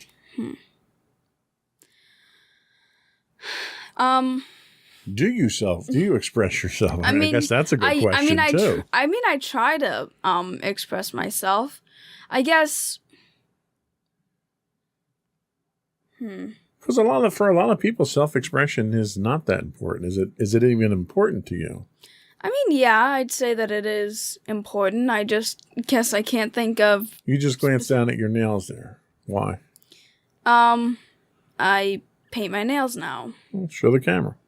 They're not perfect, but, you know. Yeah, but that's a form of self-expression. Yeah, I've started painting my nails more, to express a certain part of myself. So self-expression, it sounds an awful lot like self-expression to you is a very visual thing. I mean, yeah, I was also going to mention my hair, but I kind of felt like I should do something a little less visual.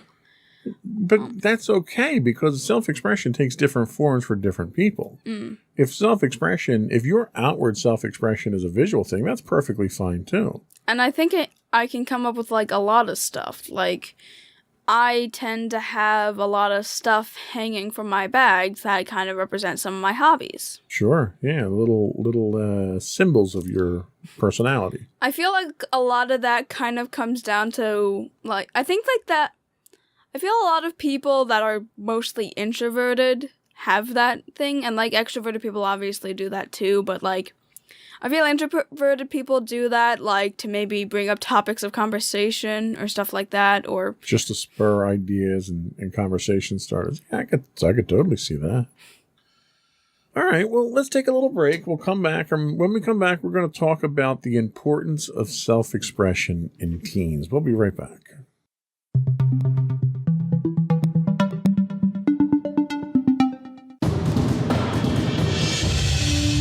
For over 7 years, the Second Sith Empire has been the premier community guild in the online game Star Wars: The Old Republic.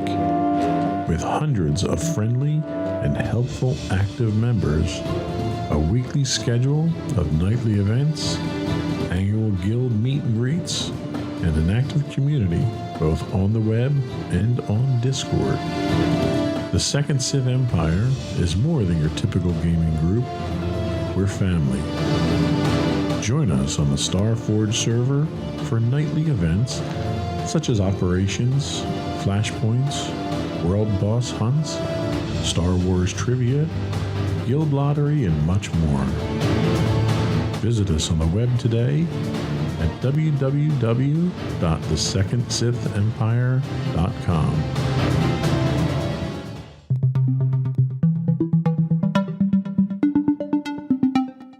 Welcome back to Insights into Teens. Today we're talking about self-expression. And now we're going to talk about the importance of self-expression in teens, and this comes to us from residentialtreatmentforteens.com. So adolescence is a time of discovery. So in order to prosper and grow, teenagers must actualize individuality through self-expression and finding their passions and what exactly makes them who they are.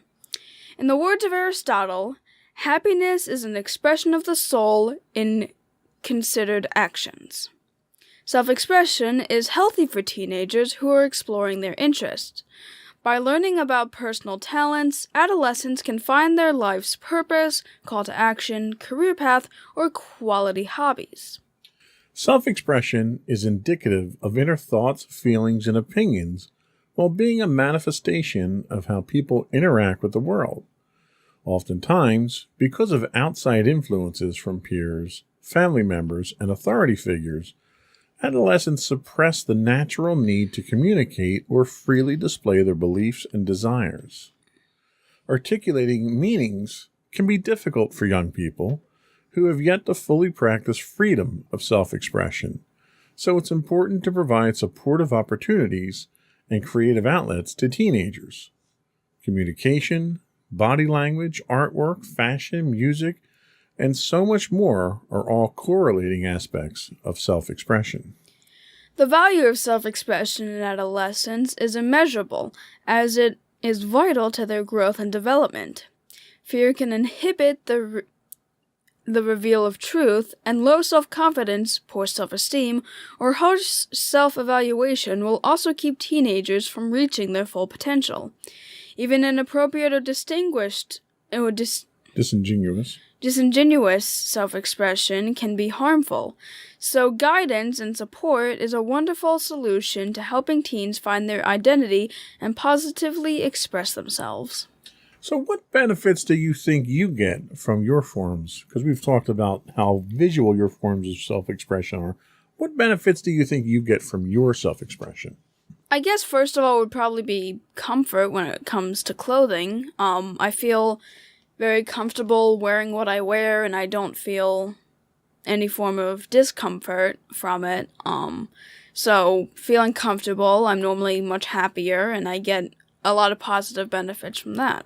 Yeah, see, and I think my self-expression, it's a lot of the same thing, because you know me, I dress casual all the time, and I want to be comfortable, and I want to present an attitude and a appearance of casualness. Even at work, I want to do that, because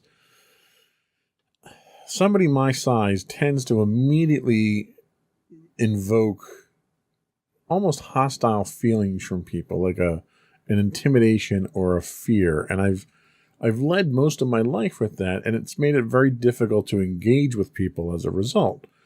So part of my self-expression really is to diffuse some of those situations, my outward self-expression at least. So it's wearing casual clothes. It's having an outward sense of humor and trying to be pleasant with people to try to dissuade some of that initial thought of, oh my God, look at this big giant guy, he must be a monster. It doesn't always work. But internally and personally, my self-expression really is reflected more in my environment. I surround myself with the things that give me comfort and give me a sense of satisfaction. My collectibles, my family, comfortable, furniture, stuff like that, where I can come home from work and sort of wrap myself up in my self-expression. And to me, it's a great way to unwind. It's a great way to diffuse for the day. I might get wound up, come home, be cranky. You've seen me when I come home from work and I'm cranky. And I come home and home is therapy for me. And that's how I express myself a lot of times. I'm not sure where that's going off. I gotta fix that.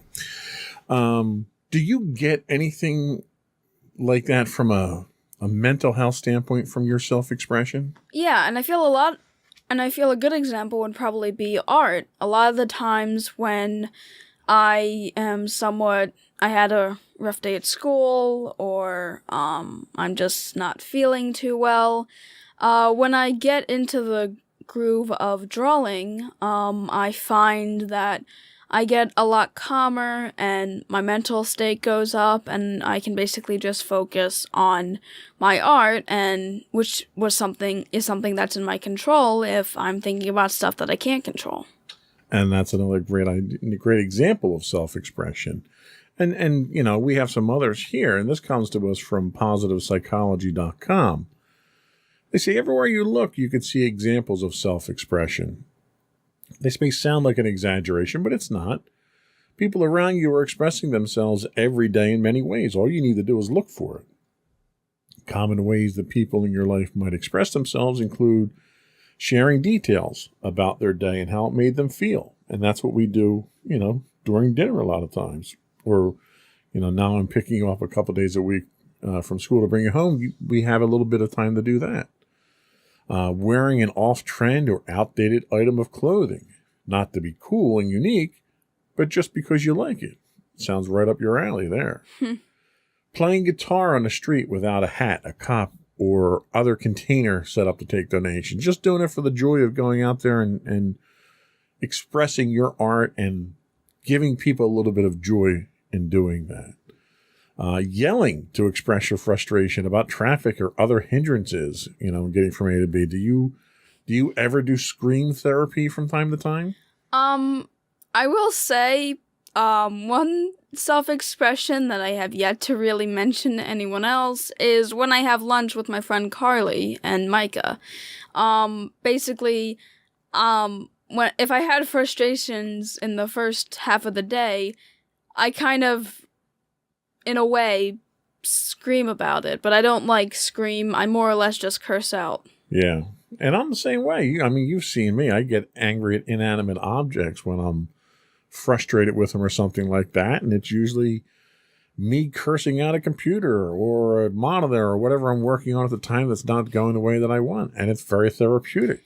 Yeah, and when I'm not at lunch and directly kind of yelling this stuff or just speaking in an assertive way, I kind of grunt on. I curse under my breath for the most part, or just say, "Oh my God, I need this to stop," or something like that. Right. Yeah, and that's a form of self-expression. And if it's something that allows you to focus on the moment and deal with the things that are troubling you, then that's a benefit that you get from it. They also talk about employing body language or other consciously or unconsciously that tells you exactly how someone feels about him or herself, whether it's tall and proud or slumped and defeated or somewhere in between there. There's all kinds of different ways, and there's no right way or wrong way to express yourself, and it's different for everybody. And I think that's the important thing. As long as you're able and comfortable to express yourself, that's important. Now, there may be different ways that we can improve our ways of self-expression. Let's talk about those. So, as with most skills, the best way to improve your self-expression skills is to practice them. Self-expression skills include, but are not limited to, the following: speaking, writing, body language, or artistic endeavors like creating music, dancing, etc. Write almost every day. It forces you to find the right words and expressions to convey your message. Emulate your favorite author's styles. Never lose the chance to speak in public. Apply winning formulas, particularly for public speaking, as there are many tricks and secret weapons to help you succeed. So one great thing that we do is we do a podcast every week. And one of the things that we've been doing recently is you've been taking a larger and larger role in hosting that podcast. And I've seen just in the last 2 times that you've hosted the level of improvement that you've had, both, not only in writing the script, but in reading it now. There are less errors. You come in much more confident. You would get totally freaked out when I told you were hosting the show today, and you're doing much better about it. So there's a level of confidence that you're getting from that. And it's all a matter of self-expression. And you probably didn't even realize that you were self-expressing yourself. Yeah. Some of the mannerisms that we do. I'm a guy when I'm trying to think of something to say on the podcast. You're a did you know, or what's the one that you start out with all the time? You do a lot of, there's an right there. You do a lot of so's when you start a statement. Needless to say. Needless to say, and then you say it anyway. So there's little mannerisms, but it's funny because your brain doesn't realize you're doing these things, and if you go back and you listen to the podcast, you pick them up real quick. What was Mommy's? Oh my gosh. Mommy had one that's a tell that even she realizes when she listens to the podcast. You know. That's it. She does. Yeah. But it's funny because you don't realize it, and until you go back and listen to it, you discover it then, and then you can improve your self-expression. So the podcast is a great tool for that. Now, not everyone out there is going to do a podcast. Yeah. But there's nothing to say that you can't. Everyone likes to keep a diary. A lot of people keep diaries, right? Yeah. You can keep an audio diary. Your phones now have audio recorders built into them. Keep an audio diary from day to day. Go back and listen to it once in a while, and you'll see the improvement that you have as you're dictating to yourself. You're monologuing, essentially. Something else that you're very good at. Yeah. So these are all different ways to improve your skills, and self-expression is important. Improving your self-expression, because that self-expression is not always for your benefit, right? Yeah. You're expressing yourself to other people, either your frustrations, your wants, your desires, who you are. You're trying to communicate who you are. And if you can't do that effectively, then your message never comes across. So practicing and improving yourself is going to get you to where you want to be and make that self-expression even more effective for you. How do you think you are with self-expression? Do you think we talked about the various things that you do. Do you think that you're effective at communicating your wants and desires and intent to people? I definitely know that I could be better, but I think that I express my wants and desires okay for the most part. Could definitely be better. Okay. Thinking specifically when I ask for sim stuff. Yes, your request for sim stuff is not very good. No. At least you don't give me the needless to say. That's the funniest one that we needless to say. Okay, then don't say it. Yeah, I've been really trying to stop that one. And you've gotten much better about it. Yeah, I was almost gonna say it to Mommy today, and I was able to catch myself before I even went. See, and you learn new ways to express yourself, and those improvements help to express yourself better and get your message across. I probably still need to work on the so thing, though. Yep, and we're always a work in progress. Nobody's perfect. We're always trying to improve. Mm-hmm. So we're going to take our last break here, and then we're going to come back and talk about different techniques for developing self-expression. We'll be right back.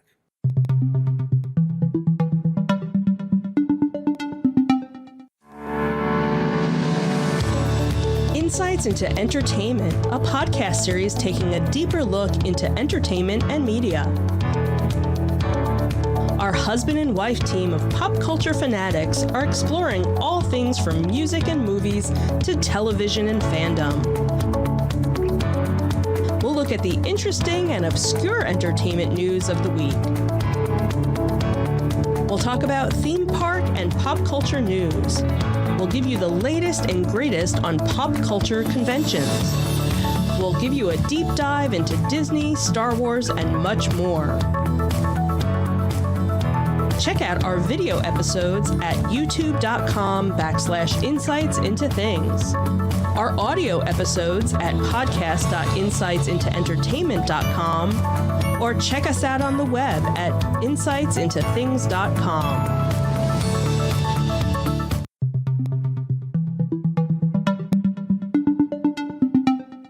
Welcome back to Insights into Teens. Today we're talking about self-expression.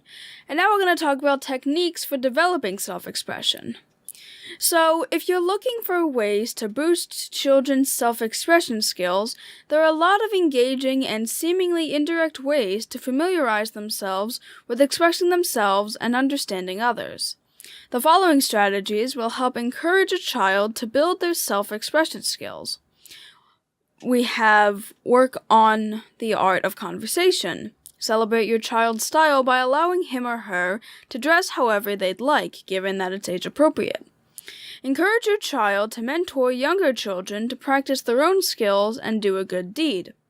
Get outdoors and do a nature-oriented activity together. Example, taking a walk, going for a hike, or doing some gardening, or even lightsaber dueling. Or that's what we did last night, yeah. Yep.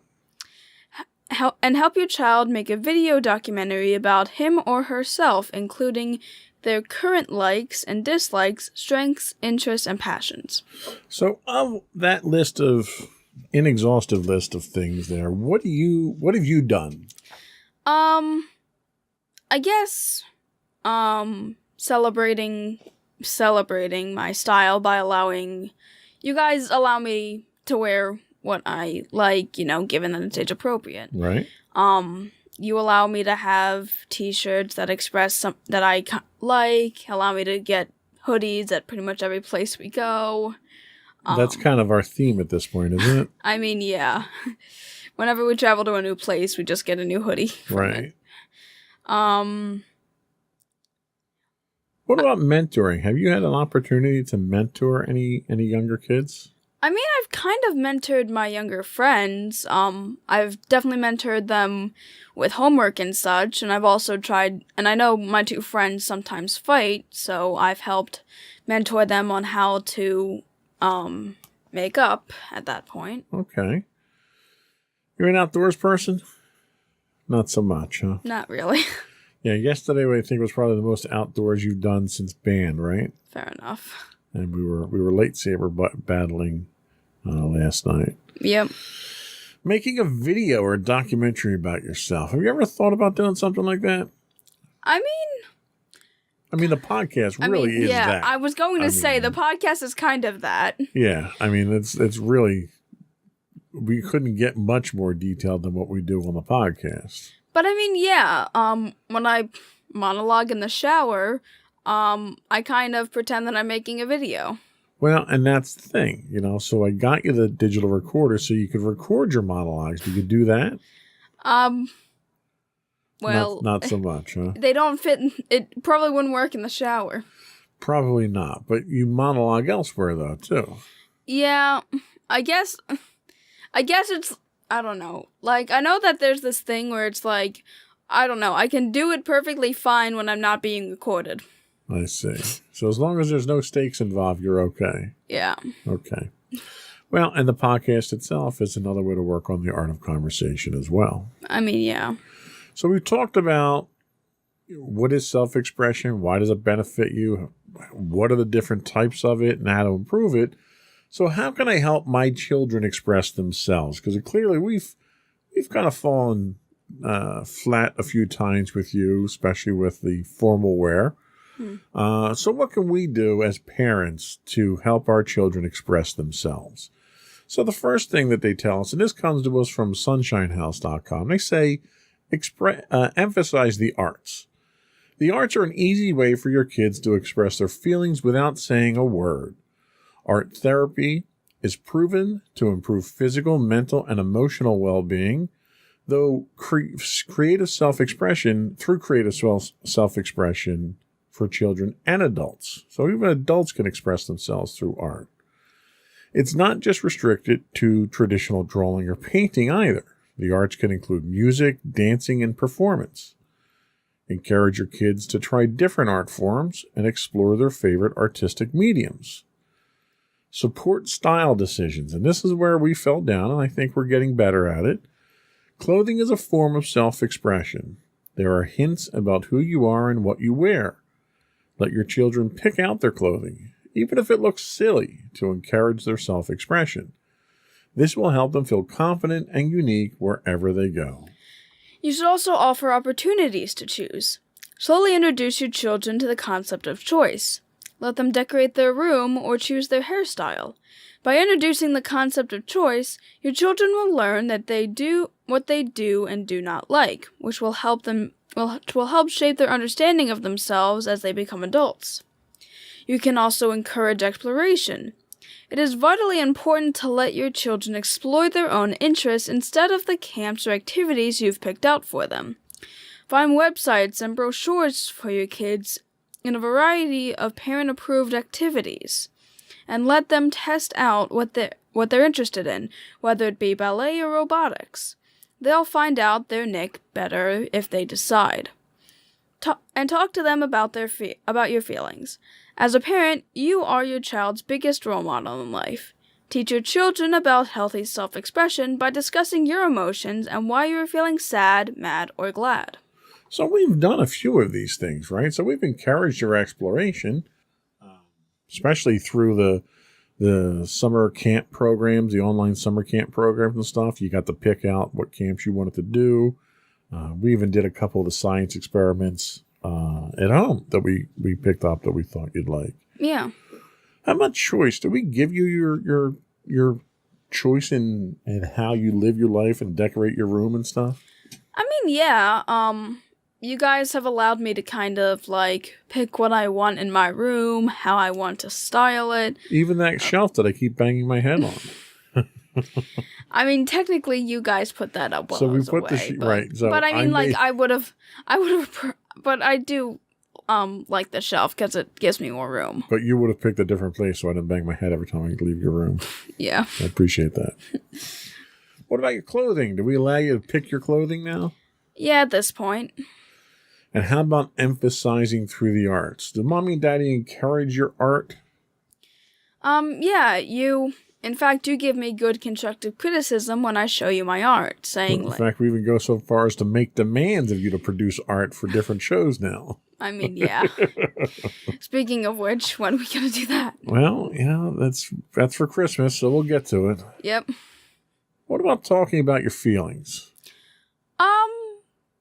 Yeah, you definitely let me, especially around 6th grade, you let me express what my emotions were. Yeah, I think that's a big thing. From a psychological standpoint, you need the freedom to express yourself by talking. And a lot of times, you don't need anyone to say anything. Sometimes just talking helps. Mommy and daddy tend to be here to maybe guide the conversation and maybe ask questions that probably need answers, and those answers can only come from you. So you don't really need a lot of input from us. We're certainly not going to solve the problems for you.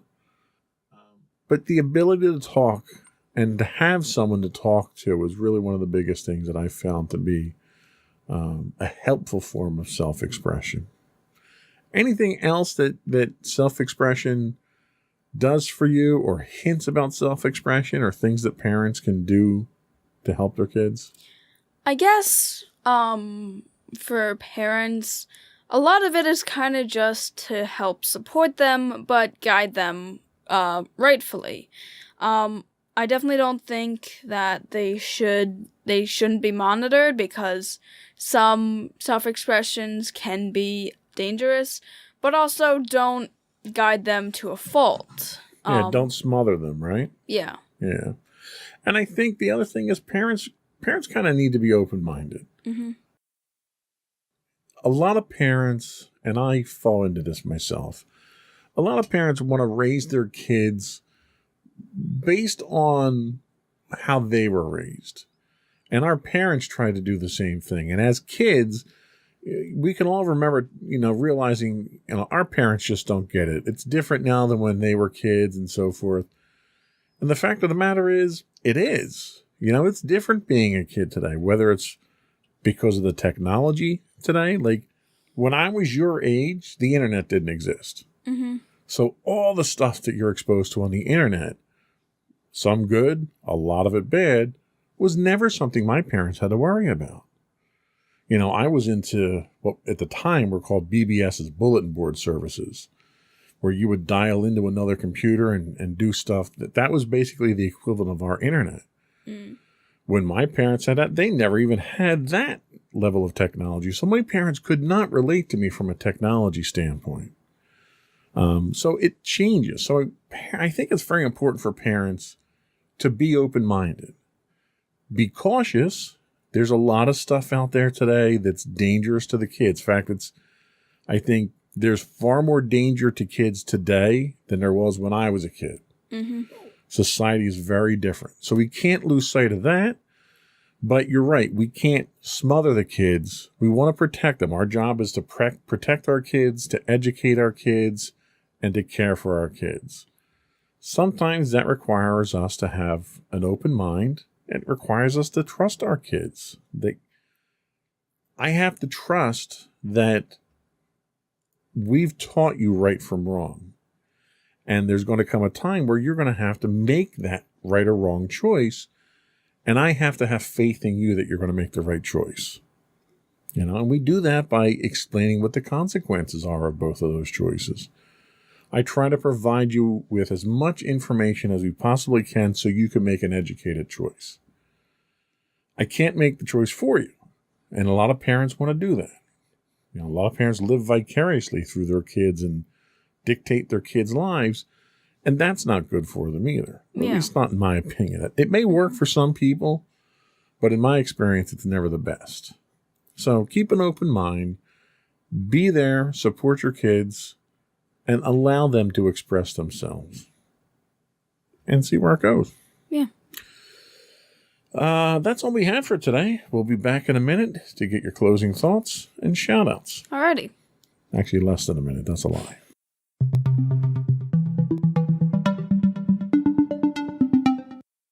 Alrighty, so to everyone out there, I just wanted to say that self-expression is pretty important.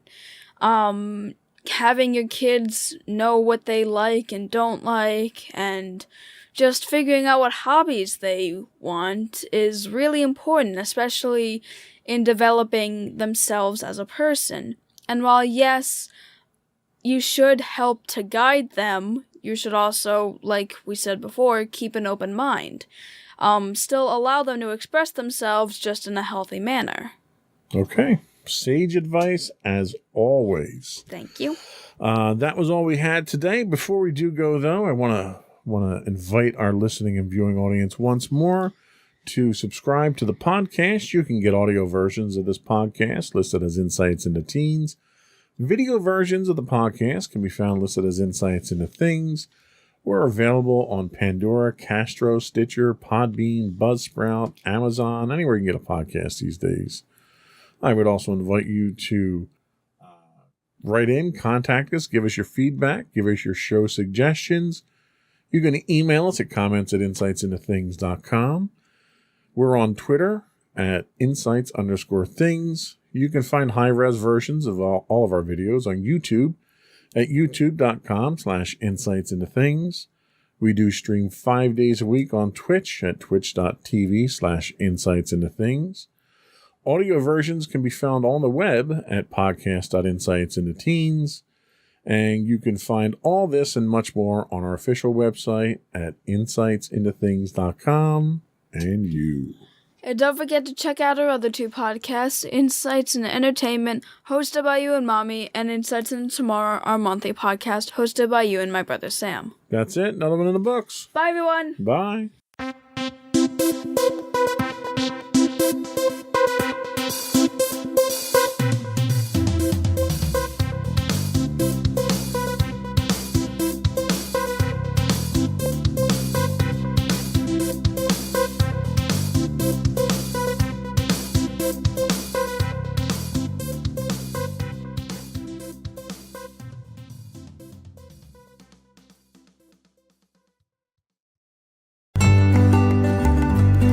Insights into Teens, a podcast series exploring the issues and challenges of today's youth. Talking to real teens about real teen problems. Explore issues from braces to puberty, social anxiety to financial responsibility. Each week, we talk about the topics concerning today's youth.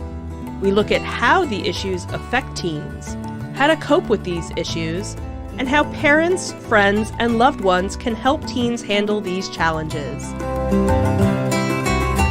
Check out our video episodes on youtube.com/insights into things. Catch our audio versions on podcast.insightsintoteens.com or on the web at insightsintothings.com. Insightful podcasts by informative hosts.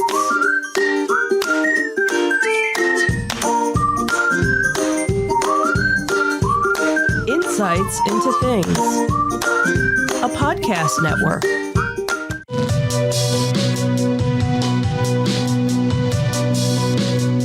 Welcome to Insights into Tomorrow, where we take a deeper look into how the issues of today will impact the world of tomorrow. From politics and world news to media and technology, we discuss how today's headlines are becoming tomorrow's reality.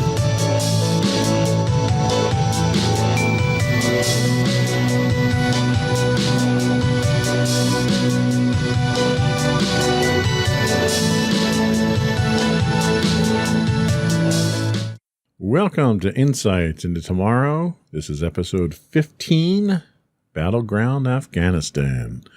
I'm your host, Joseph Whalen, and my co-host, Sam Whalen. Hello, everybody. How you doing today, Sam? Doing okay. Anything exciting going on? Not much. Just prepping for the school year, getting back in the swing of things. Just counting down the days. Yeah. Days until you start or days until it's over? Yes. So today we are talking about one that's pulled directly from the headlines, and that is what's going on in Afghanistan.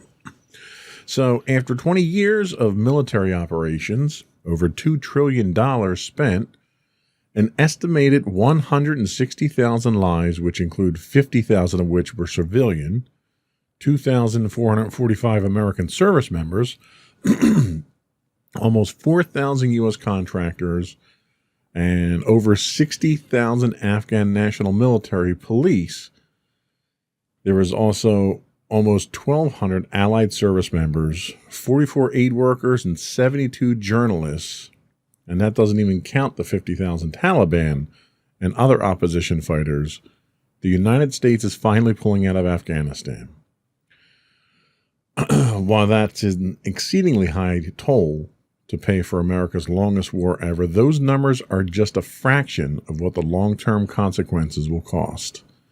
In today's episode, we're going to take a look at the long war in Afghanistan, the history surrounding the disputed country, how we got there, what went wrong, and what the future holds for the country, the region, and the world as a result of what happened there.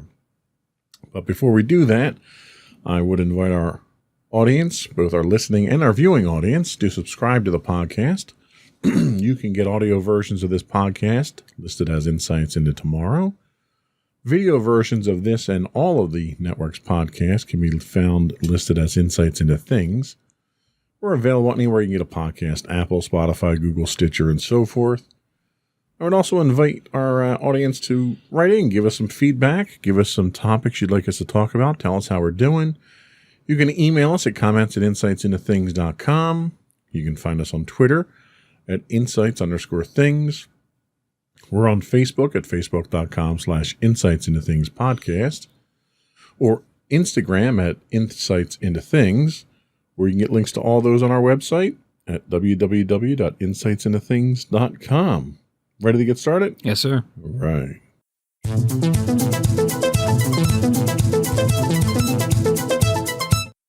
Never get involved in a land war in Asia. The phrase has been attributed to several sources, including British General Bernard Montgomery and American General Dwight Eisenhower. It was even a popular phrase from the cult classic The Princess Bride as kind of a joke. But it was Douglas MacArthur offering it to President Kennedy in a private meeting the two had at the Waldorf Astoria in New York in April of 1961 that really rings true. Today, the phrase has become part of our popular vernacular, as a warning to avoid starting the conflict that's too large or onerous for you to properly resolve it or to achieve victory. It's an expensive lesson the French learned in Vietnam, a lesson the United States had to relearn during more than a decade in the same country, continuing that conflict. It's a lesson the Russians learned during what was termed their own Vietnam and Afghanistan between 1979 and 89. But again, a lesson the United States seemed to fail to heed and wound up getting itself into and having to learn on its own. We're talking, of course, about the 20-plus years that the United States has spent embroiled in the war on terror, as it's been called, in Afghanistan, that we're now pulling out of with what can generously be described as disastrous consequences for the country. Why is it that the United States seems incapable of learning from other countries' mistakes and so intent on blundering into themselves? Is it arrogance? Is it pride? Does the United States think that we can somehow be successful where other countries have had dismal failures? What do you think? I think it's a combination of all three of those things. Excuse me. I think that America, especially when it comes to our military, we are extremely confident. And I think that we have the desire to make that confidence known throughout the world. And I definitely think that this is a symptom of that, or a result of that confidence and that overextension. Absolutely. Yeah, and it's funny you mention that, because when we were going into, or when we were coming out of, I should say, World War II, we had that same level of confidence that we could do anything. And then we wound up getting mired down in the Korean conflict, where we were using the same techniques, the same tactics and so forth. And that led us into blundering into Vietnam, where we thought we owned the world. And we really got a lesson out of that. And by the time we got out of Vietnam in the 1970s, there was a lot of lack of confidence in our military. We wound up building it up through the 70s and 80s. And in the 90s, we decided to flex our muscle again in the Middle East. So it seems to be kind of a recurring theme for us. Is there a way to stop this cycle of violence and waste? I mean, people always say history repeats itself, right? I'm repeating myself by saying that. I'm sure I've said that on the show before. But I think some way to at least start is to, which we'll probably do here today, is to make those parallels between something in the modern world, like what's going on in Afghanistan, with something like Vietnam. And when you look at how similar these things are, there's lessons to be learned from that of what not to do. And if we can remember 30 or 40 years from now, when we might find ourselves in a conflict like that again, maybe we can avoid, getting stuck in the mud again. Yeah. And I've always been a fan of, it's better to learn lessons from other people's mistakes than your own and avoid making those mistakes. Unfortunately, our country doesn't seem to look at it from that perspective. They look at other people's mistakes and somehow think that they can do it differently. The challenge. Yeah, I guess that's a valid point. Yeah, I think that ties into we were just talking about it, but the pride and the arrogance. I think we tend to see ourselves as infallible, especially when it comes to the global stage like this. And I think that we've proven at least twice now that we are not infallible. Right. Well, and we also assume that the entire world should live the way that we live, that our policies and our politics and our culture too, our culture and our morals, and it doesn't work that way. So, but let's talk about how we got here, where we are today. So the United States' most recent involvement in Afghanistan was a product of the War on Terror, which itself was a response to the September 11th terrorist attacks on the United States. It isn't possible to address this subject without talking about those attacks and ensuring that the War on Terror that followed. For many of us, the events of September 11th are burned into our memory. Not me. I was only 1 year old at the time, but for I'm sure many of our listening audience, that's true. All the documentaries that'll be coming out, I'm sure it'll burn it in. Yeah. But for comparative purposes, we need to talk about some of the details of those events. So 4 California-bound jumbo jets originating from 3 different airports across the eastern United States were hijacked mid-flight by a total of 19 al-Qaeda terrorists. 15 of the terrorists were citizens of Saudi Arabia, 2 were from the United Arab Emirates, 1 was from Lebanon, 1 was from Egypt. That's going to be important shortly. It's worth noting none of the terrorists originated in any of the countries targeted in the War on Terror. And I think that is extremely important to remember, especially when we look at the course of history that followed September 11th attacks. American Airlines Flight 11 and United Airlines Flight 175 targeted the Twin Towers of the World Trade Center in Manhattan, New York. American Airlines Flight 77 hit the Pentagon. United Airlines Flight 93 crashed en route to its intended target, which was supposed to be the White House or another D.C. building, when passengers on the plane, alerted by cell phone of the other hijackings, were brave enough to step up and stop the attackers and crash the plane. In total, 2,996 lives were lost, including the 19 hijackers. More than 25,000 are estimated to have been injured. So that's another interesting statistic, just those numbers alone. So just shy of 3,000 lives were lost in that attack. And if we take a look back at the numbers we threw out at the beginning of the show here of the number of American servicemen, so we had almost that number of servicemen killed in Afghanistan alone. We had more than that number, almost 4,000 U.S. contractors killed. So the death toll of Americans who died in Afghanistan now almost doubles what the death toll was during the attacks on 9/11. Does that have any resonance with you? Well, I think when we're looking at these numbers, they can get lost in the weeds very easily. I think personally, it's when you look at these statistics, it kind of desensitizes you to the loss of life in general. I think if even one life was lost, that's a problem. Sure. But I think that it's difficult to compare because the 9/11 attacks these people were seemingly randomly just taken out, out of nowhere. Whereas we're comparing the lives of soldiers that they know what they're stepping up for, and they know the risk of what they're volunteering. Is that the right word? I guess just signing up for in general. Sure, yeah, their enlistment. Yeah, so and they have that duty that they want to protect. I mean, you look into the civilians that were killed; they also had no idea what was going to happen to them. But it's difficult to even fathom those numbers from 3,000 to 50,000. Yeah. I think you make a valid point. Our military, when you enlist in the military, there's a certain assumption that there's a risk you're taking on yourself. I think our government should be first and foremost looking to mitigate that risk as much as possible. Mm-hmm. And I think for the most part they do. I don't think we lightheartedly put our troops in danger, or do it in situations where it can't be warranted or justified. Mm-hmm. But the number of dead that happened in Afghanistan is still a staggering number compared to 9/11 and our response. That was our response to 9/11.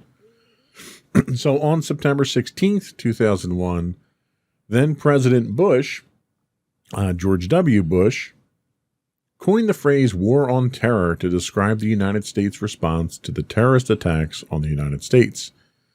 This includes the following: targeted strikes against al-Qaeda insurgency in Yemen, which the United States had been involved with already since 1998.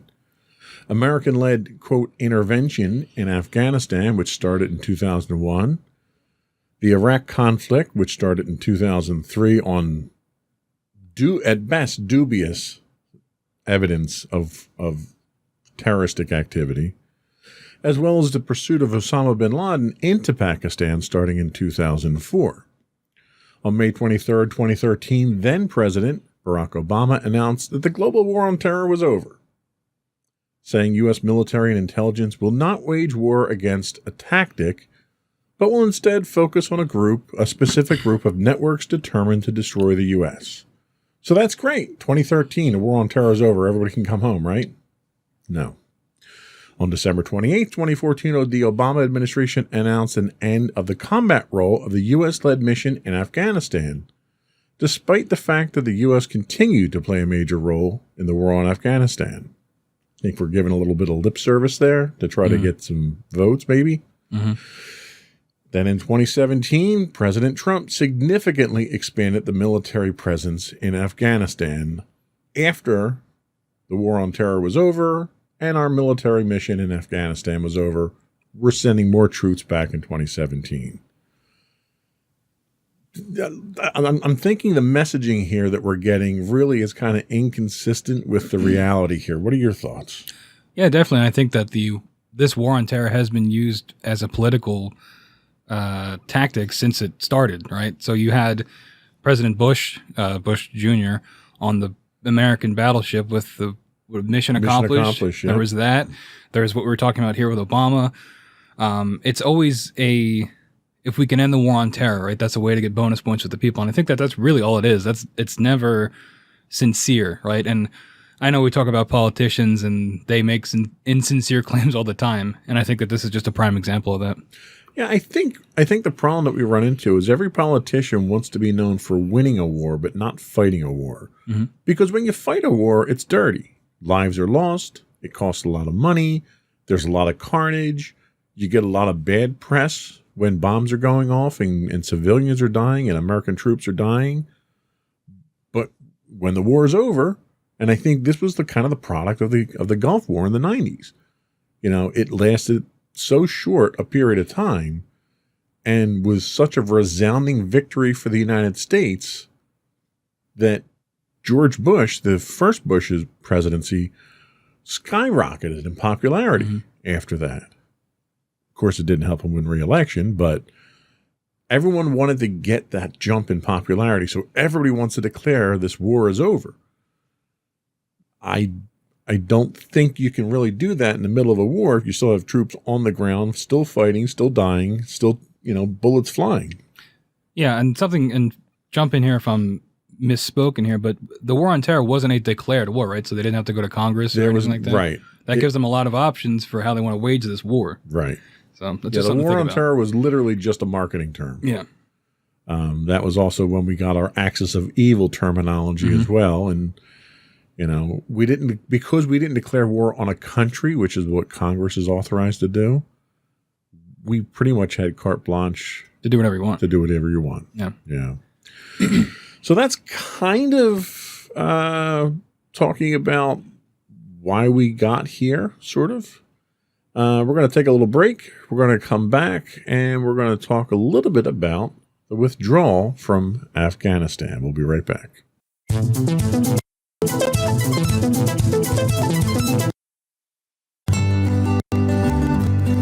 Insights into Teens, a podcast series exploring the issues and challenges of today's youth. Talking to real teens about real teen problems. Explore issues from braces to puberty, social anxiety to financial responsibility. Each week, we talk about the topics concerning today's youth. We look at how the issues affect teens, how to cope with these issues, and how parents, friends, and loved ones can help teens handle these challenges. Check out our video episodes on youtube.com/insightsintothings. Catch our audio versions on podcast.insightsintoteens.com or on the web at insightsintothings.com.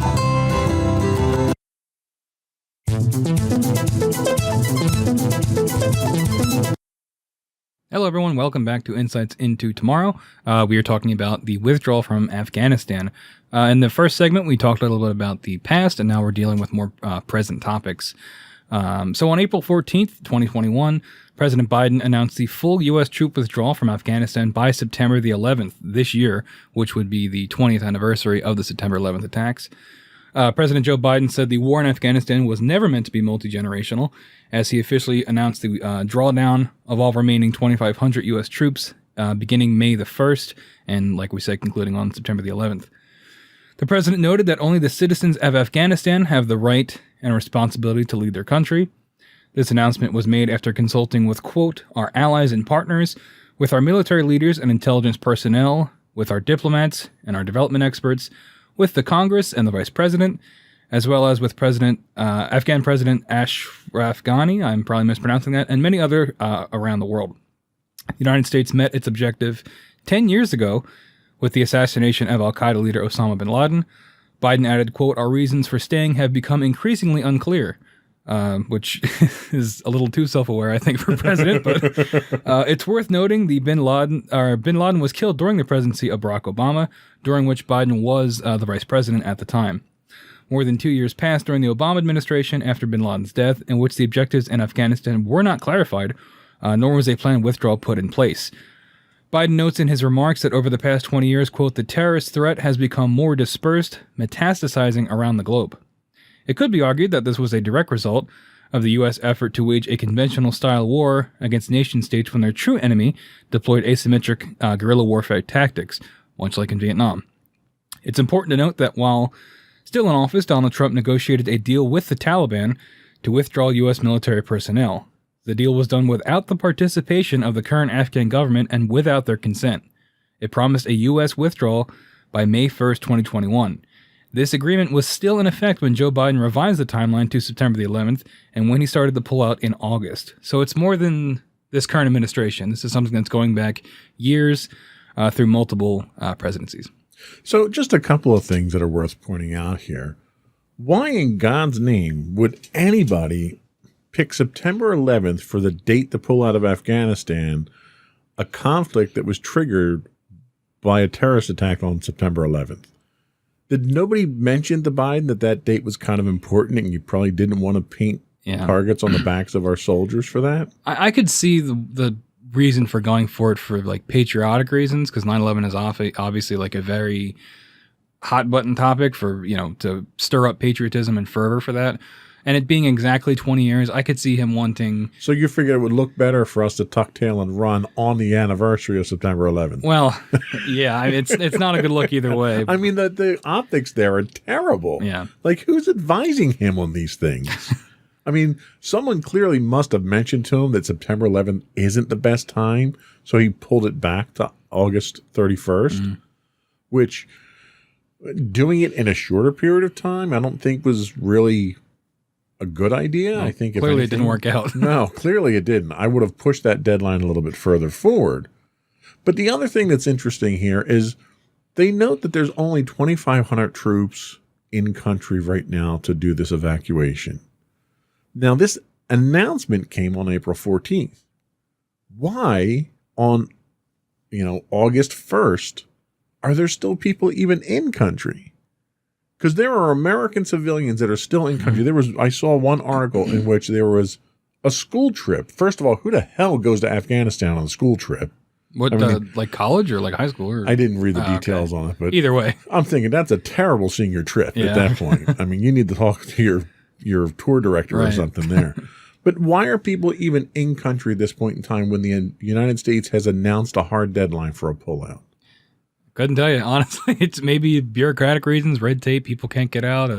If they work with the embassy, maybe it's a visa issue, getting out of country, global travel restrictions because of the pandemic. I don't know. I'm just spitballing.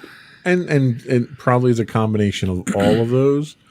But it just seemed a little strange that we knew we were pulling out and we didn't do things to expedite that withdrawal of civilians. Yep.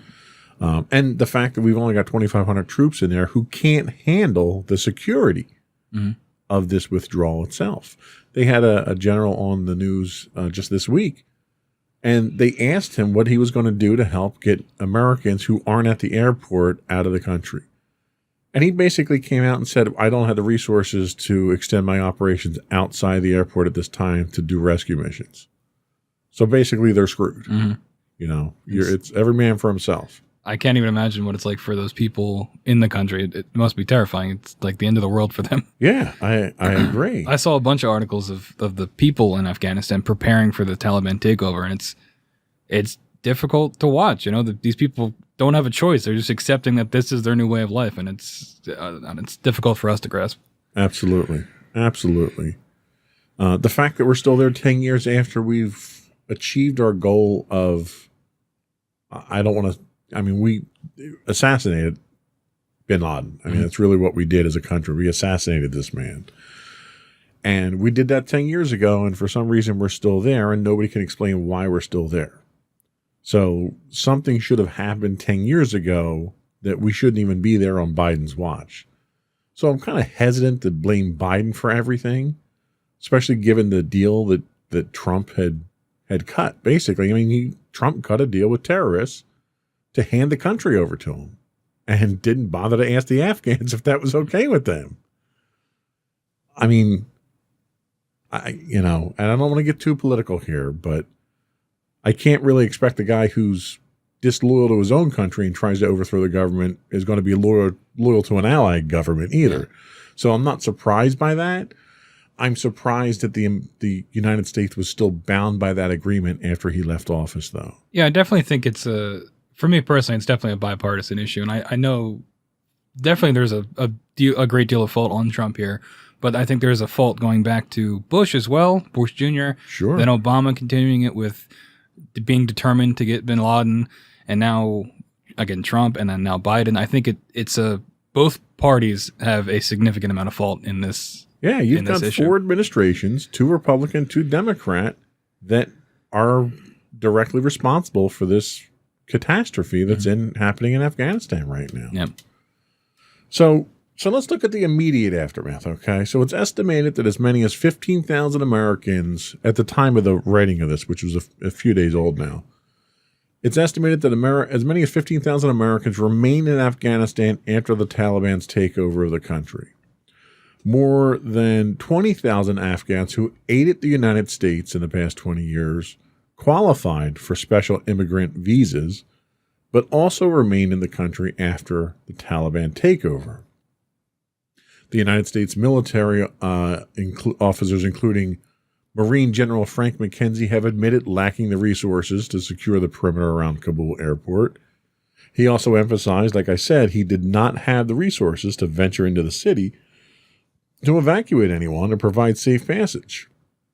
The Taliban indicated they would allow foreigners access to the airport for evacuations, but new accounts suggest this isn't a policy that's being enforced with any level of consistency. Yeah, of course it's not. Right. They're terrorists. What do you expect?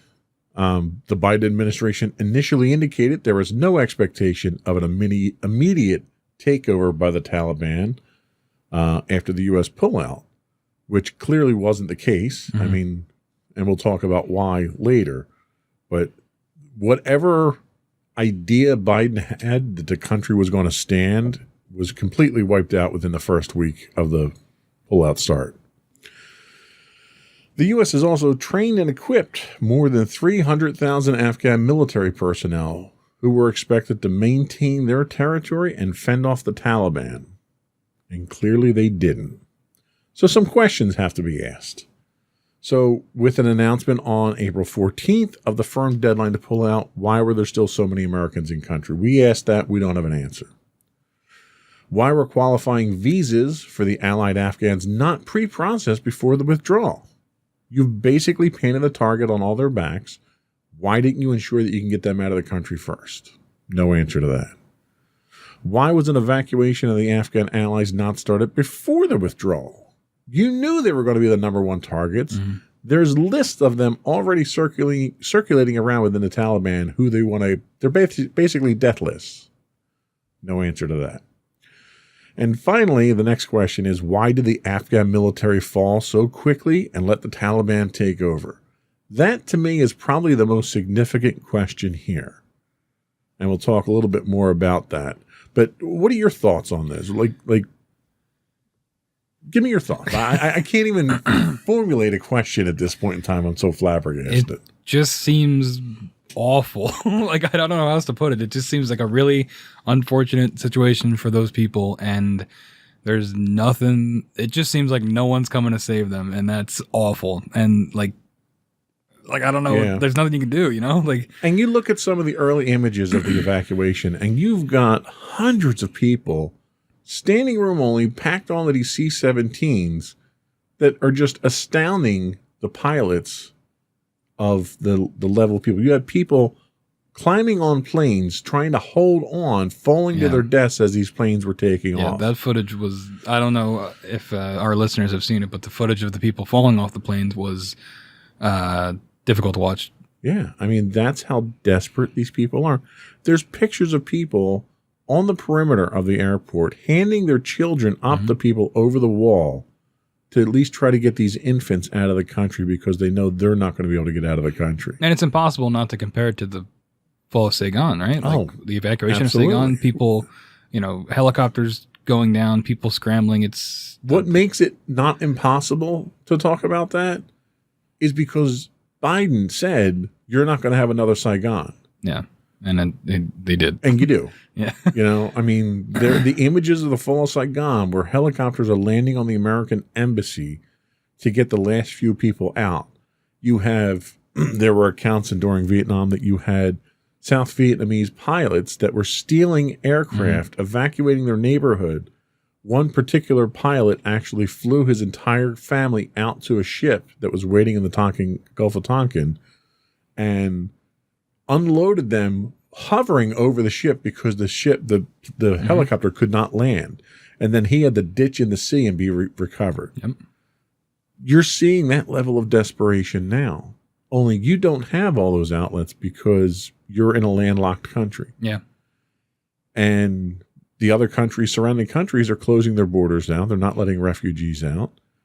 And you've got the Taliban are not allowing Afghans out of the country at this point.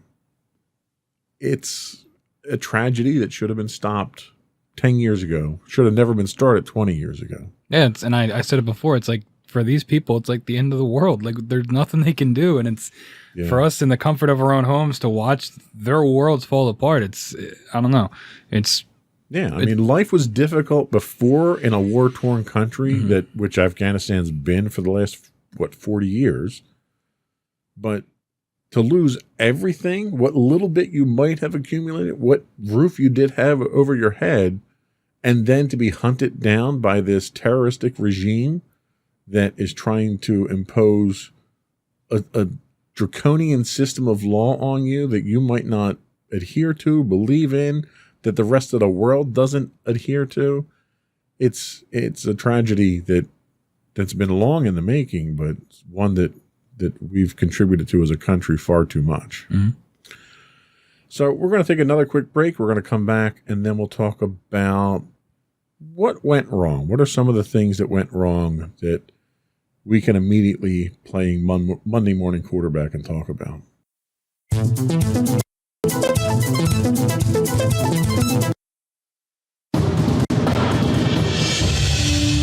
For over 7 years, the Second Sith Empire has been the premier community guild in the online game Star Wars: The Old Republic. With hundreds of friendly and helpful active members, a weekly schedule of nightly events, annual guild meet and greets, and an active community both on the web and on Discord. The Second Sith Empire is more than your typical gaming group. We're family. Join us on the Starforge server for nightly events such as operations, flashpoints, world boss hunts, Star Wars trivia, guild lottery, and much more. Visit us on the web today at www.thesecondsithempire.com.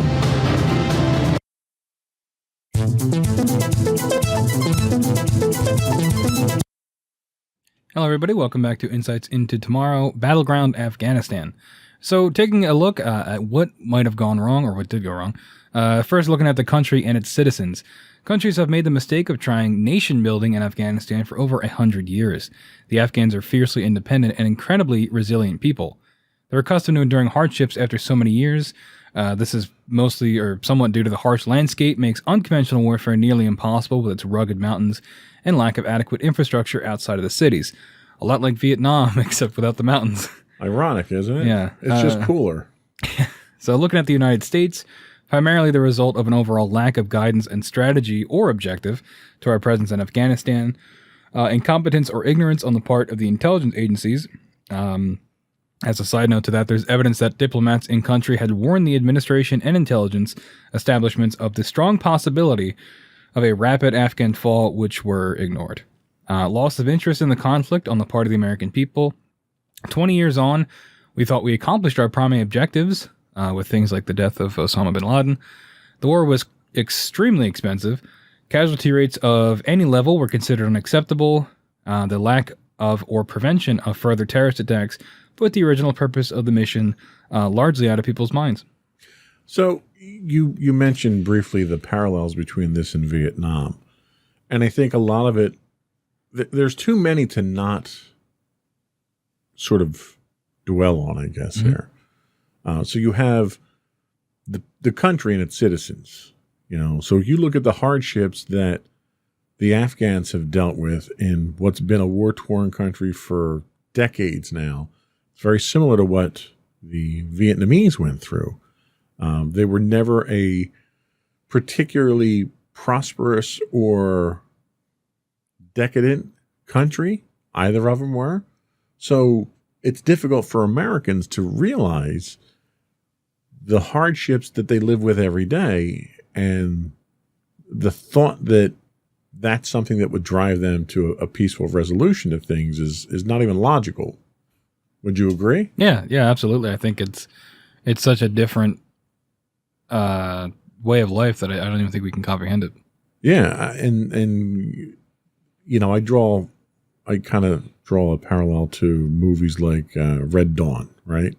So you see a movie like Red Dawn where there's this theoretical invasion of the United States, and these high school kids, change their way of life and go live in the mountains, and my daddy taught me to hunt, so I'm going to go shoot bad guys and stuff like that.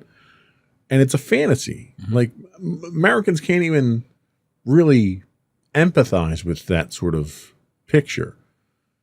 But that's how the Afghans have lived. They've lived off the land. They live in harsh environments. They live in clans of warring tribesmen. It's not like people look at a modern country like the United States when you live here and you think, oh, well, you've got police and you've got low crime rate, and oh my goodness, the crime rate's soaring, and we've had 20 people shot. Well, 20 people shot here is an evening in Afghanistan sometimes when there's a raid. And it's like the standards that we live by here don't even compare to Afghanistan. And for us to think we're going to walk in there and impose our way of life on them is dangerously naive, I think. Yeah, and I think that's really the thing, right? The people that live in these places were, if they maybe not content, but they were, alive and they were undisturbed. Right. Sure, they had their own internal conflicts, but when we thrust them onto the world stage and make them part of our proxy wars, things get a lot worse for them in the long run, almost 100% of the time. Yeah, and one of the problems that we've run into is the proxy war that we have in Afghanistan. There's, much like Vietnam, there's no clear objective. Mm-hmm. In Vietnam, it was about numbers. The better numbers we could spin on the news each evening, the more domestic support you would get for the fight. Well, you weren't even getting that in Afghanistan. You got to the point where the only thing that you saw in Afghanistan was when Americans were killed or maimed or whatever, or you saw the aftermath of soldiers that did their tours in Afghanistan and came back and had PTSD or were crippled or partially paralyzed because of injuries sustained over there. And it became a very graphic representation of our presence in Afghanistan when there was no corroborating reason given by the government for us to be there. Yeah, and I think, still comparing these two things, because you just can't help it, then it was a war on communism, right? And communism was a global fear, really, for everyone that wasn't a communist. But now it's the war on terror, and I think we're just subbing out these words, like a war on an idea, right? And it makes it nebulous so that you can do whatever you want. You don't have to make it a declared war. And I think the war on communism might have had a little bit more traction than the war on terror does now, because terrorism, we don't seem to have a way to stop it, right? And right. Like with communism, you can sway the political leanings of a country. With terrorism, there's not a whole lot you can do. Well, and terrorism, to a certain extent, is a self-fulfilling prophecy. Why are there terrorists? Because they hate us. Why do they hate us? Because we interfere in their way of life. Yep. We impose our way of life in areas that don't want it. Mm-hmm. And as a result, terrorists rise up, insurrections rise up, they attack us, they fight you off, they commit to these asymmetric wars that we've never learned how to fight. we've got special forces, you've got Green Berets and SEALs, and they can go in and do all this special stuff. But the United States as a military cannot fight a guerrilla war. They just, one, morally they can't do it because the bad guys do that, right? Mm-hmm. The bad guys are the guerrilla warfare guys.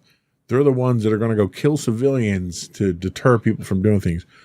America can't do that. We never could do that. We We've just done use it. drones. Well, the problem is we've done that. Yeah. And whenever that's done, there's war crimes trials about that. So America doesn't want to be that group. But if you're not going to play by the same rules as your opponent, you're never going to achieve victory. And if we're unwilling to play by those rules, which we should be unwilling to play by those rules, then you can't engage in that kind of warfare. I don't know. I think there's a decent argument to be made that drone strikes are our version of guerrilla warfare because civilians die by the hundreds in those, and the cost of those armaments, I just think it's different than the boots on the ground approach where it's, instead it's a plane taking out, the amount of civilian casualties for one insurgent to be taken out is, And that's a valid point. When people see drone strikes, it's almost like a video game. Yeah. You don't see Americans in there slaughtering women and children. You see a shot from 20,000 feet, you see a brief flash, and then you see an explosion. Mm-hmm. And it's almost a sanitizing way for us to do terrorist bombings. Yeah. That's a very good point. So the next thing that went wrong here is one that I think can't be ignored, and that's the Afghan military. I mean, let's face it, they collapsed like a cheap lawn chair. Maybe it was incompetence, indifference, cowardice, whatever it was that caused the Afghan armed forces to simply cave. We don't know what it was. But given the rate at which cities were being captured, I think you had a lot of Taliban sympathizers.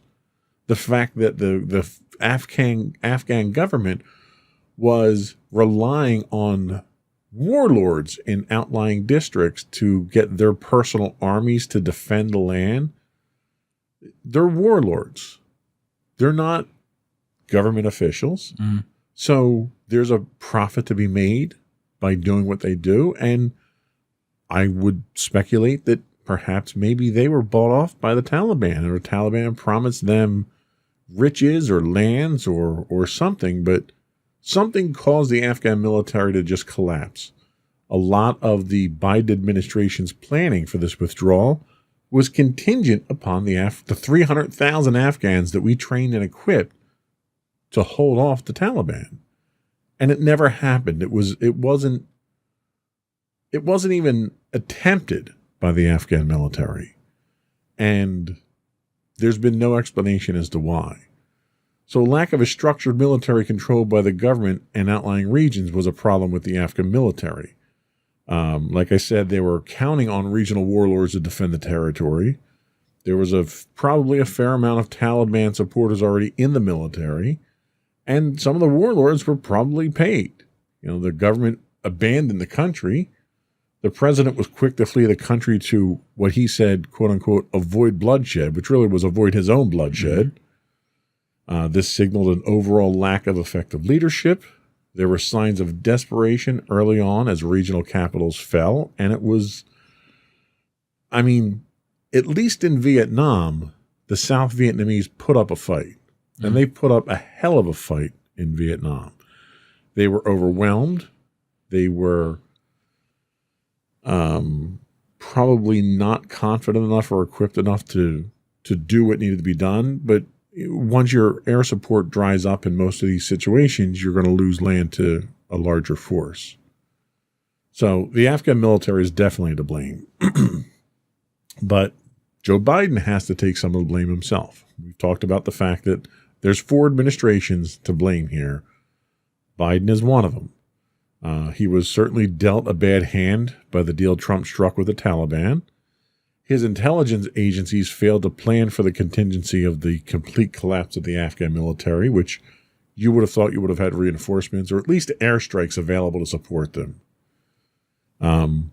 That overall lack of air support really killed any chance that the Afghans had of supporting it. It almost struck me as the Bay of Pigs invasion, where the United States the CIA trained up these Cuban refugees to send them over to Cuba to invade, promised air support, and then none of it happened, and they all were captured.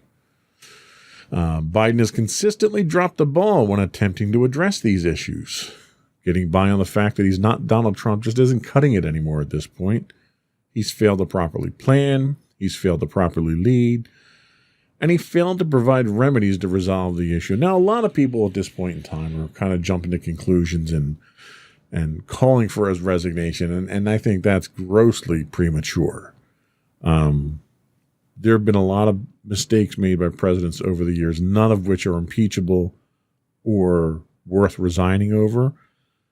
I don't think the Afghan withdrawal is one that we should be demanding his resignation for. And there was reports that there were some Republicans that were preparing articles of impeachment, which, given the political theater we went through during the Trump administration, I'm not surprised by that. But Biden definitely was not doing his best during this. What do you think? Yeah, I definitely agree. I do think that no matter who would have been president, someone was going to have to bite this bullet eventually. If this withdrawal was ever going to actually happen, I don't think anybody, no matter who was in office, would have made this look like a victory. Just like in Vietnam, was peace without, or victory without defeat, or something like that, or whatever we called our peace with honor. Yeah, that's what it was. So we can make ourselves feel better about it. But in this case, there isn't any of that. I think it's a really, really bad look for him as a president. We talked a little bit about it before the show, but the image where he's up on the podium sort of for his moment of silence. For his moment of silence shot, yeah. I understand what he was going for in terms of wanting to be compassionate and those things. And I think that is important for a president to be. But I think his opponents, and even people that voted for him, are already looking at him and seeing him as weak. And I think that this is definitely contributing to that image. And I think, obviously, there's lives being lost here, but I think for him as a president, he's really got to step up and really look like a leader that the people that are still trapped in Afghanistan can hope and trust that they will actually receive some assistance. You're absolutely right. And I can't help but think, regardless of who did the pullout, they were going to have a tragedy on their hands. Mm-hmm. It's something that should have happened after bin Laden was assassinated. So you've had 3 presidents drop the ball so far on this. Biden really was the first one to say, all right, enough is enough. Let's get this done now. So I have to give him some credit for having the intestinal fortitude to draw that line in the sand. So I give him credit for that level of courage. I ding him on the competency in which he did it. There's some areas that need to be worked on. But I can't help but think, how would Donald Trump have handled this? And the first thing that comes to mind was, as soon as this became a graphical issue for him, an image issue for him, he would have said or done something else controversial to deflect away from this, and everyone would be talking about that. So you'd be talking about immigration now, or he'd be tear gassing protesters somewhere, and you wouldn't be thinking about this anymore. And Trump was a master at that. Trump was a master at taking bad press and then distracting you away from it. And that's one area where Biden is just not doing a very good job with it. No, we're just sort of wallowing in this unfortunate news cycle. We're muddied down in this quagmire of news now, and the images keep flooding in. And the terrorist attacks are going to keep happening at this point in time until we get everyone out of there. I hate to say it, but he could take a page out of Trump's book and learn how to distract a little bit from this. Smoke and mirrors did wonders for Trump. Mm-hmm. So we're going to take our last break. We're going to come back and we'll talk about what the future of Afghanistan and the United States looks like. We'll be right back.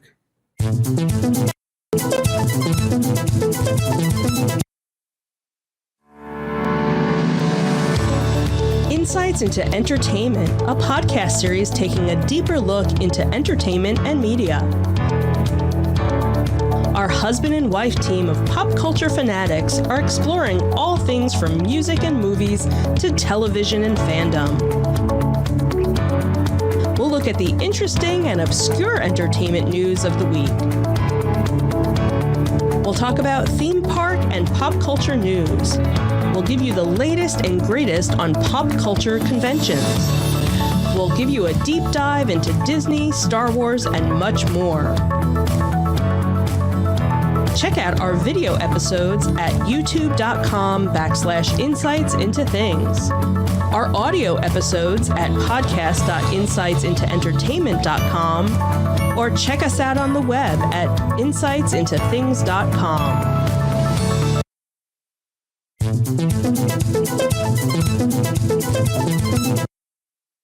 Welcome back, everybody. We're going to take a look at the future of Afghanistan and the United States. So immediately, Afghanistan will once again fall under the oppressive regime of the Taliban. There will be no democratic system of government at all. The restoration of harsh Sharia law includes a body of religious rules to guide day-to-day lives of Muslims, a stringent code of punishment, Islamic personal laws governing marriage, inheritance, and child custody, a big emphasis on the limited women's rights, forced to wear head-to-toe face-covering garments, beatings if they step outside without a male guardian, no schooling at all, public executions, whipping or stoning for the violating of the law. There will also be economic sanctions. This is most likely going to be the next step from the U.S. in order to try to resolve the issue. This will also ultimately lead to hardship, and deprivation for the citizens of Afghanistan. Ultimately, they will be the ones that suffer. This might even hamper international relief efforts and attempts to clean up the country after 20 plus years of war, including the disposal of landmines. So, yeah, I mean, you're really seeing a country set up for hardship, more hardship than they've seen in the past, from being war-torn and from having an oppressive government. How do you think that's going to affect the rest of the world? I mean, I think it's definitely it's a bad look for the U.S. for sure. I mean, and people talk about, the U.S. on the world stage embarrassing ourselves, and we definitely are. And I think that, economic sanctions are going to maybe make us look even worse, because it's going to be ultimately the civilians that are going to be suffering from this. And it's just, we dropped the ball, and there's not a whole lot we can do. Yeah, and you're going to see that there's going to be extenuating circumstances to the pullout. You're going to see that the only thing the United States is going to be able to do is economic sanctions. We don't want to stay mired up in this, And the other thing that you're going to see come out of this is it's going to be a haven for terrorists. Excuse me. Again, you're going to see people, because of us trying to impose our will on another country, there's more hate. You couldn't ask for a better recruiting pitch than the United States doing something like this. Yeah, not to mention it's a win for the Taliban, right? Absolutely. So it's going to embolden any group remotely like them. Right. The Taliban have historically proven to be supportive of terrorist organizations, and to a certain extent practice terroristic activities themselves. They terrorize their own people. You're going to see the rise of this ISIS-K movement that's responsible for these couple of bombings. Now, ISIS-K is an extremist branch of the Islamic State of Iraq and the Levant. The K stands for Khorasan, which is a historical province which once stretched across Afghanistan, Turkmenistan, Pakistan, and Iran. They've launched multiple attacks on refugees already at the airport and claimed credit for them in Kabul. They killed over 170 civilians and 13 service members, which is what the United States is reeling from right now.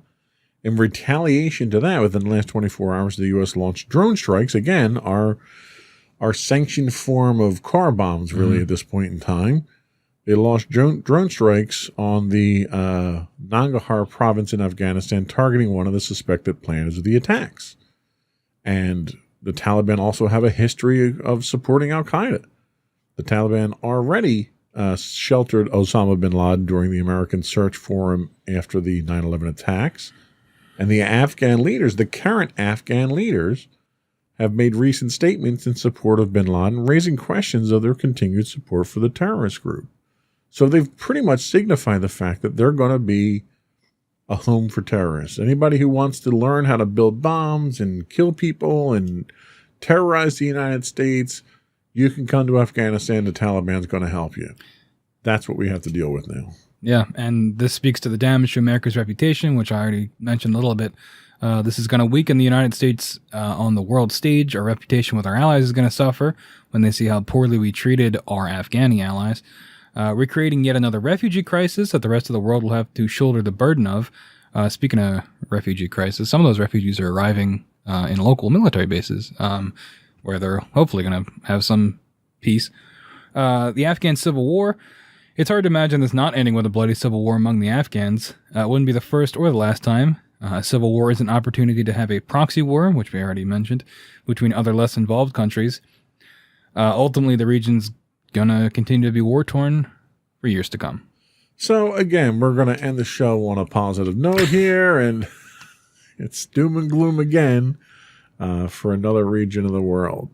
I think our involvement in Afghanistan is something that is going to cost us well beyond the numbers that we've talked about here for years to come. If you look just at the human toll here on the Americans that serve there, the people that live there that are now displaced, the people that are living there now that are living under a repressive regime, 20 years later, nothing's changed. All that money spent, all those lives lost, all the bullets, all the bombs, and you're literally back to where you were 20 years ago. Was it worth it? No. No, it wasn't. Yeah. For my closing thoughts, I'd say if you're gonna take a look at this, try not to get mired in the teams of it. Don't take sides. There's fault in terms of politics, fault on both sides. And ultimately the people that are losing are the people of Afghanistan and any other country that is caught in a situation like this. And the people that are winning are the people making money off of this. Follow the money, right? People that are making the missiles for the drone strikes, people that are funding these armies and profiting off any resources that are gathered in the process. I think that is really the takeaway from this, is that this is just the way that, wars are going today. The profiteering off it, and ultimately the lower, the less enfranchised people getting the hit. No doubt. So that was all we had. Before we do go, I would invite our audience once again to subscribe to the podcast. Audio versions can be found listed as Insights into Tomorrow. Video versions can be found listed as Insights into Things on Apple Podcasts, Spotify, Google, Stitcher, etc., etc. I would also invite you to write into us, give us your feedback. You can email us at comments@insightsintothethings.com. You can find us on Twitter at insights_things. We do stream 5 days a week on Twitch at twitch.tv/insightsintothings. We can be found on Facebook at facebook.com/insightsintothingspodcast, or Instagram listed at Insights Into Things, where links to all those can be found on our website at insightsintothings.com. That's it. Another one in the books. Bye, everybody. Bye.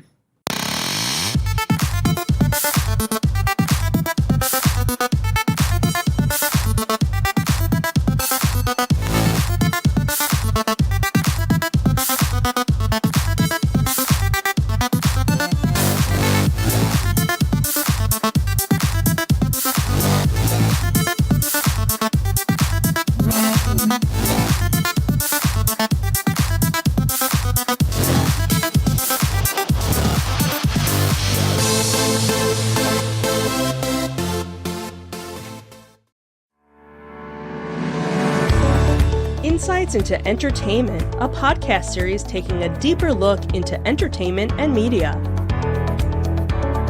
Our husband and wife team of pop culture fanatics are exploring all things from music and movies to television and fandom. We'll look at the interesting and obscure entertainment news of the week.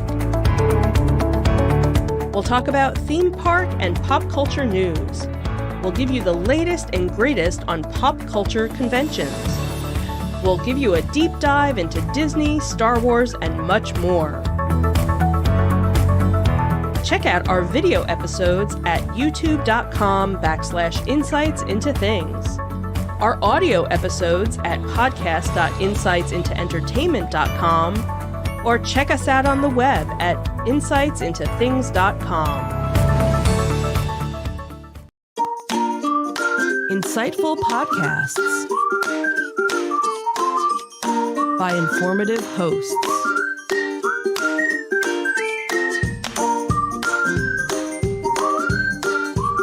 Insights into Things, a podcast network.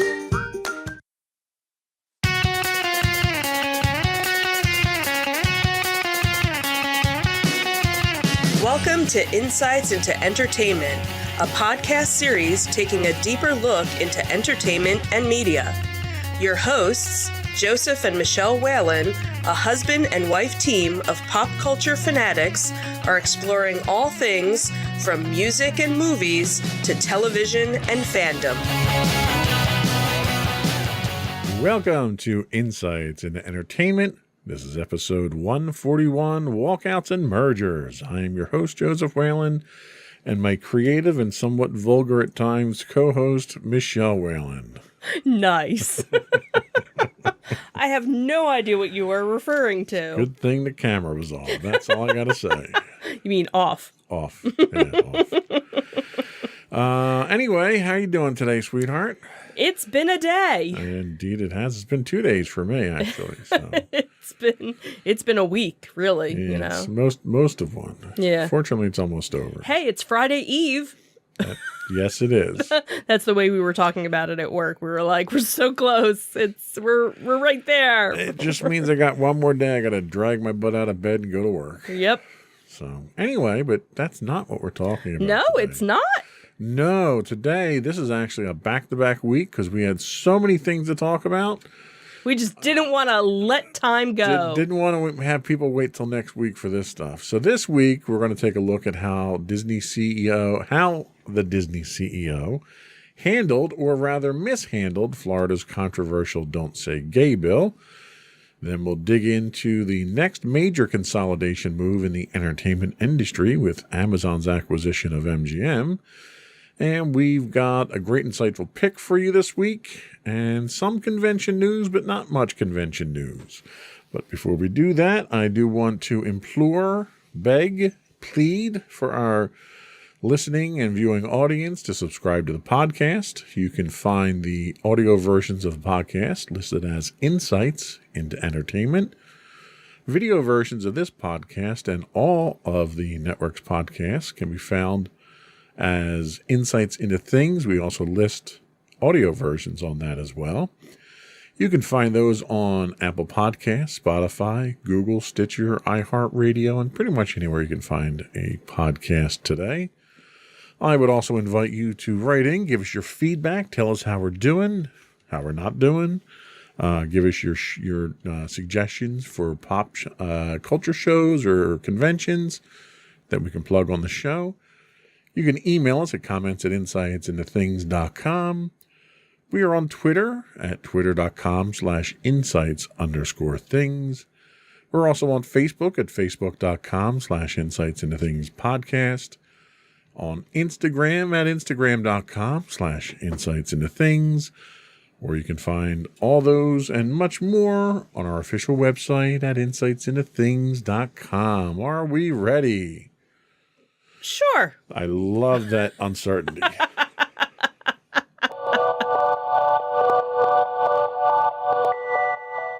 Go. So it seems that Disney employees, or cast members as they are also referred to, were walking out across the U.S. So they're mad as hell and they're not going to take it anymore. At least that's the message that Walt Disney Company's cast members are trying to send to their corporate overlords. Cast members of the entertainment giant were staging walkouts across the country in protest of CEO Bob Chapek's response to the recent Florida legislation that's been dubbed the Don't Say Gay bill. LGBTQIA+, that's a lot of letters. That's a lot of letters, so you got to say it slow. The workers and allies alike planned a general walkout in locations in Florida, California, and elsewhere. Cast members are up in arms at Chapek's tepid response to HB 1557. Right, I did say, okay. It's a lot of letters. House Bill House bill. Oh, there you go. Hey, look at that. So the bill that would prohibit instruction about sexual orientation or gender identity in kindergarten through the 3rd grade in Florida. Unlike his predecessor, Bob Iger, the lesser of the two Bobs thought he could play the politics of the state closer to the vest. Chepik sent a company-wide memo on March 7th with his thoughts. Excuse me. He believed the corporation could make the biggest impact by creating a more inclusive world through the inspiring content we produce. Basically saying it isn't important enough to get the company involved in. The company's official position on the bill was particularly galling to tens of thousands of Disney employees in the state of Florida. Chepik did issue a late and lukewarm apology saying, "It is clear that this is not just an issue about a bill in Florida, but instead yet another challenge to basic human rights. You needed me to be a stronger ally in the fight for equal rights, and I let you down. I am sorry."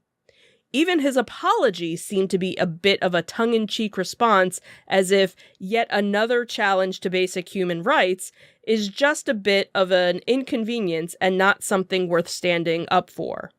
While he admits, "You needed me to be a stronger ally, and I let you down," he doesn't really pledge to do anything to set that straight. He did announce that the company would pause all donations to elected officials in Florida. What that's supposed to accomplish is puzzling. Maybe it's just makes Disney look less guilty of supporting elected officials content on trampling human rights. Maybe it helps Bob the Lesser sleep at night. It certainly doesn't do anything for those affected by the legislation. In a unified statement, the cast members said, "The recent statement and lack of action by the Walt Disney Company leadership regarding the Don't Say Gay or Trans bill have utterly failed to match the magnitude of the threat to the LGBTQIA+ safety represented by this legislation. We have been forced into an impossible and unsustainable position. We must now take action to convince the Walt Disney Company to protect cast members and their families in the face of such open and unapologetic bigotry." Chepik, who obviously doesn't know when to cut his losses and move on, poured more gas on the fire with a virtual town hall. The Wall Street Journal reports that Chepik told cast members that he and other top executives were determined to use this moment as a catalyst for more meaningful and lasting change. As a contender for the Too Little Too Late award of 2022? 2022. Sorry. Okay, I was going to say, I guess I should have, caught that. So the Too Little Too Late award of 2022, Chepik went on to say that he and other senior leaders would go on a global listening tour of cast members. Chepik's tactless handling of the situation has caused a public relations crisis for himself and the company, which should come as no surprise given so many other Chepik-era decisions that have been steadily alienating both cast members and customers from the House of Mickey Mouse. Of course, as seems to be often the case with Chepik playing second fiddle to Bob the Greater, his predecessor, Bob Iger. See, and I knew that was coming, and it still made me laugh. Iger came in strong opposition to the Parental Rights in Education bill on February 24th, weeks before Chepik felt compelled to apologize for his gaffe. During his term helming the media empire, Iger was often center stage for such controversies supporting the company's cast members and their families. Chepik's lack of empathy, tactlessness, his tactless delivery, and complete absence of leadership is in stark contrast to the more refined, more enlightened example that Iger offered, and it reflects on the company as a whole. So, what do cast members hope to accomplish with this walkout? In an emailed response to a list of questions, they indicated their main goal was to stop the corporation from donating to elected officials who sponsored weaponizing and hateful legislation. It's hard to argue with that.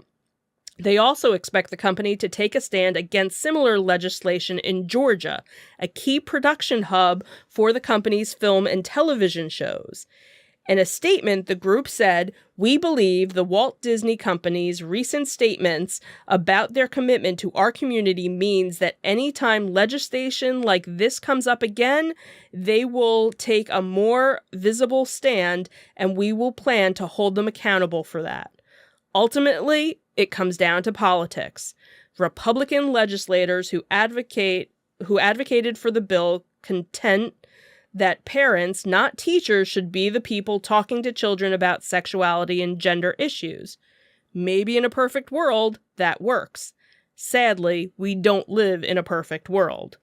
Many who support this bill are grossly unqualified to speak in an educated manner about topics, if they speak to their children about such topics at all. Democrats argue that the bill demonizes LGBTQIA plus people and effective bars students from speaking freely about sexual orientation and gender identity. In essence, the bill is a violation of free speech at its core. It uses public funds to push a biased conservative political agenda on students. The measure has passed both House of Legislature and now heads to the Republican Governor Ron DeSantis. DeSantis, who's made it very clear he's neither a fan nor advocate for anyone who doesn't conform to his narrow conservative view of the world, who has already expressed support for the bill. So kudos to the cast members at Disney for standing up for this. Absolutely. And, and that's what's such a wonderful thing about Disney, because again, we bash them on a lot of things and we praise them on a lot of things too. They are very inclusive when it comes to their cast members. Sure. And they want equal rights for everybody. So they don't care what your race is, your gender, your preference, your color, And I think, I think what happened is you had Bob Chapek, who has his personal views on this. And I don't know what his politics are. I didn't bother to look that up. Right. But clearly he was of this mindset that the company shouldn't be involved in these type of political things. That was what his knee-jerk reaction was. Unfortunately, you're knee-deep in it because you're contributing to politicians. Right. Because you're trying to get favorable legislation for your company. Right. So you can't not take a stand. Right. And given the company's history with Iger, who never hesitated to take a stand. Absolutely. And was always on taking the moral high ground when it came to these things. You can't just ignore that example, stick your head in the sand and pretend that nothing's happening. Right. Your employees depend on you. And there's over 70,000 employees that work for Disney in Florida. That's a lot of votes. Right. Even if a percentage of those people don't, they might be people that are just here on work visas and, because Disney has a lot of international staff that work there. Even if you take half of that number, that's enough to swing a vote. I hope it is. I really hope it is. And especially now that you have so many people who worked in California who had to transplant to Florida now. Because of the moving operations. Because of the moving operations. I'm really hoping that a lot of this backwardness clears up Florida, because I really don't even want to go and visit Florida. I know not everybody feels this way, but and a lot of people are like, okay, well, I don't want, my kindergartner talking about this. Okay. That's not even, so if you have a child in kindergarten who happens to have 2 moms at home or has 2 dads at home, this child can't talk about their family at home because of this act. Right. And if you have a child who simply has questions because they have a fellow student who might have 2 same-gender parents, they can't ask questions. Right. Their parents, according to this bill, their parents are supposed to explain things to them. Right. And parents who support this bill are wholly unqualified to Right. explain this because they're so narrow-minded themselves Right. that they don't want to even take the time to understand it. And there was a beautiful I'm totally going to botch it, but there was a beautiful meme about, oh my God, I had to explain, my gay brother to, my kid, and it was like, why does, Uncle, Bobby always hang out with Joe? Oh, because they love each other. Okay. Right. That is what a typical kid is going to say. All you have to do is say they love each other or that's whoever's parents. Right. And kids are going to be okay. Right. And that's the foundation that you need to start Exactly. with. Because to a little kid, it doesn't matter. Kids Color doesn't matter. Love. Exactly. If, they if do. 2 people love each other, it's the most fundamental feeling that a child could understand is Right. love. And if you start off with that, everything else is so much easier after that. And here's the other thing, okay? So now you can't talk about, different genders or whatever, or, okay, because again, this really is 2 different things. Sexual identity is one, gender identity is another. So now, how many times, do you say to a little kid, oh, is that your little girlfriend? Is that your little boyfriend? How many times do we sexualize toddlers? Right. Where you're basically putting on them that they're cis. Well, and that's the other side of this is that you're basically those people that mentally abuse those who don't conform to what they think are normal. Right. You just gave them carte blanche now. Right. You're now advocating for that. What politician wants to put his stamp of approval on that? Right. That's political suicide. Who's stupid enough to vote for that bill? Right. Yeah. Remember who voted for it, Florida. Absolutely. Because come their reelection time, it's your choice to get rid of them at that point in time. Yeah. And it's scary that, again, if you don't feel that way, that's fine. We're not saying everybody has to be that way. Just let people love who they want to love and be who they want to be. The fact of the matter is, even if you're not like that, other people are. And you more have than likely, no right to tell them who they can and can't love. Right. And more than likely, somebody. If they haven't come out to you to tell you, you already know somebody. Right. And this is just another example of Bob Chapek just not getting it. Right. Like, if he would have come out right away. And that's the thing is now, you see Disney posting and Disney Plus posting and Marvel posting and Pixar and all of, the companies supporting it and, and there's one Disney group on Facebook who, pointed out that one of the accounts had posted it but taken it down because there had been a typo or something. And of course, all the trolls were, oh, see, they really didn't mean it. They were fixing a typo. Like, geez, people, And granted, there are plenty of Disney fans who are happy that Disney feels this way and hate that, Disney does gay days and all of this other stuff. And, and that's the thing that drives me crazy because these are the, Christian fundamentalists that love everybody, but only if they're like me. Right. That's the only, you have to be like me and I will love you. Right. Well, what got me was even in Chapek's apology here, he says, You know, instead, it's yet another challenge to basic human rights. Like, oh, what a pain in the ass. We have to deal with another challenge to basic human.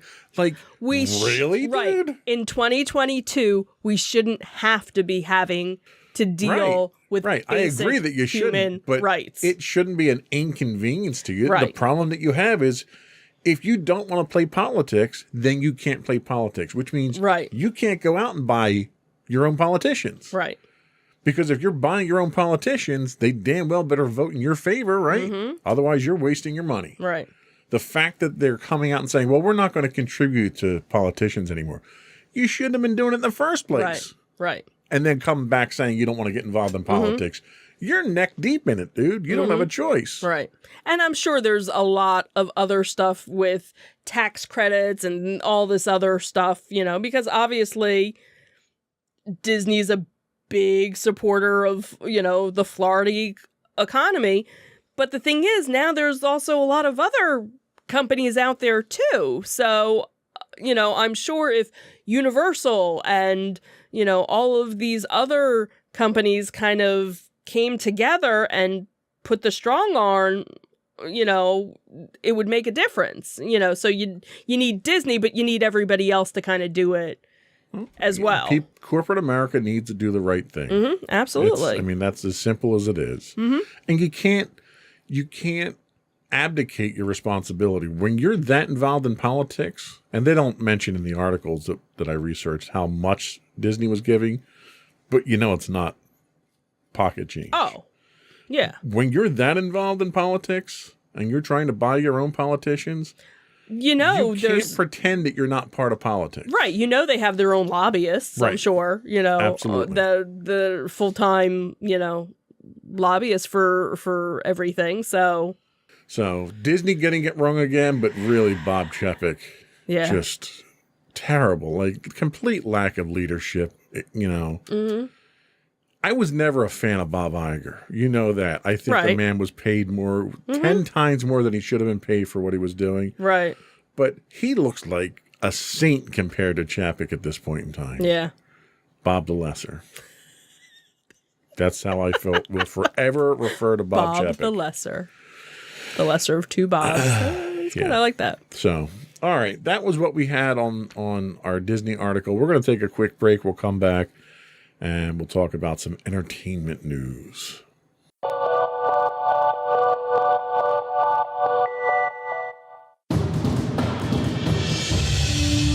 For over 7 years, the Second Sith Empire has been the premier community guild in the online game Star Wars: The Old Republic. With hundreds of friendly and helpful active members, a weekly schedule of nightly events, annual guild meet and greets, and an active community both on the web and on Discord. The Second Sith Empire is more than your typical gaming group. We're family. Join us on the Starforge server for nightly events such as operations, flashpoints, world boss hunts, Star Wars trivia, guild lottery, and much more. Visit us on the web today at www.thesecondsithempire.com.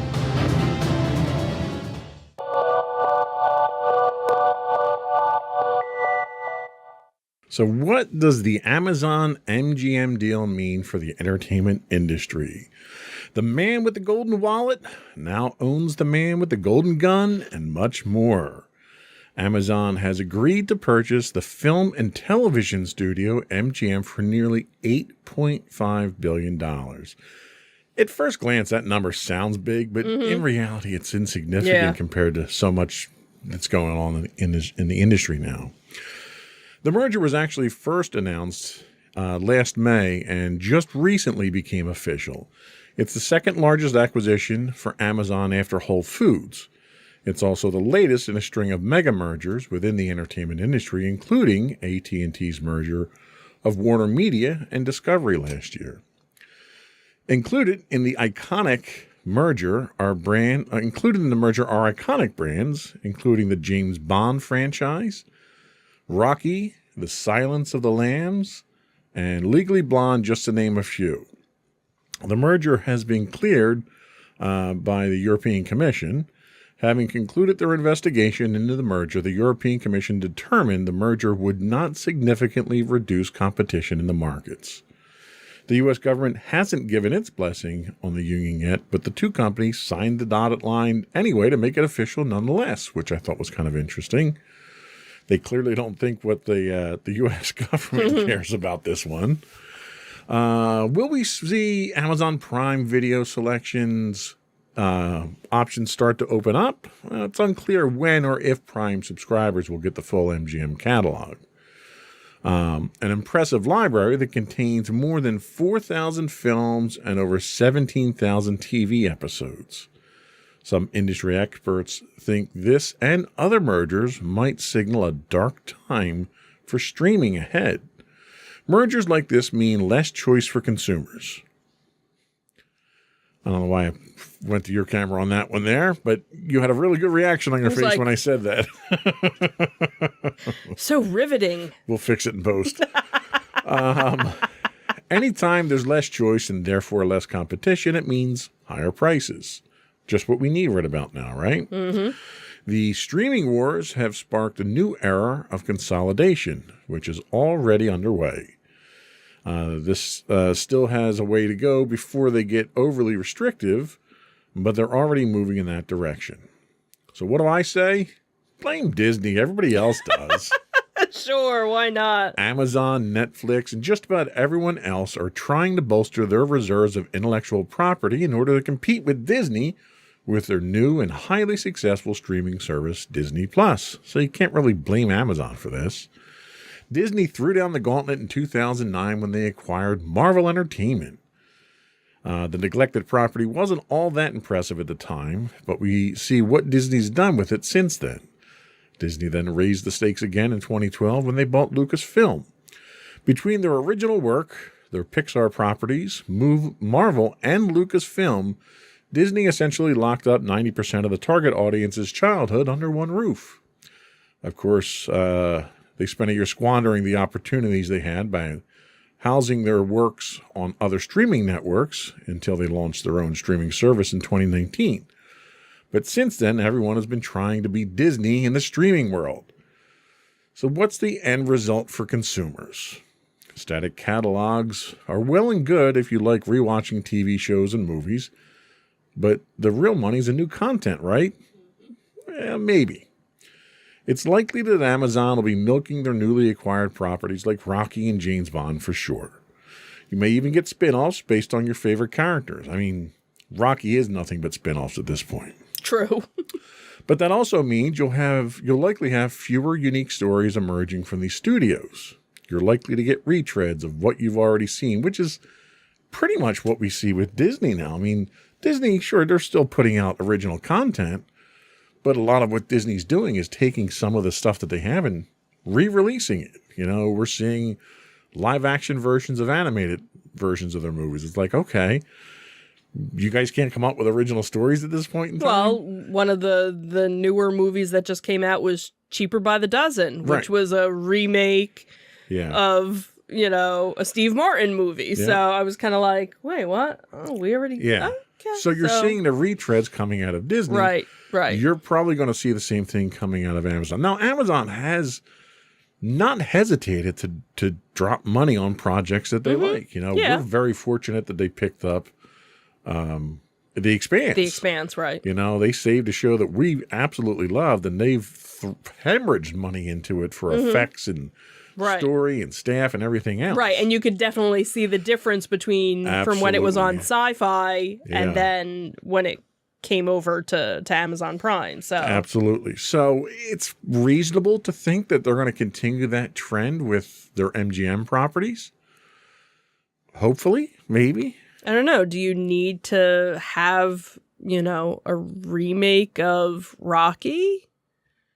Or well, and that's a thing. You've got the Creed movies that are the trend now. True. You could, you know, or maybe find, you know. But they also have Lord of the Rings. True, and Lord of the Rings TV series is coming out. So they've got that. They've got RoboCop, which is a dead franchise. They tried to revive that with a new movie, but that's certainly something that you can pick up and run with. Right, and I could see doing not maybe James Bond, but something... Jane Bond. Sure, something in that, genre, so I think what would be interesting there would be to see how the female M got to her position. Like a Cold War precursor of M. And that's what would be like interesting to see is, okay, we always see the movies and everything with James Bond in the back. What's the background? What's how? Right, and that's what Star Wars is doing. Right, that's what Disney did with Star Wars. Is they went to the fringe. Right. We're not doing the mainstream. We're bringing mainstream characters in just every for now and then. Right. Like you obviously have to have somebody as James Bond, but you don't necessarily need to see him. Right. Let's they have make guest appearances periodically. Right. Exactly. That guy that just walked by, that was Jane. That was 007, by the way. Right. Who's 006? Right. Tell the history of who was 001. How did you get 1, 2, 3, and obviously 7? Who's 8, 9, and 10. So and that's what we might see with some of the spin-offs that they're talking about here. But I think they're right. The analysts are right. What you're going to see is a continued march towards consolidation. We're seeing the same thing in video games too. Everything in entertainment is going towards sucking up all these separate companies, putting them under these big giant umbrellas, and you're going to go back, ironically. Back in the 70s and 80s, you had 3 networks. Right. And you're going to have because that you have Paramount Plus. So everything under all of those umbrellas is now the one. Disney now ended up getting all of their things that had been on Netflix and other places. So even the Netflix original Marvel shows like Daredevil and Luke Cage. And that was what I had mentioned earlier was that Marvel or Disney really squandered a lot of their intellectual property early on because they didn't have any place they didn't have stream it. Right. So they said, okay, you can do this and you can have this. And now they're like, we want it. And now it's all there. So now you actually have the parental controls on Disney Plus because when Disney Plus first started, you didn't have to worry about it. Right. Now all of those other, things are there. So the downfall to that is the elimination of competition always means higher prices because there's absolutely no reason for these companies to compete against each other in a price war. And we've already seen price increases start from it. That's the thing that's probably the most damaging thing. From a creative standpoint, they're still going to be churning out content. They're still going to keep the franchises alive. Right. You may even see this revive some franchises that have been neglected. You may see a revival of a RoboCop franchise because they've got the property for it now. They've got the budget for it. Right. So that's one thing that I think the creative side is probably going to continue to go because that's where the money is. But it's going to cost more. Right. If you want to see a new RoboCop movie, you're going to have to pay for it somehow. Maybe it's, an extra $5 for your Amazon Prime subscription now. Right. Whatever it is. But Amazon has never hesitated to raise their prices as they added more services. Right. Amazon's one of those companies that at least you see a return for your investment. Disney's notorious for on a regular schedule increasing prices for everything. Right. And you, year after year, don't feel you're getting a return for that investment. Whereas every time Amazon gives you something, they usually give you something after. They usually give you a raise in price after you've gotten some kind of service out of them. So there's definitely an incentive to accept those prices. I think your average user will be less hesitant to accept those prices. Right. And again, because when you're talking about Amazon Prime, you're not just talking the television stuff. You're also with the music, and you also have the free shipping and advantages of that. So, and that's all kind of bundled together. Whereas, with like a Disney Plus, all it is just. Do you think we'll ever see a Disney MGM Studios again now? I wonder how much I can get for my shirt online. Yeah, see? Sell it on Amazon. The other thing to note here is, do they take control of the MGM Grand Casino? Really? Okay. Well, I don't know. Oh, I don't know. do they? I don't know if they take control of that. Yeah, I don't know To how think that Bezos would be in control of a casino is terrifying. That is kind of scary. Yeah. You get Amazon credits or something. Right, there you go. There you go. Amazon gift cards when you cash out. They just drop out of the slot machines now. That would be kind of funny. Yeah, they didn't mention that in the articles that I read, but it would be interesting. Yeah, yeah. But anyway, I don't think the end is near. I think there's a lot more acquisitions to happen out there, and people have too much money to burn, I guess. $8.5 billion. You know, I wish I had that much. There's certainly other things I'd spend it on than buying a studio. That's for sure. I have a studio. I love my studio. Do you? I do. I'm always trying to change it and evolve it, but that's okay. Right. Life is change, right? There you go. Anyway, that was all for our entertainment news. We'll be back after a quick break with a good pick of the insightful pick of the week. Thanks.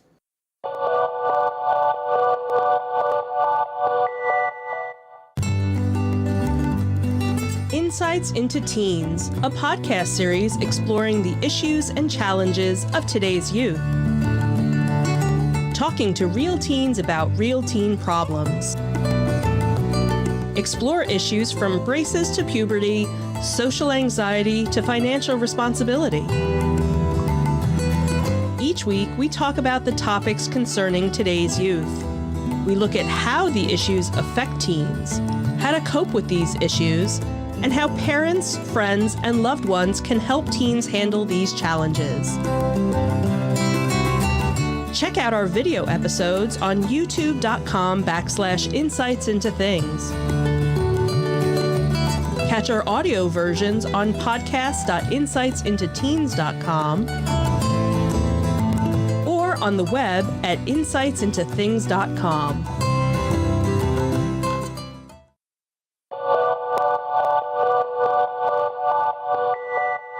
Go for your insightful pick. So we haven't been doing insightful picks for the past couple of weeks. Since we've changed format. So, every now and then we'll kind of sprinkle it in. So this is a very interesting show, and especially, for those that have that work/home life, it's an interesting take on it. It's a mystery, drama, thriller. You're not really sure what's going on, but I'm sure by the end of the show, more will be revealed.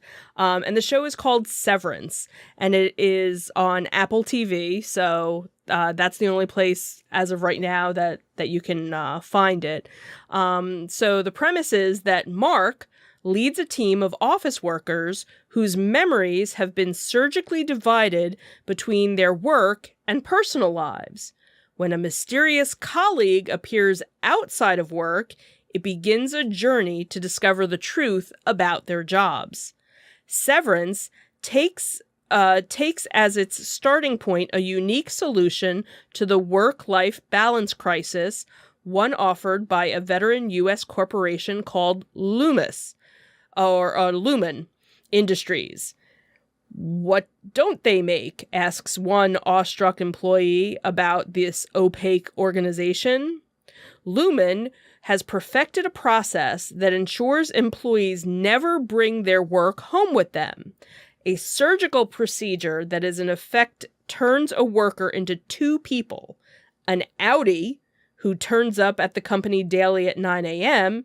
and goes home at 5, and their innie, alter ego, who exists only in the workplace from 9 to 5 and has no concept of life outside of the concrete complex where they work. No awareness of wars, politics, family tension, or even social media.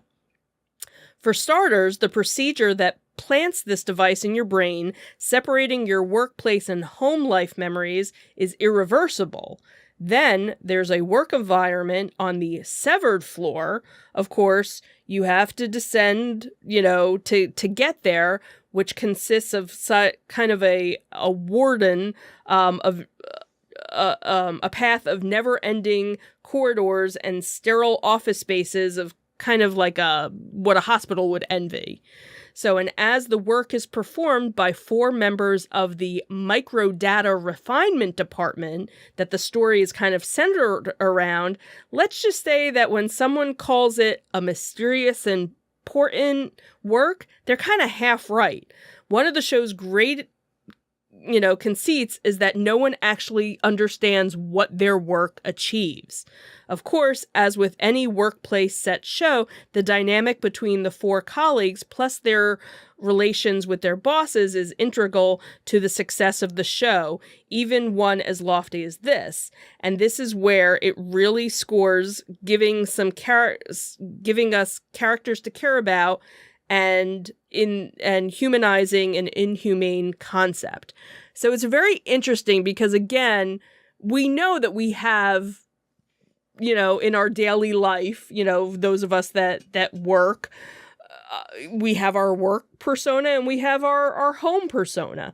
So this is kind of an interesting spin because you don't know the two and you almost become 2 different people. But what ends up happening is this one person who worked for the department found a way to take it out, but now is going through all this, like mind meld type stuff where he doesn't know which end is up. And obviously the company knows something happened. So now they're kind of like doing a witch hunt to find him. So what's interesting is, this job that they're doing, they don't really know what they're doing. And it's so funny because it's supposed to be this, kind of high-tech company, but they're working on computers that are like, 20 years old and doing all these things that like, you're like, what? And so one of my theories is that what they're doing, it really has to do with the implant. And that's what the job entails, is monitoring these people and making sure that you can that you can control them to do all this stuff. Like the one person tries to quit and she basically gets a message from her outie saying, "You're not quitting. We will do everything to keep you here. This is your job." Because as soon as you kind of go down like the elevator or you go up the elevator to leave for the day, you all of a sudden, you don't even remember what your job was. Like you kind of go into a locker room, you change your watch, you change your shoes, you change your badge. And the other interesting thing too is anybody that works on the severed floor, nobody starts work at the same time. Everybody's shifted by 10 minutes so that you don't run into anybody, right, because you don't know who this person is until you get down there. And the other thing too is so many people, like when they get to work, they feel like, oh, wasn't I just here? Like you don't feel rested because you don't realize that you left. So it's very interesting when you kind of think about it. And then now as the season's progressing, this one department who never met anybody else except for like top management now is all of a sudden running into other people and they're like, we know who you are, but we never run into you. And so there's all this interesting, dynamic of, oh crap, now we got to keep them separated. How do we do this? So how many episodes are there in the series? I think they're going to be 8 total. Single season? Yeah. Yeah. As of right now, I don't know if it's something where, I'm assuming it's something that they're working to a conclusion for the season. Yeah. So and it's like, a serial. Right. And the other thing too is there are some people that are on this floor that aren't severed, that know that there's, so like the one person who's the boss is kind of spying on the one person in both lives, so that's where it kind of makes me think that, what their job has nothing like. Sounds very Orwellian. Yes, it does. Interesting. Yeah. So it's a little freaky, especially when you first watch it.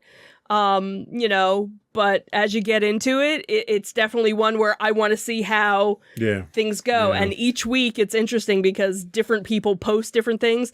They even have a LinkedIn page now they set up a spoof LinkedIn page for the company. Nice. And then I think there was even a book that became available on Apple Books. I believe it was free.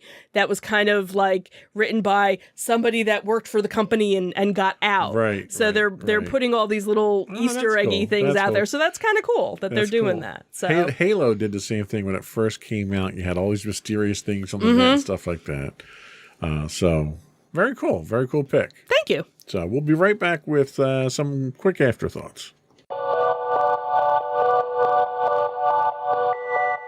So I think we had one. Right, because the one that was supposed to be that same weekend, unfortunately, got canceled. And we shall not talk about that. So we won't talk about it. So the biggest one that's kind of coming up in the area is Fan Expo, which is formerly known as Wizard World.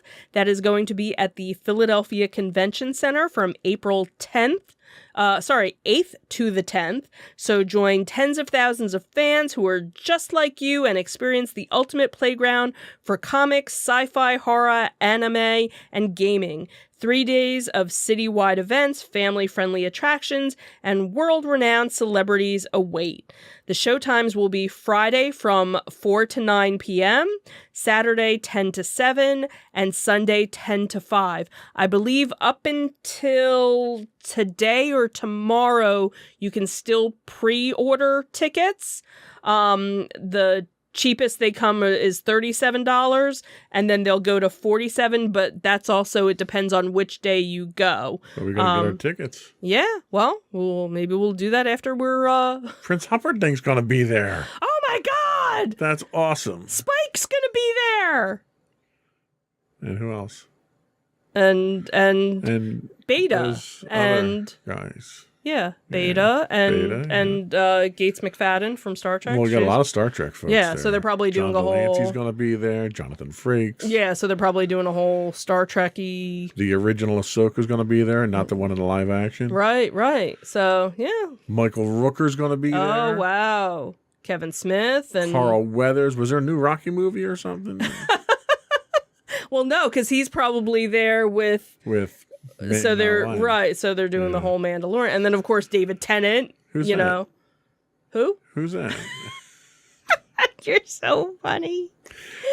All right. Oh, boy. So yeah, we got to get our tickets, but definitely that's the place to be. Yep, sure is. Anything else coming up on the horizon that you're aware of? Well, we had the little toy show that's the weekend before that. That's the one that's in Delaware, the Nurse Shrine. The Nurse Shrine one, yeah. Right. Oh, we got to plug that one. We love plugging that one. Yeah. We'll probably wind up going to that one too. I can't spend too much there if we're going to Fan Expo the next week. Right, exactly. So anyway, that was all we had today. Before we go, I do want to once again invite you to subscribe to the podcast. Audio versions of this podcast can be found listed as Insights into Entertainment. Video and audio versions of all of our podcasts can be found listed as Insights into Things. We're on Pandora, Castro, Stitcher, Podbean, Buzzsprout, and any place you can get a podcast. I would also invite you to write into us, give us your feedback, give us your shows you'd like us to plug.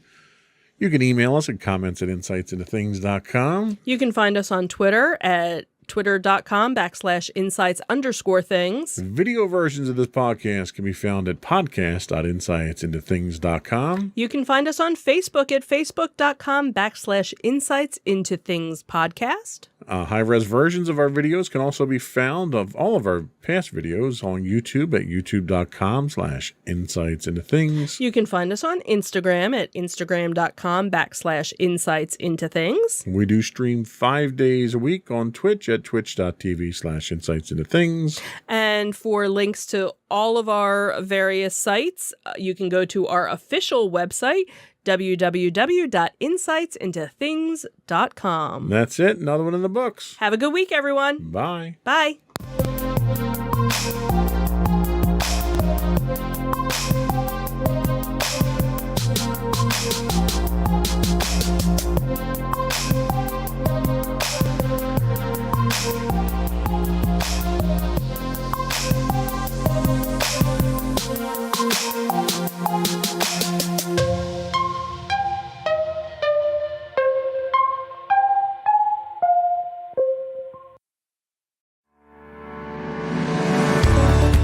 Insights into Entertainment, a podcast series taking a deeper look into entertainment and media. Our husband and wife team of pop culture fanatics are exploring all things from music and movies to television and fandom. We'll look at the interesting and obscure entertainment news of the week. We'll talk about theme park and pop culture news.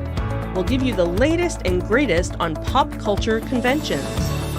We'll give you a deep dive into Disney, Star Wars, and much more.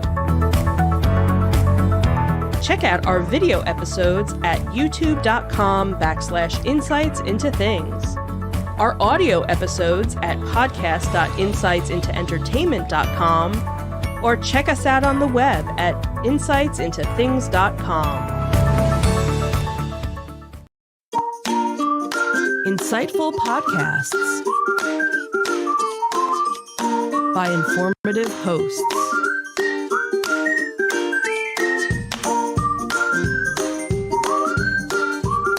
Insights into Things, a podcast network.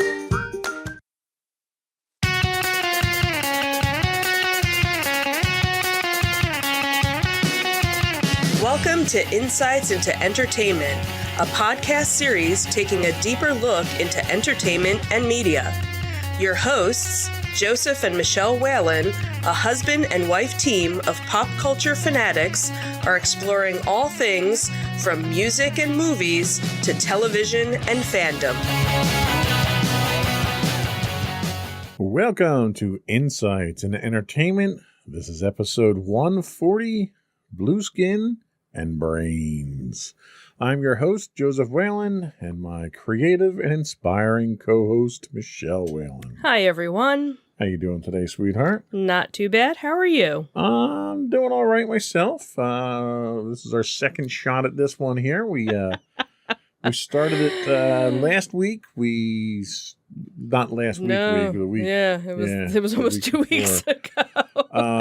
We started it. We got through segment 1, and which was awesome. Yeah, we did such a great job. Hopefully, we'll do just as well this time. But we ran into some technical difficulties after that.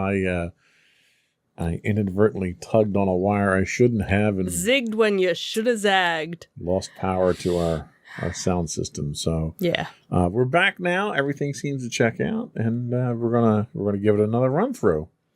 So if you didn't watch us live, because we never posted what we did, but we were live last recording. If you didn't watch us last time, we're going to talk about in our Tales from the Edge of the Galaxy. What's brewing in the rumor mill about a possible upcoming Disney Plus movie. Then in our entertainment news, we're going to focus on a new Walking Dead series that's kind of got us scratching our heads a bit. And then we'll be introducing a new convention recap segment we'll have from time to time, where this week we'll talk about our experience at ZoloCon before we finish up with some upcoming conventions and afterthoughts. But before we do that, though, I would, what am I doing here? You would like to beg, borrow, and not steal? Because that would be me. No, I would like to invite. That's it. You want to invite people. I would like to invite our listening and viewing audience to subscribe to the podcast. You can find us listed as Insights into Entertainment for our audio only, and Insights into Things for video and audio. We do publish both under that moniker now. And you can find us on Apple Podcasts, Spotify, Google, Stitcher, iHeartRadio, anywhere you can get a podcast these days. I would also invite you to write in, give us your feedback, give us your shows you'd like us to plug during our Afterthoughts segment. You can email us at comments@insightsintothings.com. You can find us on Twitter at twitter.com/insights_things. We're also on Facebook at facebook.com/insightsintothingspodcast, as well as Instagram at instagram.com/insightsintothings, where you can get links to all that and much more on our official website at www.insightsintothings.com. Are we ready? Let's do it. Again.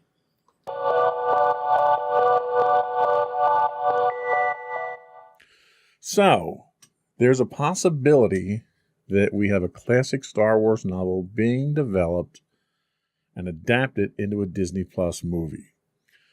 So Disney may be greedy, they may be selfish, they may treat their cast members like dirt, they may treat their fans like sheep to be sheared at an uncomfortable rate, but one thing Disney isn't is stupid. Disney knows a gold mine when they see it. Disney also knows when to fix mistakes they've made, usually, though the jury's still out on the Bob Chapek mistake they haven't fixed yet.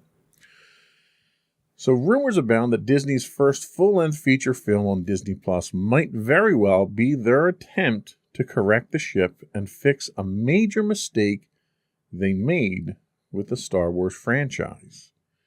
Now, we've talked about the genius of Timothy Zahn, or at least I have, and his Thrawn trilogy many times on this podcast. So it's what should legitimately have been the proper sequel to the original Star Wars trilogy, instead of that hot mess of disjointed jumble of plots and misused, underdeveloped characters in episodes 7, 8, and 9.